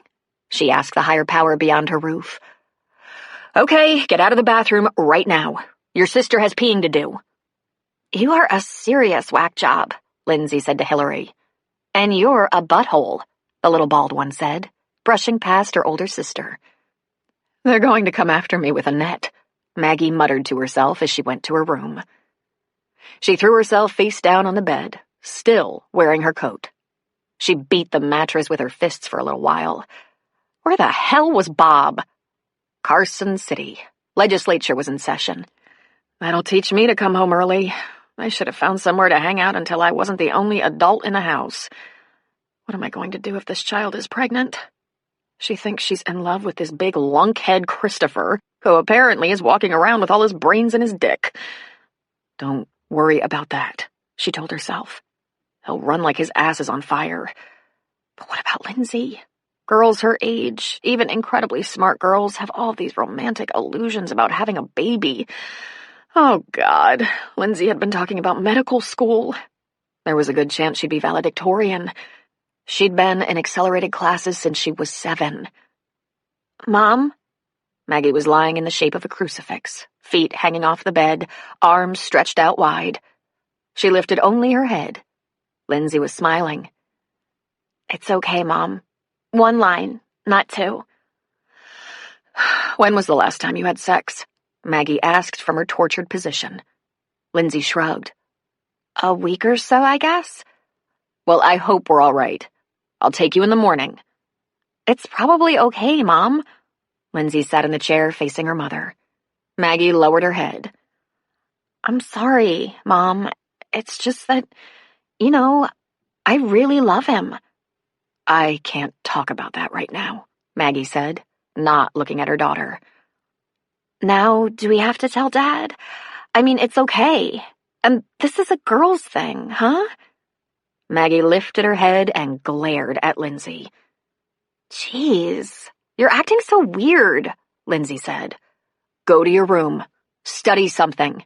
You are grounded for life. By the time Bob came home, it was after 9. Maggie had finally discarded her coat and was wearing a comfortable sweatsuit, sitting in her big, comfy chair, working on her second scotch. Hi, honey, he said. Have you eaten? I don't have much appetite. Have you seen the girls? Not yet. I just barely got home. Well, you might want to go downstairs, fix yourself a very large drink, and come back up here to talk to me before you talk to them. This doesn't sound good, he said. Large drink, she advised. Not terribly far away, in another bedroom, Sarah was looking at a pregnancy stick, except on hers, there were 2 lines. How was this possible? She asked herself. She'd been on the pill forever, even when she didn't think she needed it. And since setting her hopeful sights on Sam, she'd been very diligent about her pills. But she had only had a bit of spotting her last period, and lately she'd been feeling queasy in the mornings. She had managed to remain in denial for a few weeks, but the queasiness had persisted. Disbelieving, she bought the home pregnancy test and was blown away by the results. In a near panic, she called her doctor the first thing the next morning, and after begging, pleading, they found a way to sneak her in. When she walked into the waiting room, who did she find but Maggie and Lindsay? For a moment she was embarrassed, then remembered that pregnancy wasn't the only reason to visit this doctor. Hey, you two, what are you doing here? Lindsay looked away, and Maggie said, check up, but she didn't say it happily. You? Check up. Sarah sat down next to them, and then she remembered. 14. She'd been only 14 when she'd lost her virginity. She looked at Maggie, her mouth open slightly in shock, her eyes wide. Maggie's eyes dropped slowly closed, and she nodded grimly. Shit, Sarah said. Oh, this is great, Lindsay huffed. Lindsay was the first one into the exam room, Maggie waiting outside with Sarah. I don't even want to ask, Sarah said. No, you don't have to ask. You know. Damn, I thought if anyone was on top of that, it was you. I was, she returned. Apparently, it was falling on deaf ears. How'd Bob take it? Better than I did. When I told him our daughter was officially having more sex than we were, he said, "It was bound to happen someday, honey." He's lucky to be alive. And if you think this is interesting, you should see Hillary. She has shaved her head in support of her best friend who is losing her hair through chemotherapy. Aw, that's kind of sweet. Maggie's eyes teared. It was something one never saw. She was so tough and strong, she never cried. All that beautiful long blonde hair lying on the bathroom floor. Sarah squeezed her sister's hand. It'll grow back, Maggie. At least she's not having sex. Yeah, that bald head might buy us some time. Sarah laughed in spite of herself. Go ahead, laugh. Great Aunt Sarah. She gasped. She's not. A sudden horrible image of she and her 15-year-old niece going into the maternity ward together suddenly flashed before her eyes. Maggie shook her head slowly. I don't think so, but we're here to find out for certain and rectify what we can. Did you do one of those home tests? Immediately. It was negative. Well, that's something, I guess. The nurse stuck her head into the waiting room. Mrs. Traviston, you can come in now. Maggie leaned toward Sarah. They should just call me Mrs. Travesty. Then she went with the nurse. Dr. Corvus was a lovely woman of about 40. She seemed made up of comforting lines, safe brown eyes, unpanicked mouth. She was behind the desk, and Lindsay, dressed again, was sitting in one of the 2 chairs in front of it. 2 chairs. They should be for the husband and wife, hearing the happy news, not for the mother and daughter. "Have a seat, Maggie. I think we're all set here. I did a thorough exam and PAP and told Lindsay that once she becomes sexually active, she'll need to be examined annually. I also tested for STDs, and we'll have those results back right away. I prescribed emergency birth control that will take care of any pregnancy that may have occurred during the past few days, and a prescription for a very reliable contraceptive pill. However, and I can't stress this enough, Lindsay, so I hope you hear me, condoms are necessary. These pills will not prevent sexually transmitted disease, and people do die of them. It's not worth it to do without. Not worth it." She started writing on the chart. "Now, you'll need about 2 weeks for these pills to become effective, so if you please, no unprotected sex." "Believe me," Maggie said. Dr. Corvus folded her hands on her desk and looked at Maggie, then Lindsay, then said, "Ladies, you cannot unring this bell. This happens to most women at some point in their lives. We like it not to happen to women who are too young, but the only thing we can do is act responsibly. The best situation is to have children you plan. Are we all on the same page here?" "Yes," Lindsay said. "What about a little lecture on Lindsay being too young for sex?" Maggie wanted to know. "I believe she is," Dr. Corvus said. "And I said so. But we're beyond just say no.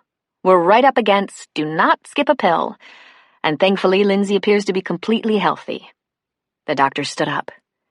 "It would be in your best interest to tell your daughter that if she ever feels nervous talking to you about a medical issue like birth control or a sexually transmitted disease, she can always call me. Any questions?" Maggie didn't have any. Case closed. But in her heart, she was sick that her daughter had crossed this threshold so young, and she knew the doctor was right. There was no going back. She might have celibate periods in her young life, but once the nectar had been tasted, it was drunk whenever it seemed right. Much as she hated this, to Lindsay, this young high school senior seemed right. "Ugh."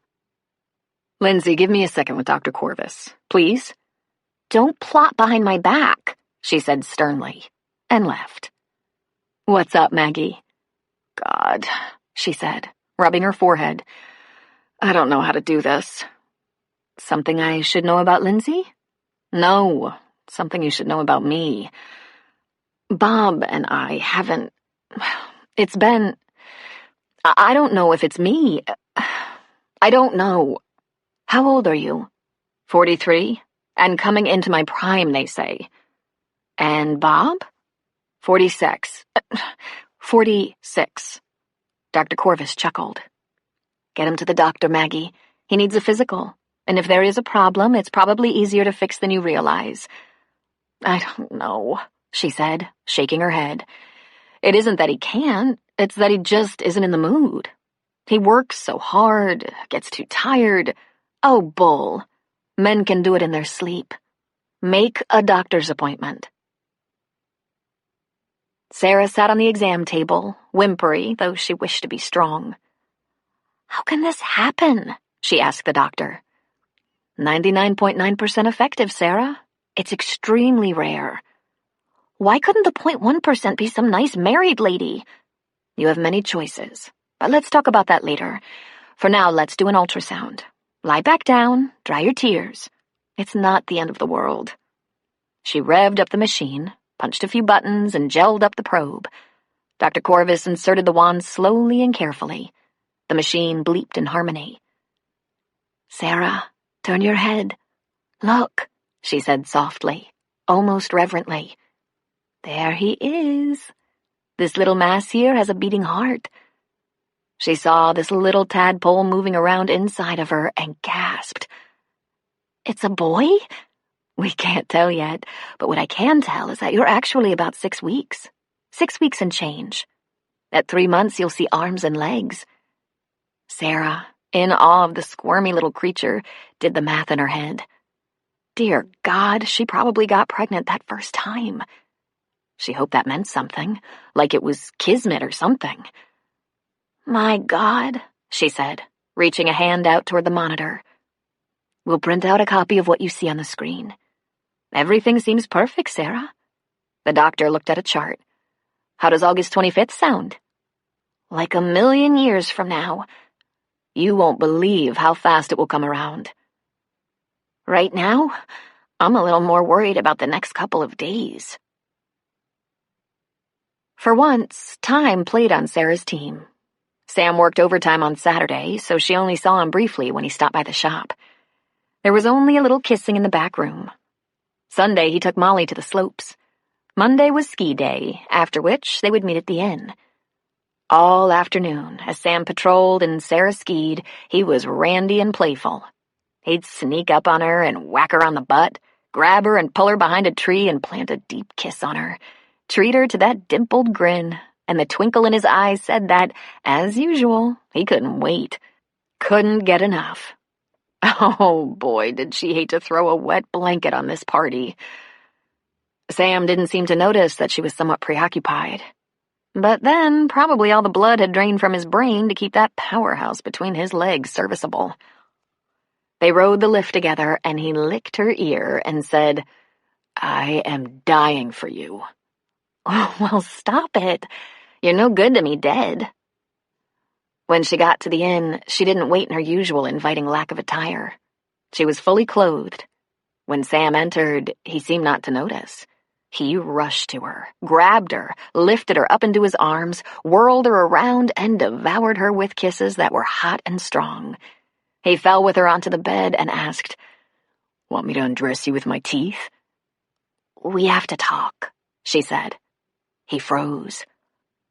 When a woman says that, it is almost always unpleasant. I have absolutely no idea how you're going to take this, Sam. I had an accident. I'm pregnant. Again, he froze. Shock registered on his handsome face. How? I was on the pill. It didn't work. I don't know why. Well, how long have you been on that pill? Years. But I wasn't putting it to the test. Okay, you said it had been a while since your last boyfriend, but... Years, Sam. Years. He swallowed hard. How far along, Sarah? As near as the doctor can determine, it might have happened that first night. Sam sat up on the bed. His feet were planted on the floor, and with his elbows resting on his knees, he dropped his head into his hands. Well, that figures. I think we set some kind of record. I think my biceps are actually bigger. She touched his back. He glanced over his shoulder at her. This sucks. Yeah, I'm sorry. It's not like you did it on purpose. Just give me a second to absorb this. Take your time. I've had a couple of days. Why didn't you tell me right away? He asked. The minute you knew. Because I wasn't going to tell you on the phone. And when I saw you on Saturday, you were on the job. Today, you were working. I didn't want this on your mind. With what you do, you just can't afford to be distracted. I thought we could probably use some time alone. Jesus. Let me think. He put his head back in his hands. Let me think why it never occurred to me to use a frickin' condom. Well, it was pretty spontaneous, and I doubt you could have carried enough of them in your wallet for that particular night. Yeah, he said. I was like a runaway train. He turned and looked at her. Do you want to have it? Now it was Sarah's turn to look shocked. Before she answered, she asked, Do you want me not to? He shrugged. Well, it's an option. It would give us a fresh start. She put her hand on her flat stomach. I saw it. On the ultrasound. I saw it moving around inside me. Its heart is beating. I'm 33, and I really didn't think I'd ever have a baby. Yes, I'm having it. And that's another option, he said. Not real convenient, but hey. Well, that was a relief. She sighed audibly. It almost sounded like, whew. Tell me something. How would you feel if I'd said I'd wanted to have an abortion? I wouldn't feel good about it, he said. But at the moment, I don't feel good, period. At the look on her face, he said, I'm sorry, baby. I know you don't feel good about it either. Do you want to get married? He asked. Is that what you want? He raised one leg onto the bed, turning toward her. Sarah, what I want isn't exactly a factor here. We have a situation. You haven't said you love me, she pointed out.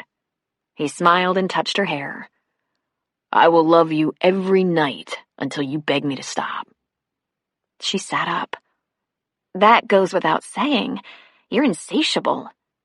But do you love me enough to marry me? I think that's a factor in this situation. Sure, Sarah. Of course. She stared at him for a long moment, reading his eyes. No, you don't. Sarah, we've been together about as long as you've been pregnant. There were some weeks before that. Drinks at the pub, getting to know each other. Sarah, he said almost sternly. 6 weeks and 4 hours. But that's not the issue. I love you. We can do it. I'll make you happy. I already make you happy. I can give you a good marriage, a secure marriage. When I give my word, I don't break it. You don't have to ever be afraid that I change my mind or screw around. Oh, God, she said. She punched the bed. This is exactly why women make men say they love them before they screw their brains out. Because 0.1% of the time, the damn pill doesn't work. Hey, look, we're gonna be all right, he said, trying to console her. The rate we're going, it's only going to get better, stronger. He rubbed her arm. We're good together. We'll be okay. Okay, she said. I'll wait for that. Well, hell, I haven't heard you say it. Don't you know anything? Don't you know you were being chased down like hunted prey? I was after you, you idiot. I stalked you. God, the second I saw you, I nearly fainted. Sam, you had to have known. He had a very serious look on his face. Maybe you did do it on purpose. She slugged him in the arm. Asshole. He rubbed his arm. Okay, I guess I did know, he said. Because I'd just sworn off women for life, and you came along, getting more irresistible by the hour. Okay, here it is. You're having a baby. Our baby. We'll do whatever you want. I don't know, she said, shaking her head. We have to do this together, one way or another. If you're going to have it, it's going to have a father. Well, I'm not going to marry you just because I'm pregnant. I'm not marrying anyone who thinks we'll be okay. She huffed and thought, if I cry, I'm going to be very pissed. Is this just about Claire? Are you still stuck on my big sister? Oh, don't even go there. That would be great. Marry you and have you look at my sister like you want to die of heartbreak at every family dinner? No thanks. I said that's not an issue. It has nothing to do with us. Oh, God. You still want her? No. Sam, she said pleadingly. At least be honest with me. He reached for her, but all he got of her was her arm. You want to know if it hurt, Sarah? Yeah, it hurt, okay? But it's in the past. It's over, and I don't have any illusions about it. I'm never going back that way. It's never gonna happen. You don't have to worry that I'll make hurt little puppy dog eyes at my wife's sister. I'm a man, a responsible man. He took a breath. I probably suffered more hurt pride than loss, because I've been really happy. With you. You know I'm not just saying that. She looked away from him, and he grabbed her chin and made her look back. You've been happy with me, too. I know you have. Her chin quivered. She couldn't speak. Come here, damn it. Let me hold you. I can't. Well, why not? Because you're gonna make me cry, and I don't want to cry. Of course, that was all it took. The floodgates opened, and she began to sob. Sam gathered her up in his arms and held her on his lap while she cried. And cried. And cried. He tried kissing her tears away, but ultimately he had to grab the tissue box off the bedside table and give it to her. While he held her, he thought about their short history together. He was already more comfortable with her than he'd been with women he'd known far longer. The very few women he'd known longer. There was something symbiotic about it, as if it was just right. Something about this was working for her too, because it hadn't escaped his notice that she was growing more beautiful, more lush each day. She was blossoming under his attention. Her cheeks were rosy, her eyes sparkled, her laugh was quick and infectious. And yes, he was insatiable, but so was she. When she finally stopped crying, he said, "Sarah, you know how I came to have Molly. How it was an accident and the best thing that ever happened to me." She nodded, her head still resting against his shoulder. "I don't want to be unhappy about this. We're having a baby. I want us to be happy. No more tears. We'll work this out." She lifted her head off his shoulder and looked into his eyes. "We don't have to get married because we're having a baby. Marriage is serious. We should be sure." "Having a baby is serious, too." "I know, and we'll treat it seriously. I think we need a little time for the rest. I need a little time. To be sure." "Okay, baby. You take the time you need. I'll be right here. In this all the way." He lifted her in his arms and laid her gently on the bed. He settled down beside her and gathered her close. "I don't think I can tonight, Sam." "It's okay, honey. But I have to have you close. At least let me be close to you." He kissed her temple, and she curled up in the circle of his arm, and before long slept. Probably exhausted, he thought, from skiing and nerves and crying. Plus, pregnancy made a woman tired. He kissed her brow and held her. Held them both. It was the middle of the night when Sam followed Sarah down the mountain. It was close to morning when he got home, but he still helped himself to a couple of beers. He wouldn't be able to sleep anyway. He called Sarah from his cell phone to make sure she was all right. She said she was, but her voice was thick, and he suspected she'd been crying again. "I'll call you in the morning," he said. "Later in the morning." He stayed in his room when he heard the sounds of his mother getting Molly off to school. When the house quieted, he went to the kitchen. His mother had the papers spread out in front of her on the kitchen table. He sat down opposite her. He rested his elbows on the table and looked down, hanging his head. When he looked up, his mother was staring at him. "Remember the women I introduced you to at the game?" he asked. "Claire and Sarah? Sarah is the younger one, the artist, art teacher. I've been seeing her." "She's very pretty." "She's pregnant." "Oh, dear," she said. "I asked her to marry me, but so far she says no." Joan folded her hands on top of the newspaper. She stared at her son. "Well, at least you're consistent." Chapter 15. Sarah knew one of the first things she had to do was tell her sisters, but it took a couple of weeks to work up the courage. No one seemed to have noticed that she was acting a tad differently. Claire was too busy knocking boots with her new boyfriend, and Maggie was constantly hovering over her daughters, watching one's hair grow and monitoring the other to make sure she wasn't having sex. It seemed as though Claire's house was the best bet, because Sarah wasn't ready to tell George yet. That might take a couple more weeks. She asked if they could meet there for an after-work drink. Jason had no idea how well he cooperated with Sarah's plans. He walked into the house, saw the women gathering, and said, "Oops, girls' night, I'm out of here," and he fled for his room. Maggie helped herself to a glass of wine. "Who called this summit?" "I did. I have something to tell you. I'm pregnant." Stunned silence and wide eyes answered her. She sat on the family room couch while her sisters just stood there, staring down at her, dumbfounded. "With child," Sarah said, looking up at them. "Bun in the oven. Knocked up." "Sarah," Claire said, You've been seeing someone? Oh, yeah. Every inch of him. I was keeping it pretty quiet. So who did the honors? Maggie asked, still a bit in shock. Okay, you'd better sit down.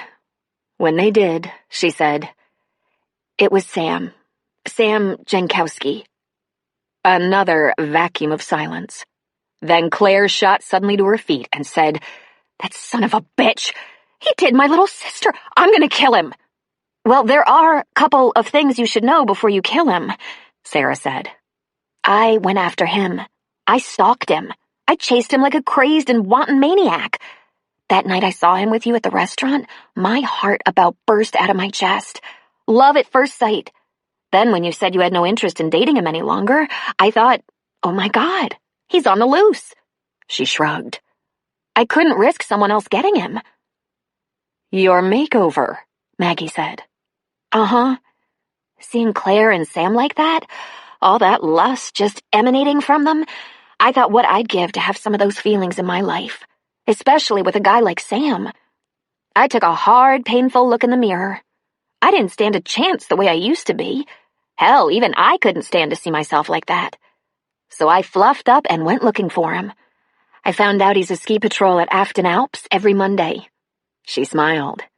I've been doing a lot of skiing lately, among other things. This is just unbelievable. When did all this happen? Claire asked. It started in November, around the first good snowfall. I don't think he ever saw it coming. She shrugged. Turns out, I haven't lost my touch after all. How far along are you, honey? Maggie asked. A couple of months. He got to me right off the bat. Potent little devil. And are you well?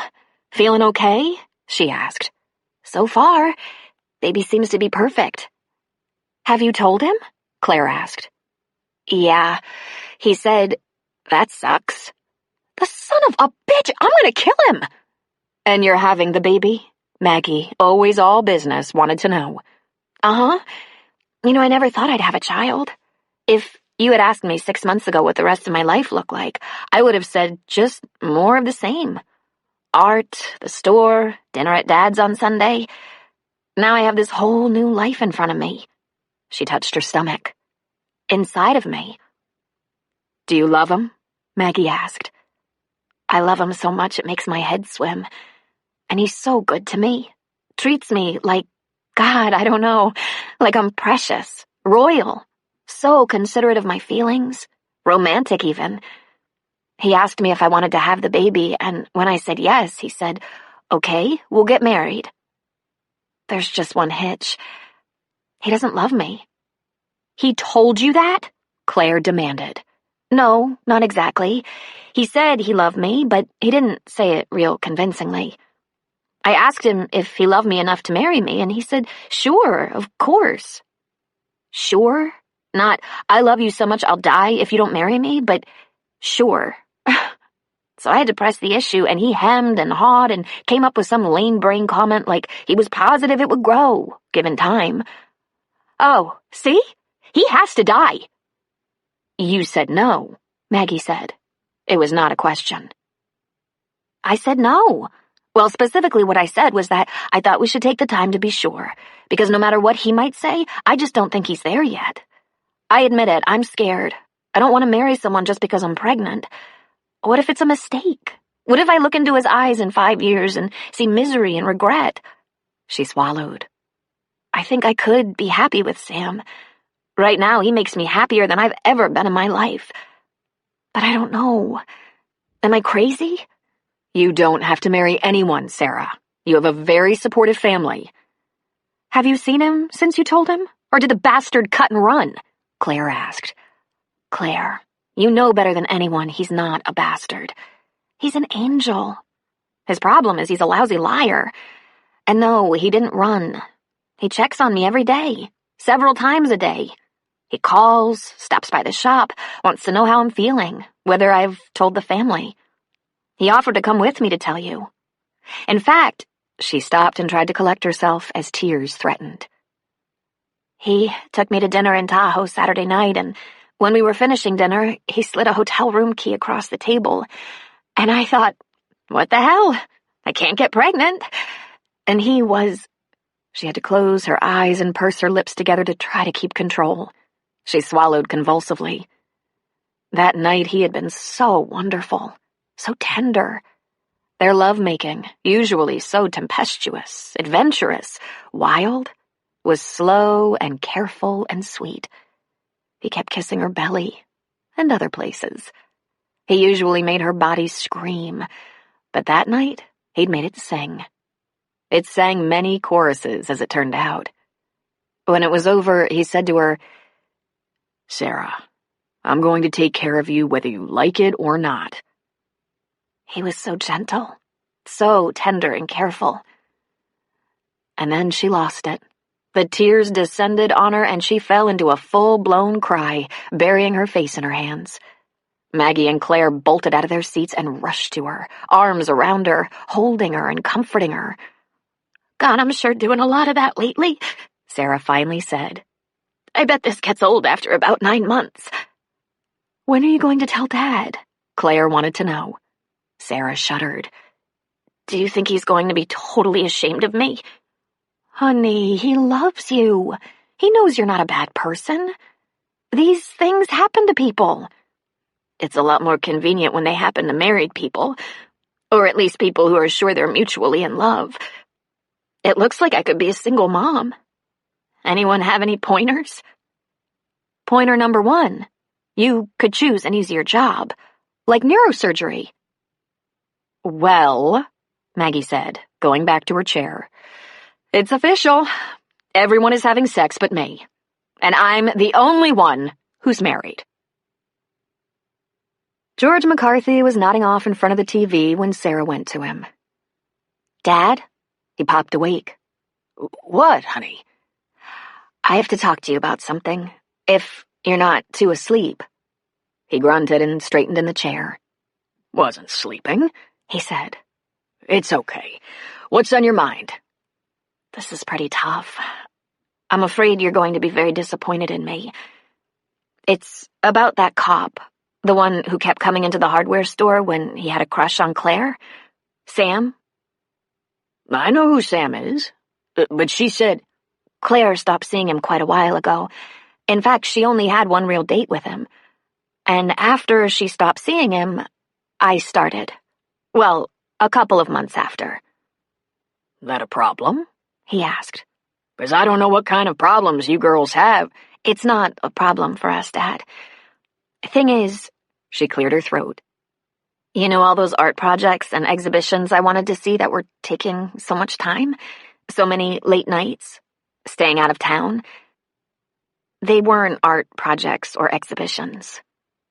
"Oh," he said, catching on immediately. He grunted.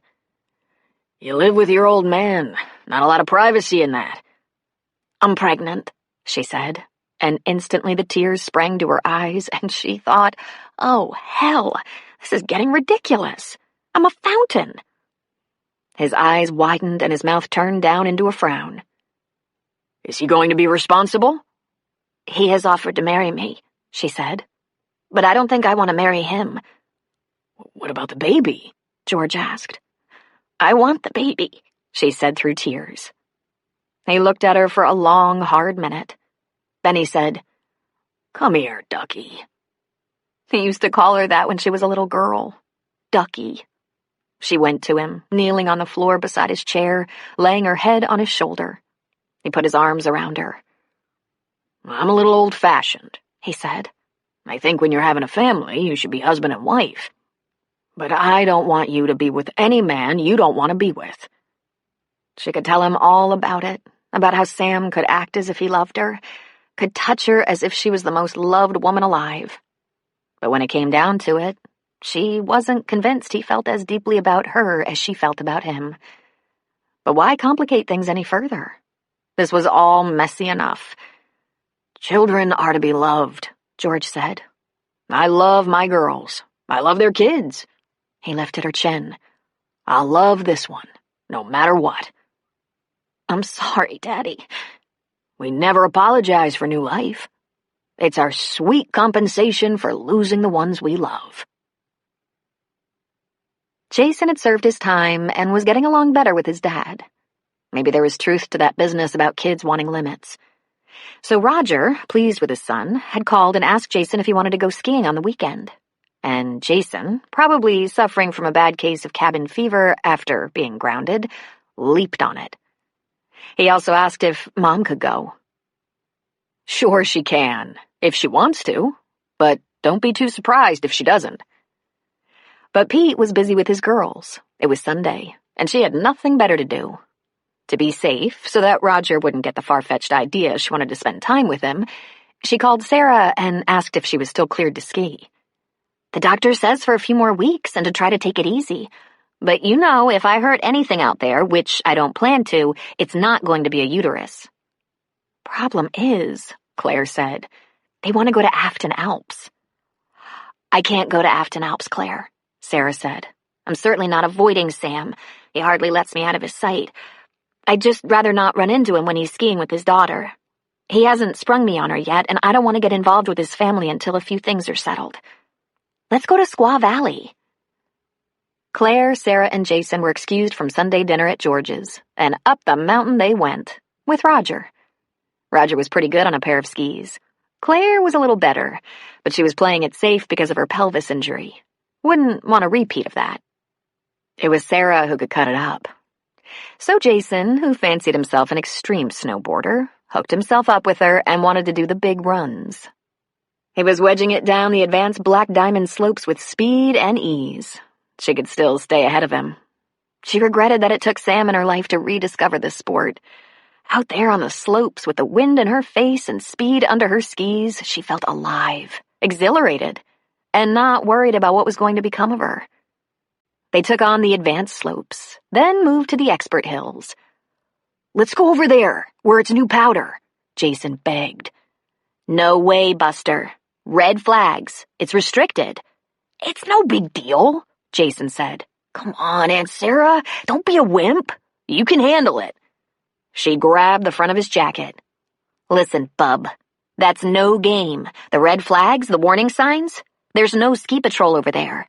It could be junk on the hill, a weak snow ridge threatening avalanche, anything. You never cross the flags. Never. Wuss, he said. Tell you what, if you can handle this expert hill, I'll stand amazed. She popped her goggles on. Last one down is a rotten egg. And she shoved off. She gathered speed, skated the skis, bent over and got her center of gravity low, tucked the poles and went for it. She shifted her weight and cut right and then left around a mogul, but the next one she jumped, going several feet into the air and landing soft and sweet on her skis perfectly. She tucked and flew. She chanced to glance, and to her delight, Jason was right behind her, wedging around the moguls skillfully. The snowboarders didn't jump them. She was going to slow down and let him have the race. Oh, but then she just couldn't. She went for it. 40 miles an hour. She felt as if she was sailing, flying. When she got to the bottom of the run, Jason came up alongside her. Aunt Sarah, you're hot. And you're not. Beat you by a mile. By a few feet. Okay, so this hill is good. You don't need anything past the flags. Yeah. Jason moved off toward the lift, and a skier came up fast and hard from behind her, showering snow as he stopped. He flipped up his goggles. What the hell are you doing? Sam asked her. What are you doing here? Sarah, for God's sake, do you know how fast you were going? And jumping? Jesus! What are you thinking? If you fell... I wasn't planning to fall. And air is a lot softer than hardpack, which is why I jump. Why are you here? Are you following me? I brought Molly out. We get lift tickets on all the local slopes, just for being part of the search and rescue team. She's taken a lesson. Do you understand? I just don't want anything to happen to you. To the baby. She took off her glove and put her hand against his frosty cheek. Sam, I'm going to ski while I still can. I'm not going to hurt the baby. He took a breath. I think I'm getting too old for this, he said. You scared me to death. Let's go up, she said. I'll race you down. No! I'll go up with you for another run, but only if you promise not to race me. Because first of all, if I apply myself, I can beat you. And second, if you fall, you could do some serious damage. Okay, let's go up. You can race Jason down. He's still getting it figured out. I saw him. He's got it pretty well figured out. The three of them went up. Jason and Sam pushed off while Sarah lagged back a bit. Then, when they were 10 feet in front of her, she launched herself. And with all the strength in her arms and legs, working the poles and skating the skis, she went for it. When she approached their backs, she let out a woohoo! Got to their left, took a small hill, got down and dirty, and, tucking her poles, left them in her dust. She heard Sam behind her as he said, "Shit." She didn't have to look to know what was happening. He was coming after her. Her laughter almost cost her the race she wasn't supposed to be having. They came in. Sarah, Sam, Jason. Sam moved his goggles to his head atop his stocking cap. "Woman, you are gonna drive me to an early grave." She couldn't help but chuckle at him.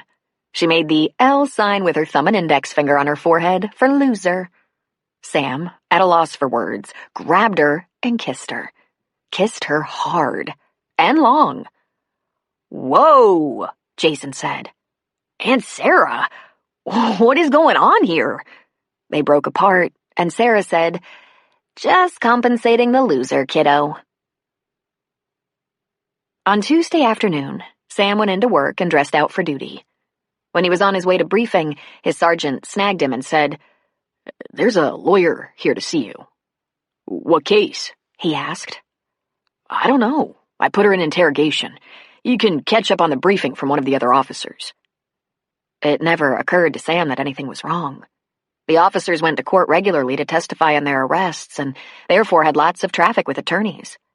They were in constant touch with the DAs, being prepped for court. But that wasn't it.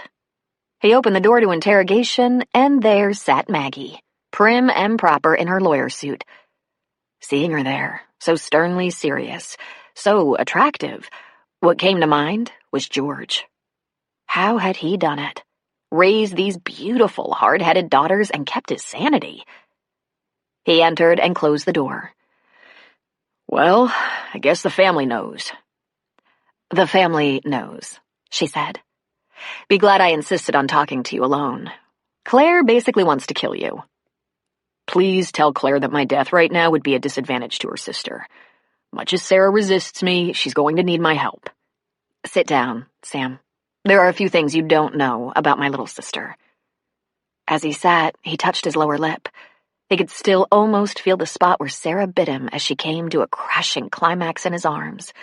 And he thought, I bet there are lots of things you don't know about your little sister. "Shoot," he said.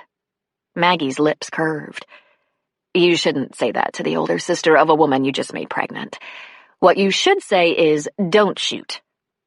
"Are you here to chew my ass? Because if you are, let me assure you that I feel as bad about this as you do. We didn't plan it." She stared at him hard, then shook her head in frustration. "What were you thinking?" He leaned toward her.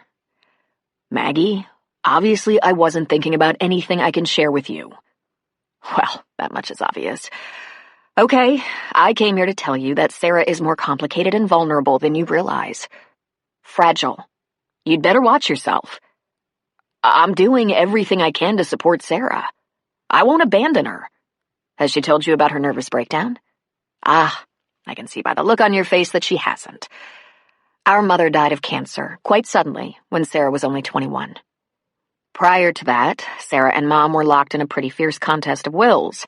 Not that unusual for young women who are testing their independence at the expense of their mother's strong desire that they settle down and act like proper young ladies. They didn't exactly get that issue resolved when Mom died. It threw Sarah into a terrible depression.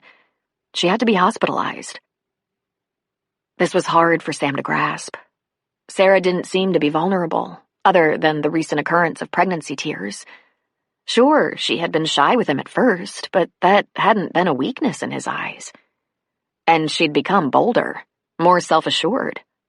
In fact, she seemed to be stronger than most women. She knew what she wanted and wasn't afraid to go after it. She went after him, chased him until he caught her. When she was with him, she wasn't shy anymore, wasn't hesitant. She was like a comet in his arms. They could make him shiver in the middle of the day, just thinking about her. She went through a complete personality change at that time. Maggie went on. When she was young, she was a wild child, sexy, adventurous, a risk-taker. He felt something in his chest expand. That's my Sarah, he thought. When she came out of her depression, she lost herself in art. She was consumed by it, got her degree and opened that shop and studio. And in the process, she gave up most of her interest in the outside world. I'm not sure if it was her art or some notion that she could yet gain Mom's approval by giving up her old ways, but she just got frumpier and frumpier. It drove me and Claire crazy. We finally gave up trying to get her to pay closer attention to how she looked, because she seemed at least happy, if a little lonely. That made him frown. He didn't know that frumpy person. Sarah was sexy and alluring, gorgeous. Maggie smiled at him. You don't remember what she looked like when you first met her, do you? Well, your sights were pretty locked on my other sister, and Sarah was practically invisible. Let me jog your memory. She wore a gray loose dress. Her hair was straight and uninteresting, probably pulled back and clipped. No makeup. Her beautiful green eyes were hidden behind thick black frame glasses that were held together on the left side by a piece of duct tape. I remember the glasses, he said. Well, here's how it went down. It all made sense once I knew the timeline. She took one look at you and Claire and became inspired. She had a hard stare in the mirror and got herself together. She pulled the contact lenses out of storage, got her hair fixed up, bought makeup for the first time in years, and new clothes, more stylish and flattering than what she used to wear. All spruced up, and bam, she made you notice her. I noticed, he said. She's very beautiful. Maggie leaned toward him. I don't want her heartbroken. I don't want you to hurt her any more than she's already hurting. She tells us she is declining your proposal of marriage because you don't love her. Maggie, with all due respect, that's between me and Sarah. Are you getting my drift here? Because if my little sister is thrown into some terrible depression because you just can't step up to the plate, I'm going to let Claire have a crack at you. You McCarthy women, he said. You're all a pain in the ass, you know that?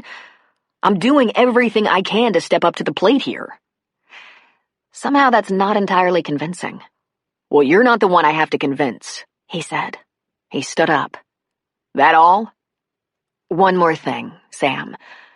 Claire, does this hesitancy Sarah is worried about, does it have anything to do with your feelings for Claire? Because with sisters, Sam's expression darkened, and he drew his brows together. Sarah is having my baby, he said. I can assure you, I'm over Claire. Sam saw the studio light on in Sarah's shop and pulled the squad car up in front. He tapped on the door and she came from the back. She opened the door and said, Hi, coffee break? I just wanted to see how you're doing, he said. Sam, you don't have to check on me so much. I'm not sick. Okay, he said. I wanted to kiss you. And that's all? That's all for tonight, he said. Oh, he could get into the idea of more, but he wasn't going to throw her around the studio with their baby in the middle. He was feeling more protective than that. It had become important to him that she be comfortable, safe. Plus, he wasn't at all unhappy with the new tempo of their lovemaking. I don't have that much time, he lied. Can I see what you're working on? She smiled and took him by the hand, leading him to the back. You're such a liar. You don't care what I'm working on. I care, he said. But the second they were in the back room, he drew her into his embrace and covered her mouth with his. Her arms went around his neck as she yielded to his powerful kiss. Heavy breathing, hot tongues. He was instantly hard. This was the only part he didn't particularly love. God, but she turned him on. There wasn't anything he could do about it tonight, under the circumstances. This vest, she said, pounding on his chest. It makes you seem so much bigger than you already are." She put her hand over his erection. "Oh, Sam, what you do to yourself." "Actually, I think it's what you do to me." She tickled him under his chin. "I know the cure." "I know you do. I'll let you show me Saturday night. I'll take you to dinner, get us a room." "All these rooms. It must be depleting your fortunes." "You live with your father. I live with my mother. It's money well spent, believe me." He kissed her and asked, "Have you given it any more thought? Getting married?" "I think about it a lot," she said. "Have you reconsidered?" "A couple of times a day I do," she said. "Well, we're making progress, I guess." He kissed her again and said, "I'd better get going." "Okay. I don't mind, that you stop by, get me all worked up and leave me. Although I think I sleep better when you finish what you start." "Yeah? Me too." He took her hand so that she might walk him out, lock the door behind him. When they got to the studio door, he turned suddenly and asked, "What are you working on?" "That," she said, pointing to a painting. "Another still life." "Nice," he said, turning to leave. He gave her a little peck at the door. "I don't think I like you here, alone, late at night." "I've only been assaulted once today. Now go." "Lock the door. If you have any problems, I'll call the police." you do that." Sam actually had more time than he let on. His mission was to see where Sarah was, and knowing she was in her shop, he drove to George's house. He rang the bell, and when George answered and saw Sam, his frown was unmistakable. Well, Sam thought, he's pissed at me. Small wonder. But he's in his 60s. I can probably take him if it gets ugly. "Sir, I wonder if you have a minute to talk," he said. George left the door open and walked back into the house. Sam followed. In the living room, George sat in what was clearly his favorite chair. Sam looked around and found a chair facing George. He sat on the edge. "Sir, I want you to know that I won't abandon Sarah. I take full responsibility for the pregnancy, and I've asked her to marry me." "I heard," George said. "She isn't ready for that, I guess. It's up to her. But no matter what she does, I'll stand by her. You should know that." "You'd better," George said. "Weren't you seeing my other daughter?" "Well, that was over before this. It turns out that Claire and I were only friends. Well, suffice to say, this situation could not have occurred with Claire. Believe me, sir, I was never seeing two sisters at the same time." George gave a nod. "That's good, because I might have to kill you for that." Sam sat up straighter, kind of surprised. "Okay, maybe not that. I might have to file a complaint or something. It has to be against department policy." "I'm pretty sure it would be frowned on," Sam said. He stood up. "I just wanted you to know that I intend to act responsibly toward your daughter. I hope that at some point we could be friends." "I'm not quite ready to be your friend," George said. "She's still my little girl." "I understand." He shuffled a little uncomfortably. Mission accomplished, he told himself. Sam didn't expect him to be happy. "I'll say goodnight." Sam turned to go, and to his back, George said, "Maybe someday." He turned around. "A lot of adjustments to make right now, but maybe when the dust settles, we'll get along all right." "Thank you, sir," Sam said, and took his leave. Chapter 16. Bob Traveston gave Maggie a diamond necklace for Valentine's Day, and she was moved to tears. Maggie had been getting consistently more emotional since Lindsay's and Hillary's escapades, and since Sarah had gone public with the pregnancy. And, he thought secretly, there might be a little something else going on with her. Maggie had been asking Bob to see the doctor about his apparent lack of interest in sex, but Bob, being a man, preferred to see a doctor only if a limb were actually falling off. "I've been to the doctor," he said. "I'm in perfect health." "But you've never mentioned this," she argued. "How do you know?" he returned. But he was thinking, of course I never mentioned this.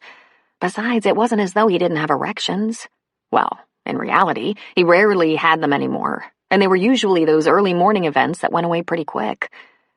But because Maggie had been getting a little tearful lately, and Bob had to admit that he'd almost completely lost interest in sex, he made an appointment for a checkup.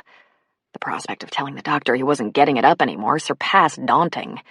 He could face Congress with less tension. At the doctor's office, all his vitals were checked. He peed in a cup, an order for routine blood work was written up. "Anything else we should check?" the doctor asked. Bob said. "Let me think." "Anything your wife wants us to check?" Bob sighed deeply. "My wife has been complaining about the infrequency of..." He couldn't go on. The doctor flipped through the chart. "How infrequent?" he asked without looking up. "Never," Bob admitted. "What the hell?" he thought. "It's going to come out eventually." The doctor said. "Here's one thing. Let's change that blood pressure medicine you've been taking the past couple of years. And if there's no improvement, we'll get you to the urologist. You're too young to give up erections." The prospect of going to the urologist for this problem filled Bob with dread. If there was one thing a man never wanted to own up to, it's that he was having trouble getting it up. Anything else, okay, but not that. The whole thing just depressed him, quieted him out. He was starting to come out of his denial, aware that it wasn't the job, the hours, the pressure.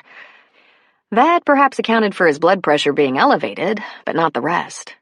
He began taking the new blood pressure medicine, knowing in his gut that he was going to end up dropping his drawers for another doctor pretty soon, admitting the unadmittable. But at least things were getting a little easier in the family arena. Hillary had a soft cap of new hair on her head and announced she was trying out for cheerleading. Lindsay brought home a progress report from school that boasted straight A's in all honors classes. He thought a lot about how much he actually loved his wife. He found her incredibly attractive. He considered her his best friend. No matter how hard this situation was, he made a decision he would pursue a cure. He got into bed with his book while Maggie scrubbed her face and brushed her teeth in the ensuite. He could hear her in there, changing. It was cold in the room, so he turned on the gas fireplace with the remote at his bedside. She came out of the bathroom wearing her long, concealing, decidedly unsexy flannel nightgown. "She's given up on me," he thought. "I've given up on me. She's going to have an affair before long if she hasn't already." Then an idea occurred to him for the first time in at least a year. She got into bed and turned off her light. She leaned toward him, kissed his cheek, and snuggled down into the bed, her back to him. He put aside his book, turned off his light, and lay down. "Don't fall asleep with the fireplace on," she said sleepily. "I won't," he said. His pulse picked up. "Hope I don't have a heart attack," he thought. But no, that heart rate was not a medical thing. It was caused by a vaguely familiar emotion. He rolled over and spooned her. His hand crept under her arm, and she snuggled against him. He cupped her breast, kissed her neck, and voila! The old boy sprang to life. "Bob?" she asked, a little weakly, feeling something against her bottom. Something hard and strong. Something she had greatly missed. She rolled onto her back. "Bob," he kissed her. One of those short, sweet, husbandly kisses that had become routine for them. And then, uncharacteristically, he covered her mouth in a hot and serious kiss. She opened her lips under his and answered in passion. Then he rose above her and said, "I've been to the doctor. Turns out it was probably my blood pressure medicine, which I changed about a week ago." "You didn't say anything," she said, startled. "Well, I wasn't all that optimistic that the cure would be an easy one." "Oh my God, Bob, you did this for me."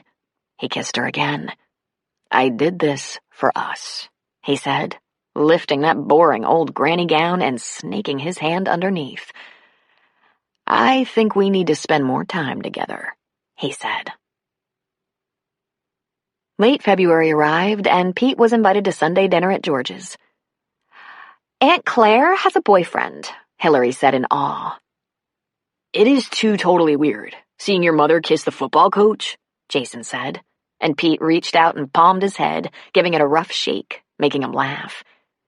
When it was just the sisters in the kitchen, Sarah put a hand on her still flat tummy and said, I'm going to have to trot my boyfriend out pretty soon.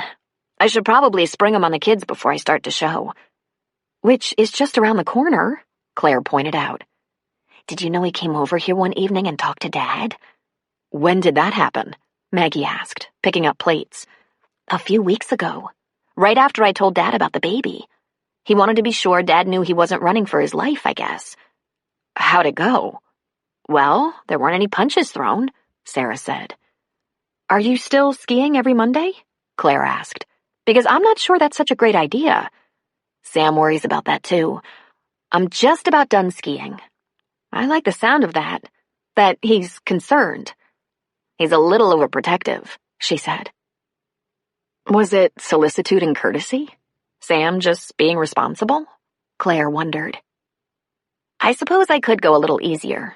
Tomorrow will probably be my last Monday chasing the ski patrol around the slopes. I could wangle a day off from Dad, Claire said. I worked 6 straight days last week, and I'm supposed to be part-time now, so I can work on the old house. Why don't I go with you? If you ski with me, you'll take it lots easier. And, Claire thought, it's time to see them together. She believed she would be able to tell much from the way they interacted, the way they looked at each other. Have you gotten over your urge to end his life? Sarah asked. I think I can control myself now. Then okay, that would be fine, Sarah said. I might not go home with you, however. Maggie fluffed Sarah's curls. Are you happy, honey? There was no hesitation. Her smile was quick and genuine. I am, she shrugged. My timing could be better, but my life couldn't. He makes me very happy. Claire took the day off from the store and picked Sarah up at 10 in the morning. They stuck to the tamer slopes, skiing for a couple of hours without seeing Sam. Claire was looking for him, eyeballing every ski patrol who crossed their paths. Did you ever wonder if they hire these guys by looks? She asked Sarah. Ski patrol and firemen, Sarah said. Calendar boys. Here he comes, she said, pointing up the hill. Sam was traversing down the slope in sleek, wide turns, punching through the powder, a rooster tail of white crystal flying up behind him. It was a magnificent sight. The best-looking one out here. He came to a stop in front of them. He popped up his goggles and with that heart-melting grin said, "Hi, girls." He leaned toward Sarah and gave her a little peck on the cheek. "You're behaving. That makes me happy." Then, "Claire, how's it going?" "Good. And she's only behaving because she's with me. I just don't have any stamina this year. I'm already exhausted." "You'll get it back." The sound of distant twittering could be heard. Claire popped off her glove and reached into her snow pants to find her phone. She scooted away a bit to take a call from Pete. She put the phone to one ear and covered her other ear with her hand. While she listened, she watched Sam and Sarah. He looked down at Sarah, and Claire saw her sister had his complete attention. She couldn't see Sam's eyes, but she thought if she could, she would see something more than solicitude there. She watched as Sam took off a glove and touched Sarah's face, tilting it upward to say something that made Sarah smile, then laugh. "What?" she said to Pete. "What did you say?" "I said Jason cut school. The gossip is that he's up there, snowboarding." "How would he manage that?" "Stan drove to school today.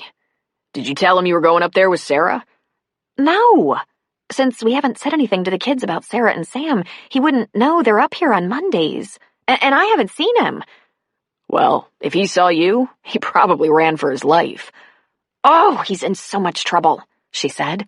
"Thanks for the tip." She put the phone away and went back to Sarah and Sam.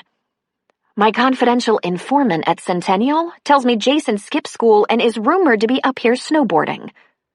"I haven't seen him," Sam said.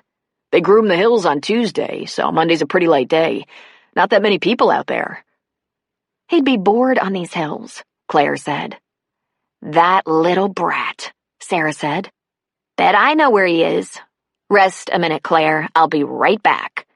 She took off for the lift on the other side of the intermediate hill she'd been skiing with Claire. You be careful, Sam yelled after her. I'm always careful, she yelled back. Sarah moved quickly toward the lift.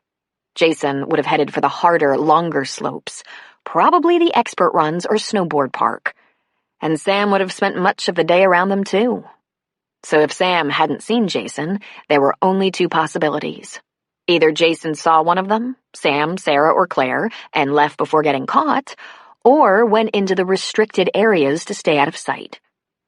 She looked over at Sam and Claire as the lift scooped her up and carried her upward. Good, she thought. Let them talk a while. Get any unfinished business sorted out, and behind them. They all had many, many years ahead of them as family. There was no point in being haunted by old romances. And Sam would have to be sure, once and for all, whether he could move ahead without having any feelings stuck in the past. It was impossible for Sarah to love any two people more. Claire and Sam. She needed them both in her life. And without the slightest hint of complications. She got off the lift at the crest of the hill known as the Crown, a challenging slope for advanced skiers and snowboarders. She looked around and down. She didn't see Jason's purple stocking cap anywhere. To her left were red flags and a warning sign. No ski patrols beyond this point. She had no intention of skiing in a restricted area. She just wanted to look down the slope and see if anyone was there. She moved cautiously across the ridge past a small stand of trees and scanned the landscape. Nothing. Thank God. Maybe he did have a brain. Just as she was about to go back to the expert slope and make a run down to Claire and Sam, she caught something out of the corner of her eye, and it was purple. There were two of them. They were coming from the far south of a hill that, when it was open, was known as Big Bear. The stupid little fool. She was going to go get him, and when she caught him, beat him senseless. He was about halfway down when she pushed off. As Sarah neared the lift, Sam looked back at Claire, and she saw a wistful look in his eyes. She immediately thought, oh no, he can't still be pining. My sister is very happy, Sam. I think pregnancy agrees with her, he said. Want to go sit down for a while? I don't want to keep you from your job, she said. I'm fine. I'll just wait here. You look content, happy. Life must be treating you well. I'm not real content at the moment, she thought. I don't know how to handle this. She looked in the direction Sarah had gone and saw her getting on the lift. Yeah, she said, somewhat absently. Great. I'm great. Okay, you're not that happy, he said. Well, I'm sorry about that, but I think we're all doing pretty well considering how awkward this has been. Me and Sarah. You, Maggie, your dad. Did Maggie tell you she came to see me? At work? Yeah, I knew that was going to happen. How'd it go? He shrugged. It was half an ass chewing and half a warning that Sarah might not be as rock solid as she appears. Maggie told me about the nervous breakdown. It's really hard for me to grasp. She's not like that with me. His voice had become soft, almost soothing. She hates that we think she's fragile. It makes her furious. Did you tell her what Maggie said? I did. You're right, it makes her furious. But I talked her down. I think she understands Maggie meant well. I'm glad to have a chance to talk to you about it. Sarah told me everything, from those crazy growing up years and all the wild oats to the time following your mother's death. She's been through a lot, but I think she's stronger now. He chuckled. She must have really been something when she was a kid. Now that I believe. I'm amazed you told her. Of course I told her, Claire. We had a couple of very long discussions about it, and I'm confident that she's all right. I don't think you have to worry about that anymore. Let me worry about it. Sam, she is so in love with you, it's almost painful to watch. If you hurt her, I don't know what it will do to her. I'm not going to hurt her, Claire. You have to believe me. I'm going to do the right thing. I want to do the right thing. Good, she said. He cocked his head to one side and said, It seems like there's something you want to say to me. Let's get it out. No, there's nothing. For Sarah, Claire. She's completely devoted to you. If there's anything you wonder about, let's clear the air. Well, she said hesitatingly. Say it. She took a breath. You seeing Sarah, it didn't have anything to do with me, did it? His brow furrowed. In what way? You weren't trying to get back at me? By taking up with my little sister? How would that get back at you? I guess I don't get it. I know you thought you were in love with me, and I hurt you. You might have been needy, or I don't know, angry. His grin was suddenly huge. Oh, Jesus, the way you women think. Well, you have to admit it's pretty strange that we'd only broken it off by a month or so when Sarah laid her trap for me and I fell right into it? He laughed. Claire, you're a great catch. No kidding. But if you hadn't cut me loose, I wouldn't have Sarah. He whistled. You have absolutely no idea what I have now. All that I have. Whatever that look was that had crossed his features, she must have mistaken its meaning. God, it wasn't for her, she suddenly realized. It was for Sarah. You almost sound as though you're in love with her. Do I now? He asked. I never believed you for a second, that there was someone out there who would be perfect for me. Breaking it off was the best thing you could ever have done for me because I would have never even looked at Sarah if we were together. He shrugged. I'm just a plain old one-woman man. And I didn't know I could be this happy. Oh, God, she said. Oh, Sam. You knew what you were doing, Claire. It wasn't right. This is. Sam, that's wonderful. Claire threw her arms around him and hugged his neck. That's so wonderful. He almost fell over from her assault, but righted himself and laughed at her. Does this mean you're not disappointed that I'm completely over you? He asked. You'll just never know. His radio sputtered. We've got skiers in restricted areas. Big Bear. Sarah. He bent and popped the bindings, stepping out of his skis. She wouldn't go in a restricted area, Claire said. He put the skis over his shoulder and started to jog away from her. She would if Jason were there. A couple of ski patrols ran out of the pro shop and headed for snowmobiles. A couple more jumped on the lift Sarah had used. They'd go up to the ridge, but these patrols were not going to go into restricted areas. Skiers knew they went there at their own risk. Sam ran to a stand of snowmobiles, propped his skis on the back, strapped them in, and fired up the machine. The advanced hill nearest Big Bear was too steep for the snowmobile. He could better access the area from the ridge above the intermediate grade. Skiers were coming down the hill, and he kept his ride as close to the trees as he could without grazing any of them. When he got to the top, he drove along the ridge and up the next slope to a higher one. When he got to the top of the expert hill to the north of Big Bear, he got off and put on his skis. Going through the red flags, he made his way as quickly as possible to the top of the Big Bear Run. About halfway down the hill, he saw a skier and snowboarder. Stopped, talking. Sarah had gone in pursuit. He wasn't going to follow her, but watch her descent, and when she was out of danger, he'd take the expert hill down and spank the daylights out of her. That damn woman, he muttered. Then he heard a loud crack and a rumble, and said, Son of a bitch! Jason was wedging right and left when he saw his Aunt Sarah's pink bib and jacket coming down the hill after him. He put a little speed into it and then asked himself, why bother? She'd catch him anyway, and his ass would be in a sling. So he wedged right and stopped. Stan kept going. He was going to get out of harm's way. She came upon him easily, sending up a spray of snow as she stopped. She whacked him right up the side of the head with one mittened hand. You little jerk, she said. You're an idiot. Hey, Sarah, cut me some slack. Slack? In your dreams. When we get down, I'm going to have to hold your mother back. I saw you guys, and we'd already spent a bunch of money on the lift, so we just thought we'd stay out of sight and get a couple of runs in before going home. You cut school. You're on a restricted hill. You're history. There was a loud boom. They turned and looked up.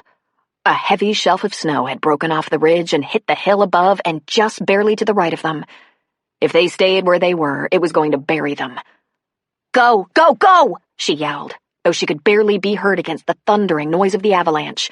"Outrun it, Jason! Go!" Sarah couldn't do anything but fly. She jabbed her poles into the snow, flipped around, and took off. She couldn't help Jason, couldn't give him speed. All she could do was pray that he'd know what to do. It was every man for himself. The avalanche was coming down to the right, so she cut down and left, tucked her poles, and prayed. She neared the tree line that separated the runs and cut as close as she dared, as far from the avalanche as she could get and keep going down. She weaved in and out of the widely separated trees near the run, but where they got thicker, she was forced to stay out. There was too much growth, rocks, and junk to go through the bush to the run on the other side of the tree line that separated the slopes. Sarah expertly maneuvered, shushing around the trees, the barrage getting ever closer. Inside, her mind was screaming, "Please, Jason, please, run, run, run, outrun it." She cut left, right, barely dodging the trees. She felt the wind of the falling tonnage of snow whip at her from the side. It must be right next to her. She was clear of it, or it would have buried her by now, but the bottom was not yet in sight. And then it happened. All the dust from the snow was blinding. A whiteout. She could barely see and was too close to the trees to continue skiing. She slowed, came up to the tree line, and hung on to a trunk. She looked to her right. If it wasn't passing her, she was toast. She heard the rumble as it roared by. The avalanche seemed to have spared the very left side of the slope, which meant only half of that weak shelf had let go. She prayed Jason had cut across to safety, but she highly doubted he would dare the trees. And if he had, he might not be able to handle them as well as she had. He was getting good, but not that good. She must get down and see if he made it. It was hard to see. It would be a little like skiing by braille. And she'd have to get out of the trees. She pushed off and was moving through the trees when her ski went over something. A rock hidden in the snow, perhaps, giving her left ski a fast, erratic turn. And she felt it. Her knee seemed to pop and snap. She went down. A tendon, she thought immediately. Probably a torn anterior cruciate ligament, a very common skiing injury. She dragged herself against a tree. If any more of that snow shelf let go, she was sunk. Trapped. Dead. The trees wouldn't keep her safe. There was no shelter out here. She was going to rest a minute before doing anything. She thought about going down on one ski. She could do that. Or maybe it would be better to slide. She could sit on her skis, but it was impossible to bend her knee. Maybe she could crawl or roll the rest of the way. But at the moment, there was just too much pain. And she still couldn't see anything as the whiteout slowly, so slowly, settled to the ground. Sam saw Jason and Sarah take off like the seats of their pants were on fire, but it was only a few seconds before their images were obscured by the dust of the rapidly descending flood of snow. He saw Sarah's bright pink jacket as she cut left, toward the trees, but he lost sight of Jason in the white cloud. As soon as the thunder subsided, he keyed his radio. "Control, I made one skier and one snowboarder on Big Bear, trying to outrun the avalanche." The air was thick with snow, slowly settling to the ground. But so gradually he still couldn't see anything down there. The fallout hung in the air for what seemed like forever. He waited until he could see a path near the top, and it was the longest few minutes of his life. By the time the cloud was somewhat settled, there were 2 more ski patrols off the lift and beside him. His radio answered him. He tipped his head to the left to listen to the transmitter attached to his shoulder. "We don't have them down here yet." "Damn it," he muttered. "It was a boy on a snowboard and a woman on skis," he told the patrols. "The woman cut left, and I lost the boy. She might have taken refuge in the trees. I'm going down." "It's unstable, man," one of the patrols said. "You shouldn't chance it." "Yeah, well, if she's down there, I'm going to get her out of there before the rest of it goes," he said. "We'll go down the crown and work our way up with the toboggan and search poles," the other patrol said. Sam didn't even bother to respond. Enough of the snow had settled so that it looked more like thick fog than a whiteout. He pushed off and skied down. He prayed as he went, and he skied as slowly as he could make himself. He didn't want to miss her. He didn't want to hit a tree. Those trees, he found himself thinking, just have no give. The powder was deep and too soft. The air was white with fallout from the avalanche. He stayed close to the tree line. At about the place he thought he'd seen her cut over, he slowed to a near stop and peered into the trees. He was afraid to shout, afraid he might create an echo that would dislodge more of the weak shelf. "If I lose her, I'll die," was all he could think. "I can't live like that. I'll never make it without her. Not now." The fresh dusting of snow had covered any tracks, and then he saw a couple. Around this tree, around that. Damn, she was good. At the speed she was going, to clear those trees in the middle of that horrendous avalanche was astonishing. Then he saw a flash of bright pink crumpled up against a tree. "Skier versus tree," he said into his radio. He made his way cautiously into the trees, shushing between them slowly. Her head was down, one knee bent up and the other leg straight. "Move," he was thinking. "Let me see you move." It seemed to take forever to get to her, but at last he was next to her. He knelt down. "Sarah," he whispered. She looked up at his face, tears of pain streaming down her cheeks. "About time," she said. "The service around here sucks." He put his gloved hands on her face. "God, Sarah, what were you doing?" "Going after my nephew? Please, tell me he made it." "I lost sight of you both, but I saw you cut toward the trees. I died 100 times. Did you hit the tree? Your head? Anything?" "No, I was doing pretty good, then my knee went out. I think I blew a tendon or ligament. Oh, man, it hurts." "Thank God it's just your knee. We gotta get out of here," he said. "A big piece of that weak shelf broke off. It's just a matter of time before the rest of it goes." "I can't ski, Sam. You shouldn't be here. It's dangerous." "You think I could leave you? Come on, up on the good leg. We can't wait for rescue. We're gonna do this the old-fashioned way." He picked her up and leaned her against a tree, balanced on her good leg. He popped the bindings on her skis, and once off, they began to slide down the hill. He braced himself against the tree and said, "Put your arms around my neck and let me do the work. If you try to help, we'll fall." He lifted her into his arms. She let a small yelp of pain escape as her knee bent over his arm. He kept his shoulder against the tree. He kissed her cheek. "Just trust me, Sarah. Stay very still." "You're crazy. You just skied into the path of an avalanche." "I'm crazy. When we get off this stupid hill, you're going to stop doing these insane things. I can't take it." Then, more quietly, he said, "Oh, baby, you scared me so bad." "Sam, put me down. We should slide, or roll." "We're gonna do this, Sarah. I'm getting you down." "But it's so hard to see."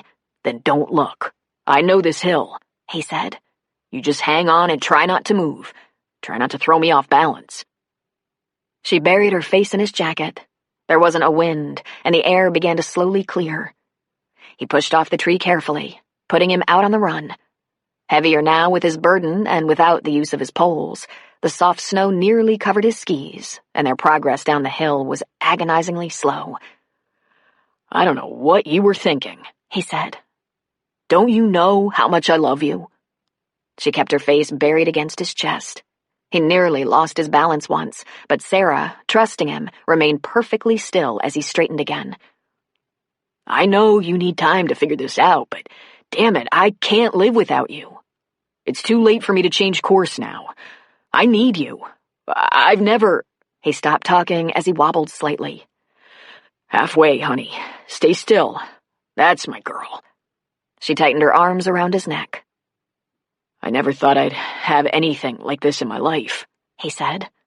"If I lost you, I don't know what I'd do. You're my world, Sarah." The 2 ski patrols he'd left up top were making their way up the slope from the bottom on a snowmobile, dragging a rescue toboggan. He met them halfway and decided not to hand her over. "She's pregnant," he said. "Bouncing down on the toboggan or snowmobile isn't going to cut it. Follow me down." "We gotta get off this hill," one of them said. He continued his slow, careful descent. "If you want to go ahead, I'll understand," he told them. They stayed behind him, braving another avalanche to pick them up if they fell. But Sam exercised all the caution he could muster, kept his speed slow, and went carefully down the hill. "Almost there, Sarah," he whispered. "Almost there." At the bottom of the slope, he stopped. One of the patrols jumped off his snowmobile and stooped to pop off Sam's bindings. Sam stepped out of the skis and left the patrol to pick them up. He settled Sarah against his chest.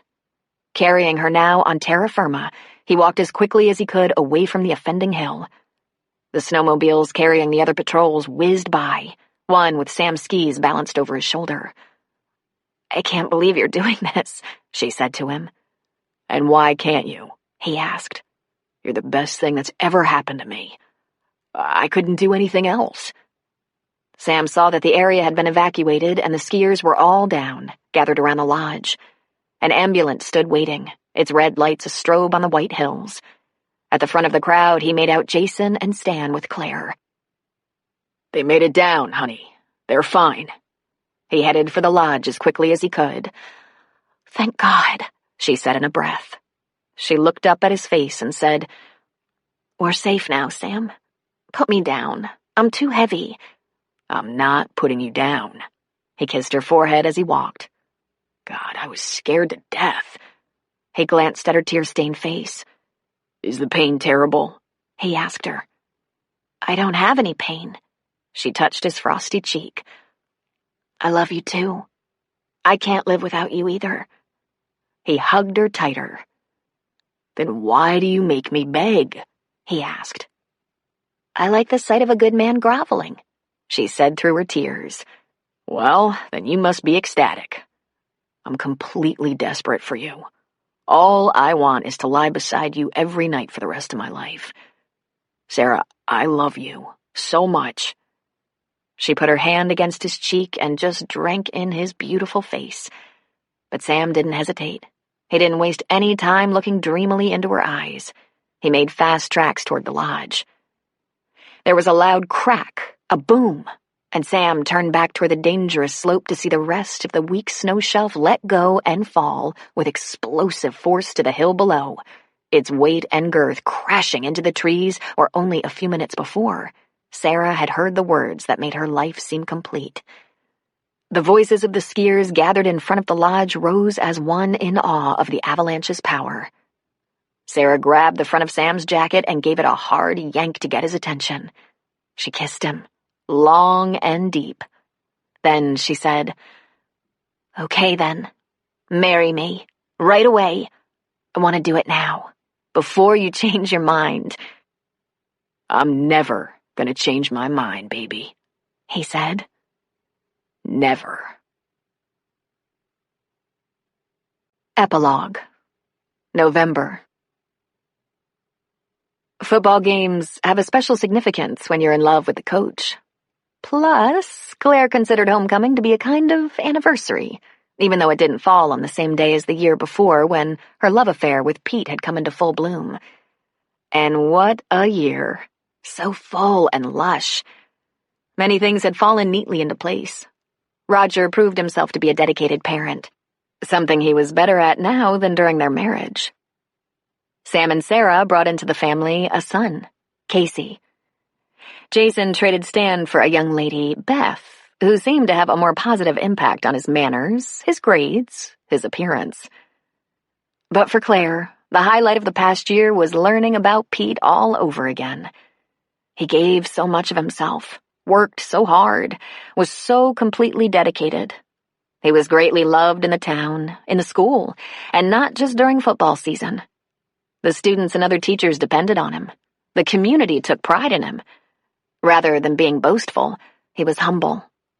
But he wasn't modest about his team, his boys. He brought them to victory after crashing victory and celebrated every win as if it were their first. The entire McCarthy family, even Roger, sat in a tight, proud knot in the bleachers, right down front for every game. George lived for them, and even baby Casey was there, packed tightly against his father's chest, warm and snug in an infant sling. If Claire didn't know better, she'd think they were all as proud of Pete as she. But that was impossible. She loved watching him in action. She loved it when he turned from the field, found her in her usual spot, and smiled at her. And as she became known as his steady, his woman, his love, she glowed. It seemed as though their families, their friends, were as pleased as they were.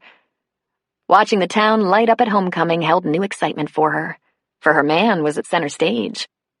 The electricity in the air, the exuberance of the teenagers, the fun and happiness that seemed to radiate through the whole town, it filled her up. Something about this brought her full circle. Her life with him had begun in high school, and although it had been derailed for a decade or two, when they rediscovered each other, the pure intensity of their new love made up for lost time. Another homecoming, another new year, another gathering of family. And she stood and cheered her lungs out at every good play, every touchdown. She shivered through her whole body when he turned her way and briefly, so briefly, met her eyes. She beamed with nostalgia when the floats came out at halftime, when the homecoming king and queen strutted their adolescent stuff in front of the bleachers, when the marching band claimed the field and blasted out their game music. Then, suddenly, she saw Pete standing in front of the bleachers looking up at her. He was out of the locker room a little early. He usually didn't come back on the field with the team until after halftime. He stood, hands in his pockets, head tilted up, watching her, while behind him, the marching band played. "Claire," Maggie said from behind her. "Claire, look!" Maggie pointed over Claire's shoulder toward the scoreboard. "Claire, marry me." It brought her slowly to her feet, her mouth open in surprise. She looked down at him and dipped her chin in a little nod. Pete jogged toward the bleachers, grabbed the rail, and hefted himself up and over. He reached for her hand, pulled her into his arms, and covered her mouth in a powerful kiss. The fans erupted in a loud and wild cheer. He didn't let go quickly. For all the heat in his kiss, they might have been alone. When he did release her lips, he hung on to her still and whispered, "I'll take that as a yes." "Yes," she whispered. "Of course, yes." "Good. See you after the game." He kissed her again, more quickly. He jumped over the bleacher rail and ran back toward the field, his arms stretched up over his head just as his team came running out. On the scoreboard, it flashed. She said yes.